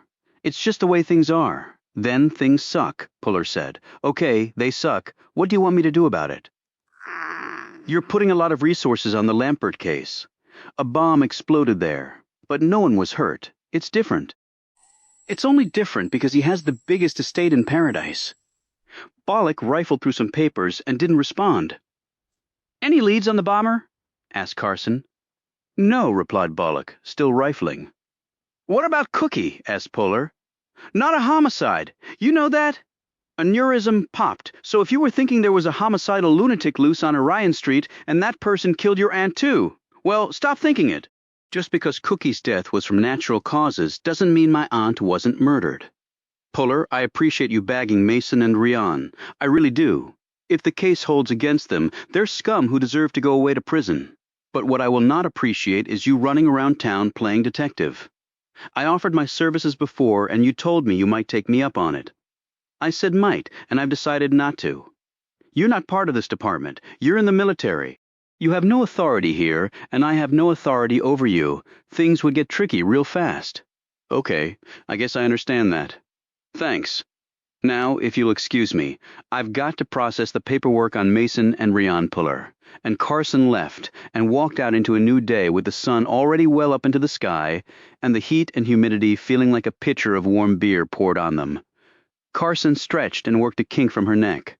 Well, I'm officially tired. Yeah, not going to bed at night does that to a person. He looked at his watch. It's already 10:00. We should catch some bunk time, John. Otherwise we'll be no good for anything. Back in his room with Sadie, bedded down on a large beach towel in the corner, Puller showered. He toweled off, slipped on a pair of boxers, and toppled backward on his bed. He wanted to go to sleep, but he couldn't, not yet. He rose and spent the next 2 hours burning up cell minutes. He found out a great deal of interesting information. All of it dovetailed nicely with what he had been thinking, and if he hadn't looked at his watch last night, he never would have thought of it. Sometimes the mind did work in mysterious ways. He had more calls to make and more digging to do, but now he lay back on the bed and fell instantly asleep. Hours later, the knock on his door surprised him. He rose, snagging his M11 out of its holster. Yeah, he said, standing to the left of the door. You can stand down. It's just your friendly neighborhood 1-star. You decent? Puller opened the door and looked at Carson. She had on a clingy light blue sleeveless dress with a V neckline and 2-inch heels. What time is it? Asked Puller, who had gone from groggy to alert at the sight of her. 1700? Damn, I must have really been asleep. It only felt like an hour of sack time. Can I come in? He stepped back and let her pass. She smelled of ginger and lilacs. Her skin glowed. Her hair was swept back, highlighted by the sun. The dress stopped about mid-thigh. She sat on the bed and crossed her long legs as he closed the door. I thought we could talk about the case and then think about dinner. Unless you wanted to hook up with Officer Landry. She was gazing not at his face, but at a spot lower. Puller looked down and realized he was still in his boxers. You must have a different definition of decent than I do, Puller. I don't want to hook up with Officer Landry, he said curtly. All I needed to know. She rose, stepped out of her heels, undid a clasp at the back of her dress, and it fell to the floor. She had nothing on underneath. This must seem very forward of me. It actually seems just right. She rubbed her hand across his cheek. I've learned from the army that when you want to take a position, you just have to go for it. Hesitation is for losers. She lay back on the bed and lifted up the covers. I know you've been asleep a long time, but you want to crawl back in here? You won't be sleeping. That I can guarantee. They kissed lightly at first and then deeper, their fingers probing. When they drew apart, Carson looked unsteady, vulnerable, and breathless. Her hair askew, her lips parted. Tough 1-star, now naked, helpless, and literally in his hands. He traced her lips with his finger. No words necessary. He lifted her up, her long legs immediately scissoring around his torso. He laid her back on the bed. There was a rim of sweat on her back that Puller flicked his hands over as he gripped her tightly. He rose up and settled down firmly on top. His hands slid to her buttocks and squeezed the soft flesh. Her hands kept busy too, slipping to his thighs and directing him to where Puller now needed to go. A familiar motion took over, growing more and more frenetic as the fire inside each of them reached a point of no return. Her moans were becoming more rapid. She started to talk, telling him in his ear precisely what it was she wanted. A while later, Puller gave one last shudder and fell limp over Carson. She was gasping and trying to catch her breath and telling him how pleased she was at his performance. Together they slowly moved down to lie flat on the bed side by side. "That was truly unbelievable, John," she murmured in his ear. It was, thought Puller, and he told her so. She turned, faced him, and kissed him, first on the cheek, then the lips, sliding her fingers up and down one side of his face. It had been a while for Puller. He worried whether he could bring the necessary level of passion. Apparently he had, and that made him feel both satisfied and relieved as he lay there next to her. He was still breathing hard, like he'd just completed the Army 2-mile in record time. "I don't do this sort of thing lightly, just so you know," she said. "You don't seem the type." "I'm not," she said firmly, propping herself up on one elbow and looking at him. "I'm not either," he said. "Trust me, I know. You've been checking me out? Your record speaks for itself. Not a lot of room in there for personal time. You either. Simple story, chasing stars." She rubbed his chest. "So where do we go from here, big fellow?" Puller jerked up and stared at her. She laughed. "I'm not looking for an engagement ring and a wedding date, Puller." I'm talking about eating. "I'm starved," he smiled. "Then how about we go eat?" She kissed him, ran her fingers along a part of his anatomy that made him shudder. She whispered in his ear, "Is that an order, soldier?" "With all due respect, ma'am." "Yes, it is." Chapter 70. Their bellies full. Puller and Carson sat back from their empty plates and studied each other. "You're looking at me as though our relationship has changed somehow," she said. He cocked his head, studied her even more intently. "Hasn't it?" They were occupying the back corner of a restaurant.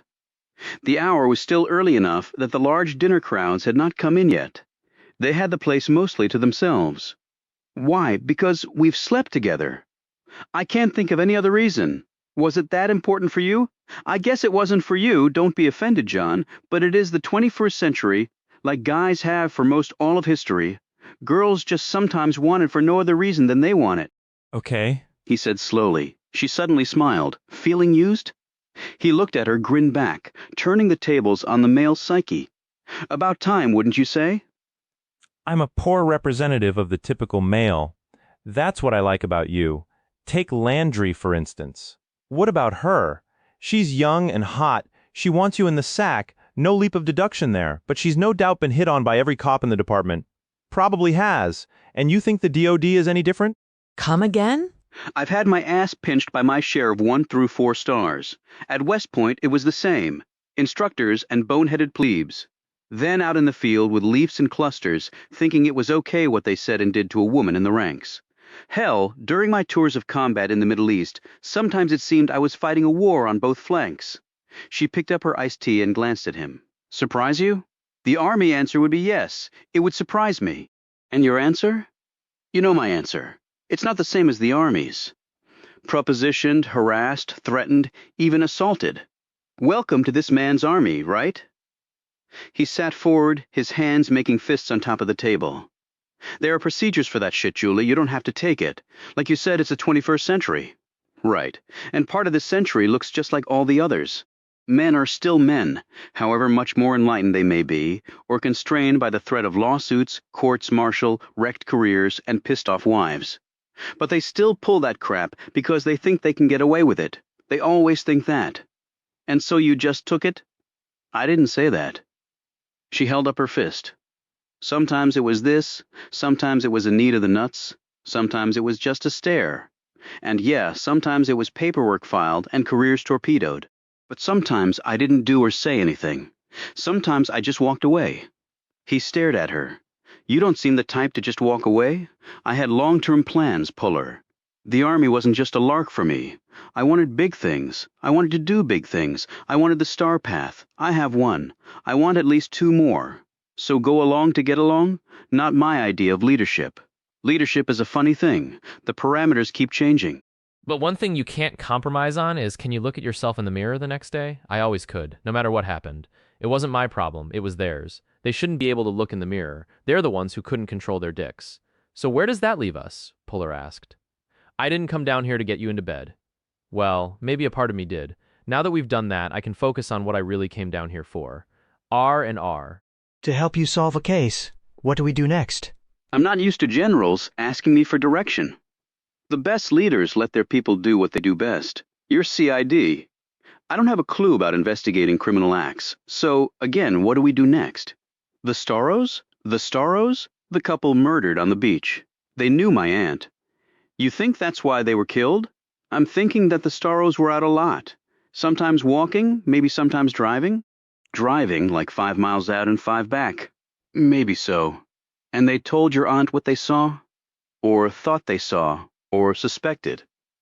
She wrote the letter to my old man, but she really wanted me to come down and look into things. She would have been able to tell me more, but she never got the chance. Puller slipped the letter from his pocket and passed it over to Carson. She ran her gaze down it. Mysterious happenings in the night. People not what they seem. Something just not being right. Pretty cryptic stuff. My aunt was not given to overstating things. For her, those words might as well be screaming murder. Well, if you're right about her death, she was entirely justified in thinking so. But if the Starros are dead, how do we proceed? Son and daughter-in-law. They reported them missing. I'm hoping they can fill in some gaps. He rose. You ready? She smiled up at him and almost purred. After the sack time, I'm damn well ready for pretty much anything. Chapter 71. Meko chugged water from a gallon container and stared across at the big house. Everything about it was perfectly designed, perfectly placed. The shell was of amazing beauty. What lay underneath was not so beautiful. But then that was how the world often worked. He wiped his mouth, put the jug back on the truck, and picked up a rake.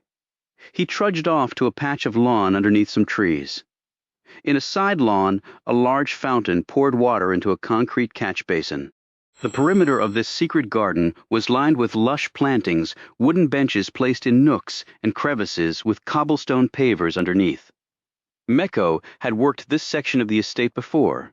He found it peaceful, meditative. He suspected this had been Mrs. Lampert's design. He did not think that Peter Lampert was capable of contemplating such a place of serenity. As he rounded the corner and set to work with his rake, he was surprised to see that one of the garden seats was occupied. Chrissy Murdoch held a book in her hands, but she wasn't looking at it. She was staring off in the direction of the water that lay close enough that they could hear the rolling breakers. She wore pale green shorts, a white blouse, and tennis shoes with ankle socks. Her hair was pulled back and fixed in a tight braid. The sun filtered across her face through the branches of nearby trees. Meko watched her, momentarily caught up in both her beauty and her apparent melancholy. When she started and looked his way, he returned to his work, raking flower beds and settling the mulch back into neat, compact mounds. "It's a beautiful day, isn't it?" she said. "Every day in paradise is beautiful, isn't it?" he replied. "Don't we both know better than that?" He looked up, his large fingers gripping the handle of the rake. He said nothing, prompting her to speak again. "Have you thought about our encounter on the beach last night? Have you? I've thought of nothing but that." I've given it little time in my mind. I think you have me confused with someone else. She rose, closed her book, and drifted over to him. So you're simply a common laborer who maintains a rich man's property? I'm holding a rake. My shirt is slick with sweat. I ride in a truck. I live in a hole. Draw your own conclusions. But you're educated? Educated or not, I have to make a living. This is not my country. One has to start from the bottom. It is the way with any country. Some start from the top. Those with connections or family wealth. I have neither, do you? I have my looks. I have a certain grace. I know which fork to hold, small talk to make. I know an Italian wine from a French, a Monet from a Manet. The rest I can fudge if need be. Then you have your whole life figured out. No. He leaned on his rake. This is very dangerous what we do.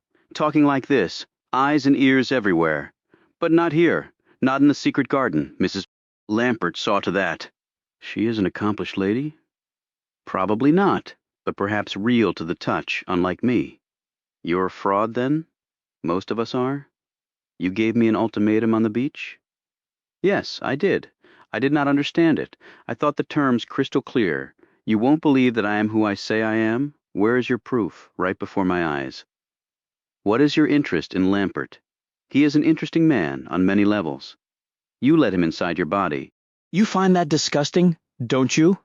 Perhaps I do. Then why allow it? Life is full of trade-offs, she said. What are you trading for? On the beach, I thought it was clear. What is your grievance? What is yours? She countered. He stood erect, his fingers sliding up and down the rake handle. She said, "The timing is truly remarkable. You and me." Remarkable was not the word I was thinking of. You were thinking the timing sucked. As you said, it can only be one of us. So you admit your intention? Now Meko's face darkened. He had been a fool. She had drawn him in without seeming to do so. He looked around. He expected to see Lampert's security team closing in. He looked at her, trying to discern the communication wire under her blouse or her shorts. As though reading his mind, she said, "No, Meko, it's not that way." "So you say?" He turned to leave. "Will you stand down?" He said nothing, but he also didn't move. "Will you stand down?" she said again. Will you? He asked. "I guess I have my answer." "I guess you do. It's been a long time for us, Meko. A long time. And much pain. And you think you're alone in that?" "No, but I have obligations. The end result will be to your liking." "I have obligations too." He walked swiftly away from her. Away from the secret garden that held no more secrets. Everything needed to be sped up now. The schedule, so carefully crafted, was now blown to shit. But there was something else. Ultimatums given were usually carried out. Prices had to be paid. His rear flank had just been exposed. He was now fighting on two sides when only one had been anticipated. He looked back at her. Murdoch stood there, book in hand, staring at him. He saw many things on her features: sadness, resignation, but most of all, resolve. He turned back and kept walking. He didn't feel sadness or resignation, but he did feel resolve. The war had truly now begun. Chapter 72. Peter Lampert put down his binoculars, but continued to watch the big man stride across the lawn and put his rake back in the landscaping truck. Lampert gauged the man's height. 6'6", perhaps a bit more weight, near 300 pounds, perhaps. But he wasn't bulky. He was lean, but with massive shoulders and legs that revealed corded muscles through the fabric of his too small pants. An interesting fellow. Lampert had seen him talking to the maid Beatriz on several occasions. He had seen Christine Murdoch paying him attention as well. He was not a bad-looking man. Rugged, the ladies would undoubtedly call him. And his great size, the women appreciated such things, he knew. The old adage that big feet meant large appendages everywhere was still popular. Large feet, thought Lampert. Perhaps size 16. Perhaps the same feet that had been in the flower bed outside the window of the guest house. He wondered what the man's handwriting was like. Would it match the message left on the wall of his guest house? And Lampert's men had told him of the big man, the giant they called him, who had escaped from the oil platform by diving off into the water. He was presumed dead. What else could they presume after a dive off the platform into a dark ocean? No one could have swum all the way to land from there. Yet perhaps this man had what it took to do so, or perhaps he had help. Lampert was a risk-taker, always had been. It would be nothing to him to risk eliminating the man, even if it turned out he posed no threat at all. Collateral damage was something that did not bother him. He did not know quite what to make of Chrissy Murdoch's talking with him. He knew Winthrop didn't come close to satisfying her sexually, thus the occasional rendezvous in the guest house. Perhaps she liked her men giant in all respects. Perhaps it was as simple as that. Again, the question of risk. He had Stiven Rojas looking over his shoulder. No, breathing down his neck, he corrected. Such a man did not tolerate mistakes. Lampert had every incentive not to become one of those errors. He continued to watch the big man as he toiled away under a hot sun. Lampert had somewhere to go today. It was risky, but he felt he had to. During the journey, he would decide what to do about size 16. Lampert did not know that as he was watching the man. Someone was watching him. Chrissy Murdoch stood behind a tree and was peering between the branches with a small pair of binoculars she had kept in her bag. She had seen the optic signature off Lampert's device as he watched Meko. In her mind, she swiftly analyzed the situation. This actually could be good for her, allowing Lampert to wipe out her competition, for that was what she now considered Meko, her rival. She had come too far, sacrificed too much, risked everything to be in the position she was now. She had lost no one close to her to slavery in the 21st century, but it seemed that Mecho had... But part of her wondered if that was truly the right thing to do. Allow Mecho to die, for that was what she was certain Lampert was planning. She had noticed Mecho outside the window of the guest house that day. If she had, Lampert could have as well. And the night the Bentley exploded, had that been Mecho as well, employing some type of tactical device to either anger or frighten Lampert? If so, the tactic had failed miserably. It had done nothing save put Lampert on higher alert, and that was saying something, because the man's alertness was always high. Maybe that blunder alone should decide it. Mecho should perish. That would leave the way open for her. But the decision was not that easy. Something in Mecho's eyes had stayed with her from the very first time she had seen him. He was a man who had suffered a great wound, an unseen wound, because all the pain was inside of him. Murdoch could understand such a thing happening in connection with a man like Peter Lampert. Lampert was perfect for what he did. He had no conscience. He cared about no one other than himself. There was no one he would not sacrifice to get his way, not his wife, not his only child. It was simply how he was wired. But he could get to a man like Lampert, hit him where it hurt. These spots were few and well hidden, but they existed. Murdoch intended to smash them all. She withdrew from the cover of the tree and walked back to the secret garden. She sat back down on the bench and opened her book.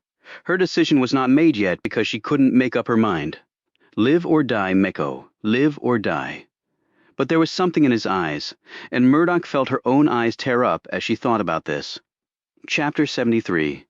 Puller had phoned ahead, and Lynn and Chuck Storrow were waiting for them at their house, a block off the water.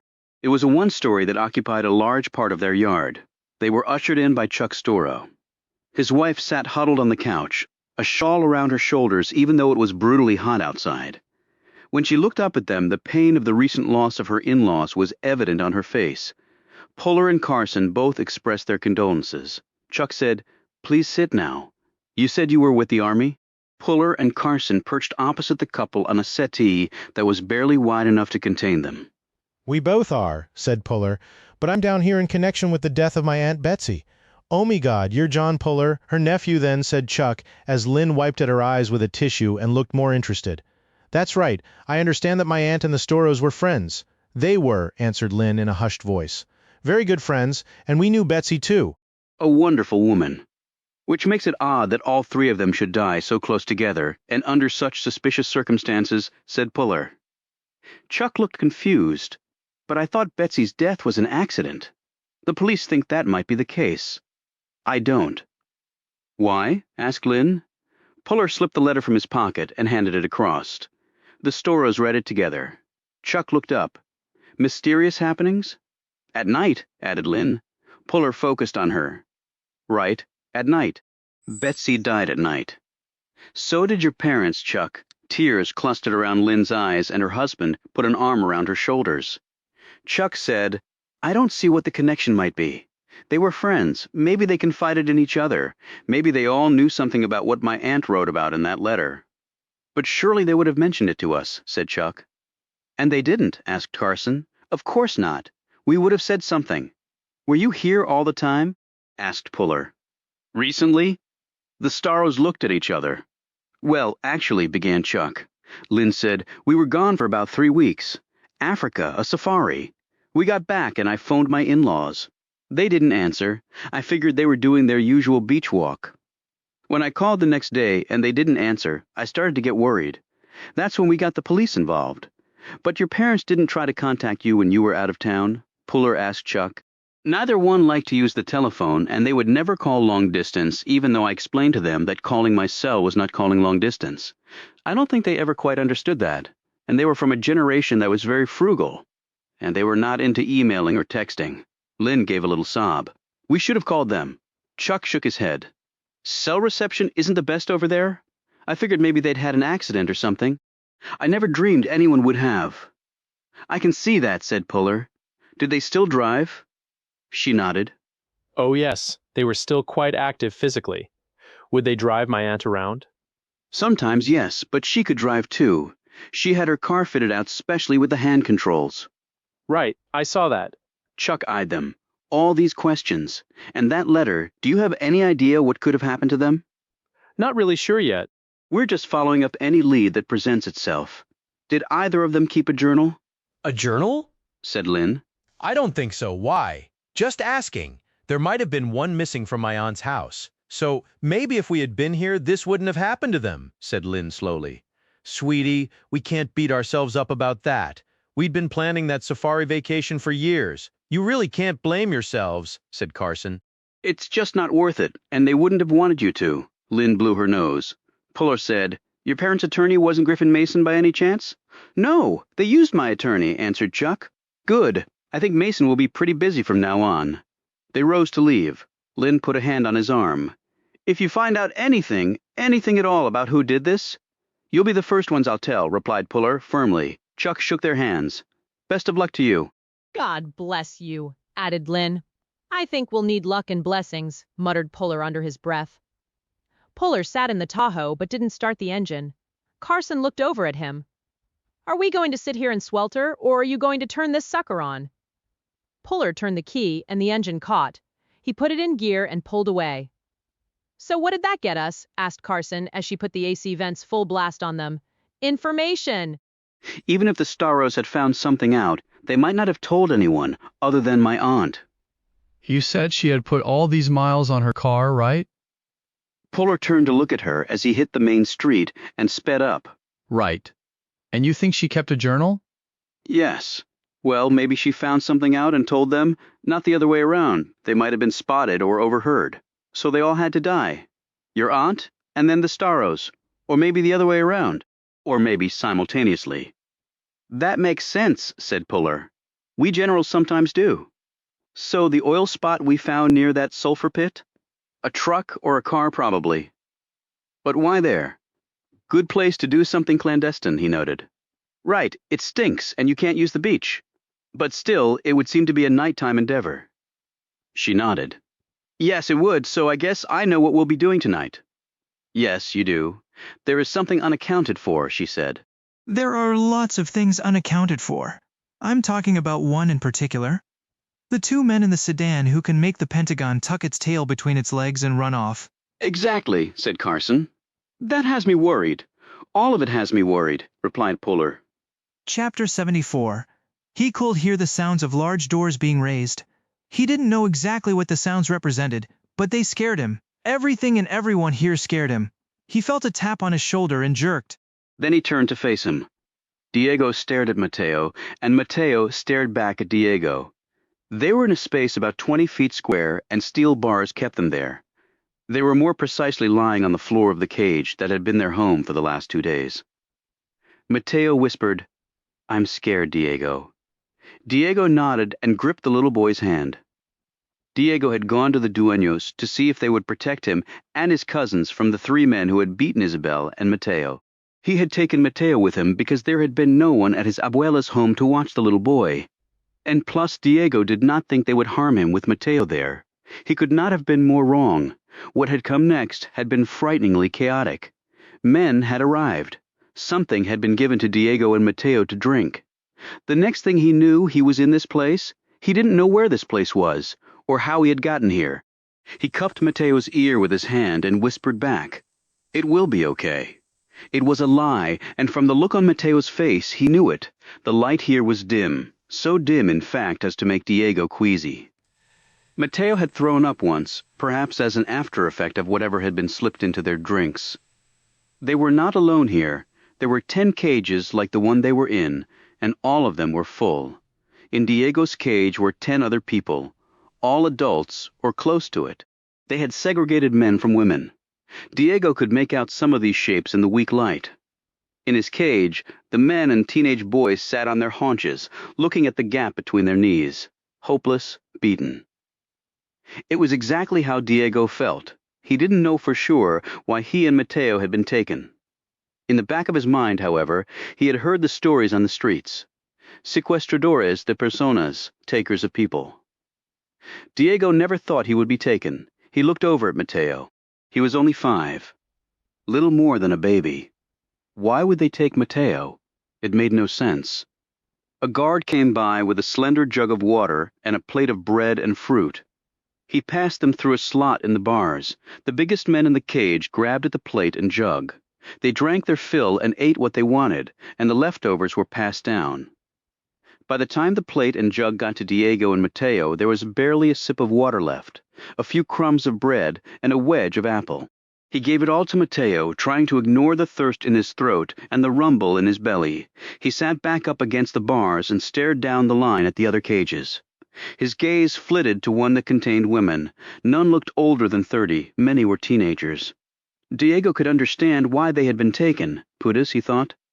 They would be worth a great deal of money. His gaze ventured upward to the high ceiling of the place where exposed air ducts and electrical lines were revealed. This was a warehouse of some kind, Diego had already deduced, but where it was he had no idea. He had no idea if he was still in paradise, or even still in Florida. He thought of his abuela, and his eyes grew heavy with tears. He thought of Isabel wondering where they were, and his eyes grew heavier still. Then he thought of the big man who had asked him to find the two men in the car. He seemed interested in Diego. He had helped Isabel and Mateo. He could beat people up. He was big and strong. He had driven a fancy car. Perhaps he was rich. Maybe he would come and find them. But Diego maintained this hopeful thought for barely a second. That was crazy, he told himself. The man would not come. No one would come. He looked around at the other cages again. This was obviously a big business. They were organized and had lots of money behind them. They took people and sold them all over the place. He just knew this to be true. He looked at Mateo. Would they sell them together? Or would Mateo go off alone, without me? He knew Mateo would cry and cry. And maybe the sequestradores de personas would get angry and kill him to quiet him. He reached out and gripped Mateo's arm so tightly that the little boy let out a small gasp. I will never let you go, Mateo, Diego promised himself. The lights grew dimmer still. Diego looked around, fear gripping him. All the other prisoners in the cages were doing the same thing, looking around but also trying to shrink themselves so as not to draw attention. They could all sense that something was coming, and that what was coming would not be good for them. The man slowly came up the metal steps and stopped in front of the line of cages. Peter Lampert's image was not clear enough for Diego to make out who it was, but he had never seen Lampert before, so an identification would not have been possible in any case. There were other men behind Lampert. One was James Winthrop. The men were dressed elegantly in blazers, white shirts, and slacks that looked professionally tailored to their bodies. $1,000 shoes were on their feet. They could have been investment bankers going to a meeting. Winthrop held an electronic tablet and was making notes on it as Lampert inspected his product and made certain decisions. He walked up and down in front of the cages, pointing to people inside and giving instructions to Winthrop, who dutifully inputted them on the tablet. They could have been inspecting cattle in slaughterhouses or cars rolling off an assembly line. There was a clear air of business being conducted here, even though the product was human and breathing fast. Two other men came toward them. They carried packages wrapped in plastic. Lampert snapped his fingers and the men hurried forward. Lampert examined the packages and slit one open with his finger. He pulled out 4 blue shirts, looked at the list Winthrop had compiled, and pointed at 4 people in 3 different cages. The shirts were taken to these people, and they were forced to put them on. Red shirts came out and were given to all men who were larger and more muscular than the others. Green shirts were pulled out and placed on the younger, good-looking women and some of the younger, angelic-looking men and boys. All the shirts were given out, except for 2 in a separate package. Lampert slit this package open and pulled out 2 yellow shirts. He glanced at Winthrop's tablet, running his eye down the list, then he turned and looked up and down the row of cages until his surveillance finally came to a stop in front of Diego's cage. He looked down at the 2 boys and smiled. He said something to Winthrop that Diego could not completely catch, but it sounded like, new product line. Then some more words were spoken he could not hear, and then he caught another snatch. Family unit, lower scrutiny, fetch a good price on the market. He gave the yellow shirts to another man who went into the cages and forced Diego and Mateo to put them on. A few moments later, men, hardened, evil-looking men, came through the cages and told each of the prisoners what would happen to them if they uttered one word about where they had come from, once they reached their final destination. Everyone you love, every family member you have, and we know where they all are. Indeed, we have many of them in cages like this, will be slaughtered. If you speak one word to anyone, we will bring you their heads as a reminder of what you have done. They had looked down at Diego and Mateo and asked them if they would like to hold the severed head of their abuela. Matteo had started to cry, but had instantly stopped when one of the men struck him in the mouth. Diego had stood between Matteo and the man, but the man had laughed. "Do you want your abuela's head?" he asked again. Diego had said nothing but had shaken his head, and the man had moved on. A similar encounter had happened to all the others, demonstrating that the men had inside information on each of them. Thus there was not one person in any of the cages, even the older, stronger men, who did not believe every word of this. None of them would talk. None of them would even think of trying to tell the truth. After this was over, Lampert came back to Diego's cage. He slipped something from his pocket and held it through the bars of the cage. As Diego focused on it, he saw that it was a necklace of some sort. "Take it," said Lampert. Diego did not move. "Take it, now." In Diego's peripheral vision, a man with a gun edged forward, the muzzle of the weapon pointing at Matteo's head. Diego reached out and took it. He looked down at the disc of metal attached to the end of the chain. Lampert said, "It's a St. Christopher's medal. You know who St. Christopher is, don't you?" Diego looked up and slowly shook his head. Lampert smiled and said, "St. Christopher is the saint who protects children from harm. Put it on, do it now." Diego slipped the necklace over his head, and the medal came to rest on his chest. "Now nothing can harm you," said Lampert, still smiling. Winthrop snorted with laughter. Lampert turned and walked off. Winthrop behind, still chortling, Diego stared at their elegant clothes hanging on their well-nourished, fit physiques. He lifted off the necklace and let it drop to the floor. Then he stared at the silver ring on his finger, the one with the lion's head that his papa had given him. His courage came flooding back as he looked at the lion.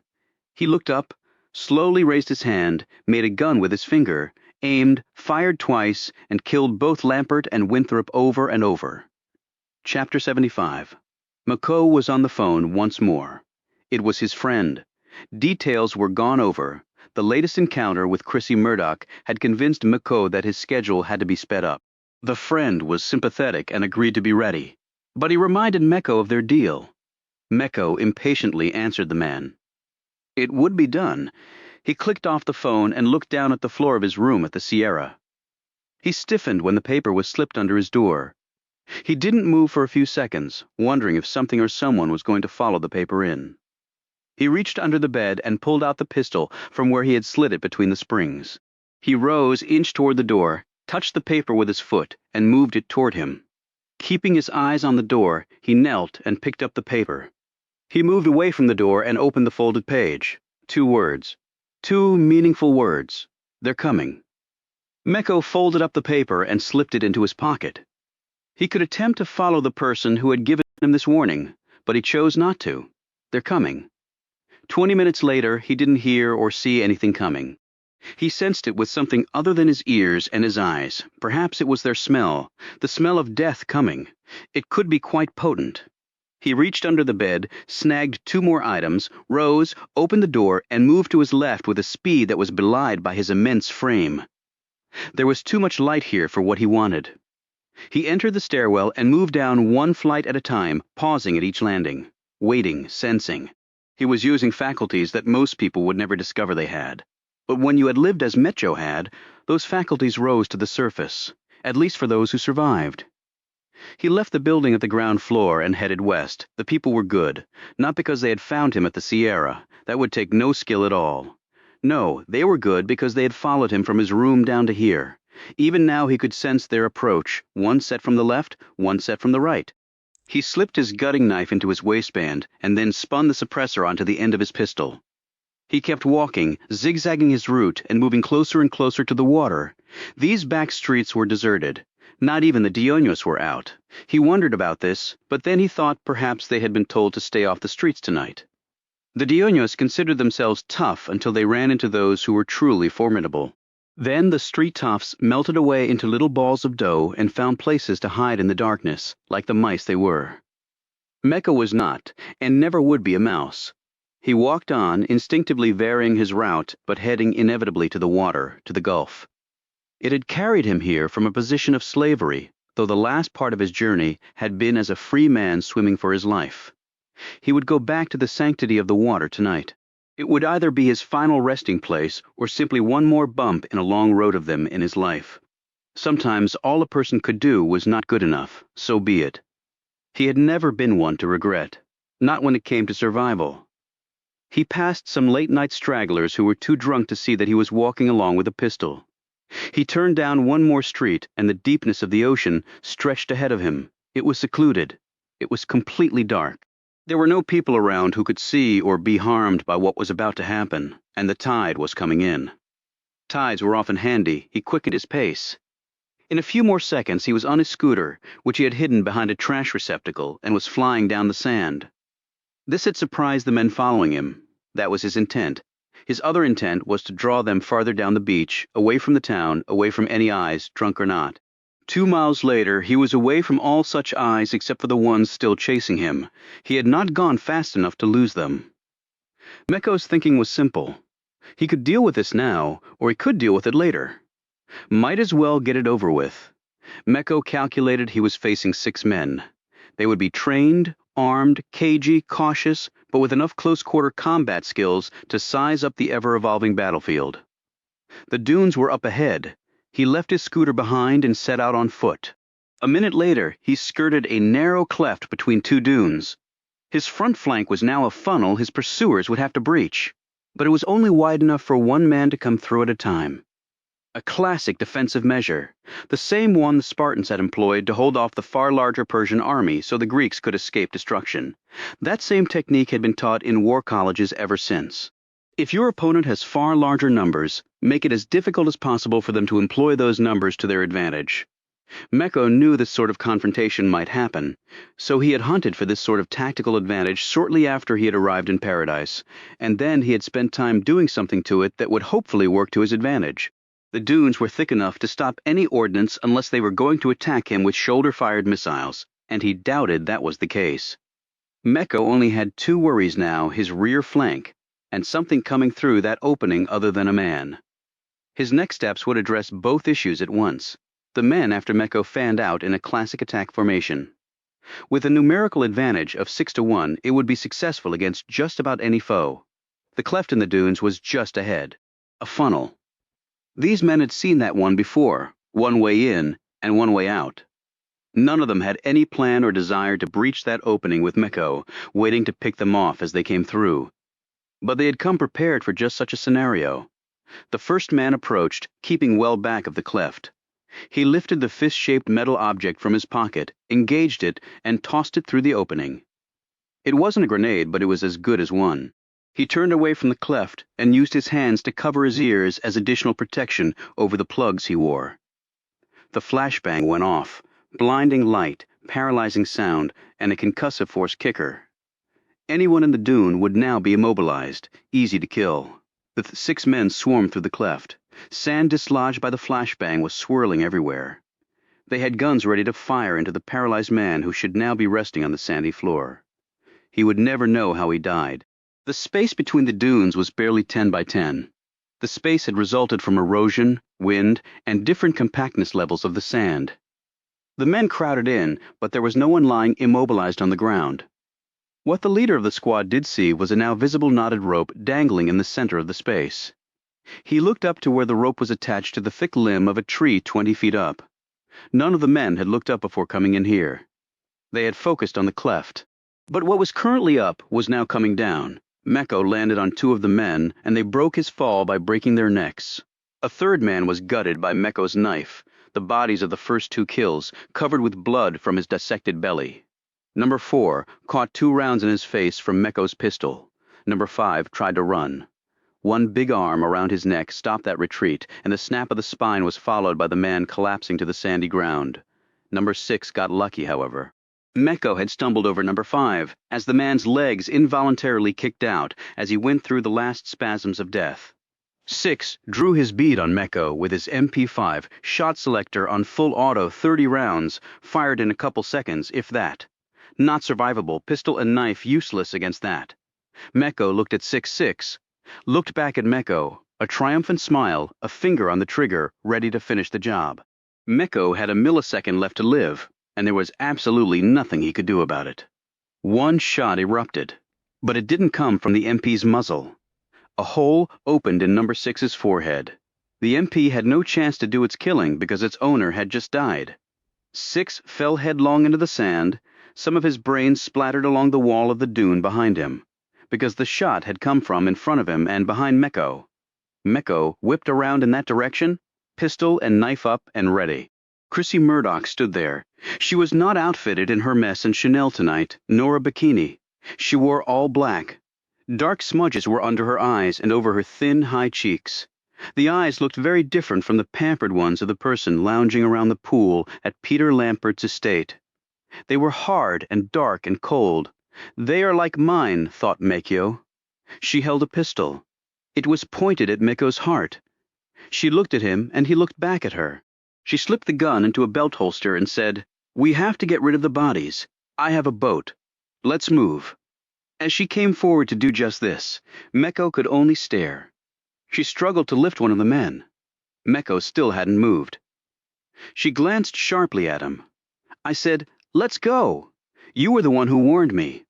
"Who else?" she snapped. He put the pistol and knife away and started to help her. Chapter 76. Puller eased out from behind a tree and did a sweep of the area with his night vision goggles. He had picked the surveillance spot with the same care he would on a battlefield. It gave him maximum observation coverage with minimal exposure to prying eyes.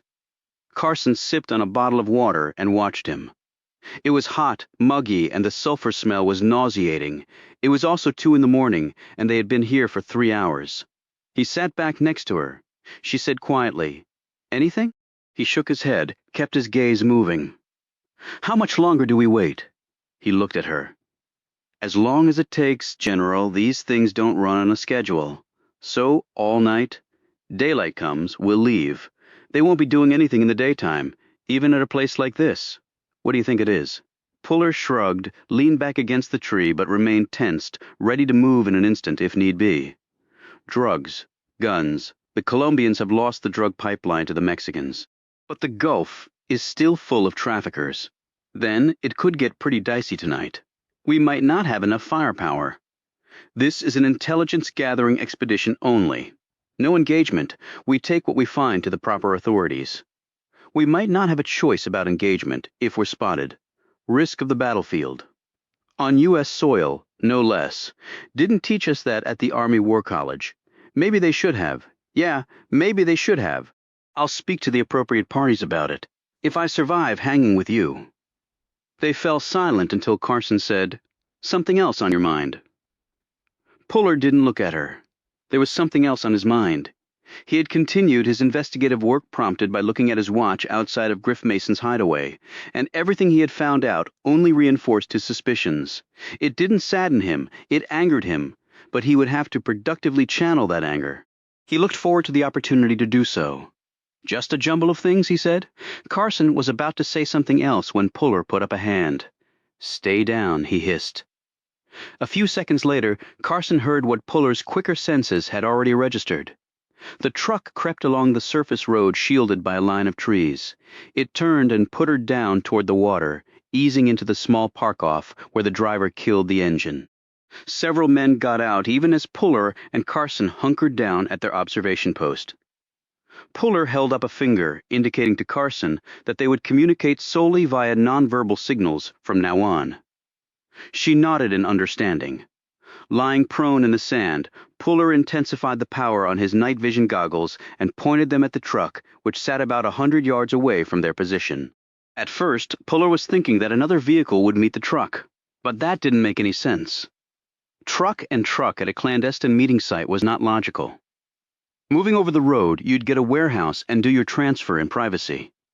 The only reason to drive down near the water was if you were expecting a delivery from the water. A minute later, Puller's deduction was proved correct. The whine of the boat wasn't much, but water was a great conductor of sound. The boat was moving fast, and within 30 seconds, Puller could see the outline of what he almost immediately recognized as a rib. It was the same type of amphibious boat the Rangers used. As the herb grew closer to shore, Puller could make out many people on board, too many for the boat's small footprint. Carson touched his arm. He looked at her, found her pointing back toward land. Puller focused that way and saw the men from the truck coming down to the beach. Right now, he would have given anything for a night camera to record what was about to happen. People were being pulled off the rib. When they hit the sand, Puller could see that they were bound and their mouths taped shut. They also wore different colored shirts. Puller flipped up his goggles and saw green, red, and blue. He felt a gentle squeeze on his arm and turned to see Carson staring over his shoulder. She looked at him. He shook his head and turned back to what was happening on the beach. The people were herded up the sand, and to the truck where 2 men were posted there to guard them. Puller turned his attention back to the beach, where the RIB had disappeared. But another one was now approaching the beach. The scenario that had just happened on the beach was repeated with this second group.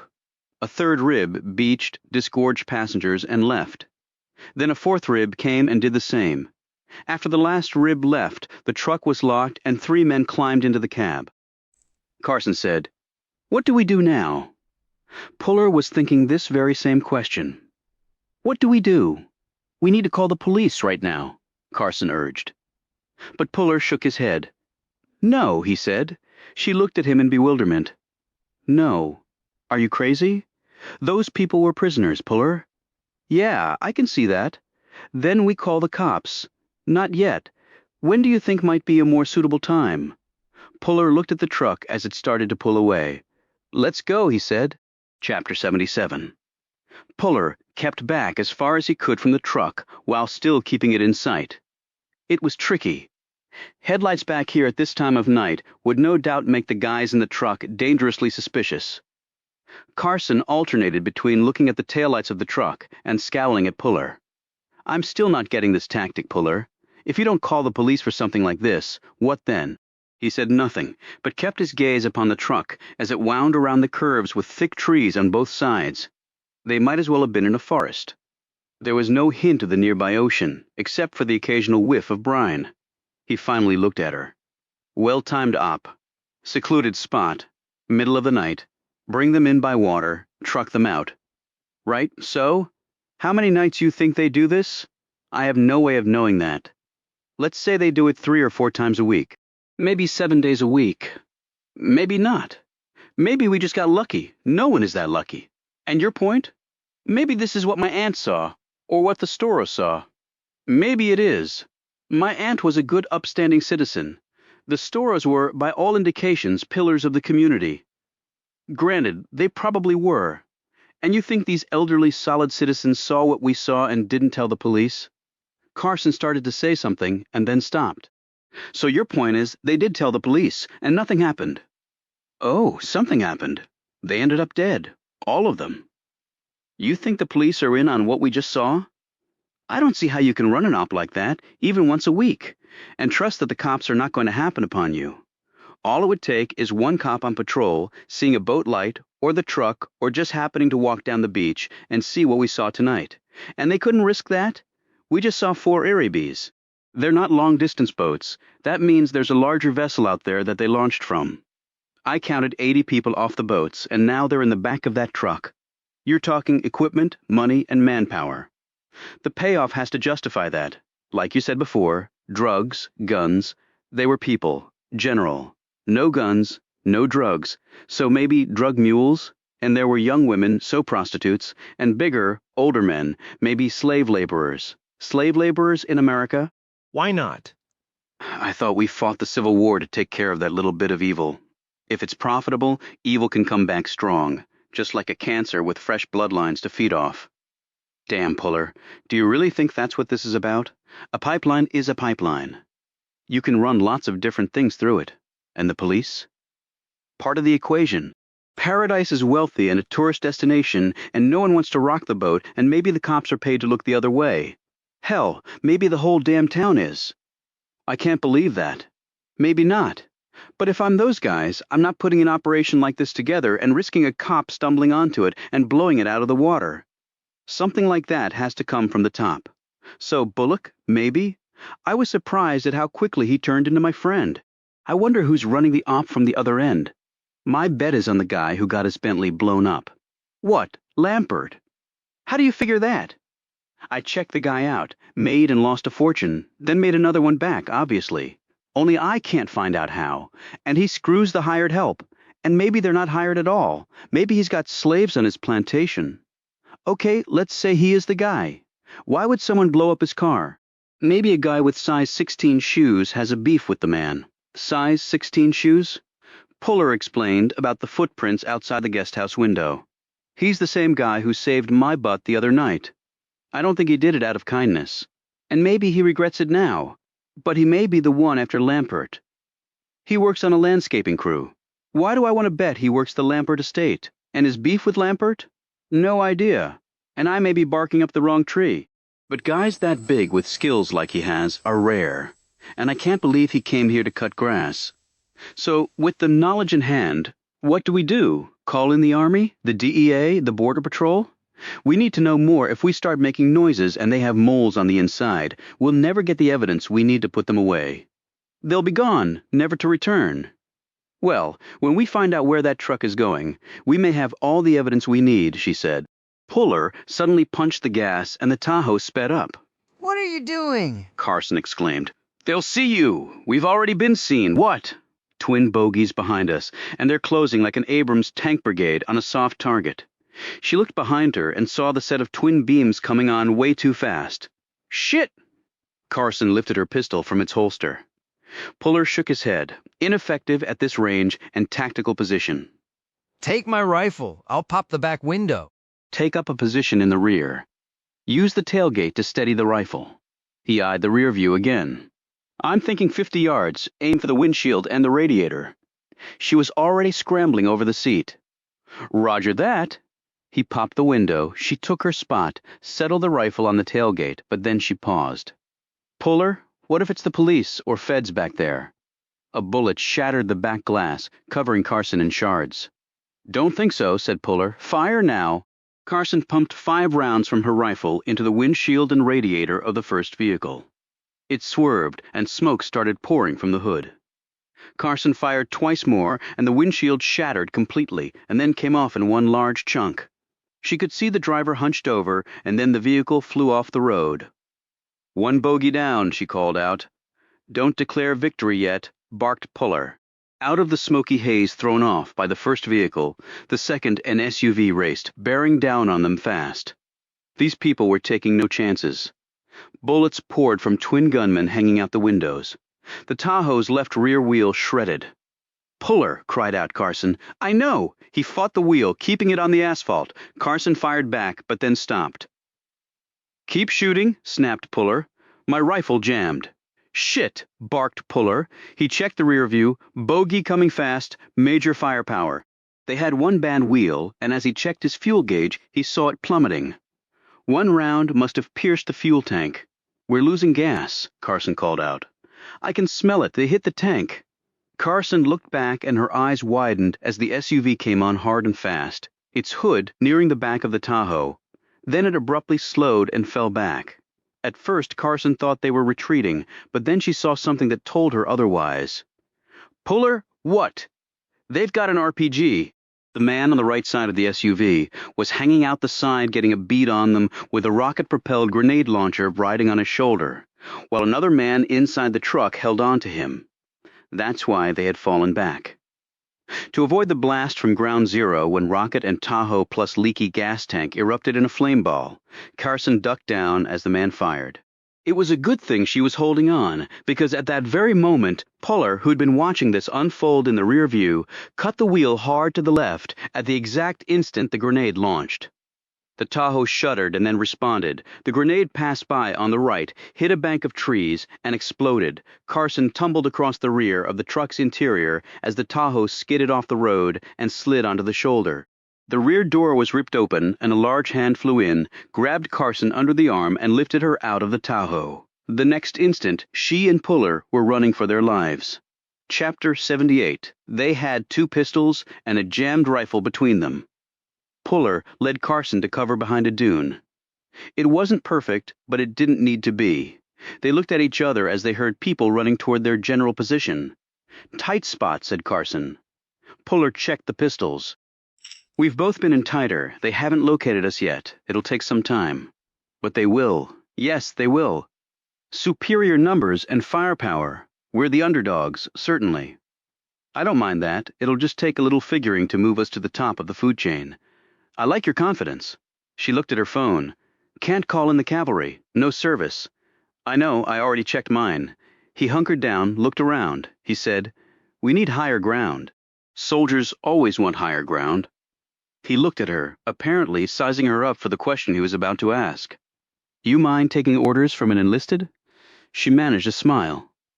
"Under the circumstances, I think I'm going to insist that I do. I've sat behind a desk too long. Your combat boots are fresher than mine are." He rubbed a bead of sweat from his eye. "You think you can hold this position alone?" In response, she scrambled up to the top of the dune, surveyed the beach, and then rejoined him. "If they have another RPG round to fire, no. But if it's gun to gun, I can. For about 10 minutes, if I manage my ammo properly. I won't need that long, and I'm leaving both pistols with you." He handed the weapons to her. "What are you going to do?" she asked. "Get to higher ground as a sniper?" "But the rifle jammed on me." Puller cleared the rifle's breech, checked the firing mechanism, and pronounced it workable. She said, "You think anyone heard what happened? The guns, the explosion? We're not that far out of town. We're too far out, and the breakers make a lot of noise." "Okay, we'll make it, General, no doubt. But then every soldier wants to believe that. Good luck." "It'll be about more than luck." She touched him on the arm. "Counting on you to come back, John? There's only one thing that will stop me." Carson knew what that was. Death. She drew a long breath and nodded. "Okay." Puller slung the rifle over his shoulder and in a few seconds was gone. Carson blinked. It was like he had simply vanished, and for a man as big as he was, that took some skill. But then again, he's a ranger, she thought. That's what they do. She gripped her Glock, racked the slide, slid her secondary weapon, Puller's M11, into the back of her waistband, and took up her defensive position in a slot she burrowed on top of the dune. She was trying to make herself as invisible as possible. You couldn't kill what you couldn't get a bead on gun. She could hold this piece of sand for a time. But after that it would just be inevitable. She would die. And if they fired another grenade, she would be blown into little bits of organic matter. She crossed herself, settled in, and took aim. Chapter 79. Puller had sized up the battlefield and chosen his high ground. Now he knew he simply had to get there, fastest with the mostest, and in that he had pretty much summed up the winning strategy of every military campaign ever fought. When opposed by superior numbers and firepower, it was essential to hit the other side fast and hard, and in multiple spots. This would hopefully cause confusion, blunt any momentum they might have, and ideally force a tactical retreat. Puller would be just fine with confusion, but then he would also be just fine with killing all of them. He found his spot and shinnied up a tree, coming to rest in the crook formed by the trunk and a sturdy limb. He settled his rifle into place and sighted along the scope, dialing in necessary adjustments to fit the wind, distance to target, and other factors. There were 6 men. They came on in 2 groups of 3. They were moving in a V shape, 1 leader and 2 followers, from Puller's perch up the tree. They looked like 2 arrowheads moving forward across the sand. They had some military training, he deduced, but not as much as they should have. He scanned behind the men, looking for reinforcements waiting to be deployed. He'd made that mistake at the Sierra. He didn't intend to make the same error again. No reserves, they were bringing their full force against one they presumed was a weaker foe. Puller's tactics had already been thought out. He didn't just line up one shot. Like a chess match, he was lining up 4, 2 from each group. That would leave it at 2-on-2, odds he liked much better. He observed Carson burrowed in on top of the sand dune. He knew she would see the oncoming enemy, but she was holding her fire, awaiting his first strike. Then he knew she would know what to do, because she was a soldier just like him. On the battlefield stars, bars and stripes fell away. You were just 2 trained fighters using that training to defeat the other side. He glanced out at the water and saw a curious sight. It looked like a boat coming in. The navigation lights were steady red and green, so it was heading directly to shore. This might be backup coming from the big boat out there. If so, he had to get this skirmish on the beach over with pronto. He let out a breath, got his physiological barometer to cold 0, optimal for minimal muscle quiver, and lasered his crosshairs on target number 1. Bang! Number 1 went down. Bang! Number 2 hit the sand. Puller had known what the other 4 would do when the first 2 went down. They scattered, but they scattered in a predictable pattern. Bang! Number 3 went down with one of Puller's 7.62 NATO rounds blowing a large hole in the man's chest. Bang! This kill shot came from a Glock. Number 4 went down and stayed there. Carson was emptying the clip from her Glock, spraying fields of fire both left and right, which were the only two directions worth aiming at because it would also cover fore and aft movements. She dumped her Glock and aimed the M11 but didn't fire. The two survivors down there had made it to cover, both from Carson below and Puller above. But Puller had gotten most of what he had wished for. It was now 2 on 2. The only unknown was the boat. But for that, he would have just played a waiting game, keeping the two pinned down until they lost their patience and made a run for it. It would have been a short run. Puller would get one. Carson would get the other. But the damn boat was coming on fast, so Puller didn't have the luxury of waiting. He looked down at the same moment Carson looked up. He didn't know if she could see him without the benefit of the goggles he had on, but she had obviously either seen or heard the boat. He shinnied down the tree, landing quietly in the sand. A minute later, he had rejoined Carson. 2 left, he said. Right. But reinforcements are coming from the water. I know, I saw. Now what? Those 2 are between us and the road. So we have to remove the obstacle. We don't have time for a standard pincer movement, he said. What do you suggest, General? So I'm back in command? Superior rank is never really out of command. You earlier deferred to my judgment. Leadership defaults back to you. She looked around. Feint, draw out and strike, speed and finality. He nodded in agreement. I'll do the feint and draw. I was thinking the other way around. You're better with the rifle. He shook his head. We're close enough range to do it with pistols. And I know you've kept your certifications up. How? You're chasing the second star. You wouldn't let something that simple trip you up. I'm damn good with a handgun at anything under 25 meters. Then we're well within your comfort zone.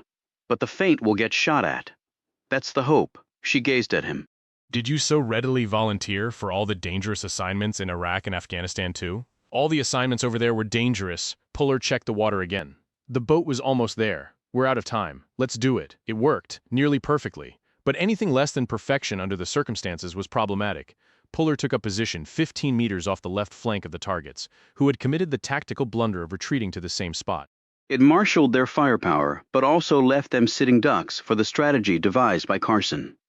Carson had taken up her strike position 5 meters off Puller's left flank. Down in the sand, the M11 positioned on the hard shell of a long-dead sea creature. She had the goggles on now. She had crystal-clear fields of fire. Now it was up to Puller to do the feinting just right. And he did almost. He sprinted out of seemingly nowhere, a nearly 6'4" blur, wide-stepping through the sand, running a zigzag route as though traversing a minefield. The shots rang out almost immediately from the 2 men Puller had chosen his angle well. It had made the 2 men step out from cover in order to draw a bead on him. Carson popped off 4 shots. They were well-placed, compact rounds designed for close-quarter battle and max damage. 2 shots hit 1 man in the torso. The other 2 hit the other man in the exact same spots. Double-tapped, they dropped to the sand. But so did Puller. Chapter 80. John. Carson raced forward through the sand. She reached him in seconds. He had already risen to 1 knee. Where? She said automatically. Left side, in and out, he said. I think it was the first guy who fired. He obviously knows how to grid shoot. Let's make sure it's out. She pulled up his shirt, felt around for the entry and exit points, and found them both. You're bleeding pretty heavily. I'll be okay. We need to get you to a hospital. I'm not arguing with that. In my duffel in the Tahoe, I've got some medical supplies. I'll patch myself up. I can patch you up, Puller. He looked over her shoulder. Okay, but right now keep low. Get your gun ready and turn around. She flinched, but just for an instant. The boat? The boat, he replied. Shit. She turned and saw what he had already seen. The boat was beached on the shore. There was no one in it. Looks like the opposition has already deployed, said Puller. It's not a ribe. Maybe fewer people. More than 2 is problematic. We're clearly not at full strength. Can you manage? She asked. Not the first time I've been shot, I know. Puller took off his shirt and wound it around his middle to try to stanch the bleeding. He gripped the rifle and stood. How many rounds do you have in the M11? He asked. 10? You? 5, and then I'm out. How do you want to do this? Seek and destroy. I go left and you right. You see me fire. You fire at whatever I'm targeting. I'll do the same with you. Let's manage our ammo carefully. We need to kill what we can when we can, General. Hand to hand after that if it comes to it. They hit you one time on your wound, you're going down. He turned to stare at her and said quietly, "It'll take more than one time." Her lips parted. She eyed the bloody shirt and said nothing before looking away. They split up. Carson moved toward the water, Puller the opposite way. 15 meters apart, they stealthily advanced, their gazes rotating side to side, up and down. Puller stopped when he smelled it. Sulfur. It was coming from his right, meaning Carson's left. They were up ahead. The stench on the clothes of whoever was out there was being driven into his nostrils by the breeze. And then Puller realized what that entailed. He and Carson carried the exact same stink. The wind changed, carrying their smell the other way. Down, he roared as shots flew overhead. He sank into the sand, but did not return fire. He had no clear target, and with only 5 rounds left, he had none to waste. He just hoped that Carson had heard his warning in time. He waited, his heartbeat hammering in his ears. He wanted to call out to Carson, but that would do neither of them any good. He had already told the other side there was more than one of them by calling out to her. He gazed ahead, sweeping the area in grids. Carson had the goggles. She would be able to see things he couldn't. He decided to play off whatever she did.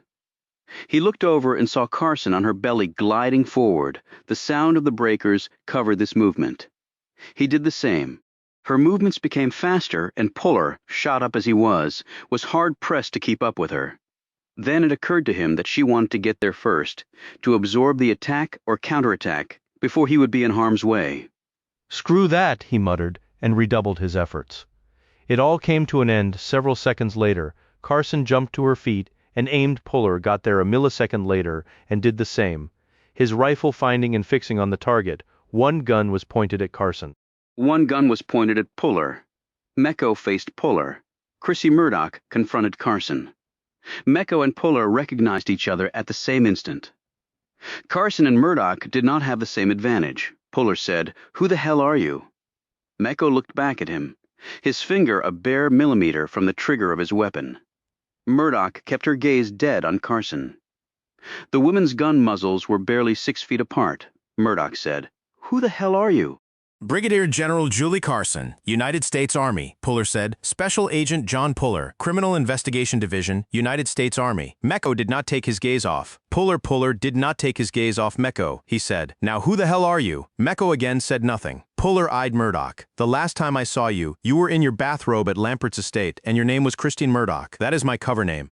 "I'm actually Lieutenant Claudia Diaz with the Colombian National Police. I'm assigned to a joint task force between my country and yours." "For what purpose?" asked Puller. "Anti-slavery efforts. It has been authorized by your State Department." "And him?" asked Puller, motioning at Mecco. "He's assisting me. He doesn't look Colombian to me." "That is because I am not Colombian," snapped Mecco. "But you saved my butt the other night," said Puller. "Why?" "I didn't like the odds. Too many against one. Did you know who I was?" Mecco shook his head. "Why are you helping her?" Puller asked. "That is my business," replied Mecco. "Can we all show some creeds?" said Carson. Puller, Carson, and Diaz pulled out their badges. Mecco pulled nothing. "Where are you from?" asked Puller. "Not from here," said Mecco. "You're making this a lot harder than it has to be." "That is not my problem," Diaz said. "We were attacked by a half-dozen of the slavers." "Seems to be going around," said Carson. "So were we." "And you obviously survived," said Diaz. "As did you," replied Carson. "We carried the bodies out to the ocean." "I would recommend we do the same for you," said Diaz. "Why?" "To cover our tracks, so the big fish do not get away." "I'm afraid they already have," said Puller. "The truck with the people got away." "Damn," said Diaz, and she was the first to holster her weapon. Carson followed suit. The two men did not budge. Their guns remained pointed at one another. Diaz said to Micho, "Stand down, Micho. They're obviously not with the slavers." "Puller, lower your weapon," said Carson. "Screw that him first." "The same," snarled Micho. Carson and Diaz looked at each other with exasperated expressions. "Men," said Diaz, "they have too much. Testosterone, finished Carson. Shall we? She added, and Diaz nodded. The women walked over and stood between the men's pointed weapons. Stand down, They said in unison with their targets obstructed. Puller and Meko slowly lowered their weapons. Diaz looked at Puller. You've been shot. Yeah, that one I had figured out. You two have some filling in to do, Diaz said. But we also don't have much time. If the truck got away, they know what's happened. They will pull out of all their operations, and we'll lose any evidence we might have. Puller glowered at Meko. Then we don't have any time to lose, do we? And I hope you can change a tire, big guy. Chapter 81. Meko changed the tire on the Tahoe and plugged the gas tank hole while Carson and Diaz patched Puller's wound. You still need to get real medical treatment, Puller, said Carson. She's right, added Diaz. Puller put his shirt back on and stared at each of them. Okay, first we get the bad guys and then I go get stitched up, deal? He glanced over at Meko. You done yet? Meko gave the last tire lug one final turn and then rose holding the tire iron in one big hand. I'll drive. No, I'll drive, said Puller. You just tell me where. The women rode in the back and cleaned and reloaded all of their weapons. Meko sat next to Puller and gave him directions to the warehouse. Can you fight with your wound? Meko asked Puller without looking at him. There was no sympathy in the question. Puller neither expected nor wanted any. Meko simply wanted to know the physical status of his comrades in arms. He wanted to know if he could count on Puller, or rather have to compensate for him. Puller would have wanted to know the exact same thing. They gave me a painkiller I had in my duffel. I can shoot and I can fight and I can take punishment, so don't worry about me. I'll handle my end. You cover yours. What about your woman? Asked Meko. Can she hold her own? What about your woman? Asked Puller. Can she? Are you always this cooperative? I don't even know who you are. So yeah, this is about as cooperative as it gets from me. Diaz will be fine. So will Carson. They rode for another minute in silence. The only noise was the sounds from the women readying the weapons. Finally, Meko said, My name is Gavril. That is my given name. My surname would mean nothing to you, but people call me Meko. You're Bulgarian, said Puller. Meko glanced at him. How did you know? I fought with them in Iraq way back. They were great fighters and could drink any other nationality under the table. Even the Russians, Meko smiled. The Russians think vodka is gold. It is merely water with perfume. It does not even put hair on the chest. Were you military? Meko's smile faded. I used to be. Then things changed. What things? Neither man noticed that Carson and Diaz had finished their work and were listening intently to this exchange. Bulgaria was no longer part of the Soviet Union, of course, but some things don't change. I love my country. It is a place of beauty. The people there are good. They like to work hard. They love their freedoms, but that does not mean that every leader we have is a good one who deserves the respect of the people. So sometimes, when you do not follow along blindly, things happen to you. Were you imprisoned? Meko glanced at him sharply. Why do you say that? Because the Soviets were big on that, that's why. And Bulgaria was part of that world for a long time. For a time, Meko said, perhaps a longer time than I care to remember. How did you end up here going after slavers? I come from a small village in the southwest part of my country. The Ryla Range, it is called. It is remote. The people there work hard. There are few, if any, outsiders who come there. My family still lives there, Puller said, but outsiders did come. Meko nodded and glanced out the window so as not to show the tears forming in his eyes. Men came and promised things. A better life for our young people. Education, jobs, all good things. They took about 30 of them. He paused. Including my youngest sister. We are a large family. She is far younger than me. She was only 16 when she left. He paused again. No, not when she left, when she was taken. They were slavers, said Puller. Meko nodded. Who thought that a little village on a mountain in Bulgaria would never be able to strike back for the evil that was done? I was not there at the time, or I would have not allowed this to happen. I have seen a lot of the world. The people in my village have not. They are trusting, too, trusting. When I came back and found out what had happened, I started to look for my sister and the others. What's her name? This question came from Carson, who had put a hand on Meko's big shoulder, gripping it. Rada? This is. She, Meko, took out the photo and held it out to Carson. She took it and looked at it. She's very beautiful, said Carson, and Diaz nodded in agreement. Not like the rest of the family, said Mako matter-of-factly. They look more like me, big and ugly. You're not ugly, Mako, said Diaz fiercely. You're a man trying to do the right thing. There is nothing more handsome than that. And you tracked her down to Lampert? Asked Puller. Diaz answered while Micho took the photograph of Rada back from Carson and stared down silently at it. We have talked, she said. He actually worked the connection from the other way through Steven Rojas. Rojas, exclaimed Carson, he's on our most wanted list. He's even been deemed a national security risk. He's involved in this. He collects the product, the people, and then they are transported to this country, said Diaz. Lampert takes over from there. He has established buyers everywhere. He gets the people to them.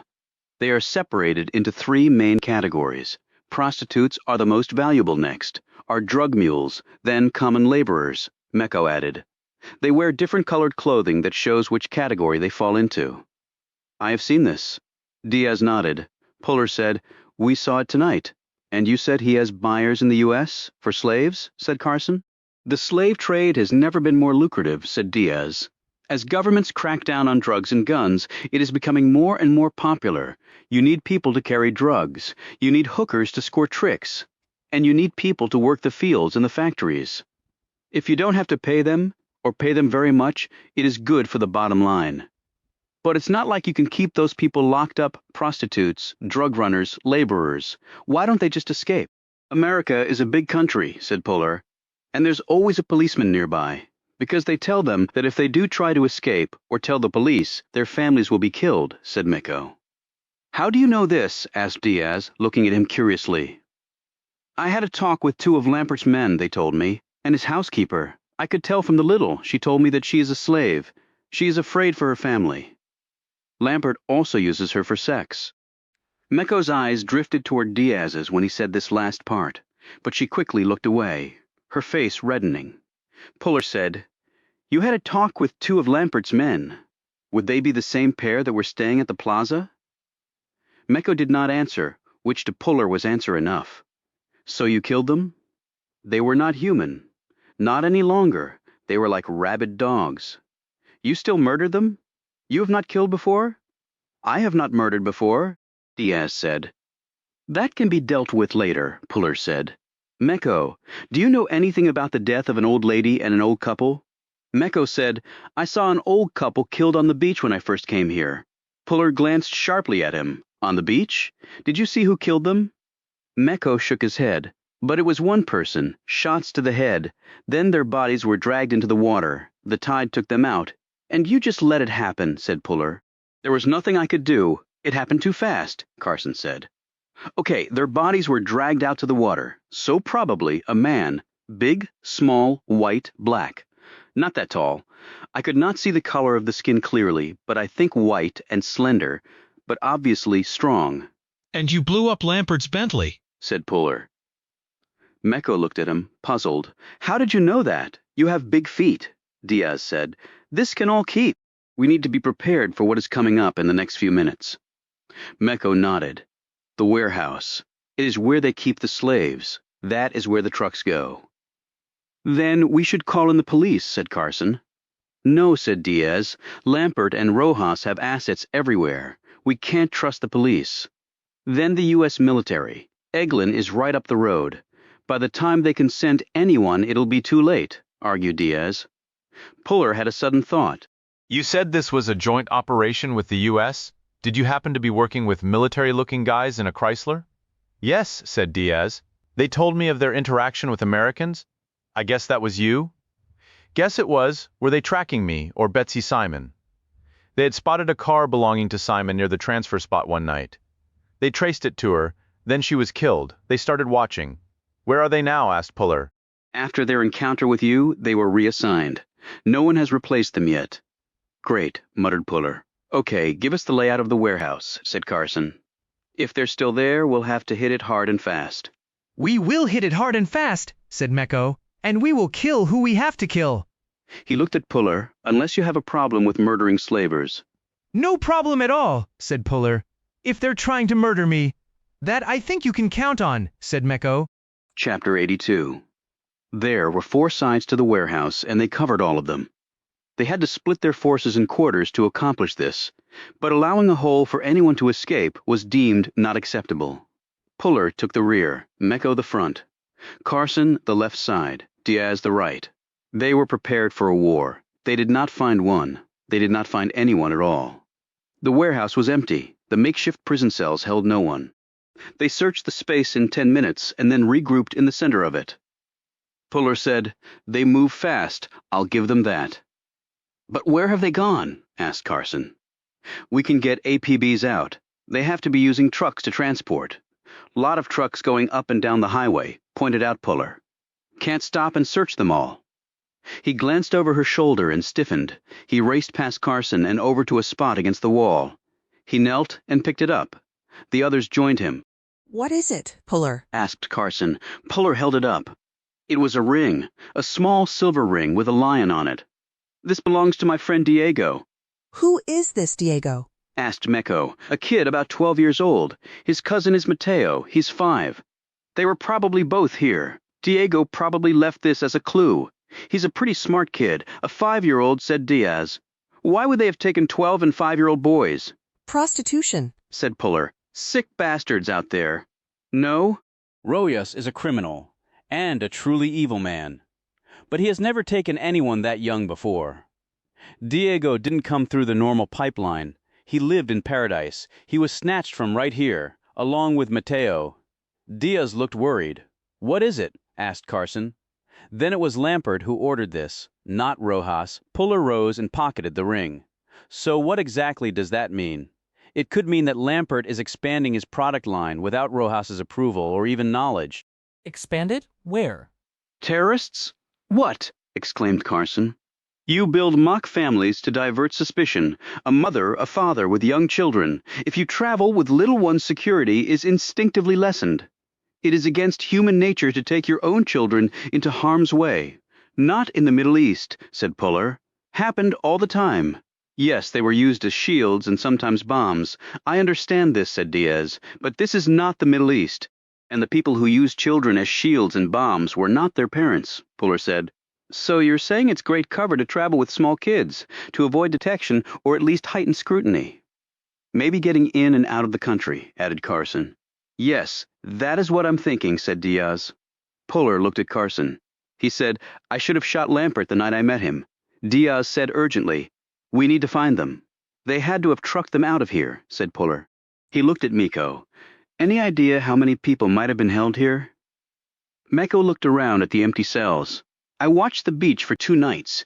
Each time 80 prisoners were brought in. So a lot of people to move," said Puller. "They're probably heading toward the interstate highways as we speak," said Diaz. Puller mulled this thought over as Carson stared at him. "I'm not too sure about that," he said.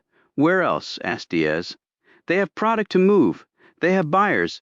If I'm Lampert and I know my pipeline was compromised, then I'm not going to deliver the product to my buyers. He couldn't be sure it wouldn't be followed. That blows his pipeline sky high, and that also wins him a death sentence from Rojas." "What then?" asked Carson. "What do you think he's doing with them?" Puller stared in the direction of the Gulf. "I think he's returning them to sender." "Back to Colombia," said Diaz. "Back to wherever they came from," said Puller. He looked at Mecco. "How did you get here?" "I swam mostly," said Mecco, but Puller could tell by his face that the man was leaping ahead to the ultimate conclusion of Puller's question. "I was one of the taken," he said. "It sidetracked me for a bit, but I escaped. The crew who brought me was not so lucky. They were late, and it cost them their lives," Diaz said. "Where did you escape from?" "An oil platform off the coast. No longer used, of course. They dock at a series of them going from Mexico to Florida. That is how they move the product." Diaz said, "But I didn't think there were any oil platforms off the coast of Florida." Carson spoke up. "That's mostly true. The vast majority are off the coasts of Louisiana and Texas, and some off Alabama.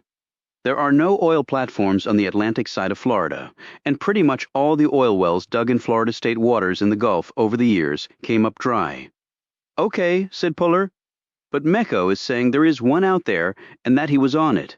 "How does that make sense?" Carson continued. "Some energy companies made natural gas discoveries in the mid-'80s to mid-'90s, about 25 miles off the coast. But the state of Florida objected to the gas being mined, and the feds put the kibosh on it in the early 2000s. But there were some platforms built out there in anticipation of the gas being brought up. Energy companies usually have to dismantle the platforms within a certain amount of time. But I think there was litigation involved with those platforms. Nothing moves fast when the lawyers get involved. Puller stared at her. How do you know so much about it? I did a white paper on it for the DoD. I told you that we were looking into things like that for national security purposes. They were worried about terrorists using the abandoned platforms to enter this country. So I mapped pretty much every platform in the Gulf. And there are thousands of them that are abandoned and in the process of being either dismantled or turned into reefs for marine life. Those are basically the two options for them. Did the DoD act on your paper? Asked Puller. No. It went into the black hole where most white papers go. But we never thought about slavers using them. It's sort of like the opposite of the Underground Railroad during the Civil War, noted Puller. Ferrying people to slavery instead of freedom. Diaz said. We never thought of slavers using the oil platforms either. Why should you? Asked Mecco. People like Rojas and Lampert spend every minute of their lives trying to stay one step ahead. Money, that is all they care about. So the last oil platform before here, began Puller. Do you know how to get back there? I believe so, yes, said Mecco. I tried as best I could to fix its position in my mind. We can call in the Coast Guard, said Carson. They can send a cutter right at these guys. There's no way they can match that sort of firepower. I don't care how badass Rojas and Lampert are. A cutter is a big ship, countered Mecco. They will see it coming from miles away. They will kill all the prisoners and be gone before the cutter even gets close. The same for aircraft. Well, we have to do something, said Carson. We can't just let these people get away. A small force, stealth, at night, said Puller. That's our only shot. There are only 4 of us, Diaz reminded him. A small force, like he said, observed Mecho. Small in number, big in fight. But can't we at least call in some help from the locals? Said Carson. Diaz said firmly, I do not trust anyone. Neither do I really, said Puller. But we're going to do it anyway. But first I have a phone call to make. A phone call? To who? Demanded Carson. I need an answer, and this is the only way to get it. Chapter 83. Faye pulled into the parking lot of the Paradise Police Department headquarters. It was after 4 in the morning, and the town was quiet and dark. That was to be expected. But the police department was supposed to be a 24/7 operation, and it was dark, too. That was not expected. How many officers do they have? Asked Carson. Not that many, apparently, said Puller. But I've never been here in the middle of the night either. Puller looked back at the dark station. He glanced toward the street when a pair of headlights turned the corner and headed their way.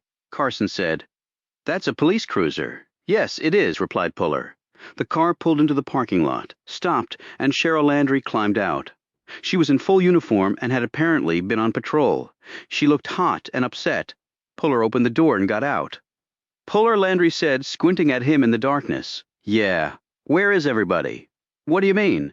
He pointed at the police station. Don't you have someone here day and night? Oh, no, not anymore. Budget cuts, even in Paradise. What about 911 calls? Outsourced. But we do have people on patrol at night, of course. That's what I was doing until you called me. What's up? Riding solo? Where's Hooper? Good question. He didn't bother showing up to work. I came on at 8 last night, and I've got another 4 hours to go on my shift. So why did you want to meet at this hour? You didn't say over the phone. Puller pointed to the Tahoe. Got some friends over there. We need some help. Landry eyed the SUV. What friends? And what help do you need? Where's Bullock? Why do you want to know? I just do. Home in bed would be my guess. How many uniforms in the department? Including Bullock. 16. Small force. Small town. We've also got 4 admins and 1 forensics tech that you already met. Now answer my questions. What friends? And what help do you need? Paradise has a big problem. She looked at him skeptically. What's that? People disappear. Come on, Puller. And Paradise is part of a pipeline for slaves being brought into the U.S. Landry froze and blurted out, What? Right down the road from here? At the beach that smells like sulfur? I know that stretch of sand. No one goes there. You're wrong. People do go there. No one from Paradise, I meant. So the police don't patrol there? It's not part of the town. It's a no-man's land between Paradise and the next municipality over. That makes it perfect for pipeline then. And you have proof of this? Then let's call in the feds right now. We don't have proof. The proof is getting away as we speak. So what are you doing here, then? We need another gun. Landry once more looked at the SUV. Who the hell is in there? Carson, the big guy who saved my life at the Sierra. And one other person who I can vouch for. Are you with us? I'm on duty. I'm on patrol. I can't just up and leave on some wild goose chase with you.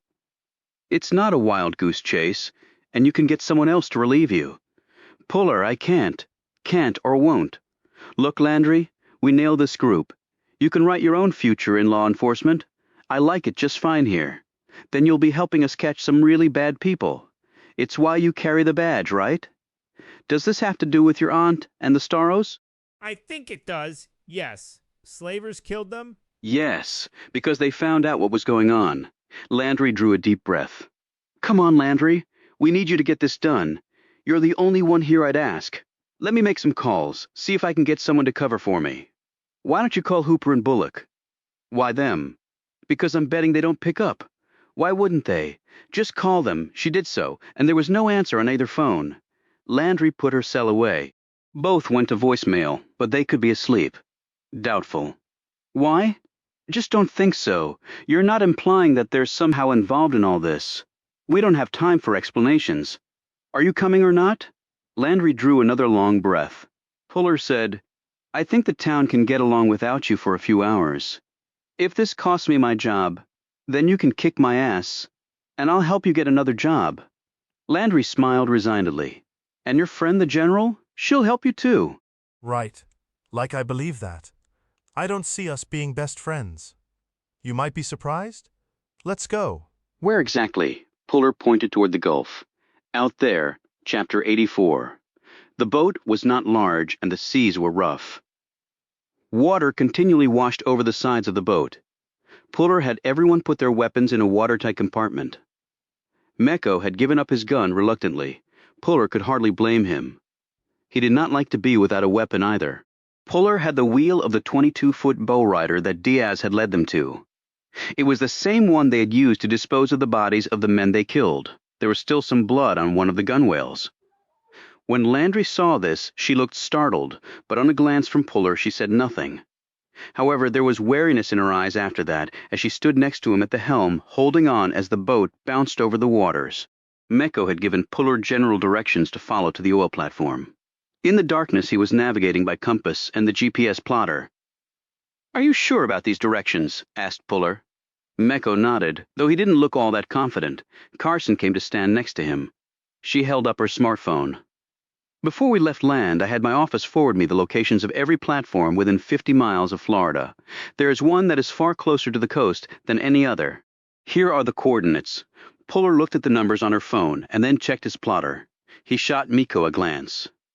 Your memory is good. It's pretty much right where you said it was. A wave hit them, and Puller had to execute a sharp turn. Puller looked at Landry, who was watching the rising seas with caution. Why so rough out here? He asked. Remember Tropical Storm Danielle? It's heading this way. Might get up to a Cat 1. We're catching the front edge of it. Great. Love the timing, said Puller. You want me to pilot? I got it. Landry looked over at Diaz. That's the woman from Lampert's place. Murdoch, right? Right. What's she doing here? Her name isn't Murdoch. What is it then? Diaz. She's a cop. A Fed? You could say that. She was planted at Lampert's. Lampert, he's involved in this. Apparently his source of wealth is selling people. Jesus. And his car being blown up? A not-so-subtle warning that someone was on his track. Landry pointed at Diaz. Her? No, the big guy over there. Why him? Is he a cop too? No, I think this is more personal with him. Mecco sat in one of the stern seats and stared straight ahead. The pitching and rolling of the boat seemed to have no effect on him. However, Carson and Diaz were leaning over the sides of the boat and looking green. Landry observed this and said, They don't have their sea legs. Carson is Army. She's used to firm land under her feet. Diaz, I don't know. The boat caught a large wave the wrong way and nearly capsized. They were all drenched. Puller regained control and focused on the seas ahead. Take a seat, Landry, and hold on. Puller turned and called out to the others. Everybody get life jackets on now. This is going to get worse before it gets better. They all pulled on life jackets, although Mecco's was far too small. It wouldn't even stretch across his chest, so he just held on to it. Puller looked up ahead. The sky was jet black, even though the dawn wasn't all that far off. While light would be welcome so he could see the approaching waves better, he preferred the dark. Attacking something in broad daylight was never a good idea, even with superior numbers. And they would not have superior numbers. They would in fact probably be vastly outnumbered, with prisoners who could instantly be turned into hostages. It would take perfection to actually pull this off, and one almost never achieved perfection on the battlefield. The VHF radio mounted underneath the helm squawked.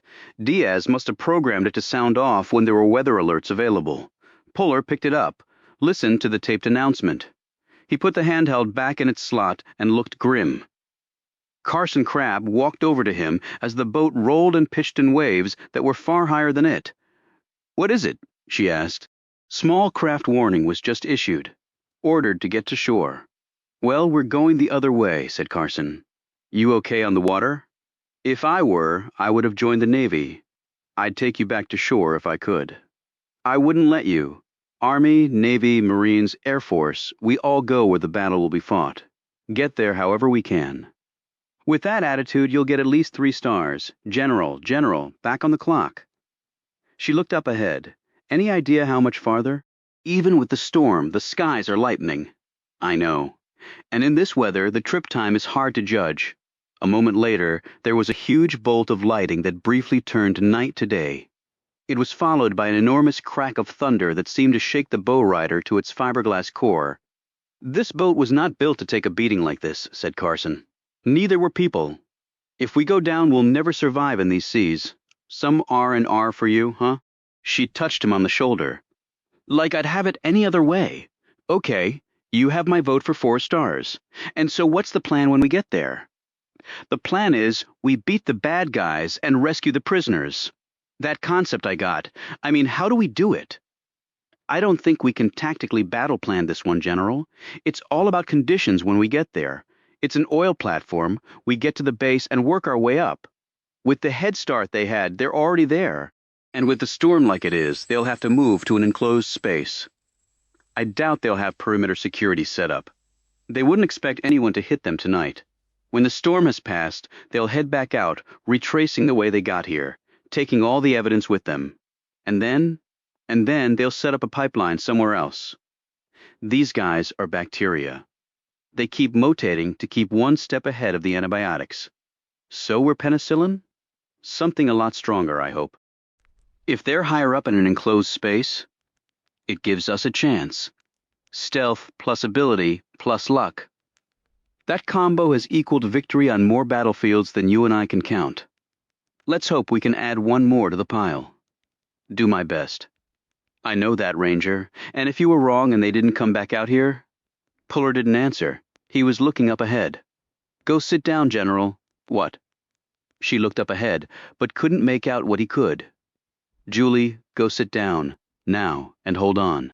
Tell the others. Quick." Carson scurried to do this. She had just heard something in Puller's voice she thought she never would. Fear Chapter 85. It was not a giant wave heading at them. Maybe it would have been better if it were. It was a boat. No, boats were small. This was not small. This was a ship. An ocean-going vessel of immense proportions. A horn sounded from somewhere deep and penetrating. Puller did not even bother hitting his horn. It would not have been heard over the sounds of the storm or the engine noise from the approaching vessel. Puller had an immediate problem. He had to keep taking the approaching waves at roughly a 45-degree angle. As even sailors with limited experience knew, hitting waves at that angle cut their power sharply and also lessened the height the water would send a boat to. Head-on at 90 degrees would ensure that you would receive every ounce of kinetic energy the oncoming liquid hammer could provide. And you might very well climb a wave only to find yourself capsizing when a vertical point of no return was reached. Once your bow was straight up in the air, you were done. Flipping over backwards was pretty much inevitable. And for the passengers on board, you'd either be crushed by the boat or thrown out into the water to drown. The problem was that for Puller to veer away from the path of the oncoming ship, he would have to hit the waves nearly directly on. The oncoming vessel was big enough, and with a deep V-hull made of steel, it was strong enough to take the waves head-on. In fact, the ship was creating vast banks of rolling seas as it churned through the water at about 12 knots, pushing millions of gallons of already frothing Gulf water ahead, and to the sides of it like a shovel does snow. At the last possible instant, with the ship's horns ringing in his ears, Puller cut the wheel sharply to the left. He not only had to avoid the ship, he had to avoid its wake, which could easily capsize the bowrider. In order to achieve that, he had to cut a wide arc around the ship and move away quickly. To do that, he had to increase his speed. That was not easily accomplished in seas like this. In fact, it was nearly impossible. Half the time his prop was completely out of the water, spinning uselessly in the open air with no water around it for traction. He did not entirely achieve his goal. Puller yelled, "Everybody hold on. They didn't hit the ship, but they did hit something else." The leading edges of the ship's wake broadsided them. The boat's port side tipped down and the starboard side lurched up, probably far beyond the manufacturer's recommendation. Carson and Landry slid across the deck and hit the port gunwale. Carson would have gone to the water except that Mecco, one big hand wrapped around a handrail inside the boat, grabbed her leg in a crushing grip. Landry managed to hold onto the gunwale, but her legs were dangling over the side before she regained her equilibrium and fell back inside the boat. Diaz had slid back to front and ended up entangled with Puller's legs. One hand firmly on the wheel, Puller grabbed her with the other and lifted her up. Unfortunately, the wall of water thrown off from the trailing edge of the ship's wake hit them just as the boat righted itself. Gagging on salt water, Puller managed to call out, "We're getting swamped." They all grabbed buckets that Mecco found under a seat and started bailing. The drains on the boat helped, but they were overwhelmed with the volume of seawater. Puller watched as the sides of the boat started lowering into the ocean, using 2 buckets. Mecco bailed like a machine with inexhaustible fuel. Puller gave the wheel to Diaz and grabbed a bucket. Soon, as first Landry, and then Carson grew exhausted and slumped down into the water collected inside the boat. It was just the 2 men standing nearly side by side in the boat, throwing water out a little quicker than it was coming in. Puller's painkiller was wearing off, and his wound began to throb, but he didn't stop. "We're coming back up," shouted Diaz. "Keep bailing." Renewed by this, Carson and Landry jumped back in and started to bail, simply using their hands. The tide began to turn in earnest. 40 minutes later, the drains and bilge pump took over, and the interior of the boat became relatively dry. It was only then that Carson and Landry hung their heads over the side of the boat and threw up the seawater that had collected in their stomachs. Puller upchucked over the side as well, and then took over the wheel from Diaz and continued his fight through the leading edge of Danielle Mecco. Dropped the buckets and stood there, soaked, his big arms at his side, breathing hard and looking up ahead. It was if he could sense something coming at the helm. Puller eyed the fuel gauge. He had filled the tank before they had left from cans that Diaz had had on board. But the pounding waters had caused the engine to suck a lot more fuel than normal to keep its forward progress. Puller performed a quick calculation in his head. The answer was unmistakable and deeply disturbing. "We're not going to have enough gas to get back." He looked over at Metico, who still stood, braced against the stern seats. Meto was watching him. It seemed the big man had read Puller's mind as he had studied the dials in front of him. Then he looked over Puller's shoulder and slowly pointed up ahead. Puller turned back and looked at where he was pointing. A huge structure suddenly became visible in the middle of the storm's fury. Neptune's seat was dead ahead. They had reached the battlefield, exhausted and nearly drowned, and now the real fight was about to begin. Chapter 86. Nearly 200 people were clustered in cages meant to hold half that number. Diego and Mateo crouched in a corner of one cage. Both were seasick from the journey out here. There were many others who were in the same condition. Pools of vomit lay everywhere. The stench made more people sick to their stomachs, which only added to the vileness of the cages. Diego gripped Mateo's hand and looked around. The guards were everywhere, but they didn't look as confident now. Perhaps it was because there were far more prisoners than normal. Perhaps it was because they all could feel the battering effects of the angry ocean against the steel frame of the oil platform. The room they were in shook with every wave. Mateo's eyes were big as he watched the ceiling, and his fingers tightened around Diego's every time a wave slammed into them. Diego dipped his lips to Mateo's ear. "It will be okay, Mateo, we'll be okay." Mateo said nothing. He just kept looking at the ceiling, kept tightening his grip. Diego looked down at his finger, where the ring had been. He had dropped it at the place where they had been held. He hoped someone would find it, someone other than these people. He kept a brave face for Mateo, but their odds of getting out of this were dwindling. If the storm did not kill them, Diego had no idea what would happen to them or where they would end up. With this thought, a feeling of terror seized him, and he tightened his grip around Mateo's hand. Perhaps sensing this, Mateo put his mouth to Diego's ear and whispered, "It'll be okay, Diego. We'll be okay." Puller eased off the throttle and slipped his night vision goggles over his eyes for a better look. He studied the structure that had risen up from the midst of the storm. It seemed to tower right up to the top of the sky. Waves were crashing over its lower platform. Its steel legs shuddered with the pounding from millions of tons of water hitting it, driven by the fierce winds propelling Danielle landward. Puller was looking for Sentry's first entry points second overall. Weaknesses, third. Mecco joined him at the helm. "Docking will be a problem," said Puller as he watched the floating platform pitching and rolling with the waves. "I don't think we can dock. It will crush the boat. Well, we can't exactly jump in and swim for it. The wind is heading away from the platform, and right at us. We'll be swept out in seconds." Puller ran his gaze over the platform once more. "I'm thinking that in a storm like this, they're not expecting any visitors. They're probably inside trying to stay warm and dry." Probably. I mean, someone would have to be batshit crazy to be out here attacking this place in the middle of a tropical storm. "Batshit crazy," agreed Mecco. "And they have no way of knowing that we could find our way to this platform." Puller had a sudden terrifying thought, despite the coordinates Carson's people had sent.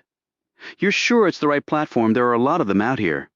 "It's the one I was on. I jumped from that deck." Puller looked up about 40 feet. "And then you swam to shore?" "Yes, with help from some fishermen. No perimeter security. Wind coming from the south.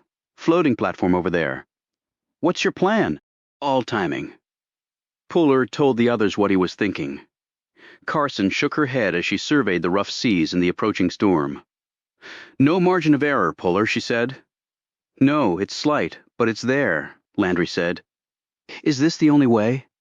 "Only one I can think of. And if we wait much longer, that plan won't work. Mecco said we need to try it."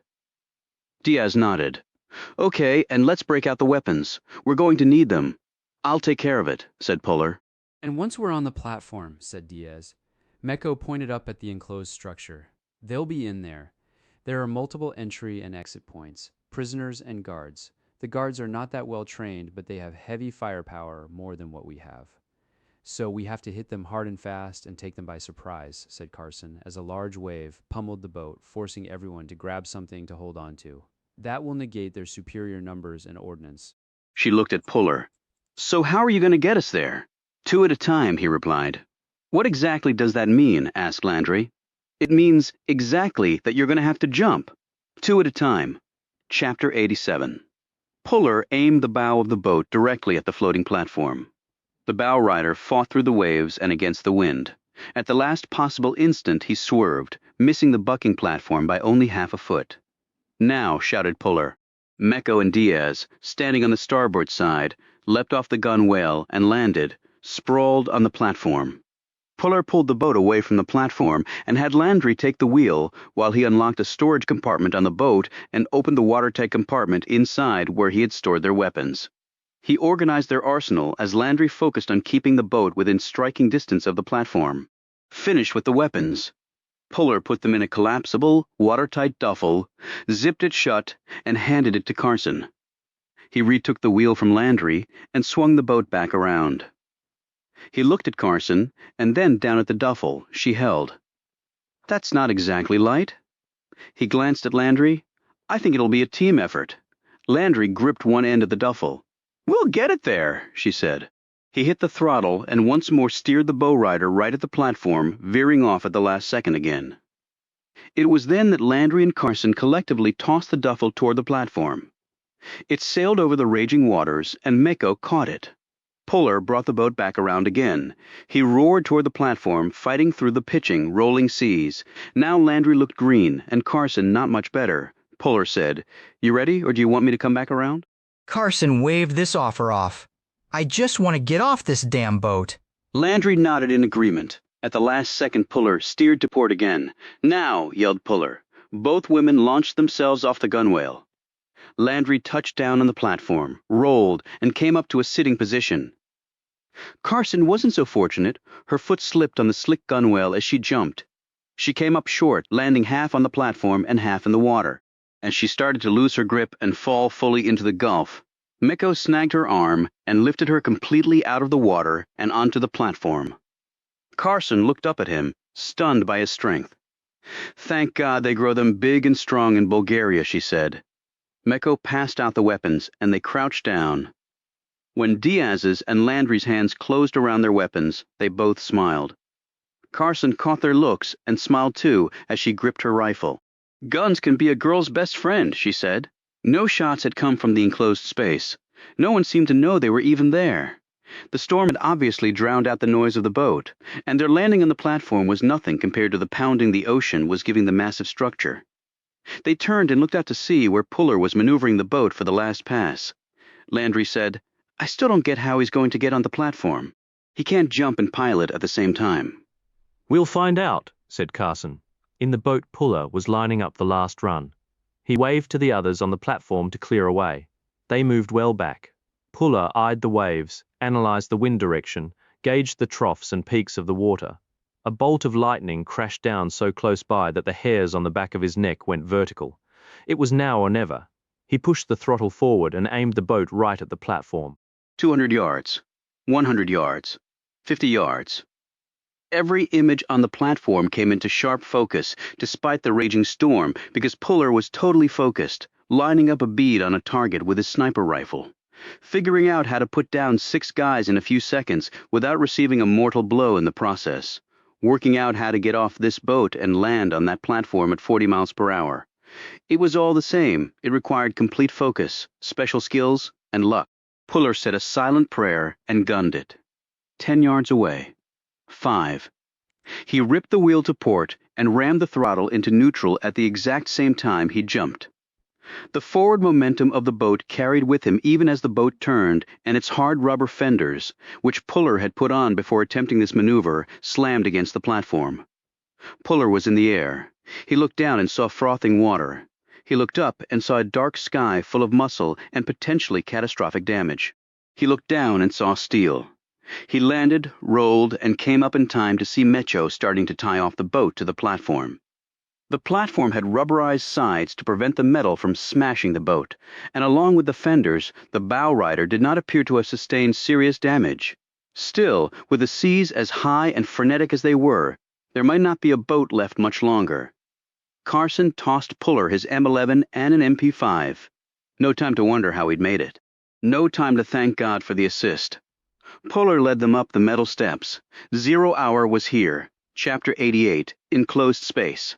High up inside the enclosed space, there would be perimeter security. Puller wanted very much to see what it looked like. Surveillance was tricky under most conditions, particularly so under these. But Puller found a gap. One metal shutter was improperly closed, leaving a significant gap. He spotted this weakness and motioned Meko over. Diaz, Carson, and Landry had set up perimeter points around the structure. The rain pounded down and the wind was so fierce it was hard to stand upright. Puller glanced into the right side of the shutter, and Meko did the same from the left. The first thing they both saw was that the space was big and open. That was problematic on a number of levels. The second thing they saw was that there were jury-rigged cages full of people in the middle of the space. That was also problematic, but not unexpected. There were some good points. The guards were deployed in regularly spaced clusters. They were not alert, weapons held loosely. Some were smoking, chugging from gallon water jugs and beer cans, and others were sitting, their guns holstered and their focus wavering. There were also few places to hide, but some discreet shooting positions. Firing down into the massed sentries, they could do a lot of damage in a very short time with minimal exposure to counterfire. Puller looked at Meko and could see from his expression that he had just gone through the same analysis and arrived at a similar conclusion. "Do you think Lampert or Rojas are here?" Puller asked. Meko shook his head. "Big fish don't swim with the small." Yeah, what I was thinking too. "So, assuming we can get past the perimeter, the guards will be instructed to kill the prisoners." Like burning the evidence? That may have been their plan all along. Kill them, dump their bodies in the ocean, let the sharks do their job. But the storm put the kibosh on that. Mecco nodded. Puller glanced over at the women. Carson looked determined, focused. Landry the same. However, Diaz looked apprehensive, unsure. Your partner isn't looking too good, said Puller. She will be fine. You know her well? I don't know her at all. So what then? You learn a lot about a person when she saves your life. Puller nodded. I agree with you. He glanced back through the gap in the shutter and then looked at Mecho. We can fire from up here. I count 20 guards. We have 8 weapons among us, including an MP5. We'll miss some of them. I just want to cut down on their numbers as quick as we can. Puller looked back through the gap and saw something he hadn't picked up on before. Diego and Mateo sat in a corner of one of the crowded cages. A guard stood directly in front of them. Puller told himself that that guard would be the first one he killed. So, fire through the gap, or do we try to get in, he asked. Mecco shrugged. If we had more than one gap, with multiple fire lines, then I would say yes to the gap, but we don't. So, how about we shoot from the gap, and we also break in and attack from down there? Mecco nodded approvingly. I like that plan better. Puller said, I say you, me and Landry form the penetration team. Diaz and Carson provide cover from up here. We'll do the ingress through that doorway over there. Puller pointed to his left. Once we breach as stealthily as we can, we form a triangle attack. I'm Point, you're left, Landry, right. We clear each section and keep moving. Any guards shooting into the cages get priority fire. Mecco nodded at this plan. I like it. I think it will work. And after we have killed all the guards? Not all. We need a couple to testify. They will know nothing about Rojas or Lampert. Still, on the off chance they do. And the prisoners. We'll get them out as previously discussed. Mecco checked his weapon. Puller handed him his M11. Fires straight and true, he said. I will count on that, said Mecco. Puller hefted the MP5 and put it on 2-shot bursts. He wasn't going to do full auto. He had to manage his ammo carefully. And taking the time to switch out clips was problematic in the middle of what would undoubtedly turn into chaos. For luck, and a combat ritual of his, he tapped the Ranger K-bar knife in its leather holster 3 times. It felt both odd and exhilarating to do it. He saw that Mecco also had a knife stuck in his waistband. He assumed the man knew how to use it with maximum lethalness. Puller called the women over and explained the plan to them. I'd prefer to go in the penetration team with you, said Carson. You have the sniper rifle, General. I'm counting on you making good use of it. Puller looked at Diaz. She still looked nervous. You going to be okay? She nodded, but her features were not in agreement. Still seasick, she replied in a hollow tone. Mecco put a big hand on her shoulder and looked directly at her. No time for sick, time to fight, she nodded. Carson said, Good luck. Puller glanced back at her. It might be the last time they saw each other. He didn't know, she said. I know it won't be about luck. Actually, this time it'll be a lot about luck. He looked at Landry. Round-chambered? Always. He glanced at Mecco. Good to go. He nodded. The 3 headed down the metal stairs to the breach point, Chapter 89. The opening assault went according to plan. The breach door was not locked. Carson and Diaz had been instructed to lay down fire as soon as the door opened. It did open, and they opened fire a millisecond later. The guards were stunned by the attack, jumping to their feet, dropping cigarettes and beer cans and snatching up weapons. By then, of course, it was too late. Carson and Diaz took out 5 of them with the opening salvo. Then Mecco and Puller hit them like an Abrams tank at full throttle. They used their guns, their knives, their fists and their legs. Guard after guard dropped under their overwhelming attack. They were an army of 2. Puller killed and moved on to the next target. A seamless flow of compartmentalized savagery. Next to him, Mecco was doing exactly the same thing. Perhaps with a bit more savagery. Precise gunfire rained down from above as Carson aimed and shot, dropping guard after guard. From below, Mecco and Puller hammered the enemy relentlessly, shooting, stabbing, killing to such an extent that the superior force of guards was quickly turned into an inferior force through sheer terror. That's when things started to go wrong. A round fired by a guard hit a vapor-filled 50-gallon fuel tank, and it ignited into a flame ball. Oxygen-fed, it flared to 20 feet high. Thick, toxic smoke engulfed the room. The remaining guards, giving up all hope of defeating the invaders, started pumping rounds into the cages. Dropping prisoner after prisoner, Puller and Meko did their best to shoot them down, but the smoke was making it difficult to find the right targets. The last thing Puller wanted to do was kill any of the prisoners. Diaz and Carson's vantage point from above was quickly turned to a disadvantage because of the smoke. They could no longer fire because they couldn't see what they were firing at. Meko and Puller kept low and moved through the smoke and haze. They killed what they could. Puller reached the first cage, shot the lock off, and the prisoners started streaming out after Puller motioned to them to keep low. Meko did the same with another cage Puller. Next reached the cage where Diego and Mateo were. Diego saw him and shouted, "Behind you!" Without looking, Puller whirled with his kabar in hand. The guard fell forward with his throat cut, jugular to carotid. Mateo saw this and started screaming. Diego grabbed him and pulled him through the opening. Puller snagged Diego by the arm. "Nice work on leaving your ring behind. It was the only thing I could think to do. You both okay?" "Yes." "Go out the door we came through. Take the steps up. There are people up there who'll help you." Diego nodded, and he and Mateo fled. Puller shouted at the others in every language he knew to follow the boys to safety.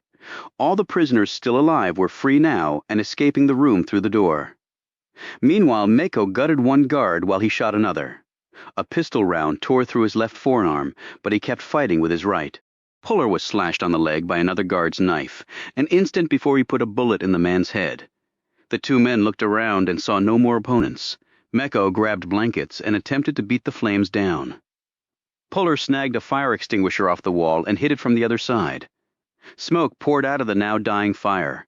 Puller dropped the empty extinguisher, turned, and stopped. Landry stood there with smoke misting around her. She looked like the sole survivor appearing from an apocalypse. Puller noted that her gun was pointed directly at him. He said, "I wondered where you had gotten to." "Sorry about this," she said. "Like hell," said Puller. She pulled the trigger 2 quick times. The gun fired just as it was supposed to, yet Puller still stood there, unharmed. She pulled the trigger 2 more times. Again, her pistol fired twice, and again Puller simply stood there. "No body armor," he said. "You can take a headshot if you want." She did, right between the eyes. Nothing. She turned when she sensed him behind her. Meko ripped the gun from her hand and bent her arm behind her back. She cried out in pain as he drove her elbow to an angle it was not designed to go. Puller took the gun from Meko and slid out the clip. "I carry blanks in my duffel as a means to fire warning shots without doing any damage. I substituted them for your live rounds when I was getting the weapons ready. And if you got your hands on another gun and tried to kill us, Diaz up there had orders to take you out. It was probably why she was nervous. Killing a cop and all goes against her instincts, I guess, even when the cop is dirty." They all looked up to see Diaz pointing her weapon directly at Landry's head with a determined look on her features. Landry gasped. "If you knew, why did you ask me to come out here?" "Simple. Friends close and enemies closer." "I don't understand how you could have known." "It's all a matter of timing, really, Cheryl. Just timing." "What do you mean?" "I'd explain now, but we've got a few more things on our to-do list, and you're going to help us cross them off."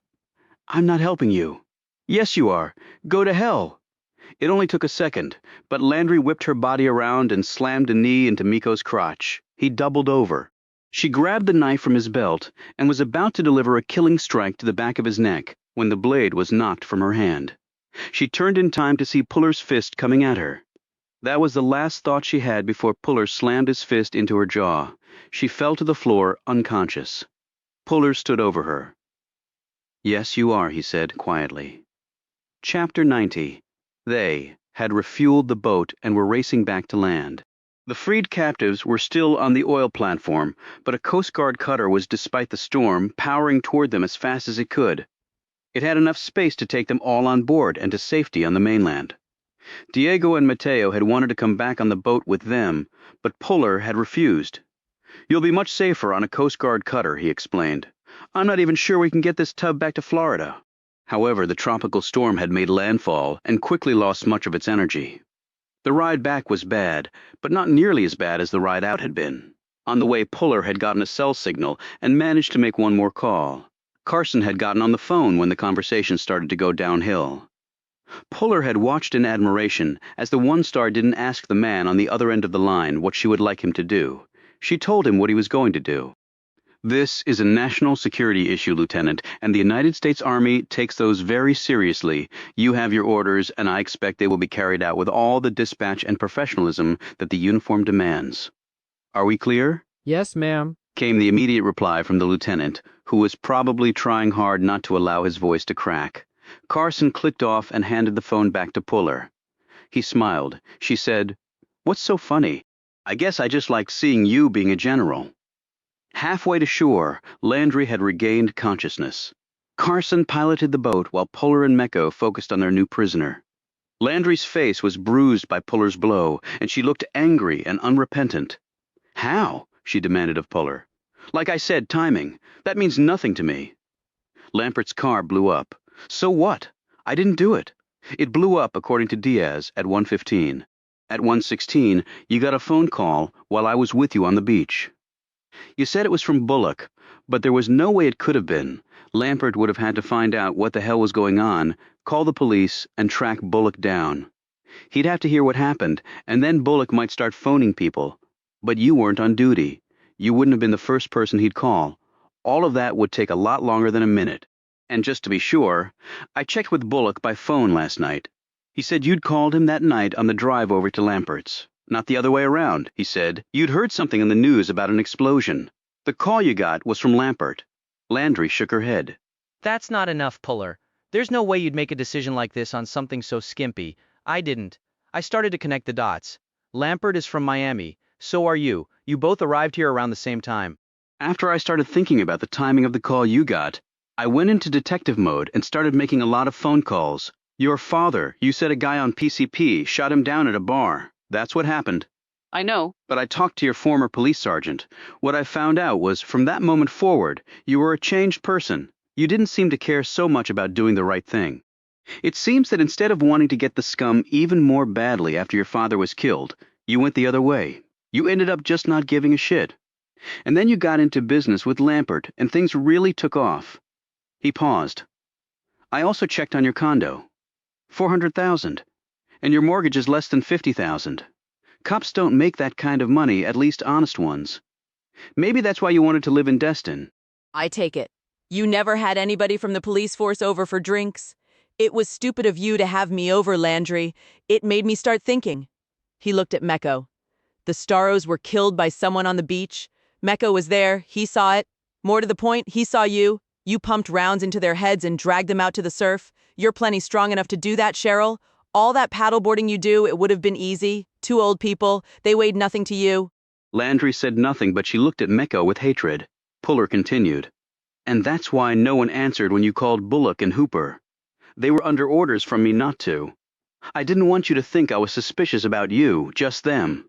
Bullock didn't want to believe that you were a bad cop, but when I told him what I'd found out, he really couldn't defend you. So you say? Puller kept looking at her. That stretch of beach with the sulfur, it is part of paradise. I checked with Bullock on that too. It's not regularly patrolled because nothing ever happens there. But he did tell me that one of his officers volunteered to check on it from time to time. Care to guess who that volunteer was? Landry still remained silent. Puller drew closer to her. And on that patrol one night, when you were really checking on the flow of slaves, you saw my aunt sitting in her Camry with a journal, observing and writing notes. She could barely walk anymore, but she still wanted her independence. And she got it by driving in her specially equipped car late at night when it wasn't so hot and humid. And she saw something one night, and she told her friends, the Storos. They probably drove out there too and saw what my aunt had, and they came to you, Officer Landry. You patrolled their neighborhoods. They respected you, they told you what they had seen, and you pretended to take a report, and then you shit-canned it. He drew even closer to Landry and slipped his K.A.B.R. knife out of its sheath. So you went down to the beach where you knew the Starros liked to take late-night walks, and you popped them in the head and dragged their bodies out into the water so the tide would carry them away. He drew still closer and held his knife up so the point was an inch from Landry's throat. Diaz looked on nervously while Carson drove the boat but kept glancing over her shoulder while this scene played out. Mecco sat there stoically holding his injured forearm and staring at Landry. But I think my aunt suspected you. You know, people not being who they seemed. She was very good at seeing through bullshit, and maybe you realized she suspected you. And so you went to my aunt's house, stole her journal, and then took her outside and stuck her head in that pool of water until she was dead. You can't prove any of that, snapped Landry. Puller eased the knife blade forward. At the same time, he snagged her hair and jerked her head back. The big veins riding up her neck were fully revealed. He pressed the tip of the cobard directly against one of them. With the seas as bad as they are and how we're pitching all over the place, I could easily lose control of this blade, and it could easily sever all the blood vessels going to your brain. That's not exactly the way to get proof in a court, Landry said. But she stared at Puller, obviously trying to read the intent on his features. He stared back at her with deadly calm. He was in another zone right now, even more so than in the killing room back at the oil platform.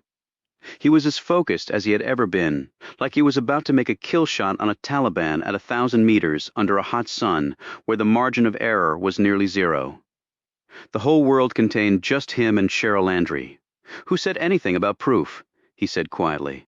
Landry tried to smirk, tried to look like she was still somewhat in control of this situation, even though she never had been and never would be. You're not going to kill me, not with all these witnesses, Meko said firmly. We went out with 4, and we came back with 4. Diaz shrugged resignedly, and Carson said, The ocean is a big place. Landry things get lost from time to time and never show up again. But scum will eventually sink to the bottom. Puller added, As far as anyone knows, you're still supposed to be on patrol. You didn't call anybody to say differently, and I sure as hell didn't. Landry looked back at Puller. Now there were tears in her eyes. Look, maybe we can cut a deal. Maybe what you can do is shut up and I'll tell you exactly what you're going to do. What incentive is in it for me? You either do what I tell you to do or your ass is going into the ocean. Landry looked at the raging ocean, the gunwale barely a foot away. You're in the military. You can't just kill me like that. Oh, I kill people like you all the time. I'm a cop. No, you are the enemy, I judge. What you're doing is a crime against this country and what it stands for. That makes you a terrorist in my book, and in my book, terrorists have no rights. You don't get to remain silent. You don't get access to a lawyer. And I'm sure as hell not wasting my tax dollars paying for your ass to sit in an American prison. I will dump you right out there, and the last image you'll see before the sharks move in will be me. Landry gasped, sniffled, and coughed, and was seemingly trying to look as pitiful and helpless as possible. Puller didn't respond to any of this. She was no longer a young, beautiful, sexy woman. She was repulsive. She had forfeited her rights when she had helped to enslave others. When she had callously killed 3 old people who were simply trying to do the right thing, all while wearing the uniform, Carson added. You know, if you were in the army, we'd just shoot you. Landry, seeing that Puller was not bluffing, stammered. What do you want me to do? Chapter 91. Lampert was on his yacht, contemplating the implosion of his business empire. The operation on the beach had been compromised. There were at least 4 of them in on it, Puller, the woman with him, the giant, and Murdoch, who he knew now was not whom she appeared to be. He'd had a mole in his midst, and didn't even realize it until it was too late. His associate, Winthrop, had already paid the ultimate price for bringing a spy to them, unaware or not. His dismembered body was sinking into the depths of the Gulf as Lampert sat on his luxury ship. Lampert didn't know where Puller and the others were. He had hoped that the giant would have been dead by now, but he'd been tipped off. Murdoch. He didn't know whether she was a member of a rival criminal enterprise or was with the police, but either scenario was equally problematic. Ironically enough, the Paradise Police didn't concern him. He had aces in the hole there, but he was concerned about Steven Rojas. The man had given Lampert an ultimatum, and that had been before this enormous screw-up. He had cleared the warehouse and sent the product back out to sea. The storm had interfered with his plan, but only to a limited extent. His intent was to keep the prisoners there until he had located a new landing spot, and then he would take up his business once more. It probably wouldn't be in Florida. His people were right now looking at the logistics of funneling product through Alabama. The oil platforms were a godsend right now. Oil companies had a certain amount of time after shutting them down to do something with them. Many were cut off below the waterline and towed to other spots to create artificial reefs. This was the cheaper alternative in many cases. Other firms chose to simply dismantle them completely. Other firms, having run out of money or gone bankrupt, simply abandoned them. There was safety in numbers, and the number of oil platforms no longer in use in the Gulf was in the thousands, and they were spread all over. There was no way the Coast Guard or anyone else could check on them all. But he couldn't keep the product there forever. He would nail down a new landing spot and then start the shipments once more. His next problem was obvious: Murdoch and the others. How much did they know? What would they do with that information? Should I leave the country now? Why wait until I'm arrested or have subpoenas served? But what could they have on him? There was no trail back. Even if any of his men talked, they had no proof, and he didn't think any of his men would talk.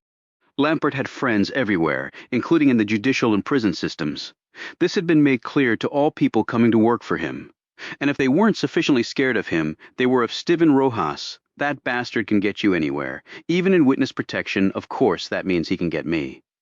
Lampert picked up his phone and communicated with his chief of security. His words were terse: no one in and no one out. Call me immediately if anyone approaches.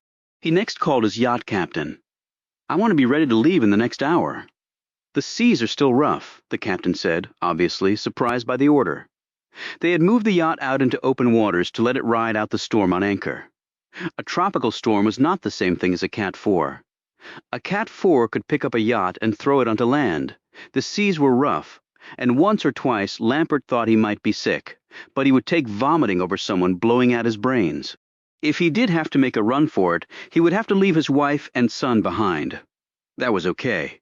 He could always get another wife, and his son was growing up to be a real prick. He could fend for himself with his trust fund. Well, that's why I pay you what I do, 1 hour. Yes, sir. Lampert clicked off and looked around his cabin.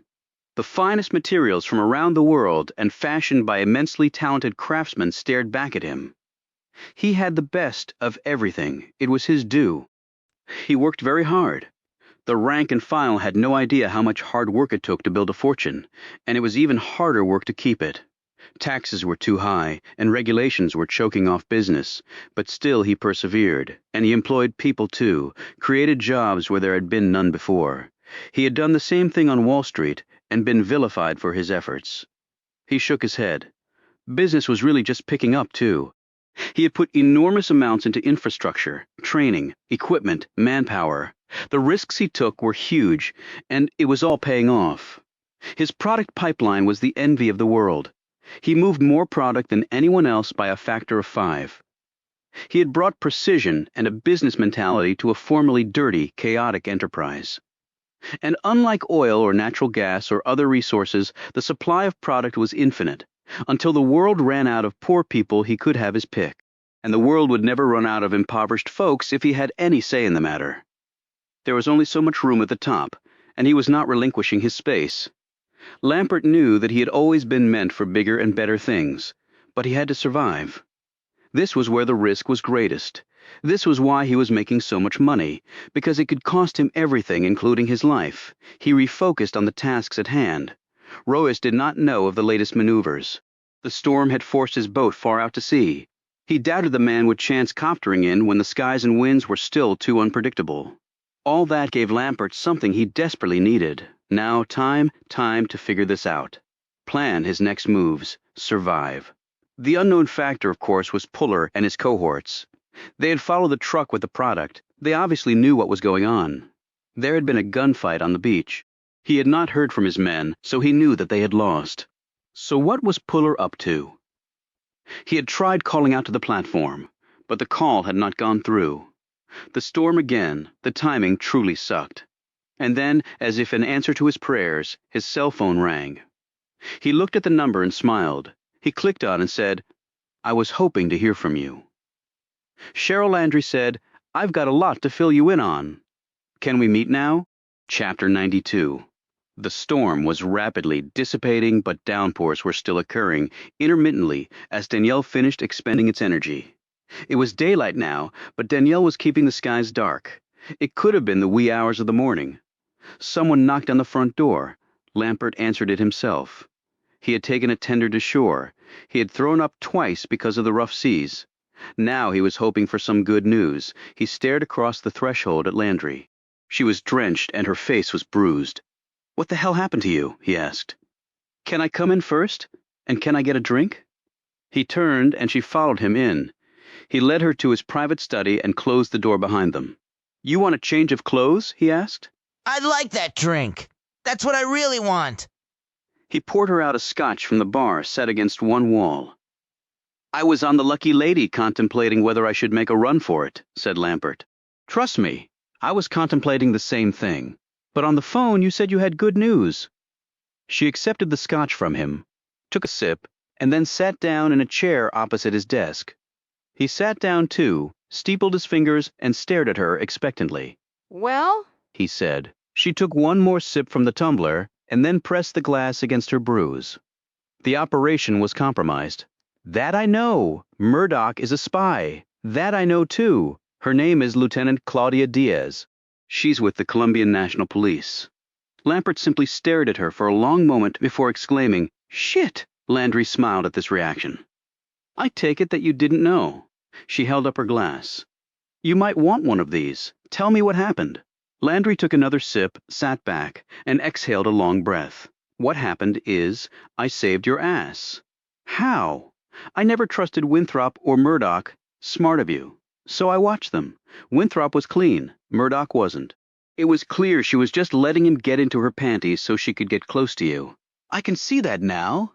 She smiled, cocked her head at him as the rain beat down outside, and the thick, dark, swirling clouds kept the sun at bay. And did she let you get into her panties? Irrelevant to our discussion, but the answer is yes. So you were deceived as well. Women are my weakness, and I think I'll have that drink now. But keep talking. I'm very interested in how you saved my ass. While he poured out a drink, she said, Your hit team against the big guy went awry. Diaz tipped him off. Lampert sat back down with his scotch. And why would she do that? Is he working with her? It doesn't matter at this point. They're both dead. Lampert choked a bit as the scotch went down the wrong pipe. Dead? How was that managed?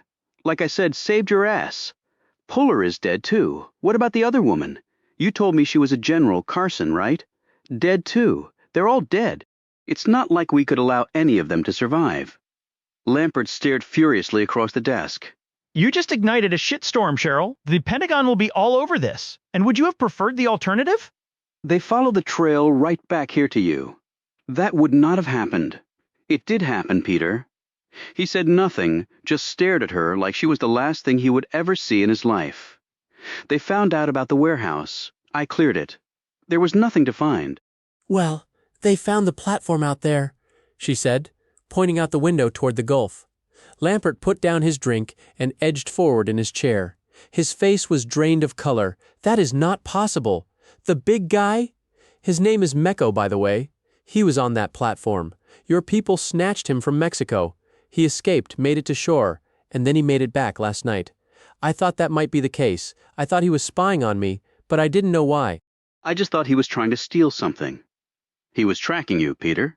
What he wanted to steal was your whole life and everything you have. And he came really close to accomplishing that goal. Lampert took his glass and hurled it against the wall. Son of a bitch, Landry watched the scotch drip down the once immaculate wallpaper. Get a grip, Peter. Like I said, they're dead. How? I'm drenched and my face is smashed up. What does that suggest to you? A fight in the storm. To the death. Out on the platform.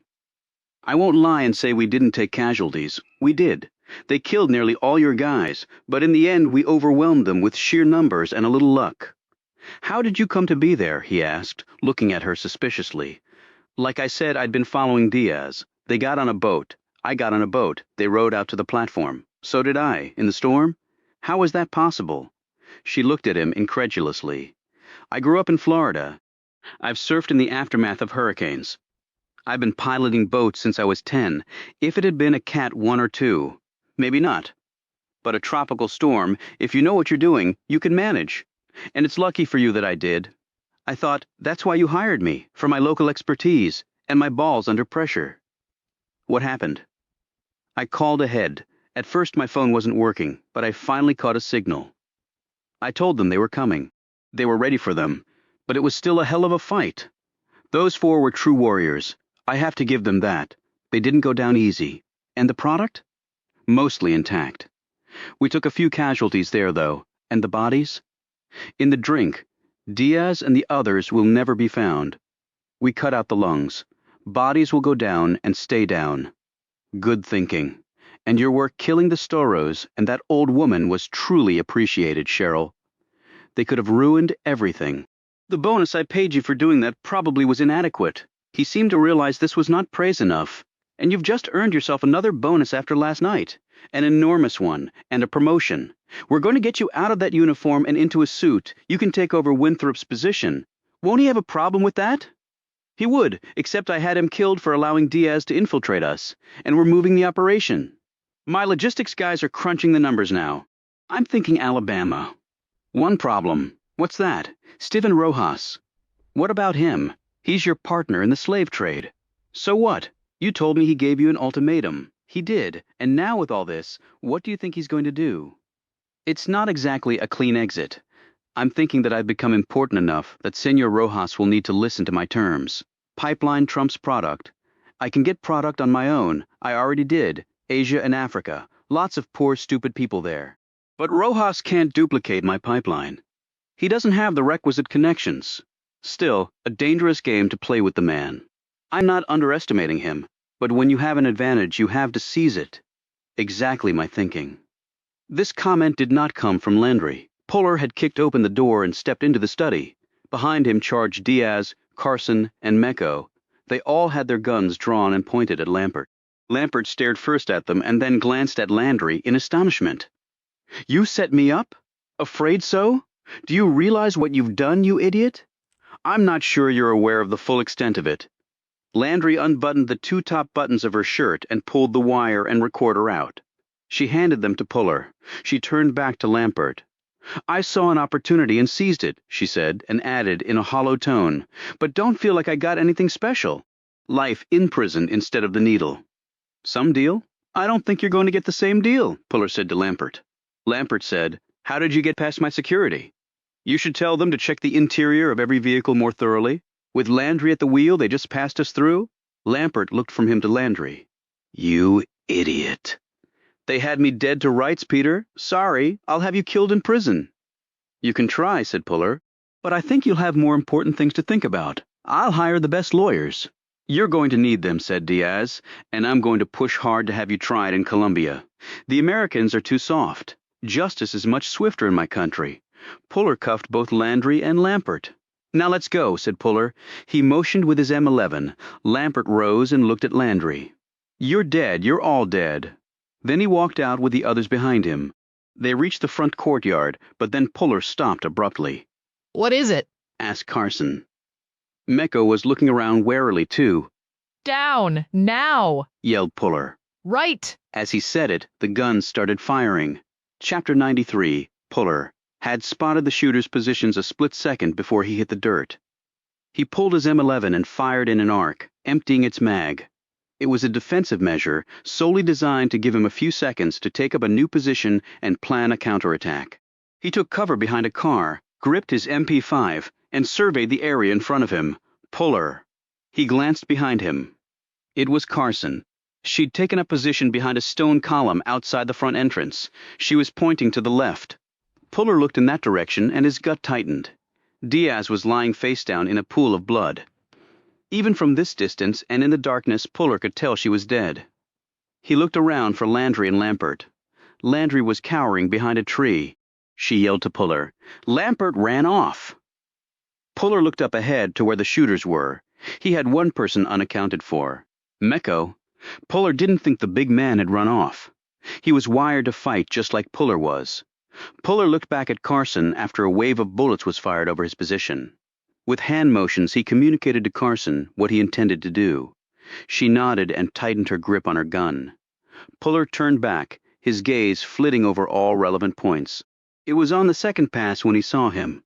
Mecco was directly on the shooter's rear flank, his gun aimed at them. It had been neatly done, Puller thought. There were 6 shooters.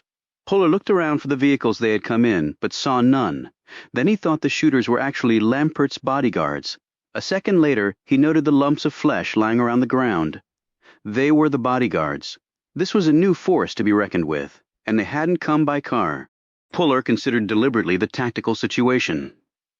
There were 3 of them, 6 on the other side. In his mind, the other side was woefully undermanned. They should have sent more guys.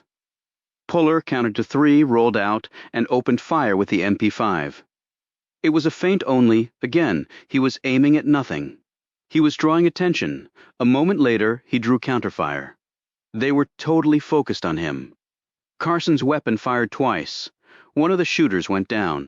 Another clutched at his arm and dropped his weapon. Good as out of the fight. 2 down, 4 to go. And that was before Mecco struck from the rear. The 2 shooters nearest to the big man went down a second later, one with a bullet to the medulla, the other with a knife strike to the heart. Even with a wounded arm, Mecco had more than enough strength to wield a killing blow with the blade. 4 down, 2 to go. The 2 remaining shooters shifted their attention to Mecco. Now it was Puller's turn. He did a zigzag run to the left, and then shot back to the right. He lined up his targets and squeezed off 2 shots from his M11 headshots, both kill shots, both 6 down, 0 to go, but then Puller's mind went back to the hotel room at the Sierra. In a millisecond, his brain worked through the facts. 6 shooters against 4, you had to take out Lampert's guards. You had to allow for possible losses in that confrontation, even with a surprise attack. All the lumps of flesh were dressed in the uniforms of Lampert's security detail. So no losses there. 6 was their full strength. They had to assume that Puller and company might be here. That meant they would be seriously outgunned when combined with Lampert's detail. Puller had to assume that the shooters were from Rojas, and Steven Rojas was a smart guy. Smart guys did not send underwhelming force. The millisecond over, Puller reacted. Second wave coming, he called out. Carson and Mecco instantly moved to cover and took up new firing positions. Puller slid back and over to Landry. She looked up at him pleadingly. For sakes, Puller, take the cuffs off and give me a gun. I'll help fight. Puller reloaded and looked over at her. Don't think so, Landry. You already tried to kill me once. I'm not into second chances. I'm defenseless here. Nah, you've got me, and I've got every incentive to keep you alive. What incentive? She snapped. He leaned close as he slapped a fresh clip in his MP5. He whispered in her ear, to make sure you spend the rest of your life in prison. He set the MP5 on full auto. Puller, please, she sobbed. He ignored her. The second wave was about to hit the shore, and it was going to hit a lot harder than Tropical Storm Danielle had. But then Puller had an ace up his sleeve. At least he hoped he did. Otherwise, they were dead. Chapter 94. The second wave was far more sophisticated than the first. That made Puller think that the first wave was just a feint. It had cost them Diaz, reducing their force by 25%. Losing 6 guys for that was smart if you had a lot more guys to throw into the battle. Turns out they did. 20 by Puller's quick count. They moved in hard clusters of 4 each. They wore body armor and had major firepower, far more than Puller's MP5. They took up tactical positions that were in the form of a classically designed pincer's maneuver. Puller looked at Carson, and she looked back at him. They both recognized the tactic, and they both clearly understood the inevitable outcome it would produce. Puller lifted his MP5. There was an old army mentality that his father had taught him. There is absolutely no shame in going down fighting. He fired his full 30-round clip in a sweep at the 2 clusters in front of him. 2 of the men dropped and were not going to rejoin the fight. Puller reloaded. He had used 30 rounds to kill 2. There were 18 foes left. He clearly didn't have enough ammo to kill them all. They were a smart, well-trained unit because they deployed their force on one target and brought to bear overwhelming fire on that target. The car Puller was taking cover behind was riddled, and a number of the rounds passed right through the thin metal and nearly took Puller's limbs off. He had no choice but to retreat. Carson laid down fire to allow him to do this, and thus she became the next focal point of the enemy force. Her position was obliterated by the concentrated firepower. She was not so lucky in her retreat. She went down with wounds to both her leg and arm. Puller did not rush to her side, because that would have kept the enemy guns on her. He fired back from his new position, and the counterfire once more swiveled to him. He ran farther away from Carson's position, dodging gunfire by running unpredictably. After doing it for years in the Middle East, the muscle memory was well established in his limbs. He almost seemed to know where the aim of his opponents was going. The men confronting him now should have mapped out fire grids and placed rounds in every conceivable path, Puller could choose. Then he would be dead, but they didn't, and he wasn't. He made it to safety before turning and firing back with his MP5. It was only he and Mecco left now, 2 against nearly 20, but that was about to change. Puller's cell phone vibrated. He pulled it out, glanced at the screen. He thumbed a one-word response. Now, General Julie Carson's orders were about to be executed. All heads turned as though connected by string to the sounds coming from the north of them. The MH-60L DAP was basically a modified Black Hawk chopper with major firepower added, including Hellfire anti-tank missiles, rockets, and 62 miniguns operated by the Army's 160th Special Ops Aviation Regiment, nicknamed the Night Stalkers. It was a versatile battle platform. Fortunately for Puller, there had been one stationed at Eglin for a joint Army-Air Force exercise. It thundered over the wall and into the Lampert estate, its 30mm cannon zeroed in and then lined up on the clusters of men crouched with their weapons waiting to overrun a vastly smaller opponent. Some of the men pointed their guns at the chopper. When 2 of them stupidly fired at the aircraft, Puller thought to himself, wrong move. He lay flat on the ground, his hands over his ears. The 30mm cannon opened up. It could lay down compact fields of fire at over 600 rounds per minute. It created what the Army termed a non-survivable event. In less than 10 seconds, nearly 20 mostly obliterated men lay on the ground. The chopper landed, and Puller raced to it after laying his MP5 down. The last thing he wanted was a 30mm cannon pointed at him. The door of the chopper slid open. "We need a medic!" shouted Puller over the whine of the blades. "Got a 1-star with gunshot wounds." After grabbing bags of equipment, a doctor and a medic jumped off the chopper and followed Puller over to where Carson lay. Her face was white, but she was conscious. Puller knelt down next to her as the doc and medic prepared their equipment. He gripped Carson's hand as they hooked up bags of blood and saline and stuck IV lines into her. She opened her eyes and looked up at Puller. "You're bleeding," she said, reaching out slowly and touching his arm. "Lot of that going around. Am I going to make it?" she asked. Both slugs were still in her. She'd lost too much blood. She was pale and weak, and when Puller glanced at the doctor, he looked grim. But Puller looked at her straight in the eye, squeezed her hand, and said, "You're going to make it." The human spirit was the strongest medicine on earth, and sometimes all it needed was a little encouragement to pull off a miracle. Puller had seen it countless times on the battlefield, and even been the recipient of such positive words when an IED had nearly ended his life in Iraq. "You're going to make it." Sometimes that was all it took. She squeezed his hand back and closed her eyes as the painkiller the doctor administered took effect. Puller stood and jogged back over to where Landry sat on the ground, her hand still secured behind her. "Don't forget our deal, Puller," she said. "I delivered you Lampert. Yeah. You can console yourself with that fact when you're 80 years old and still in prison, and I don't think they have paddleboards there." He motioned to a soldier heading over to them and flashed his creds and badge. Puller said, "Sergeant, this woman is a prisoner of the United States Army until she can be turned over to local authorities." "Yes, sir." The sergeant trained his weapon on Landry. Puller heard a noise. He turned at first, thinking Lampert had reappeared and was trying to make a getaway. But it wasn't Lampert, it was Mecco. He was running hard and already near the dock that led down to the beach. Puller set off at a dead run.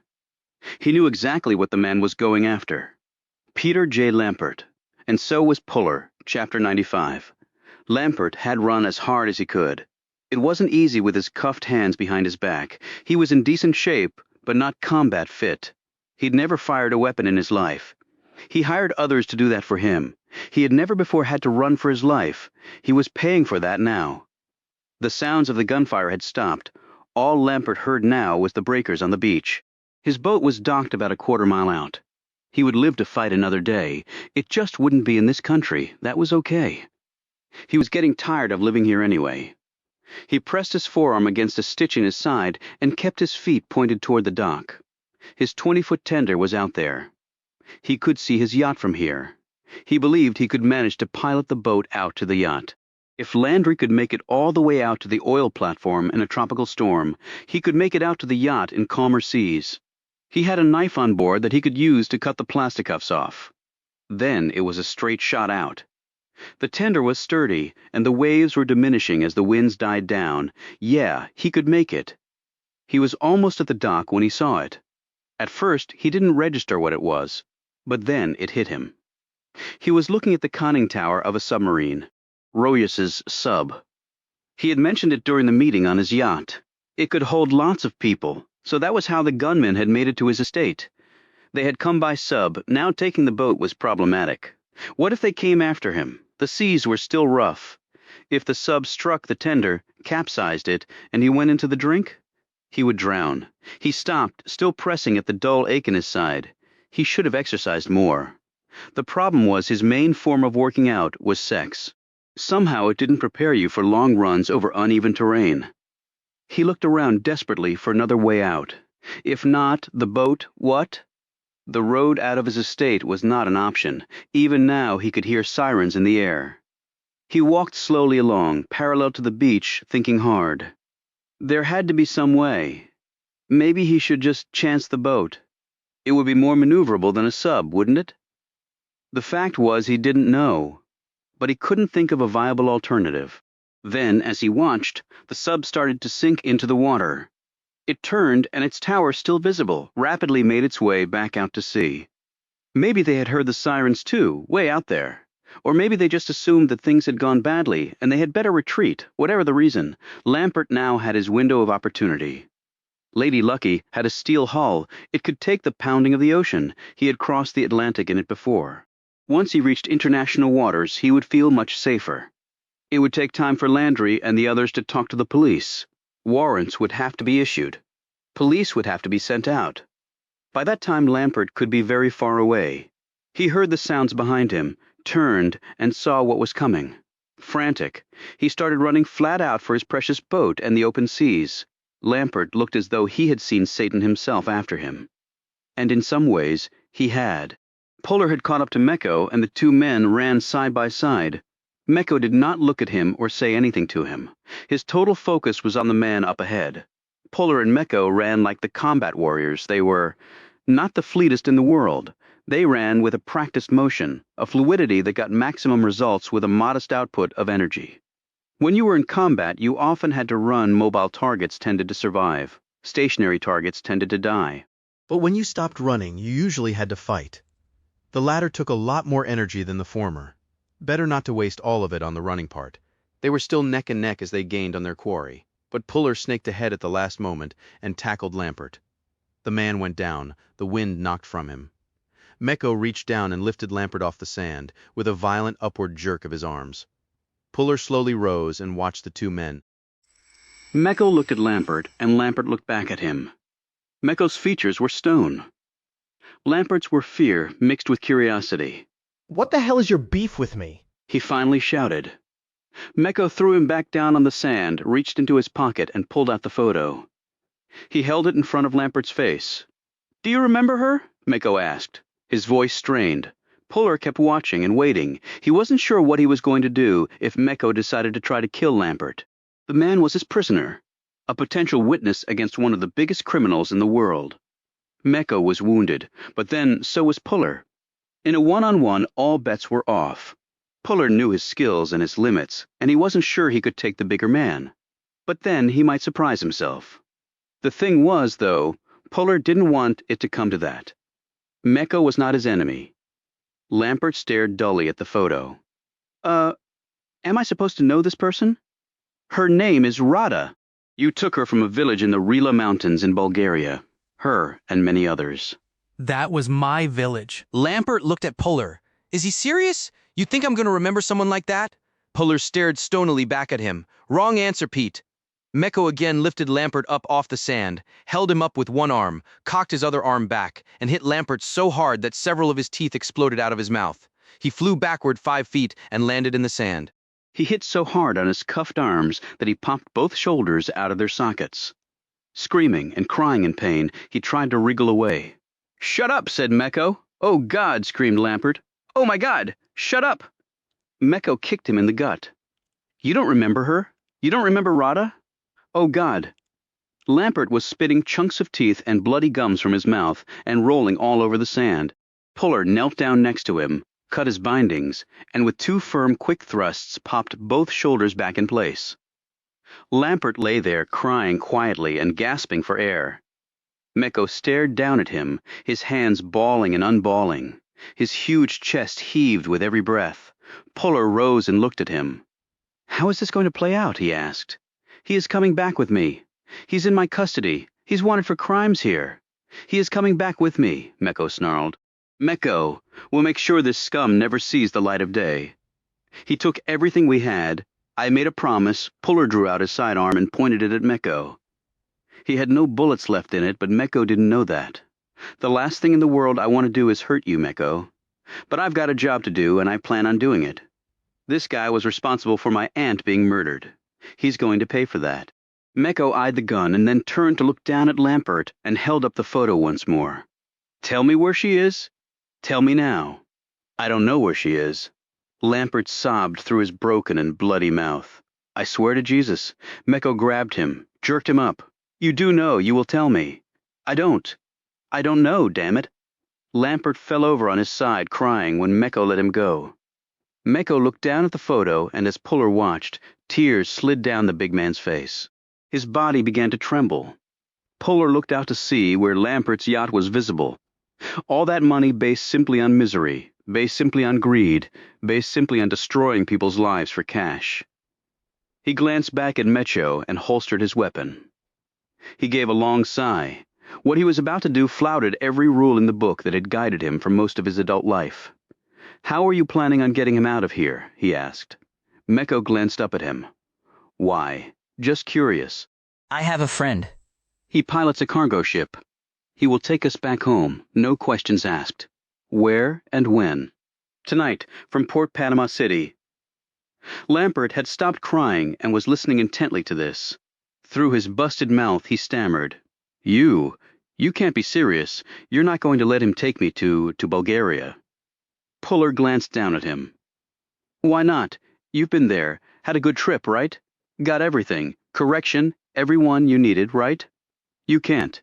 You sure about this, friend Mecco? "I'm sure." "What will happen to Lampert back in Bulgaria?" "We have justice, just like you do here." "Do you have the death penalty?" "We have worse." Worse? Like what? "He'll get to live in a part of Bulgaria that no one would ever choose to live. He will get to live there for the rest of his life, and he will be busy every minute of every day of every year until he drops from being worked to death." We Bulgarians are relentless when it comes to people who hurt us. Lampert struggled to sit up, blood pouring from his mouth. "For God's sake, Puller, you can't let this happen. You're a cop. You've got a duty. You can't let this guy take me. He's a foreigner. He'll be kidnapping an American citizen. I'm a taxpayer. I pay your damn salary. You work for me." Puller ignored this and said, "And your friend is doing this for free? Why? Not exactly for free." "I promised him something, but I don't know how to get it. I'm not even sure what it is." Mecco described his friend's request. Puller smiled and glanced at Lampert. "That's okay. I know what it is." Mecco looked surprised, but also hopeful. "So you can get this thing." "I can get this thing," said Puller. Chapter 96. Panama City, Florida, was known to generations of college students who invaded the town for spring break. Port Panama City was a port with easy access to the Gulf along a nearly 9-mile-long channel. Ocean liners disgorged tourists. Cargo ships brought products to America through here and took American-made products to the rest of the world. It was a busy place even at night. Puller stood on the dock holding a box and eyeing the Cyrillic writing on the side of the steel-hulled cargo ship as cranes lifted metal containers onto the ship, stacking them on top of each other. As he continued to watch, a large wooden box was carried on board. There were 2 men carrying one end and 1 man carrying the other. The one man was Mecco. He was cleaned up from his fighting, his wounds bandaged and mostly hidden under his clothes. For those who looked closely, and no one did, the wooden crate had 2 holes for air drilled in it. Inside the box was Peter J. Lampert. He was bound, gagged, and drugged. He would wake up in about 6 hours. By then, the cargo ship would be well out in the Gulf. It would make its way around the southernmost tip of Florida and then begin the long trek across the Atlantic. The cargo ship would plow along at an average speed of 10 knots, 7,600 nautical miles, and a month later it would arrive in Bulgaria. Once Lampert touched Bulgarian soil, he would never leave it. The crate secured on board, Mecco came back down the gangplank followed by a heavy-set man who looked strong as a bull. His thick veined neck was the size of an average man's thigh. His sleeves were rolled up and revealed forearms knotted with cords of muscles. He wore a skipper's cap, and a cigar stuck out from his mouth at an angle. They reached Puller and stopped Mecco, introduced the man as his friend and the cargo ship's captain. The captain looked at Puller appraisingly. "Mecco tells me you have something for me." Puller held out the box, 10 bottles. The captain lifted the top of the box and looked inside it. His smile was wide and immediate. Puller handed him the box, and the captain thanked him and carried it back on board ship. Mecco looked at Puller. "So what is this 30-year Macallan?" "It's a Scotch. Actually, a very good Scotch, and it is 30 years old, so they say." "Where did you get it?" "Let's just say that it was another opportunity for Peter Lampert to make restitution." Mecco's jaw slackened in surprise. "You took it from his house? Weren't the police around? They weren't watching me too closely." Mecco put out his hand and Puller shook it. "I thank you for all that you have done. I hope you find your sister." Mecco nodded slowly. "I will never stop looking, but you can stop looking for Lampert." Mecco smiled grimly. "I will always know right where he is." Mecco turned and walked up the gangplank. Halfway up, he turned and waved back at Puller. Puller returned the wave. A few moments later, Mecco was gone. An hour after that, the ship was gone too, and Lampert had begun his long journey to his final resting place. "Good riddance," Puller muttered as he walked back to his car. Chapter 97, when Julie Carson opened her eyes. The first thing she saw was the bright light overhead. The second thing she saw was Puller sitting next to her hospital bed. He gripped her hand. "I made it," she said groggily. "Never any doubt on my part." "Docs say you'll be good as new in no time? Never got shot while wearing the uniform, only while hanging out with you." "Seems to be an occupational hazard with me." She sat up a bit. "Don't take this the wrong way, but I don't think I'm going on vacation with you anymore." Completely understandable. What happened to Landry? In custody, talking her head off. Bullock was thinking of retiring, but after this big bust he might run for governor. So he's getting all the credit? "Not something I care about, General." She squeezed his hand. "Julie, off the clock now." "Julie," he said. "Diaz, Colombians have already picked up her remains. She died a hero. They'll see to that. And Mecco. He made it through with a few dings like me." She focused on his bandaged arm and leg. "Oh God, John, I just remembered you were wounded too. Just a few more scars to add to the package. Please tell me they caught Lampert. The last thing I remember is seeing him running away with his hands cuffed." Puller hesitated. "If I tell you the truth, will you swear that you'll never tell another soul, even if you're called on to testify?" She sat up a little more and looked at him squarely. "What? Maybe I should just let it alone. I don't want you to have to perjure yourself. What are you talking about?" Puller looked at the medlines going into a single unit inserted near her collarbone. Morph drip for the pain. "I think so, yes. Morph messes with your memory." "It can, but we were talking about Lampert. We were, John. He decided to take a little trip abroad. He got away on his yacht to Bulgaria. Understand he'll be making it his permanent home. How is that possible? Didn't the police arrest him?" "The police were a little tardy. We took Lampert's tender to an isolated spot down the beach. From there, it was easy to put him in a truck and take him away. As far as the police know, he got clean away. At least that's what I told them when they asked." Carson stared at him for a long moment and then said, "I think I feel the morph erasing my short-term memory. I can understand that. When can I get out of here?" "A few days. Will you come to visit me?" "I've been living here," he said, pointing to a chair next to the bed with a pillow and blanket over it. She smiled tenderly at this. "Diego and Mateo? Back with their abuela." "And they're living in my aunt's house." "The other prisoners are being processed and will be returned to wherever they came from. That includes Lampert's household staff." "Roges?" Puller shook his head. "No, not today, but his time will come." Carson looked overly agitated by this, and Puller put a calming hand on her arm. A few minutes later the morphine kicked in, and her eyes closed. Puller went outside and called his brother at USDB. He filled Robert Puller in on nearly all that had happened, only leaving out the fate of Lampert in Bulgaria. "Damn, John," said his brother. "You need another month of R&R to get over the last few days of R&R." Actually, I think I'm ready to get back in the rank and file. What are you going to tell the old man? Not sure yet. You're going to tell him that his sister is dead. Puller thought about that and finally said, "No, I'm not." I agree with you. Puller had given Sadie the dog to Diego and Mateo. The two boys and the little dog had instantly bonded. Puller figured they would be good friends for many years, and he hoped that living in a nicer neighborhood well away from the gangs would be a big plus in their lives, and Bullock had promised to keep an eye on them. There was a lot of paperwork and FaceTime with Bullock, the state police, and the feds. They said this would intensify the hunt for Steven Rojas, but that the man had proven very elusive in the past. Keep trying, Puller told them before walking out of the last debrief. Carson was released from the hospital 2 days later, bandaged, bruised, and tired. But alive. Very much alive. That morning she and Puller flew back home on a private jet sent down by the Army. Gulf 5, said Puller. Never been on wings like this. Stick with a rising general and she'll take you places, Carson told him as the steward poured out 2 glasses of champagne for them. Puller drove to his apartment after promising to have dinner with Carson that night at her place. A friend of his had taken care of AWOL while he'd been gone, but he let the cat out for a good long time and then played with him for an even longer time. The next day, he drove to Pennsylvania carrying a small package. He parked near a field of green grass, climbed out, and walked to the middle of the field. He opened the top of the urn and took his time sprinkling his aunt's ashes across the Pennsylvania countryside, just as she had wanted. He closed the empty urn, looked to the sky, and said, "Goodbye, Aunt Betsy. For what it's worth, a long time ago you meant the world to a little boy, and the man he became will never forget you." Puller knew what he had to do next. In fact, it was past time to do it. He drove back to Virginia, showered, put on his dress blues, and headed to the VA hospital. He walked down the sterile corridors, his frame tall and ramrod straight. He heard his father before he got close to the room.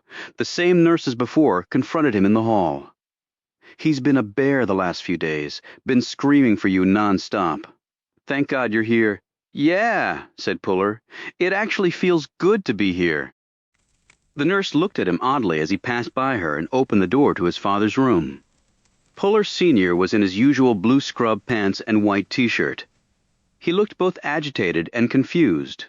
When his father caught sight of him, Puller stood as erect as possible and executed a single crisp salute to his father. Reporting in general. His father's agitated state seemed to melt away and was replaced with a scowl. Puller would take a scowl over confusion from his father any day. "XO, where the hell you been?" "In the field, executing your orders, sir," Puller said in a loud voice, enunciating his syllables just as the Army had taught him. "And the outcome? Mission accomplished. General fair winds and following seas." "Damn good work, XO, damn good at ease, yes, sir?" said John Puller, and he lowered his hand and sat down next to his father, for the moment no longer a soldier, now only a son acknowledgments to Michel for keeping it real and fun. To David Young, Jamie Rabb, Mitch Hoffman, Emmy Battaglia, Tom Maciag, Maja Thomas, Martha Otis, Karen Torres, Anthony Goff, Lindsay Rose, Bob Castillo, Michaela McGonigal, and all at Grand Central Publishing, who support me every day, to Aaron and Arlene Priest, Lucy Childs Baker, Lisa Urbach Vance, Nicole James, Francis Jalad Miller, and John Richmond, for being the best team a writer could ever have. To Anthony Forbes, Watson, Jeremy Trevathan, Maria Rich, Tricia Jackson, Katie James, Aimee Roche, Lee Dibble, Sophie Portis, Stuart Dwyer, Stacey Hamilton, James Long, Anna Bond, Michelle Kirk, and Natasha Harding at Pan Macmillan for leading me to new heights in the UK. To Arabella Stein, Sandy Violet, and Caspian Dennis for being great partners across the pond. To Ron McLarty and Orla Cassidy for continuing to knock the audio performances out of the park. To Stephen Mott at Bruna for taking me to the top in Holland. To Bob Schewel for your friendship, enthusiasm, and editorial skills. To Chuck B. Tack for keeping me straight on all things military. To the families of Jane Rayon, Griffin, and Mason. I hope that you enjoyed the characters to my buddy Carl Brown. I hope you enjoyed seeing your name in print to Kristen, Natasha, and Aaron, because I'd be hopelessly lost without you. And to Roland Ottewell for another great copy editing job. Government assassin Will Roby returns in the next thriller from #1 New York Times bestselling author David Baldacci. Look for the Guilty, available in November 2015. A preview follows. Chapter 1. Will Roby crouch shadow-like at a window in a deserted building, inside a country that was currently an ally of the United States? Tomorrow that could change. Roby had been in many vacant buildings in foreign lands over the years, tactically positioned at windows while holding a weapon. One did not normally kill from long distance with a sniper rifle chambered with brain-busting ordnance fired with the aid of world-class optics while people stood around and watched you do it. Roby was and always would be a tactical weapon. Longer-term strategies were the professional domain of others, mostly political types. These folks made good assassins too, only instead of bullets they were basically bribed to enact laws by other folks with more money than was good for them. And they harmed a lot more people than Roby ever could. He eyed the street 4 stories below, quiet. Well, that wouldn't last. Not after I do what I came here to do. A voice spoke in his ear mic. It was a slew of last-minute intelligence and a verification of all details of the execution plan that was quite aptly named. Roby absorbed all of it, just as he had so many times in the past.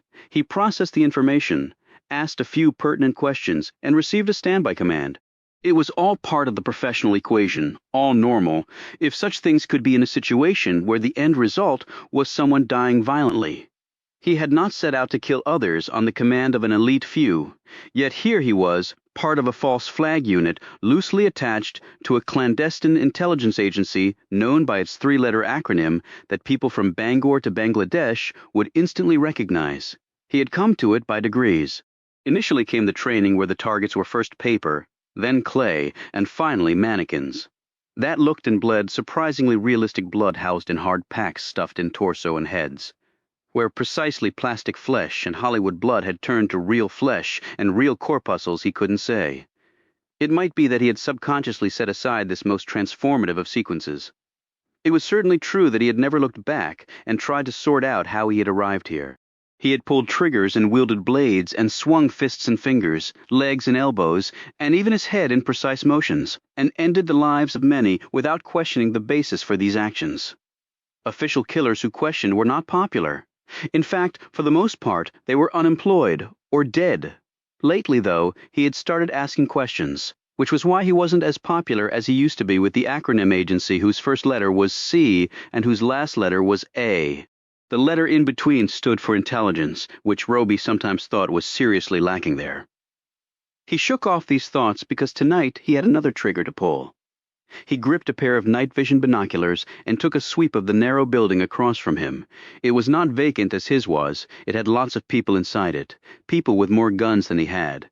But he only needed one. This was a precise execution, not an OK Corral shootout. There were 24 windows facing him, 4 on each of the 6 floors. He was only concerned about the second window over from the left on the 3rd floor. In his mind, it had a bullseye painted right over it. The curtains were currently drawn over this opening, but that would have to change. He couldn't kill what he couldn't see, and right now those millimeter-thick cotton drapes might as well be 2-inch-thick polycarbonate sheets with a Kevlar threaded middle. He looked at his watch. 5 minutes to go. 4.5 of those minutes would seem like an eternity. The last 30 seconds would seem like drawing a breath, and a quick one at that. Normal people would experience an accompanying adrenaline rush right about now. Roby was not normal. His heartbeat would actually slow, not rise. And his features would relax, not tighten. His left hand reached over and touched the already assembled long-range, custom-built rifle lying partially inside his duffel. It was relatively lightweight, as such weapons went, and the jacketed subsonic round was already chambered. He would only have one chance to fire one round. He had never needed more than that. His hand went out and lightly rapped the wooden windowsill. Even state-sanctioned assassins needed a bit of luck every now and then. He knew the background of the man he was going to kill tonight. It was like so many of the others whose lives he had terminated. The target's interests and goals were not in alignment with the United States, which had allied itself with competing, if similarly barbaric factions that were demanding the removal of this person. Why they didn't simply do it themselves was a good question that Roby had never bothered to ask for one simple reason. He wouldn't have gotten an answer. Thus, he and his gun had been sent to do the deed, in the interests of national security, which seemed to be a catch-all to justify any death anywhere, any time. The clipped voice came back in his ear. target alone in the space other than the 2 bodyguards and the domestic. The curtains will be opened in 3 minutes. Confirmed on all counts, Roby asked, because he wanted no surprises. Confirmed on all counts? He looked over his shoulder at the window behind him. That was to be his escape route. It didn't look like much of an escape route, and the truth was, it wasn't. But he'd survived worse ones. He was simply a shadow tonight. Shadows were hard to catch, and harder still to kill. He looked at his watch, synchronizing it in his head with the countdown point he'd just been given. Countdown to calm, he told himself. Countdown to the kill, he added. The window he was kneeling in front of had already been raised 2 inches. The windowsill would be his rough fulcrum point. He lifted the rifle out of the duffel and slid the barrel through this opening until the muzzle cleared the glass by 3 inches and no more. He had drawn a thick, bright red line on his barrel that constituted his stop point. The night was black and the ambient light meager. The attack was, hopefully, unexpected. Anyone spotting the dark metal barrel would have to be exceptionally good, and the fact was, the other side didn't have anyone of that caliber. That was the reason why Roby had been able to gain access to a vacant building with a sightline directly into the target's home. That would never have happened with the Russians or the Iranians. Right. On schedule, the curtains parted. It was a simple movement replicated millions of times a day all over the world. However, people usually opened the curtains when it was daytime to let in natural light. At night, they usually closed them to gain privacy. That was always the hitch in this plan, and Roby would know nearly immediately if that hitch turned into total disaster. The maid stepped back from the window. Roby thought the woman's gaze lifted just a bit to the building across the street, and she seemed to linger too long in front of the glass. Move, Roby thought to himself, trying to will this message across the width of the street and into her head. It had taken considerable effort, money, and skill to place her right where she had to be for all this to work. But if she froze now, none of that would happen. She would die, and the man she worked for would not. Roby being here would all be for naught. He might die too, since the U.S. would disavow any connection to him whatsoever. That was just how this worked. A moment later, she moved away from the opening, and his sightline once more became unobstructed. Roby let out a long breath of relief and allowed his muscles to relax. He rested his right cheek against the rifle stock's carbon fiber left side. The use of this material had dropped his rifle's weight from 8 pounds to 3, and like an aircraft weight was critical for Roby's task, the less the better. He gazed through the optics latched down on his Picatinny rail. The inches-wide crevice in the curtains came into focus. Through his scope, it looked a mile across. It would be impossible for him to miss. There was a table in view. On the table was a phone, not a mobile phone, an old-fashioned landline with a spiral cord. The call would be coming through in less than 2 minutes. The stage was set, everything choreographed down to the last detail. Part of Roby couldn't believe the man or his bodyguards would not notice just how carefully everything had been arranged. Through the parted curtains, he could see the bodyguards doing what bodyguards did. Moving, taking in details, trying to keep their deep paranoia in check long enough to carry out their job. But never once did they look toward the window, or presumably think about where the phone was positioned in front of that window. Never once. Which meant they were idiots. Roby's people had long since discovered that convenient truth. Because of that, they had not even attempted to buy these folks off. They weren't worth the price. Roby started exhaling longer and longer breaths, getting his physiological markers down to levels acceptable for a shot of this kind. Cold zero. In reality, the actual shot would not be that difficult. The narrow street plus the curbs was barely 100 feet wide, which was the reason he was using the quieter subsonic round. It was an ordnance perfectly acceptable for a shot over such a short distance. His shot was angled down 1 story again, not a problem. It was true he would be firing through glass at the other end, but at this range, glass was not a factor. There was no wind and no ancillary light sources that could possibly blind him. In short, it should be an easy kill. But Roby had found that there was really no such thing. The voice in his ear spoke 2 words, V1. It was the same terminology that pilots in the cockpit used. V1 meant that the takeoff roll could no longer be safely aborted. Your butt was going up into the sky whether you wanted to or not. There was one small difference here, though, and Roby well knew it. So did the person on the other end of his secure line.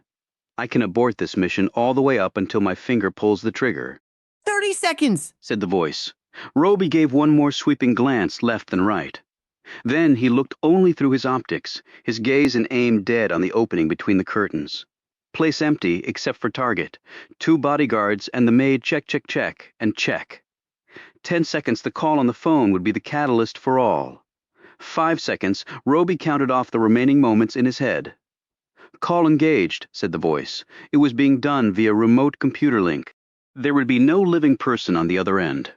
A man moved into view between the curtains. He was of medium height and build, but that was all that was average about him. Like Hitler before him, he had the extraordinary ability of being able to whip his followers into a frenzy of such devotion that they would commit any atrocity he ordered. That skill had led him to be deemed a Category Alpha enemy of an important if fluid ally of the United States.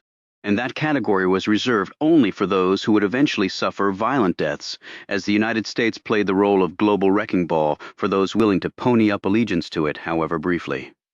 Roby's finger slid to the trigger guard, and then to the real V1 point for him, the trigger. He saw motion to the right of the target, but still fired, pulling the trigger with a clean, measured sweep, as he had done countless times before. As was his custom, after the muzzle recoil, he kept his gaze aimed squarely on the target through his optics. He would see this to the end of the bullet's flight path. The only way to confirm a kill was to see it. He had been tricked once before, he never would be again. The glass cracked and the jacketed round slammed into and then through the target. He fell where he stood, the phone receiver still clutched in the man's dead hand. There was no one alive on either end of the call now. Right. As Roby was about to look away, the target disappeared completely from sight, and revealed behind him was the child, obviously the blur of motion Roby had seen right as he fired. The jacketed round had cleared the target's skull and still had enough velocity to hit and kill the second, far smaller target. Through his optics, Roby saw the girl, the bullet hole dead center of her small chest, crumple to the floor. 1 shot, 2 dead, 1 intended. 1 never contemplated. Will Roby grabbed his gear and ran for it. Chapter 2. His escape route took Roby out the 4th floor window opposite where he had fired the shot that had killed 1 male adult and 1 female child. With his duffel over his shoulder, he jumped, and his booted feet landed on the gravel roof of the adjacent 3-story building. He heard gunshots, and then the breaking of glass. The bodyguards had just fired their salvos at the building he'd been in. Then he heard 2 more rapid-fire shots. Bang, bang. The maid had hopefully just dispatched the guards. And then she had better run like hell, because Roby could already hear tires squealing on pavement. His landing had been awkward, and he had felt the scarred skin on his arm from a past injury pull, and then tear as it took the impact of the landing. He leapt up and ran for the roof doorway that led into the building. He took the stairs down 3 at a time. He cleared the building and found himself in an alley. There were 2 vehicles parked there. In one, he threw his gear and his outer layer of clothes and his boots. Now he had on only skivvies. The driver sped off without even looking at him. He climbed in the rear of the other vehicle. It was an ambulance. A man dressed in blue scrubs was in the back. Roby climbed up on the gurney where he was covered with a sheet and a surgical cap was placed on his head. He was hooked up to several drip lines and an oxygen mask was placed on his face. The man injected a solution into Roby's cheek that a minute later turned his face brick red and would keep it that way for 30 minutes. The ambulance drove off, its sing-song siren and rack lights going full bore.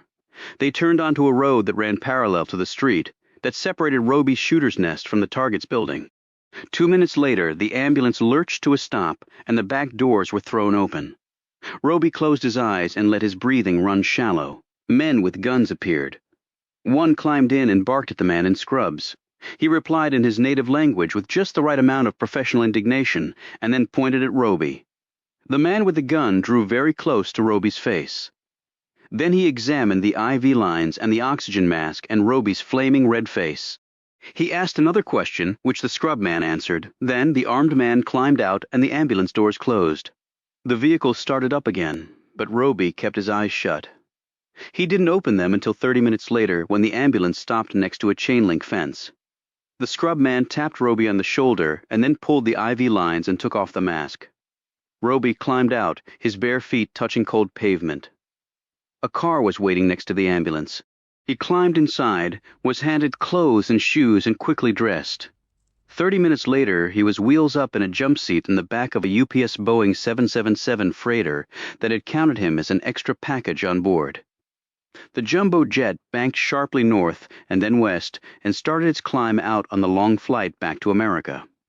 Roby sat in his jump seat and pulled out the burn phone the scrub man back in the ambulance had tossed him right before he'd exited the vehicle. The message was waiting for him in the form of a text. Tarngut, down, op exit, successful on all counts. Well, Roby knew the first part, and now he knew the maid had carried out her role and gotten away too. And he also knew that the folks on the other end of this communication were trying to put a positive spin on the whole mess. He typed in a message on the phone and fired it off.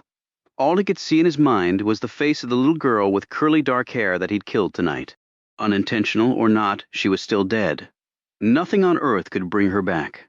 And he wanted to know how it had happened. The ding represented his query being answered. Unclear, his daughter, but classified as collateral damage, collateral damage?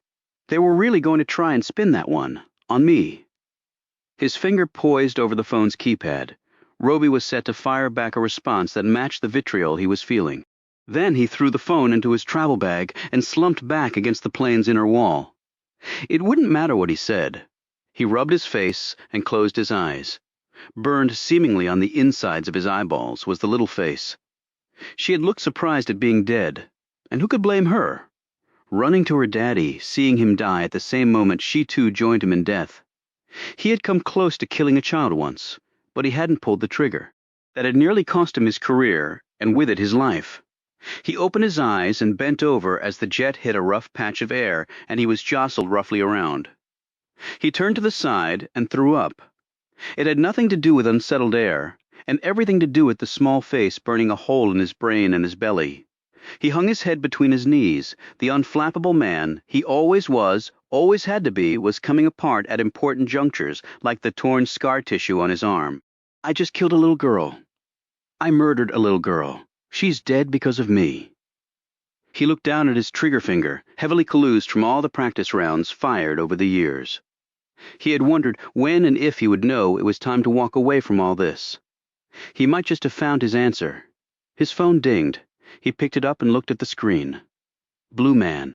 The one person other than his sometimes partner Jessica Reel who Roby could count on at an agency that would never officially recognize he even existed. Blue Man always told it to him straight, whether Roby wanted to hear it or not. We'll be standing by when you land. We'll talk. He tried to interpret the meaning behind those few words. What was there to talk about? His trigger pull was done. The op was completed. The official response at the senseless death of a child was collateral damage. Roby could imagine that explanation being input on a form, and that form being filed away wherever they kept such records. On this day, in a foreign land, shot dead by Will Roby, one megalomaniac and one daughter of said megalomaniac, he would be on to his next assignment, expected to forget what he had just done, like a cornerback giving up a long touchdown pass. You shook it off, picked yourself back up, and moved on to the next play. Only there, nobody died. In Will Roby's world, somebody always died. Always. Chapter 3. Roby walked down the metal steps, and his feet hit American soil for the first time in a month. He looked straight ahead and saw the man in a rumpled trench coat standing next to the rear door of the dusty black Suburban. It was like a Cold War-era movie was unspooling in front of him, in clickety-clack black-and-white film. The vehicles were always black, and they always seemed to be Suburbans. And the people were always wearing ruffled trench coats as though they felt inclined to confirm the stereotype. He walked over to the SUV and climbed inside. The door closed, the trench coat got in the driver's seat, and the Suburban pulled off. Only then did Roby look to his right. Blue Man gazed back at him. His real name was Roger Walton. But to Roby, he would always be Blue Man, which had to do with his color level of leadership at the agency. Not the highest there was, but plenty high enough for Blue Man to know all, or at least nearly all, that was going on. As usual, he wore an off-the-rack blue suit with a red tie and a collar tab. His silver hair was neatly combed, his face freshly shaved. Blue Man was old school, professional every second of his life. Nothing rattled him. Nothing altered the ingrained habits of a long career that frequently involved killing the few to keep safe the many. By comparison, after an 11-hour flight in the back of an air freighter piled high with cardboard boxes filled with products made by penny labor in faraway lands, Roby looked like a corpse. He didn't feel professional. He really didn't feel anything. Roby didn't break the silence. He had nothing to say. Yet, he wanted to hear it from Blue Man first. The other man cleared his throat and said, obviously it did not all go according to plan. Roby still didn't speak. Blue Man continued. The intelligence was flawed. It often is over there, as you well know, but we have to work with what we have. The child was supposed to be with her mother. There was apparently a last-minute snafu. The mother abruptly changed her plans. The daughter was left at home. There was no time to abort without suspicion falling on our inside operative. Everything that Blue Man had just uttered was perfectly reasonable, and Roby knew perfectly true, and it didn't make him feel better in the least. They drove for a while, longer in silence. Finally, Roby said, How old was she? Roby, you had no way of how old.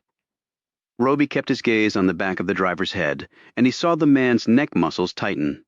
4, replied Blue Man, and her name was Sasha. Roby knew she was young, so this should have come as no surprise. But the waves of nausea, of an overwhelming sense of claustrophobia, hit him like the round he'd fired nearly 12 hours ago. The round that had killed 4-year-old Sasha. Stop the car. What? This came from the driver. Stop the car. Roby didn't say this in a raised voice. His tone was level and calm, yet managed to sound more deadly than if he had screamed his guts out and pulled an MP5. The driver's gaze hit the rearview mirror, and he saw Blue Man nod. The driver eased off the road and put the SUV in park. Roby had opened the door before the truck had even stopped rolling. He got out on the side of the highway they were on and started walking along the shoulder. Blue Man reached over and closed the door. He eyed the driver, who was still watching him in the rearview, obviously waiting for an order, perhaps to speed up and run over Roby. Just follow on the shoulder, Bennett. Put your flashers on. We don't want any accidents. Bennett did so, and the vehicle slowly followed Roby down the shoulder, as cars and trucks whizzed by. Let's hope a cop doesn't stop us, muttered Bennett. If one does, I will handle it, said Blue Man impassively. Roby walked slowly, his muscles tight, the torn skin on his arm aching like he'd been slashed with a K-bar knife. He had been told some time back that he would need a skin graft. It looked like the person had been right. A stiff wind pummeled him as he lumbered on. His feet felt clumsy, his senses slow, but then he hadn't slept in 26 hours. He had just crossed quite a few time zones and was also jet-lagged, and he'd killed a kid. He looked neither right nor left. He didn't react when 80,000-pound semis blew past him at 70 miles an hour, whipping his coat around him. The SUV followed Roby for a quarter of a mile before he walked back to them, climbed in the truck, and Bennett pulled onto the highway. Where's Jessica? Roby asked. She's on assignment out of the country, said Blue Man. When will she be back? Not for a while. Roby looked out the window. He needed to talk this out with Jessica Reel. She alone would be able to understand what was going on inside his head. Not even Blue Man could get all the way there. But there was something else. Something that needed doing as soon as possible. He could feel it in every pore of his skin, in every fired synapse of his brain. He blurted, I need to get out in the field again. Fast. Whatever you have, let me do it. I'm not sure that is advisable. I need to pull the trigger again, said Roby, his gaze now dead on Blue Man. I need to. You must have something ready to go. Blue Man cleared his throat again. We actually have a mission that we thought would be scrubbed, but is now a go. I'll take it. You don't know what it is yet. It doesn't matter. I'll take it. Blue Man let out a shallow breath and straightened his tie. Are you sure it wouldn't be better to? Roby held up his hand and his trigger finger made the pull. This is what I do, sir. If I can't do this, then I am nothing. I need to know that I still can. Then you'll get the briefing papers tomorrow. Blue Man paused. While what happened was terribly tragic, that was not the only reason I wanted to meet with you. Roby turned to look at him. What was the other reason? It's personal. He glanced at the driver. Bennett, the glass, please. Bennett hit a button on the console, and an inch-thick sheet of glass slid into place, sealing off the front compartment from the back. Personal? Said Roby. He had nothing personal if Jessica Reel was okay, but no, that was wrong. He stiffened. Julie? Is it Julie? Julie Getty was a 15-year-old girl who had been catapulted into Roby's life some time ago in the most violent way possible. They had both nearly died in a bus explosion. Julie's life had been put in danger more than once because of her connection to Roby, and also to Jessica Reel if anything had happened to her. But Blue Man was already holding up his hand. Miss Getty is perfectly fine. It has nothing to do with her. Then I don't understand what you mean by personal. Beyond them, It's your father, interjected Blue Man. Roby tried to focus on these 3 words. It wasn't working. All he saw was a face transposed over Blue Man's, his father's, a hard, unrelenting countenance that Roby thought he would never, ever see again. In fact, Roby had not seen his father for over 20 years. He shook his head, trying to rid himself of memories he had not thought about for a long time. Yet now, with Blue Man's words, they were charging at him from all corners. Is he dead? Roby's father was at an age now where a heart attack or stroke could have claimed him. No. What then? Said Roby sharply, tired of how Blue Man was drawing this out. It was not like the man. He was normally terse and precisely to the point, and that's what Roby needed now. He's been arrested. Arrested? For what? For murder. Blue Man paused when Roby said nothing. I thought you'd like to know. Roby looked away and replied, Well, you thought wrong. Copyright 2015 by Columbus Rose, LMPD.